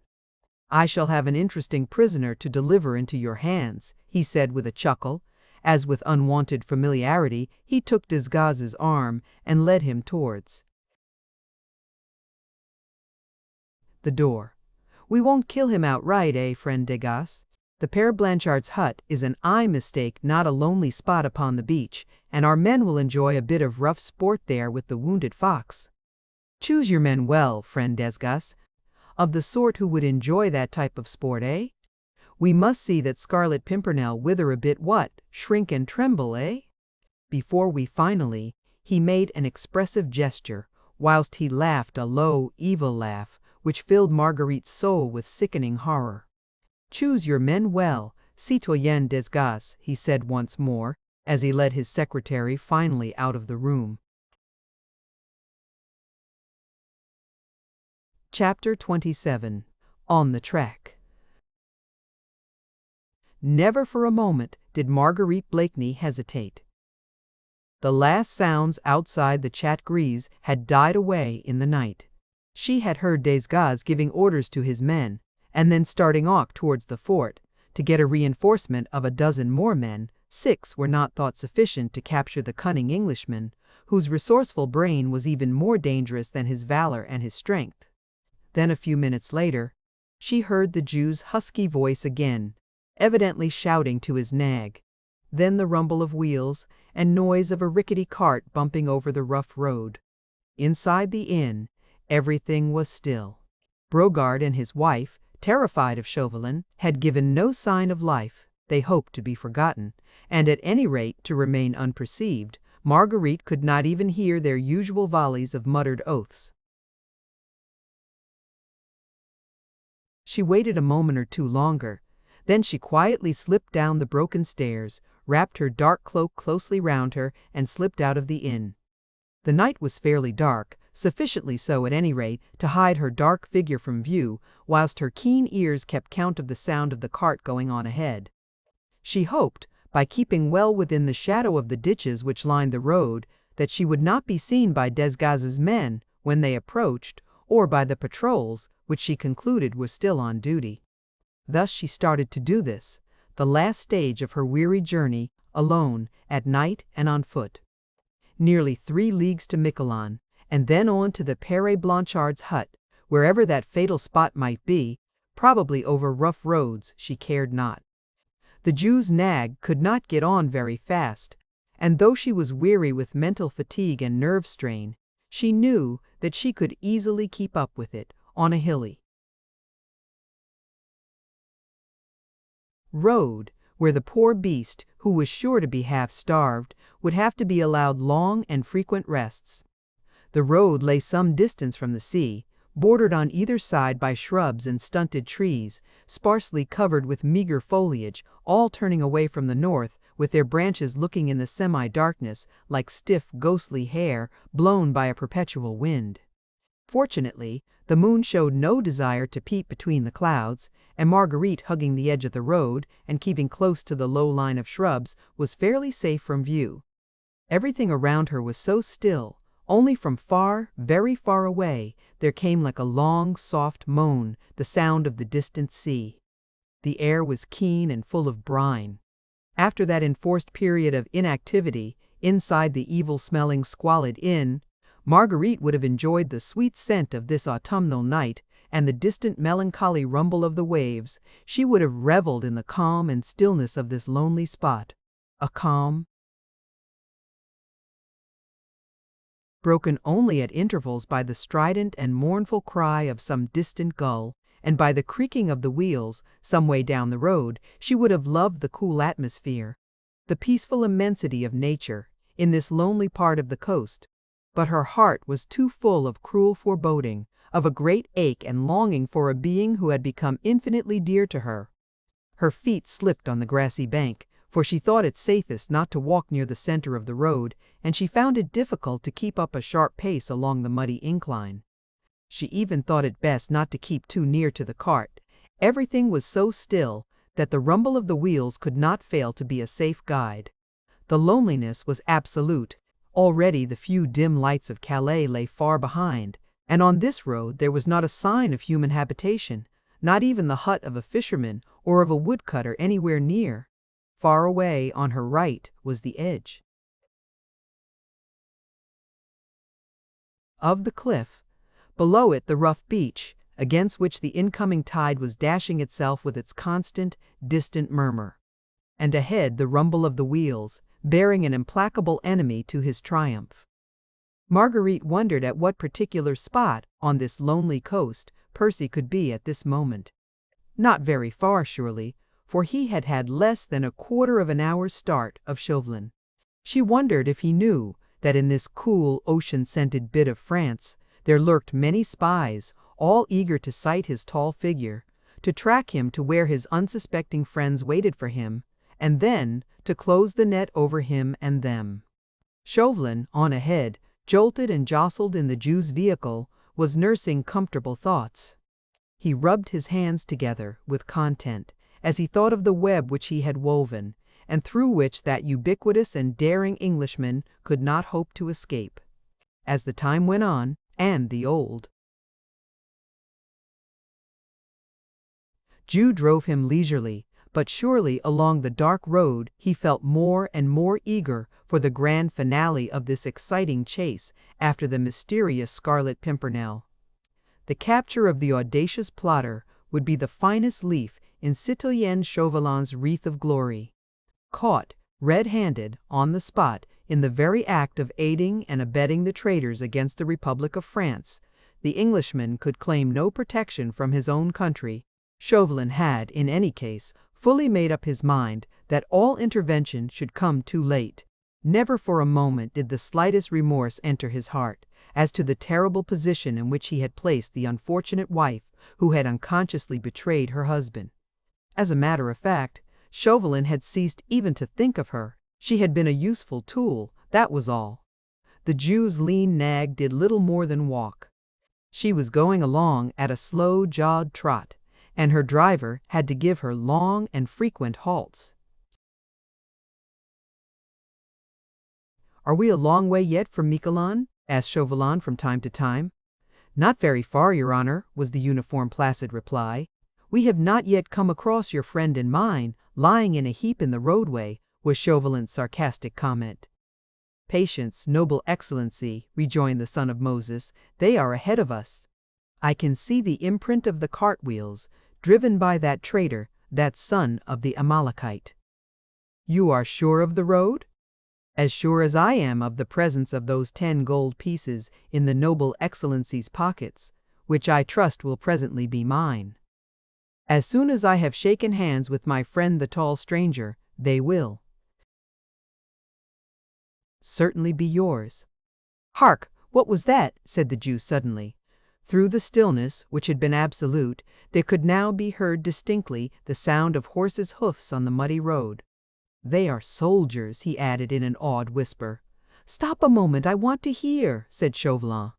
Marguerite had also heard the sound of galloping hoofs coming towards the cart and towards herself.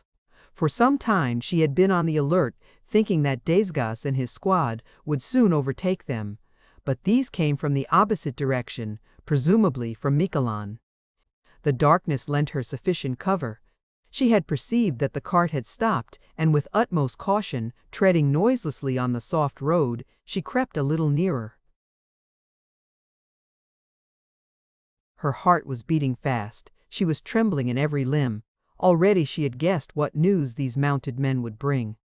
Every stranger on these roads, or on the beach, must be shadowed, especially if he be tall or stoops, as if he would disguise his height. When sighted, a mounted messenger must at once ride back and report. Those had been Chauvelin's orders. Had then the tall stranger been sighted? And was this the mounted messenger, come to bring the great news, that the hunted hare had run its head into the noose at last? Marguerite, realizing that the cart had come to a standstill, managed to slip nearer to it in the darkness. She crept close up, hoping to get within earshot, to hear what the messenger had to say. She heard the quick words of challenge, liberté, fraternité, égalité. Then Chauvelin's quick query. What news? Two men on horseback had halted beside the vehicle. Marguerite could see them silhouetted against the midnight sky. She could hear their voices and the snorting of their horses.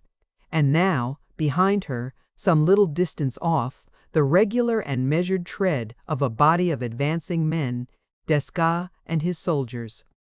There had been a long pause, during which, no doubt, Chauvelin satisfied the men as to his identity, for presently questions and answers followed each other in quick succession. "You have seen the stranger?" asked Chauvelin eagerly. "No, citoyenne, we have seen no tall stranger, we came by the edge of the cliff."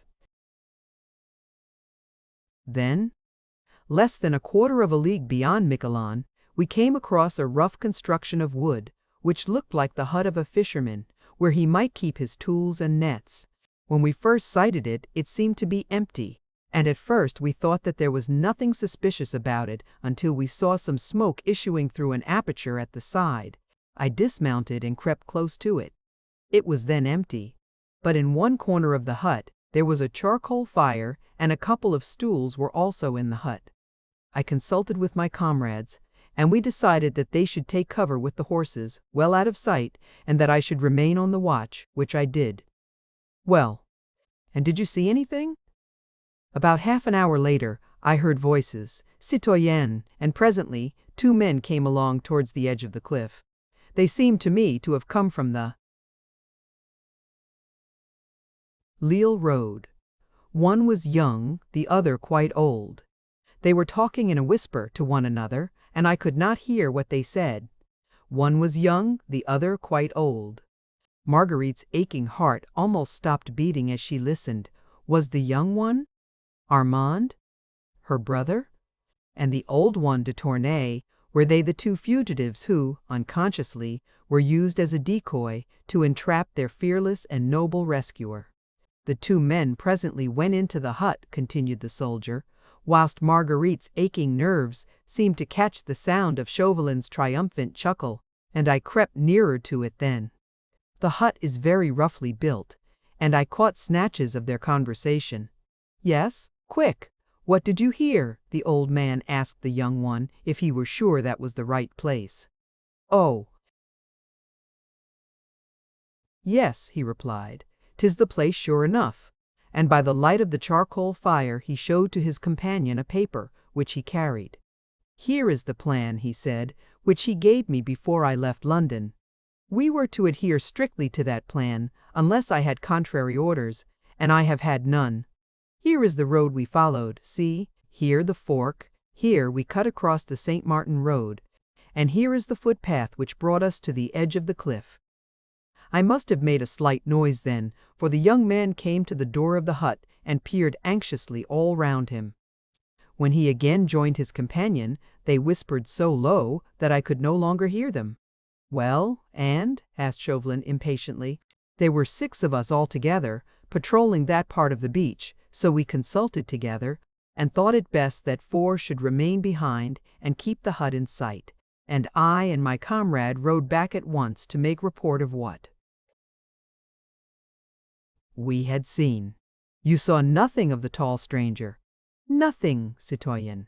If your comrades see him, what would they do? Not lose sight of him for a moment, and if he showed signs of escape or any boat came in sight, they would close in on him, and, if necessary, they would shoot. The firing would bring the rest of the patrol to the spot. In any case, they would not let the stranger go. Aye, but I did not want the stranger hurt, not just yet, murmured Chauvelin savagely. But there, you've done your best. The fates grant that I may not be too late. We met 6 men just now, who have been patrolling this road for several hours. Well, they have seen no stranger either. Yet he is on ahead somewhere, in a cart or else bus. Here. There is not a moment to lose. How far is that hut from here? About a couple of leagues, citoyen. You can find it again? At once? Without hesitation? I have absolutely no doubt, citoyen. The footpath to the edge of the cliff, even in the dark? It is not a dark night, citoyen, and I know I can find my way, repeated the soldier firmly. Fall in behind then. Let your comrade take both your horses back to Calais. You won't want them. Keep beside the cart, and direct the Jew to drive straight ahead, then stop him.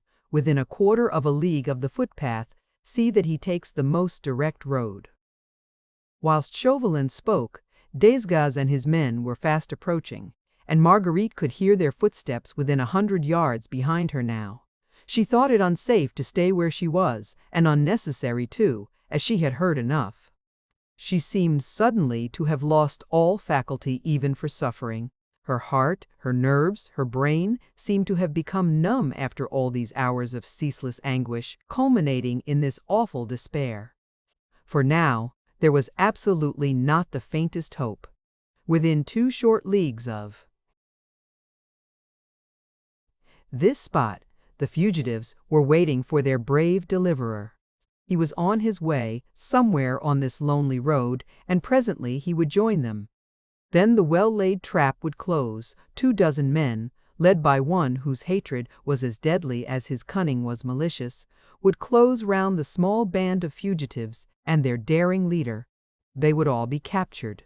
Armand, according to Chauvelin's pledged word, would be restored to her, but her husband Percy, whom with every breath she drew, she seemed to love and worship more and more, he would fall into the hands of a remorseless enemy who had no pity for a brave heart, no admiration for the courage of a noble soul, who would show nothing but hatred for the cunning antagonist who had baffled him so long.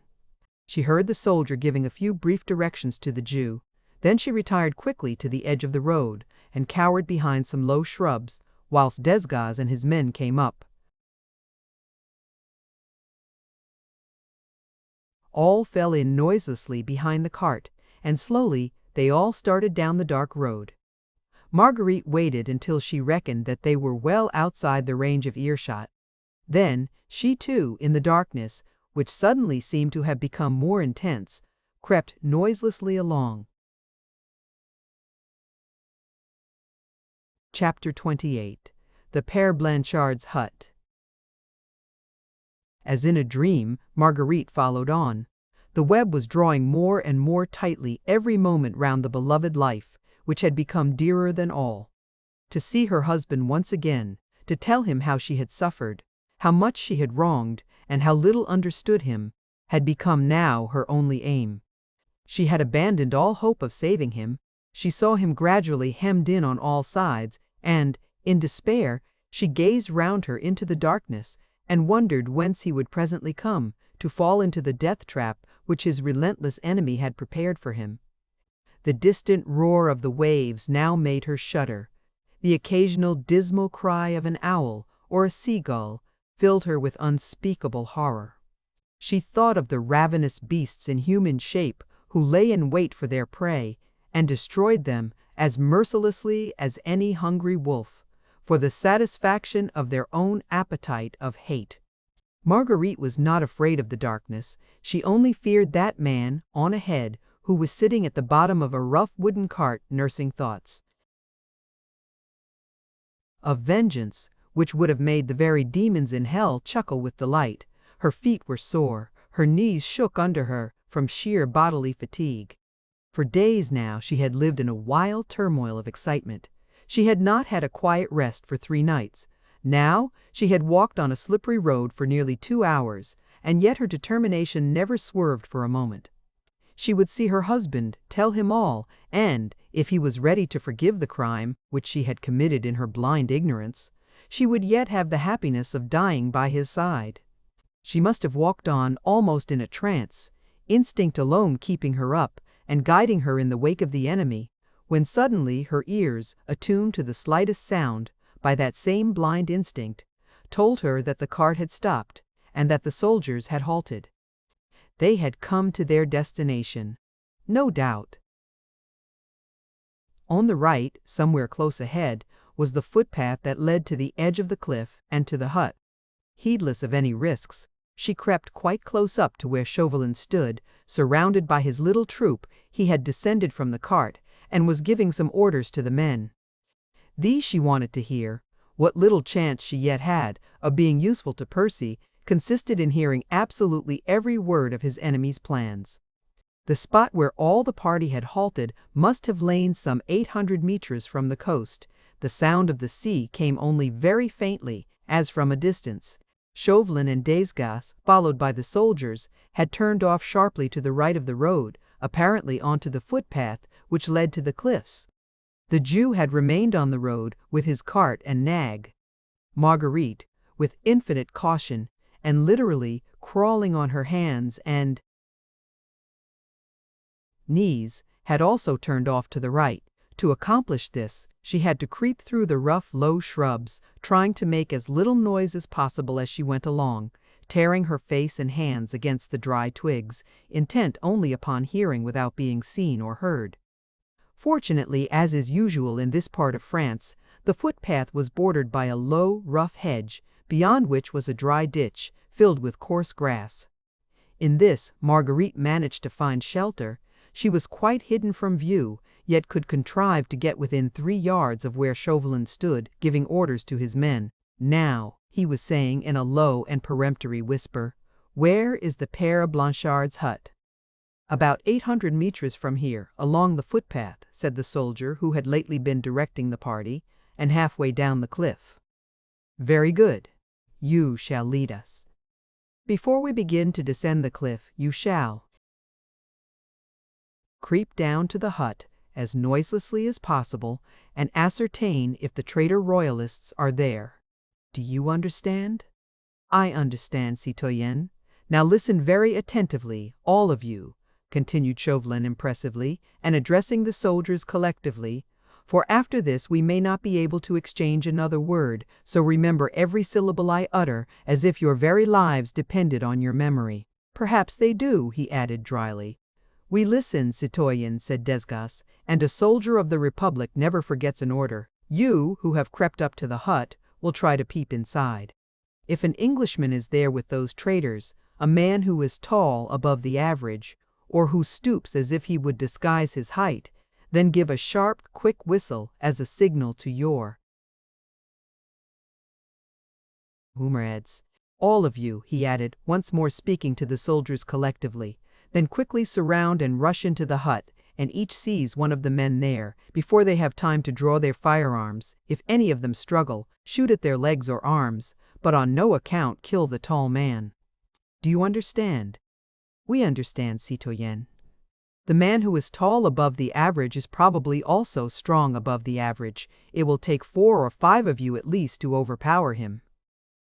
There was a little pause. Then Chauvelin continued, "If the royalist traitors are still alone, which is more than likely to be the case, then warn your comrades who are lying in wait there, and all of you creep and take cover behind the rocks and boulders round the hut, and wait there, in dead silence, until the tall Englishman arrives, then only rush the hut when he is safely within its doors. But remember that you must be as silent as the wolf is at night when he prowls around the pens. I do not wish those royalists to be on the alert. The firing of a pistol, a shriek, or call on their part would be sufficient, perhaps, to warn the tall personage to keep clear of the cliffs and of the hut, and, he added emphatically, it is the tall Englishman whom it is your duty to capture tonight. You shall be implicitly obeyed, citoyen. Then get along as noiselessly as possible, and I will follow you. What about the Jew, citoyen? Asked Desgas, as silently like noiseless shadows. One by one, the soldiers began to creep along the rough and narrow footpath. Ah, yes, I had forgotten the Jew, said Chauvelin, and, turning towards the Jew, he called him peremptorily. Here, you, Aaron, Moses, Abraham, or whatever your confounded name may be, he said to the old man, who had quietly stood beside his lean nag, as far away from the soldiers as possible. Benjamin Rosenbaum, so it please your honor, he replied humbly. It does not please me to hear your voice, but it does please me to give you certain orders, which you will find it wise to obey. So it please your honor, hold your confounded tongue. You shall stay here, do you hear? With your horse and cart until our return. You are on no account to utter the faintest sound, or even to breathe louder than you can help, nor are you, on any consideration whatever, to leave your post until I give you orders to do so. Do you understand? But, your honor, protested the Jew pitiably. There is no question of but or of any argument, said Chauvelin in a tone that made the timid old man tremble from head to foot. If, when I return, I do not find you here, I most solemnly assure you that, wherever you may try to hide yourself, I can find you, and that punishment swift, sure, and terrible will sooner or later overtake you. Do you hear me? But, your excellency, I said, do you hear me? The soldiers had all crept away. The three men stood alone together in the dark and lonely road, with Marguerite there, behind the hedge, listening to Chauvelin's orders, as she would to her own death sentence. I heard your honor, protested the Jew again, while he tried to draw nearer to Chauvelin. And I swear by Abraham, Isaac, and Jacob that I would obey your honor most absolutely, and that I would not move from this place until your honor once more deigned to shed the light of your countenance upon your humble servant. But remember, your honor, I am a poor old man, my nerves are not as strong as those of a young soldier. If midnight marauders should come prowling round this lonely road, I might scream or run in my fright. And is my life to be forfeit? Is some terrible punishment to come on my poor old head for that which I cannot help? The Jew seemed in real distress. He was shaking from head to foot. Clearly he was not the man to be left by himself on this lonely road. The man spoke truly. He might unwittingly, in sheer terror, utter the shriek that might prove a warning to the wily Scarlet Pimpernel. Chauvelin reflected for a moment. Will your horse and cart be safe alone here, do you think? He asked roughly. I fancy, citoyen, here interposed Desgas, that they will be safer without that dirty, cowardly Jew than with him. There seems no doubt that, if he gets scared, he will either make a bolt of it or shriek his head off. But what am I to do with the brute? Will you send him back to Calais, citoyen?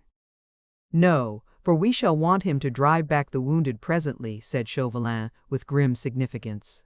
There was a pause again, Desgas, waiting for the decision of his chief, and the old Jew whining beside his nag. Well, you lazy, lumbering old coward, said Chauvelin at last, you had better shuffle along behind us. Here, citoyen Desgas, tie this handkerchief tightly round the fellow's mouth. Chauvelin handed a scarf to Desgas, who solemnly began winding it round the Jew's mouth.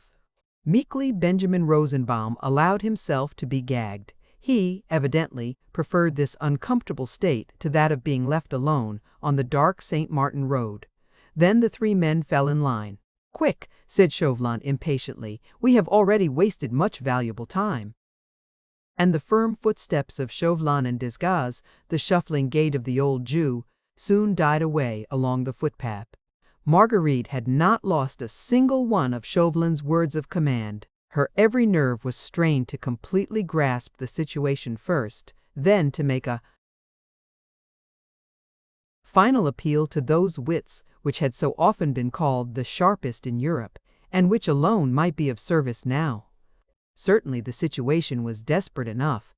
A tiny band of unsuspecting men, quietly awaiting the arrival of their rescuer, who was equally unconscious of the trap laid for them all. It seemed so horrible, this net as it were, drawn in a circle at dead of night on a lonely beach, round a few defenseless men, defenseless because they were tricked and unsuspecting. Of these one was the husband she idolized, another the brother she loved. She vaguely wondered who the others were, who were also calmly waiting for the Scarlet Pimpernel, while death lurked behind every boulder of the cliffs. For the moment she could do nothing but follow the soldiers and Chauvelin. She feared to lose her way, or she would have rushed forward and found that wooden hut, and perhaps been in time to warn the fugitives and their brave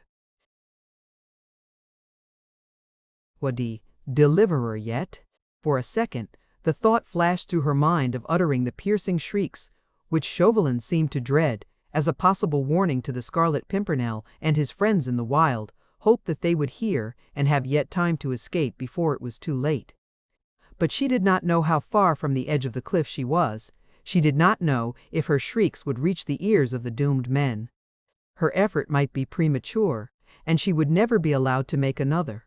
Her mouth would be securely gagged, like that of the Jew, and she, a helpless prisoner in the hands of Chauvelin's men. Like a ghost, she flitted noiselessly behind that hedge. She had taken her shoes off, and her stockings were by now torn off her feet. She felt neither soreness nor weariness, indomitable will to reach her husband in spite of adverse fate and of a cunning enemy killed all sense of bodily pain within her, and rendered her instincts doubly acute. She heard nothing save the soft and measured footsteps of Percy's enemies on. In front, she saw nothing but in her mind's eye that wooden hut, and he, her husband, walking blindly to his doom. Suddenly, those same keen instincts within her made her pause in her mad haste, and cower still further within the shadow of the hedge. The moon, which had proved a friend to her by remaining hidden behind a bank of clouds, now emerged in all the glory of an early autumn night, and in a moment flooded the weird and lonely landscape with a rush of brilliant light. There, not 200 meters ahead, was the edge of the cliff, and below, stretching far away to free and happy England, the sea rolled on smoothly and peaceably. Marguerite's gaze rested for an instant on the brilliant, silvery waters, and as she gazed, her heart, which had been numb with pain for all these hours, seemed to soften and distend, and her eyes filled with hot tears. Not 3 miles away, with white sails set, a graceful schooner lay in wait. Marguerite had guessed rather than recognized her. It was the Daydream, Percy's favorite yacht, with old Briggs, that prince of skippers, aboard, and all her crew of British sailors. Her white sails, glistening in the moonlight, seemed to convey a message to Marguerite of joy and hope, which yet she feared could never be. She waited there, out at sea, waited for her master, like a beautiful white bird all ready to take flight, and he would never reach her, never see her smooth deck again, never gaze any more on the white cliffs of England, the land of liberty and of hope. The sight of the schooner seemed to infuse into the poor, wearied woman the superhuman strength of despair. There was the edge of the cliff, and some way below was the hut where presently her husband would meet his death. But the moon was out. She could see her way now. She would see the hut from a distance, run to it, rouse them all, warn them at any rate to be prepared and to sell their lives dearly, rather than be caught like so many rats in a hole. She stumbled on behind the hedge in the low, thick grass of the ditch. She must have run on very fast, and had outdistanced Chauvelin and Desgas, for presently she reached the edge of the cliff and heard their footsteps distinctly behind her. but only a very few yards away, and now the moonlight was full upon her. Her figure must have been distinctly silhouetted against the silvery background of the sea. Only for a moment, though. The next she had cowered, like some animal doubled up within itself. She peeped down the great rugged cliffs. The descent would be easy enough, as they were not precipitous, and the great boulders afforded plenty of foothold. Suddenly, as she gazed, she saw at some little distance on her left, and about midway down the cliffs, a rough wooden construction, through the walls of which a tiny red light glimmered like a beacon. Her very heart seemed to stand still. The eagerness of joy was so great that it felt like an awful pain. She could not gauge how distant the hut was, but without hesitation she began the steep descent, creeping from boulder to boulder, caring nothing for the enemy behind, or for the soldiers, who evidently had all taken cover since the tall Englishman had not yet appeared. On she pressed, forgetting the deadly foe on her track, running, stumbling, footsore, half-dazed, but still on. When, suddenly, a crevice, or stone, or slippery bit of rock threw her violently to the ground. She struggled again to her feet and started running forward once more, to give them that timely warning, to beg them to flee before he came, and to tell him to keep away, away from this death. Trap away from this awful doom. But now she realized that other steps, quicker than her own, were already close at her heels. The next instant, a hand dragged at her skirt, and she was down on her knees again, while something was wound round her mouth to prevent her uttering a scream. Bewildered, half frantic with the bitterness of disappointment, she looked round her helplessly, and, bending down quite close to her, she saw through the mist, which seemed to gather round her, a pair of keen, malicious eyes, which appeared to her excited brain to have a weird, supernatural green light in them. She lay in the shadow of a great boulder. Chauvelin could not see her features, but he passed his thin white fingers over her face. "A woman," he whispered, "by all the saints in the calendar." "We cannot let her loose, that's certain," he muttered to himself. "I wonder now." Suddenly he paused, and after a few seconds of deadly silence, he gave forth a long, low, curious chuckle, while once again Marguerite felt, with a horrible shudder, his thin fingers wandering over her face. Dear me, he whispered, with affected gallantry. "This is indeed a charming surprise," and Marguerite felt her resistless hand raised to Chauvelin's thin, mocking lips. The situation was indeed grotesque, had it not been at the same time so fearfully tragic. The poor, weary woman, broken in spirit and half frantic with the bitterness of her disappointment, receiving on her knees the banal gallantries of her deadly enemy. Her senses were leaving her, half choked with the tight grip round her mouth. She had no strength to move or to utter the faintest sound. The excitement which all along had kept up her delicate body seemed at once to have subsided, and the feeling of blank despair to have completely paralyzed her brain and nerves. Chauvelin must have given some directions which she was too dazed to hear, for she felt herself lifted from off her feet. The bandage round her mouth was made more secure, and a pair of strong arms carried her towards that tiny, red light on ahead, which she had looked upon as a beacon and the last faint glimmer of hope. Chapter 29. Trapped. She did not know how long she was thus carried along. She had lost all notion of time and space, and for a few seconds tired nature, mercifully, deprived her of consciousness. When she once more realized her state, she felt that she was placed with some degree of comfort upon a man's coat, with her back resting against a fragment of rock.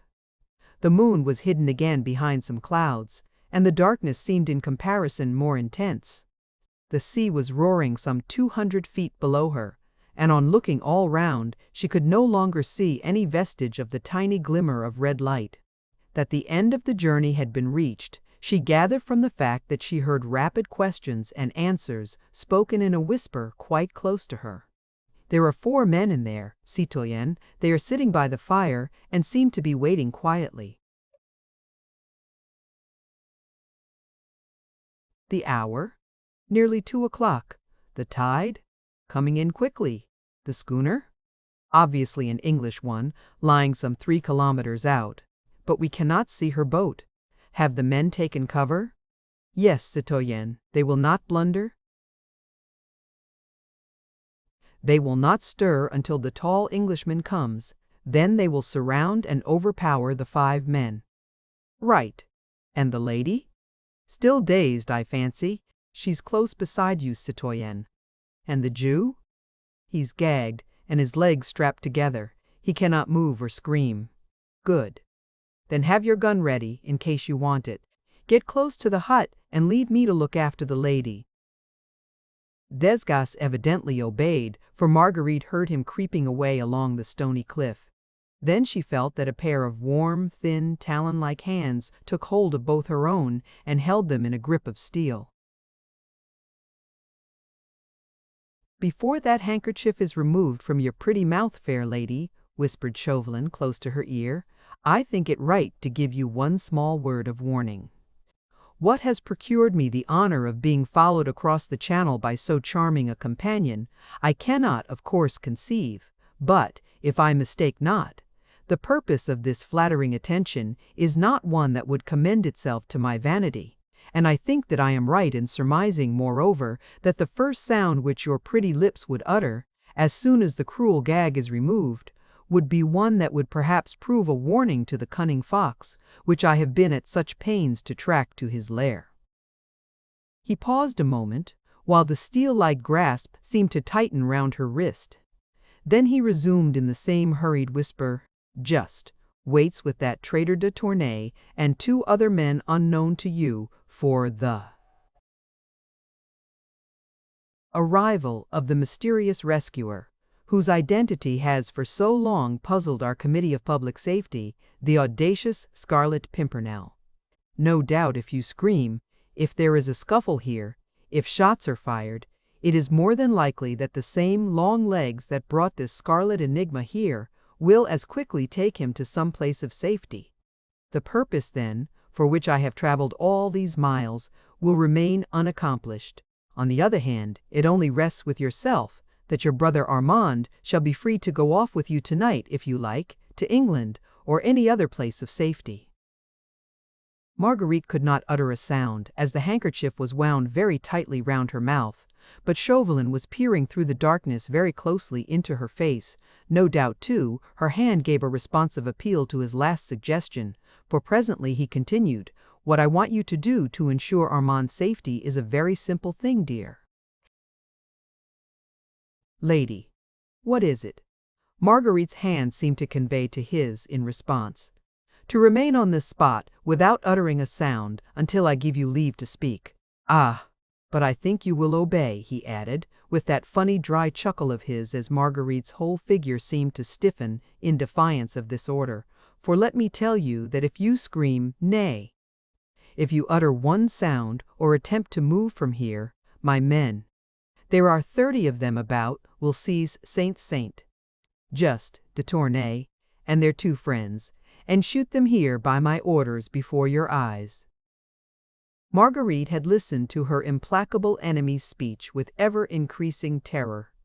Numbed with physical pain, she yet had sufficient mental vitality in her to realize the full horror of this terrible either-or he was once more putting before her, an either-or 10,000 times more appalling and horrible than the one he had suggested to her that fatal night at the ball.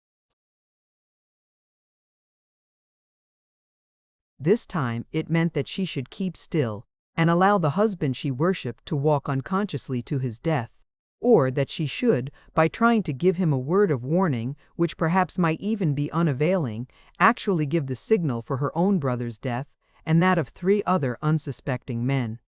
She could not see Chauvelin, but she could almost feel those keen, pale eyes of his fixed maliciously upon her helpless form, and his hurried, whispered words reached her ear as the death-knell of her last faint, lingering hope. "Nay, fair lady," he added urbanely, "you can have no interest in anyone save in Saint Just, and all you need do for his safety is to remain where you are and to keep silent." My men have strict orders to spare him in every way. As for that enigmatic Scarlet Pimpernel, what is he to you? Believe me, no warning from you could possibly save him. And now, dear lady, let me remove this unpleasant coercion which has been placed before your pretty mouth. You see, I wish you to be perfectly free in the choice which you are about to make. Her thoughts in a whirl, her temples aching, her nerves paralyzed, her body numb with pain, Marguerite sat there in the darkness which surrounded her as with a pall. From where she sat she could not see the sea, but she heard the incessant mournful murmur of the incoming tide, which spoke of her dead hopes, her lost love, the husband she had with her own hand betrayed and sent to his death. Chauvelin removed the handkerchief from her mouth. She certainly did not scream. At that moment she had no strength to do anything but barely to hold herself upright and to force herself to think. Oh, think of what she should do. The minutes flew on. In this awful stillness she could not tell how fast or how slowly. She heard nothing. She saw nothing. She did not feel the sweet-smelling autumn air, scented with the briny odor of the sea. She no longer heard the murmur of the waves, the occasional rattling of a pebble, as it rolled down some steep incline. More and more unreal did the whole situation seem. It was impossible that she, Marguerite Blakeney, the Queen of London society, should actually be sitting here on this bit of lonely coast, in the middle of the night, side by side with a most bitter enemy, and oh! It was not possible that somewhere, not many 100 feet away perhaps, from where she stood, the being she had once despised, but who now, in every moment of this weird dreamlike life, became more and more dear. It was not possible that he was unconsciously, even now, walking to his doom, whilst she did nothing to save him. Why did she not, with unearthly screams, that would re-echo from one end of the lonely beach to the other, send out a warning to him to desist, to retrace his steps, for death lurked here whilst he advanced? Once or twice the screams rose to her throat as if by instinct. Then, before her eyes there stood the awful alternative, her brother and those 3 men shot before her eyes, practically by her orders, she, their murderer. Oh! That fiend in human shape, next to her, knew human female nature well. He had played upon her feelings as a skillful musician plays upon an instrument. He had gauged her very thoughts to a nicety. She could not give that signal, for she was weak, and she was a woman. How could she deliberately order Armand to be shot before her eyes, to have his dear blood upon her head, he dying perhaps with a curse on her, upon his lips? And little Suzanne's father too, he, an old man, and the others. Oh, it was all too horrible. Wait, how long? The early morning hours sped on, and yet it was not dawn. The sea continued its incessant mournful murmur, the autumnal breeze sighed gently in the night. The lonely beach was silent, even as the grave. Suddenly, from somewhere, not very far away, a cheerful, strong voice was heard singing, "God save the King." Chapter 30. The Schooner. Marguerite's aching heart stood still. She felt, more than she heard, the men on the watch preparing for the fight. Her senses told her that each, with sword in hand, was crouching, ready for the spring. The voice came nearer and nearer. In the vast immensity of these lonely cliffs, with the loud murmur of the sea below, it was impossible to say how near or how far, nor yet from which direction came that cheerful singer who sang to God to save his king whilst he himself was in such deadly danger. Faint at first, the voice grew louder and louder.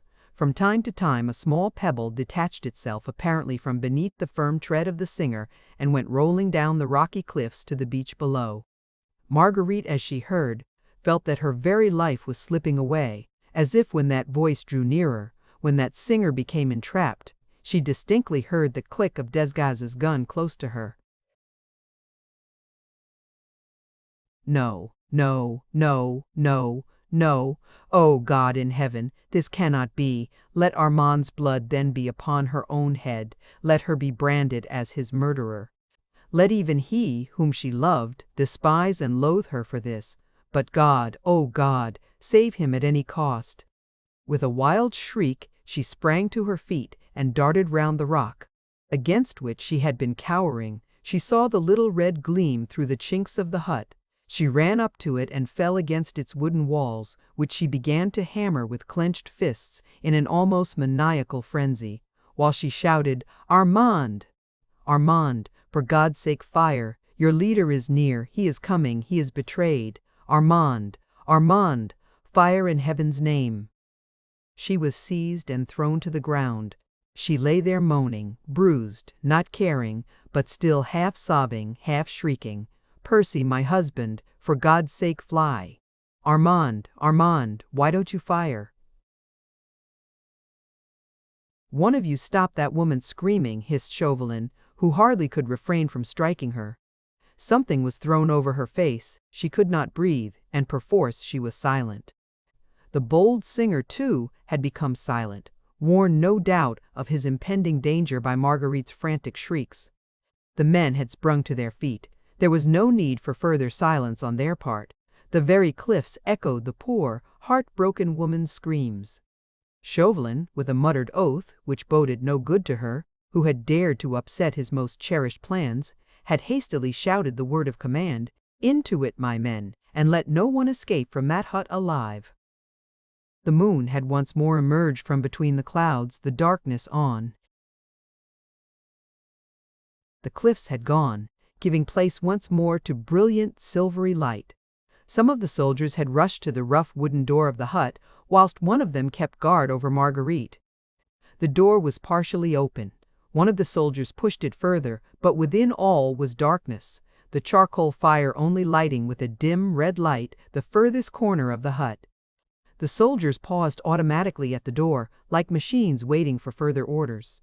Chauvelin, who was prepared for a violent onslaught from within and for a vigorous resistance from the four fugitives, under cover of the darkness, was for the moment paralyzed with astonishment when he saw the soldiers standing there at attention, like sentries on guard, whilst not a sound proceeded from the hut.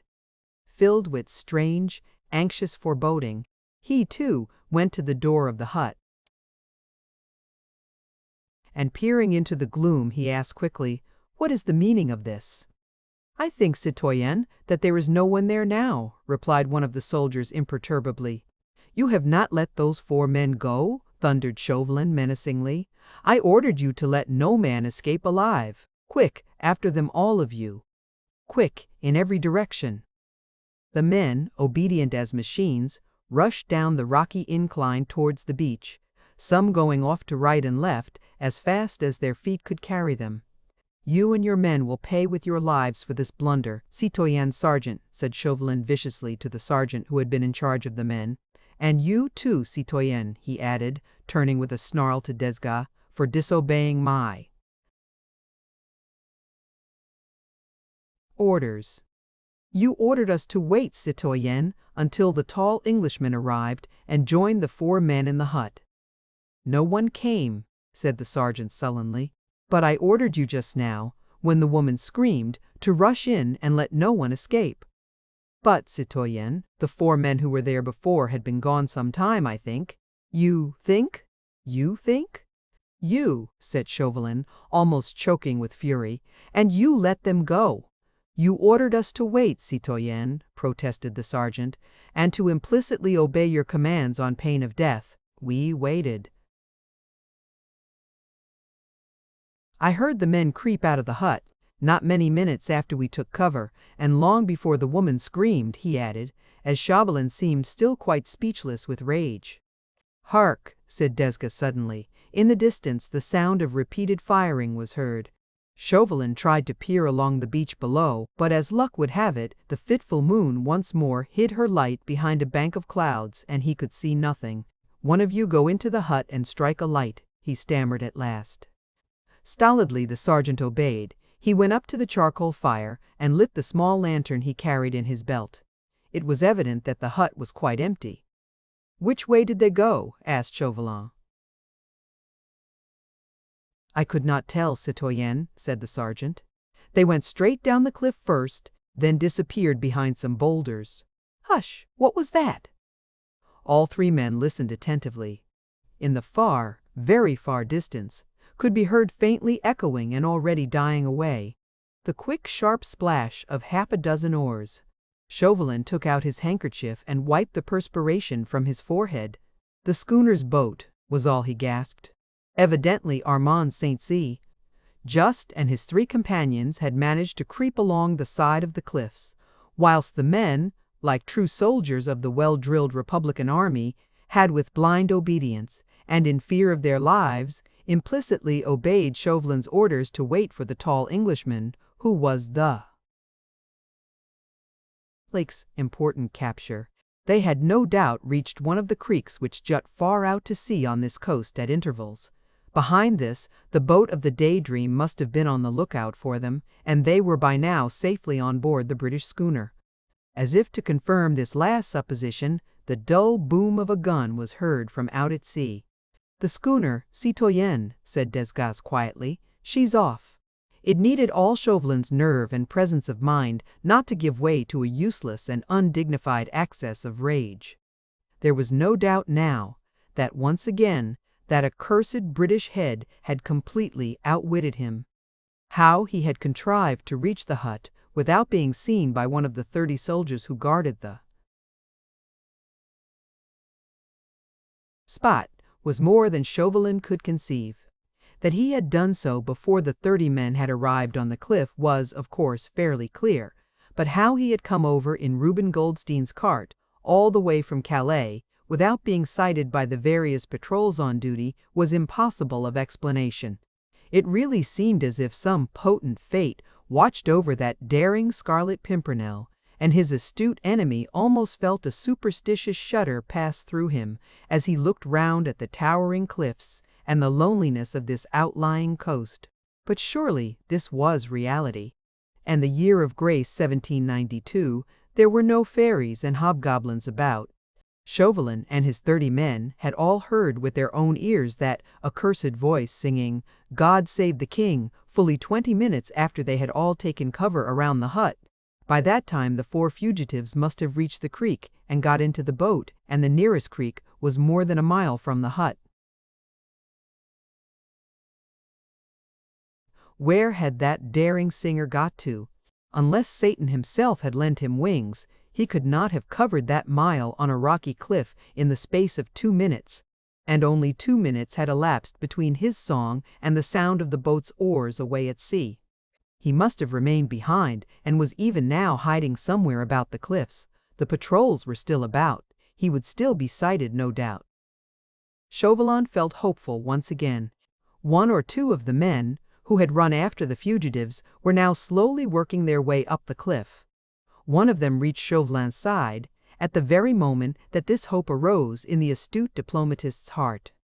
"We were too late, citoyenne," the soldier said. "We reached the beach just before the moon was hidden by that bank of clouds." The boat had undoubtedly been on the lookout behind that first creek a mile off, but she had shoved off some time ago when we got to the beach and was already some way out to sea. We fired after her, but of course it was no good. She was making straight and quickly for the schooner. We saw her very clearly in the moonlight. "Yes," said Chauvelin, with eager impatience. "She had shoved off some time ago, you said, and the nearest creek is a mile further on." "Yes, citoyenne.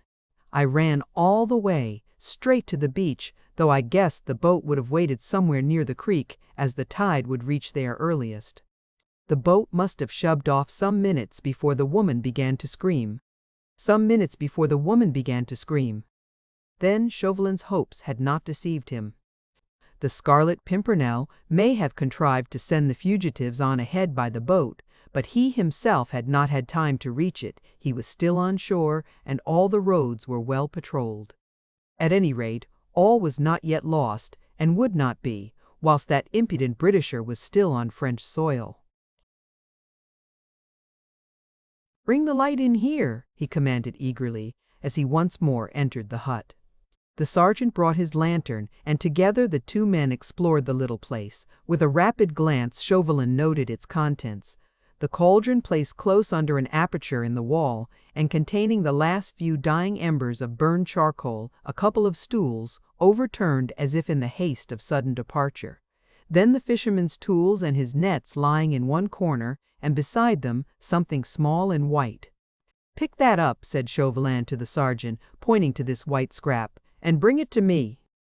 It was a crumpled piece of paper, evidently forgotten there by the fugitives in their hurry to get away. The sergeant, much awed by the citoyenne's obvious rage and impatience, picked the paper up and handed it respectfully to Chauvelin. "Read it, sergeant," said the latter curtly. "It is almost illegible, citoyenne, a fearful scrawl." "I ordered you to read it," repeated Chauvelin viciously. The sergeant, by the light of his lantern, began deciphering the few hastily scrawled words.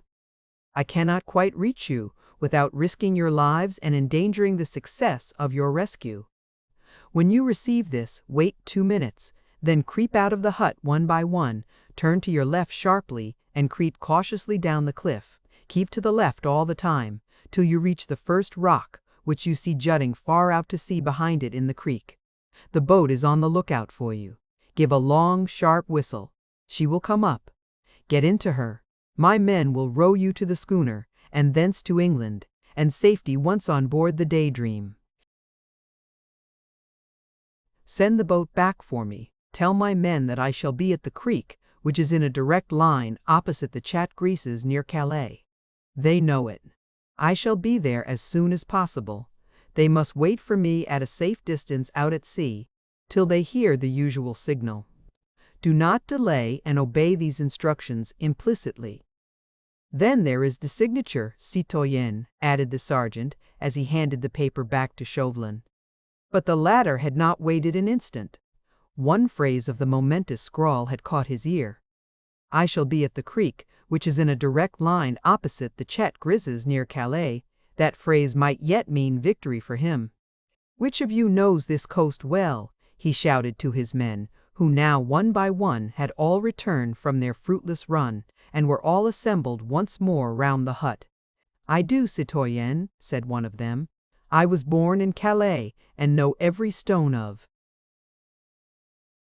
these cliffs. There is a creek in a direct line from the Chat Greases." "There is, citoyenne. I know it well."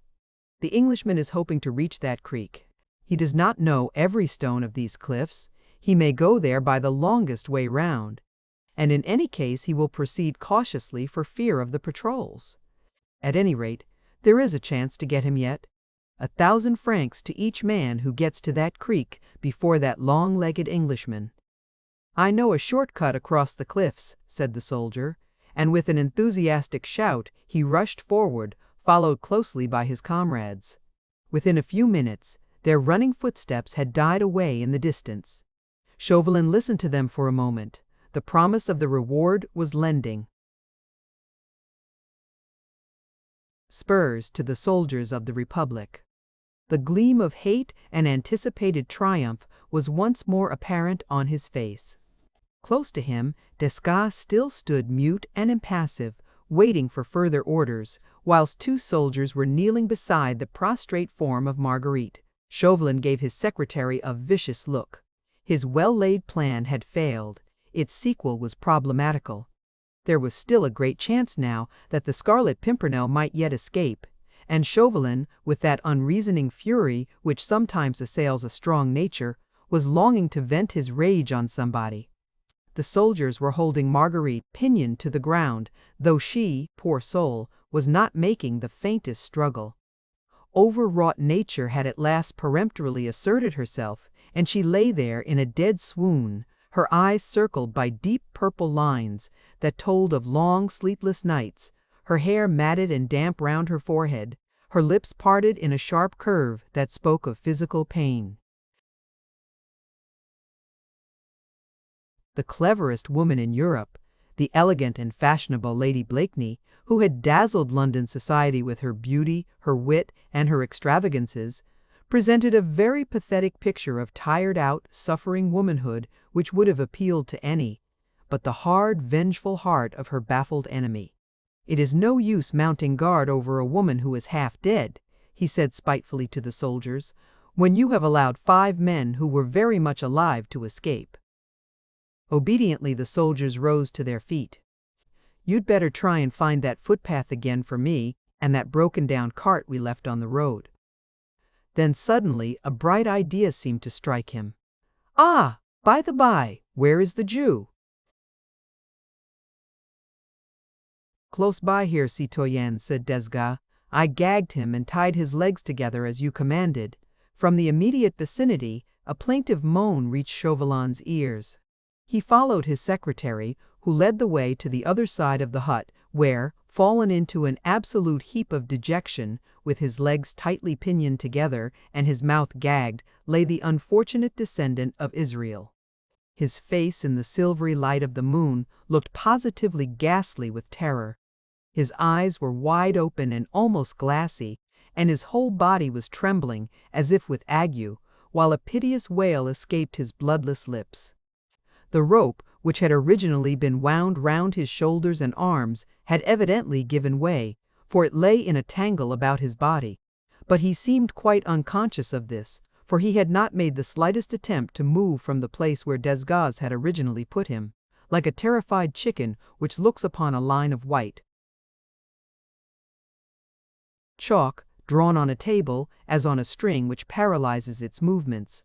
"Bring the cowardly brute here," commanded Chauvelin.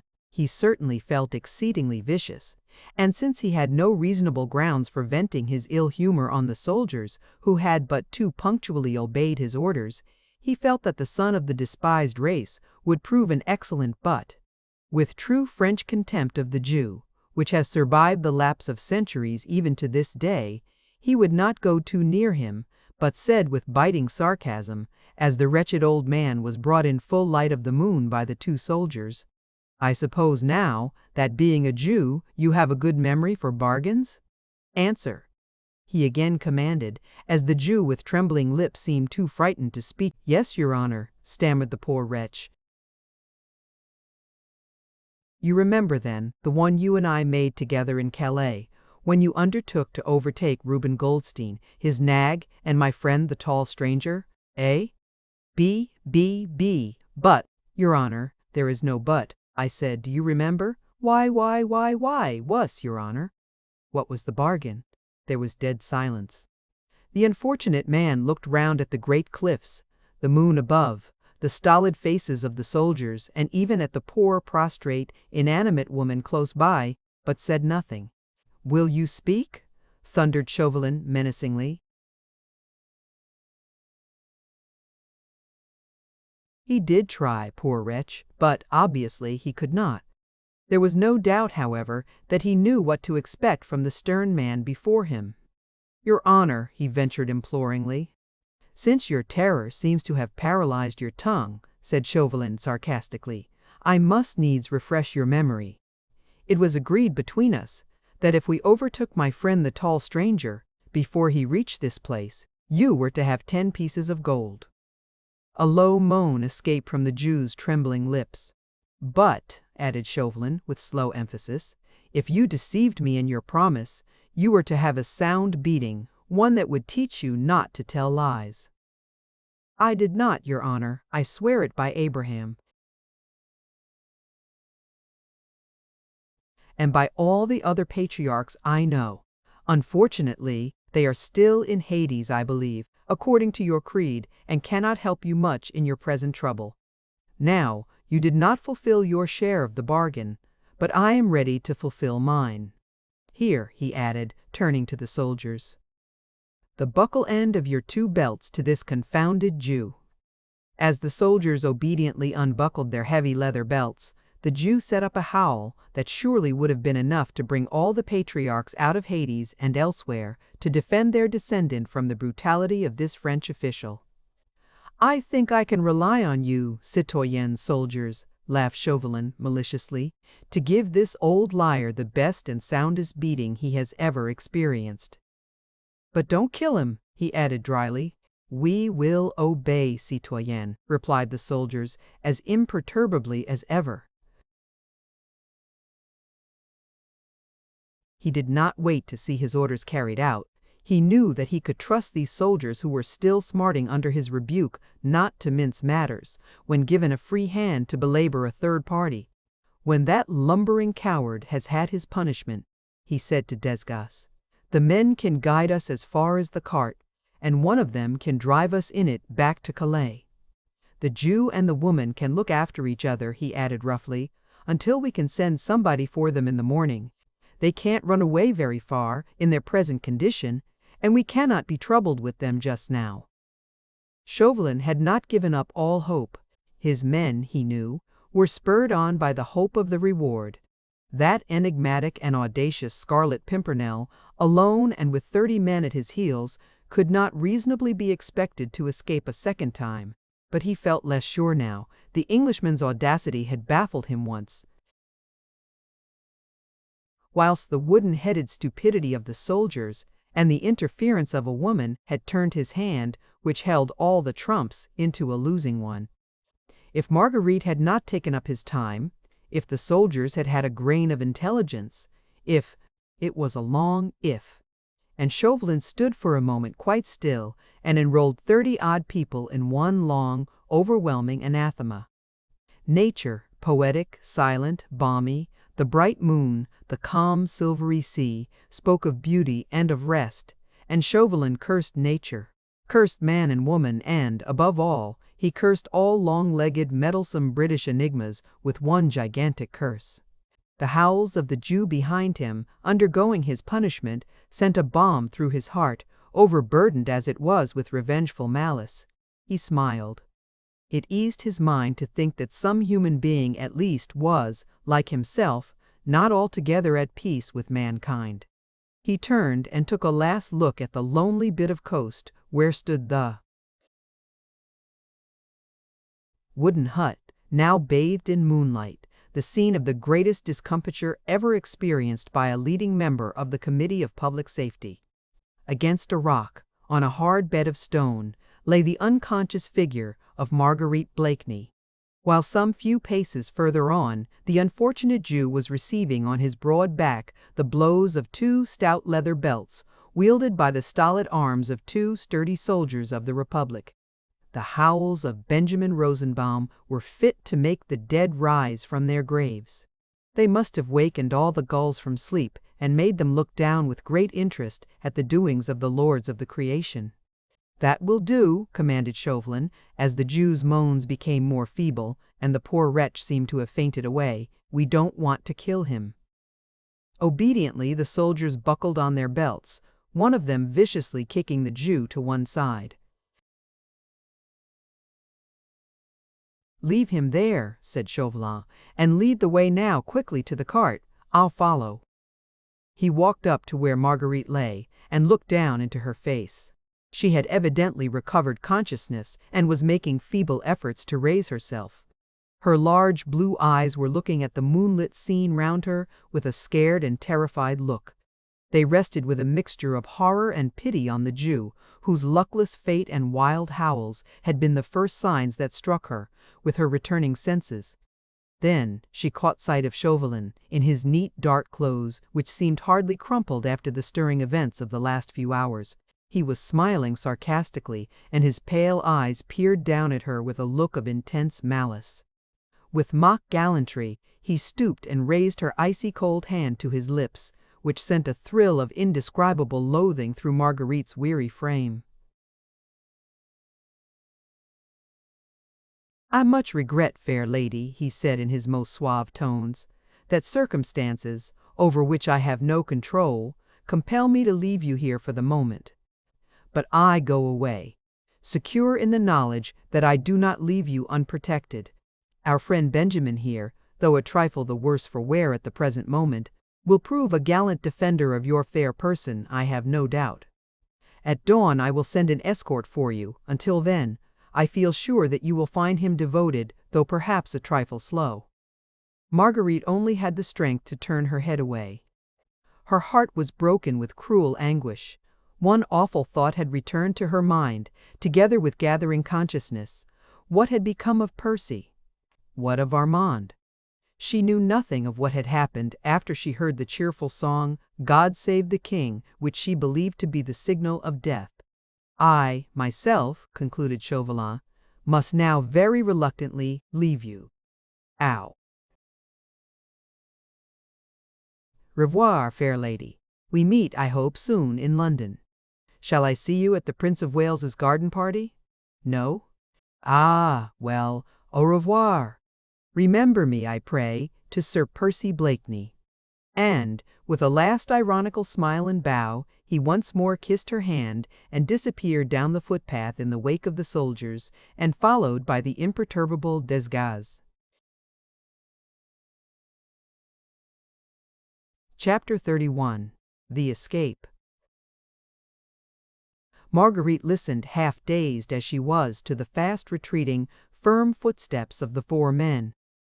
All nature was so still that she, lying with her ear close to the ground, could distinctly trace the sound of their tread as they ultimately turned into the road, and presently the faint echo of the old cartwheels, the halting gait of the lean nag, told her that her enemy was a quarter of a league away. How long she lay there she knew not. She had lost count of time. Dreamily she looked up at the moonlit sky and listened to the monotonous roll of the waves. The invigorating scent of the sea was nectar to her wearied body. The immensity of the lonely cliffs was silent and dreamlike. Her brain only remained conscious of its ceaseless, its intolerable torture of uncertainty. She did not know. She did not know whether Percy was even now, at this moment, in the hands of the soldiers of the Republic, enduring as she had done herself the jibes and jeers of his malicious enemy. She did not know, on the other hand, whether Armand's lifeless body did not lie there, in the hut, whilst Percy had escaped, only to hear that his wife's hands had guided the human bloodhounds to the murder of Armand and his friends. The physical pain of utter weariness was so great that she hoped confidently her tired body could rest here forever, after all the turmoil, the passion, and the intrigues of the last few days here, beneath that clear sky, within sound of the sea, and with this balmy autumn breeze whispering to her a last lullaby. All was so solitary, so silent, like unto dreamland. Even the last faint echo of the distant cart had long ago died away, afar. Suddenly, a sound, the strangest, undoubtedly, that these lonely cliffs of France had ever heard, broke the silent solemnity of the shore. So strange a sound was it that the gentle breeze ceased to murmur, the tiny pebbles to roll down the steep incline. So strange that Marguerite, wearied, overwrought as she was, thought that the beneficial unconsciousness of the approach of death was playing her half-sleeping senses a weird and elusive trick. It was the sound of a good, solid, absolutely British damn. The seagulls in their nests awoke and looked round in astonishment. A distant and solitary owl set up a midnight hoot. The tall cliffs frowned down majestically at the strange, unheard-of sacrilege. Marguerite did not trust her ears. Half raising herself on her hands, she strained every sense to see or hear, to know the meaning of this very earthly sound. All was still again for the space of a few seconds. The same silence once more fell upon the great and lonely vastness. Then Marguerite, who had listened as in a trance, who felt she must be dreaming with that cool, magnetic moonlight overhead, heard again, and this time her heart stood still, her eyes large and dilated, looked round her, not daring to trust to her other sense. God's life! But I wish those demmed fellows had not hit quite so hard. This time it was quite unmistakable. Only one particular pair of essentially British lips could have uttered those words, in sleepy, drawly, affected tones. "Damn," repeated those same British lips emphatically. "Zounds, but I'm as weak as a rat." In a moment Marguerite was on her feet. Was she dreaming? Were those great, stony cliffs the gates of paradise? Was the fragrant breath of the breeze suddenly caused by the flutter of angels' wings, bringing tidings of unearthly joys to her, after all her suffering, or faint and ill? Was she the prey of delirium? She listened again, and once again she heard the same very earthly sounds of good, honest British language, not the least akin to whisperings from paradise or flutter of angels' wings. She looked round her eagerly at the tall cliffs, the lonely hut, the great stretch of rocky beach. Somewhere there, above or below her, behind a boulder or inside a crevice, but still hidden from her longing, feverish eyes, must be the owner of that voice, which once used to irritate her, but which now would make her the happiest woman in Europe, if only she could locate it. "Percy, Percy," she shrieked hysterically, tortured between doubt and hope. "I am here. Come to me. Where are you? Percy, Percy." "It's all very well calling me, me dear," said the same sleepy, drawly voice, "but odds my life, I cannot come to you. Those demmed frog-eaters have trussed me like a goose on a spit, and I am as weak as a mouse. I cannot get away." And still Marguerite did not understand. She did not realize for at least another 10 seconds whence came that voice, so drawly, so dear, but alas, with a strange accent of weakness and of suffering. There was no one within sight, except by that rock. Great God, the Jew! Was she mad or dreaming? His back was against the pale moonlight. He was half crouching, trying vainly to raise himself with his arms tightly pinioned. Marguerite ran up to him, took his head in both her hands, and looked straight into a pair of blue eyes, good-natured, even a trifle amused, shining out of the weird and distorted mask of the Jew. "Percy, Percy, my husband," she gasped, faint with the fullness of her joy. "Thank God, thank God." "La, me dear," he rejoined good-humoredly, "we will both do that anon, and you think you can loosen these demmed ropes and release me from my inelegant attitude." She had no knife, her fingers were numb and weak, but she worked away with her teeth, while great welcome tears poured from her eyes onto those poor pinioned hands. "Odds life," he said, when at last, after frantic efforts on her part, the ropes seemed at last to be giving way. "But I marvel whether it has ever happened before, that an English gentleman allowed himself to be licked by a demmed foreigner, and made no attempt to give as good as he got." It was very obvious that he was exhausted from sheer physical pain, and when at last the rope gave way, he fell in a heap against the rock. Marguerite looked helplessly round her.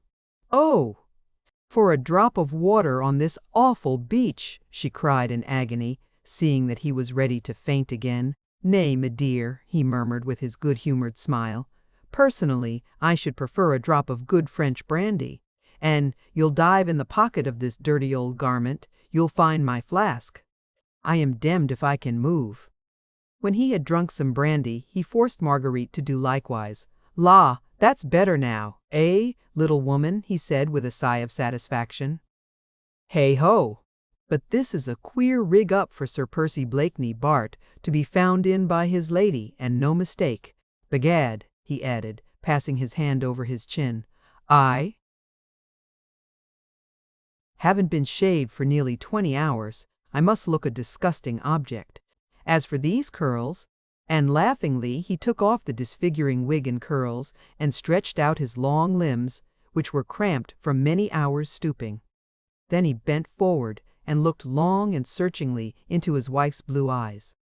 "Percy," she whispered, while a deep blush suffused her delicate cheeks and neck, "if you only knew—" "I do know, dear, everything," he said with infinite gentleness. "And can you ever forgive?" "I have naught to forgive, sweetheart. Your heroism, your devotion, which I, alas, so little deserved, have more than atoned for that unfortunate episode at the ball." "Then you knew?" she whispered. "All the time, yes," he replied tenderly. "I knew all the time.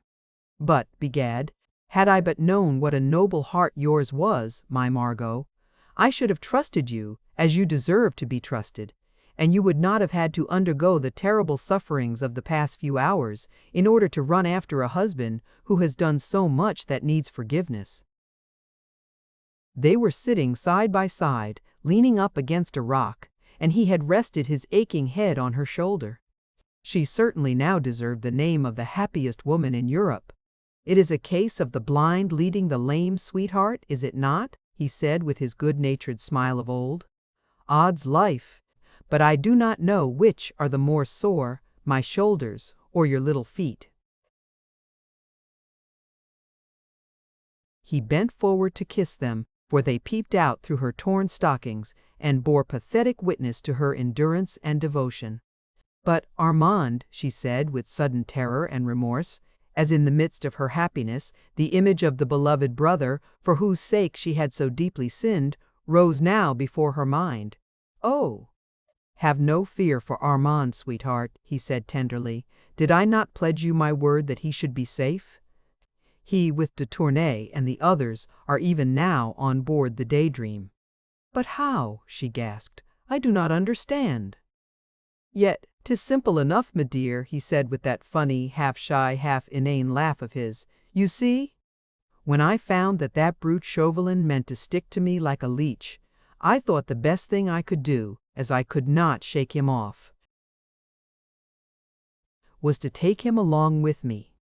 I had to get to Armand and the others somehow, and all the roads were patrolled, and everyone on the lookout for your humble servant. I knew that when I slipped through Chauvelin's fingers at the Chat Gris, that he would lie in wait for me here, whichever way I took. I wanted to keep an eye on him and his doings, and a British head is as good as a French one any day." Indeed, it had proved to be infinitely better, and Marguerite's heart was filled with joy and marvel, as he continued to recount to her the daring manner in which he had snatched the fugitives away, right from under Chauvelin's very nose. "Dressed as the dirty old Jew," he said gaily. "I knew I should not be recognized. I had met Reuben Goldstein in Calais earlier in the evening. For a few gold pieces he supplied me with this rig-out, and undertook to bury himself out of sight of everybody whilst he lent me his cart and nag.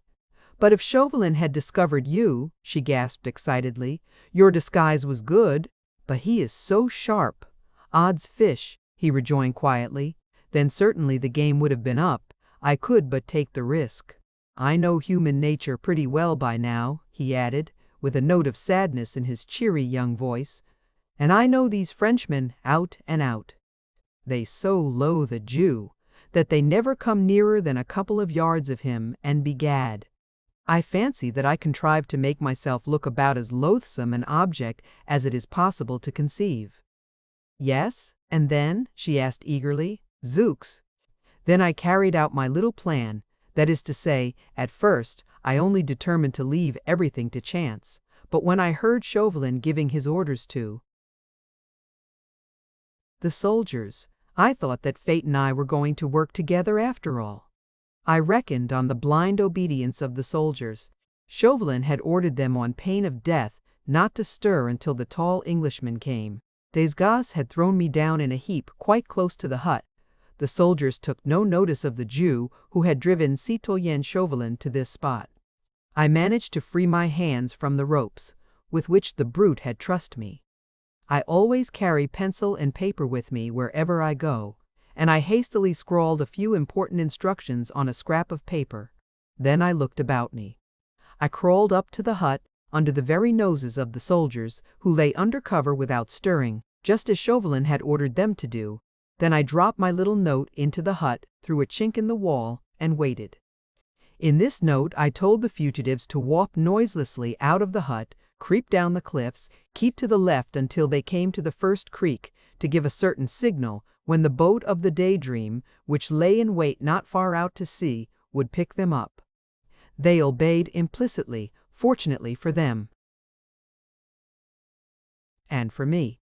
The soldiers who saw them were equally obedient to Chauvelin's orders. They did not stir. I waited for nearly half an hour. When I knew that the fugitives were safe, I gave the signal which caused so much stir. And that was the whole story. It seemed so simple. and Marguerite could but marvel at the wonderful ingenuity, the boundless pluck and audacity which had evolved and helped to carry out this daring plan. "But those brutes struck you," she gasped in horror, at the bare recollection of the fearful indignity. "Well, that could not be helped," he said gently. "Whilst my little wife's fate was so uncertain, I had to remain here by her side. Odds life," he added merrily, "never fear. Chauvelin will lose nothing by waiting, I warrant. Wait till I get him back to England. La, he shall pay for the thrashing he gave me with compound interest, I promise you." Marguerite laughed. It was so good to be beside him, to hear his cheery voice, to watch that good-humored twinkle in his blue eyes as he stretched out his strong arms in longing for that foe, in anticipation of his well-deserved punishment. Suddenly, however, she started.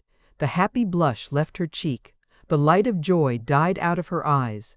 She had heard a stealthy footfall overhead, and a stone had rolled down from the top of the cliffs right down to the beach below. "What's that?" she whispered in horror and alarm. "Oh, nothing, me dear," he muttered with a pleasant laugh. "Only a trifle you happen to have forgotten." "My friend Folca's, Sir Andrew," she gasped. Indeed, she had wholly forgotten the devoted friend and companion who had trusted and stood by her during all these hours of anxiety and suffering. She remembered him now, tardily and with a pang of remorse. "Aye, you had forgotten him, hadn't you, me dear?" said Sir Percy merrily. "Fortunately, I met him not far from the Chat Gris, before I had that interesting supper party with my friend Chauvelin. Odds life! But I have a score to settle with that young reprobate. But in the meanwhile, I told him of a very long, very roundabout road that would bring him here by a very circuitous road which Chauvelin's men would never suspect, just about the time when we are ready for him, eh, little woman?" "And he obeyed?" asked Marguerite in utter astonishment. "Without word or question. See, here he comes. He was not in the way when I did not want him, and now he arrives in the nick of time. Ah! He will make pretty little Suzanne a most admirable and methodical husband."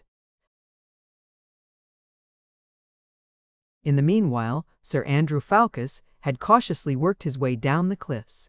He stopped once or twice, pausing to listen for the whispered words which would guide him to Blakeney's hiding place. "Blakeney," he ventured to say at last cautiously. "Blakeney, are you there?" The next moment he rounded the rock against which Sir Percy and Marguerite were leaning, and seeing the weird figure still clad in the long Jew's gabardine, he paused in sudden, complete bewilderment. But already Blakeney had struggled to his feet. "Here I am, friend," he said with his funny, inane laugh, "all alive, though I do look a begad scarecrow in these demmed things." "Zooks!" ejaculated Sir Andrew in boundless astonishment as he recognized his leader. "Of all the—" The young man had seen Marguerite, and happily checked the forcible language that rose to his lips at sight of the exquisite Sir Percy in this weird and dirty garb. "Yes," said Blakeney calmly, "of all the— my friend, my friend. I have not yet had time to ask you what you were doing in France when I ordered you to remain in London? Insubordination? What? Wait till my shoulders are less sore, and, by gad, see the punishment you'll get." "Odds fish, I'll bear it," said Sir Andrew with a merry laugh, "seeing that you are alive to give it. Would you have had me allow Lady Blakeney to do the journey alone? But, in the name of heaven, man, where did you get these extraordinary clothes? Lud! They are a bit quaint, ain't they?" laughed Sir Percy jovially. "But, odds fish," he added with sudden earnestness and authority, "now you are here, Fawkes, we must lose no more time. That brute Chauvelin may send someone to look after us." Marguerite was so happy she could have stayed here forever, hearing his voice, asking 100 questions. But at mention of Chauvelin's name, she started in quick alarm, afraid for the dear life she would have died to save. "But how can we get back?" she gasped. "The roads are full of soldiers between here and Calais, and—" "We are not going back to Calais, sweetheart," he said, but just the other side of Grisnez, not half a league from here. The boat of the Daydream will meet us there." "The boat of the Daydream?" "Yes," he said with a merry laugh. "Another little trick of mine. I should have told you before that when I slipped that note into the hut, I also added another for Armand, which I directed him to leave behind, and which has sent Chauvelin and his men running full tilt back to the Chat Grises after me. But the first little note contained my real instructions, including those to old Briggs. He had my orders to go out further to sea, and then towards the west.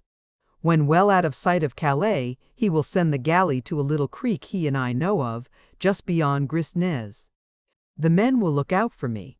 We have a preconcerted signal, and we will all be safely aboard, while Chauvelin and his men solemnly sit and watch the creek, which is just opposite the Chat Gris. The other side of Grisnez.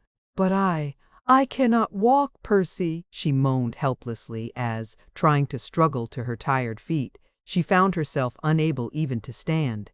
"I will carry you, dear," he said simply, "the blind leading the lame, you know." Sir Andrew was ready, too, to help with the precious burden. But Sir Percy would not entrust his beloved to any arms but his own. "When you and she are both safely on board the Daydream," he said to his young comrade, "and I feel that Milly, Suzanne's eyes will not greet me in England with reproachful looks, then it will be my turn to rest." And his arms, still vigorous in spite of fatigue and suffering, closed round Marguerite's poor, weary body and lifted her as gently as if she had been a feather. Then, as Sir Andrew discreetly kept out of earshot, there were many things said, or rather whispered, which even the autumn breeze did not catch, for it had gone to rest. All his fatigue was forgotten. His shoulders must have been very sore, for the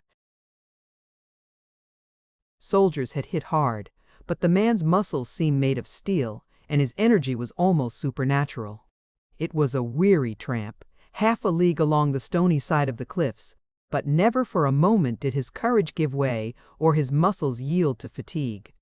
On he tramped with firm footstep, his vigorous arms encircling the precious burden, and, no doubt, as she lay, quiet and happy, at times lulled to momentary drowsiness, at others watching, through the slowly gathering morning light, the pleasant face with the lazy, drooping blue eyes, ever cheerful, ever illumined with a good-humored smile, she whispered many things, which helped to shorten the weary road, and acted as a soothing balsam to his aching sinews. The many-hued light of dawn was breaking in the east, when at last they reached the creek beyond Grisnez. The galley lay in wait. In answer to a signal from Sir Percy, she drew near, and 2 sturdy British sailors had the honor of carrying my lady into the boat. Half an hour later, they were on board the Daydream. The crew, who of necessity were in their master's secrets, and who were devoted to him heart and soul, were not surprised to see him arriving in so extraordinary a disguise. Armand Saint-Saëns, Just, and the other fugitives were eagerly awaiting the advent of their brave rescuer. He would not stay to hear the expressions of their gratitude, but found his way to his private cabin as quickly as he could, leaving Marguerite quite happy in the arms of her brother. Everything on board the Daydream was fitted with that exquisite luxury, so dear to Sir Percy Blakeney's heart, and by the time they all landed at Dover he had found time to get into some of the sumptuous clothes which he loved, and of which he always kept a supply on board his yacht. The difficulty was to provide Marguerite with a pair of shoes, and great was the little middy's joy when my lady found that she could put foot on English shore in his best pair. The rest is silence. Silence and joy for those who had endured so much suffering, yet found at last a great and lasting happiness. But it is on record that at the brilliant wedding of Sir Andrew Ffoulkes, Bart, with Moll, Suzanne de Tournay de Basserive, a function at which H.R.H., the Prince of Wales, and all the elite of fashionable society were present, the most beautiful woman there was unquestionably Lady Blakeney, whilst the clothes Sir Percy Blakeney wore were the talk of the jeunesse dorée of London for many days. It is also a fact that M. Chauvelin, the accredited agent of the French Republican government, was not present at that or any other social function in London after that memorable evening at Lord Grenville's ball. The end. Thank you for listening to this story. I hope you enjoyed the journey, the characters, and the world they carried with them. If you enjoyed this audiobook, please subscribe to the channel and leave a comment below. Your support helps keep these stories alive and allows more timeless books to be shared with listeners around the world. Until next time, thank you for listening.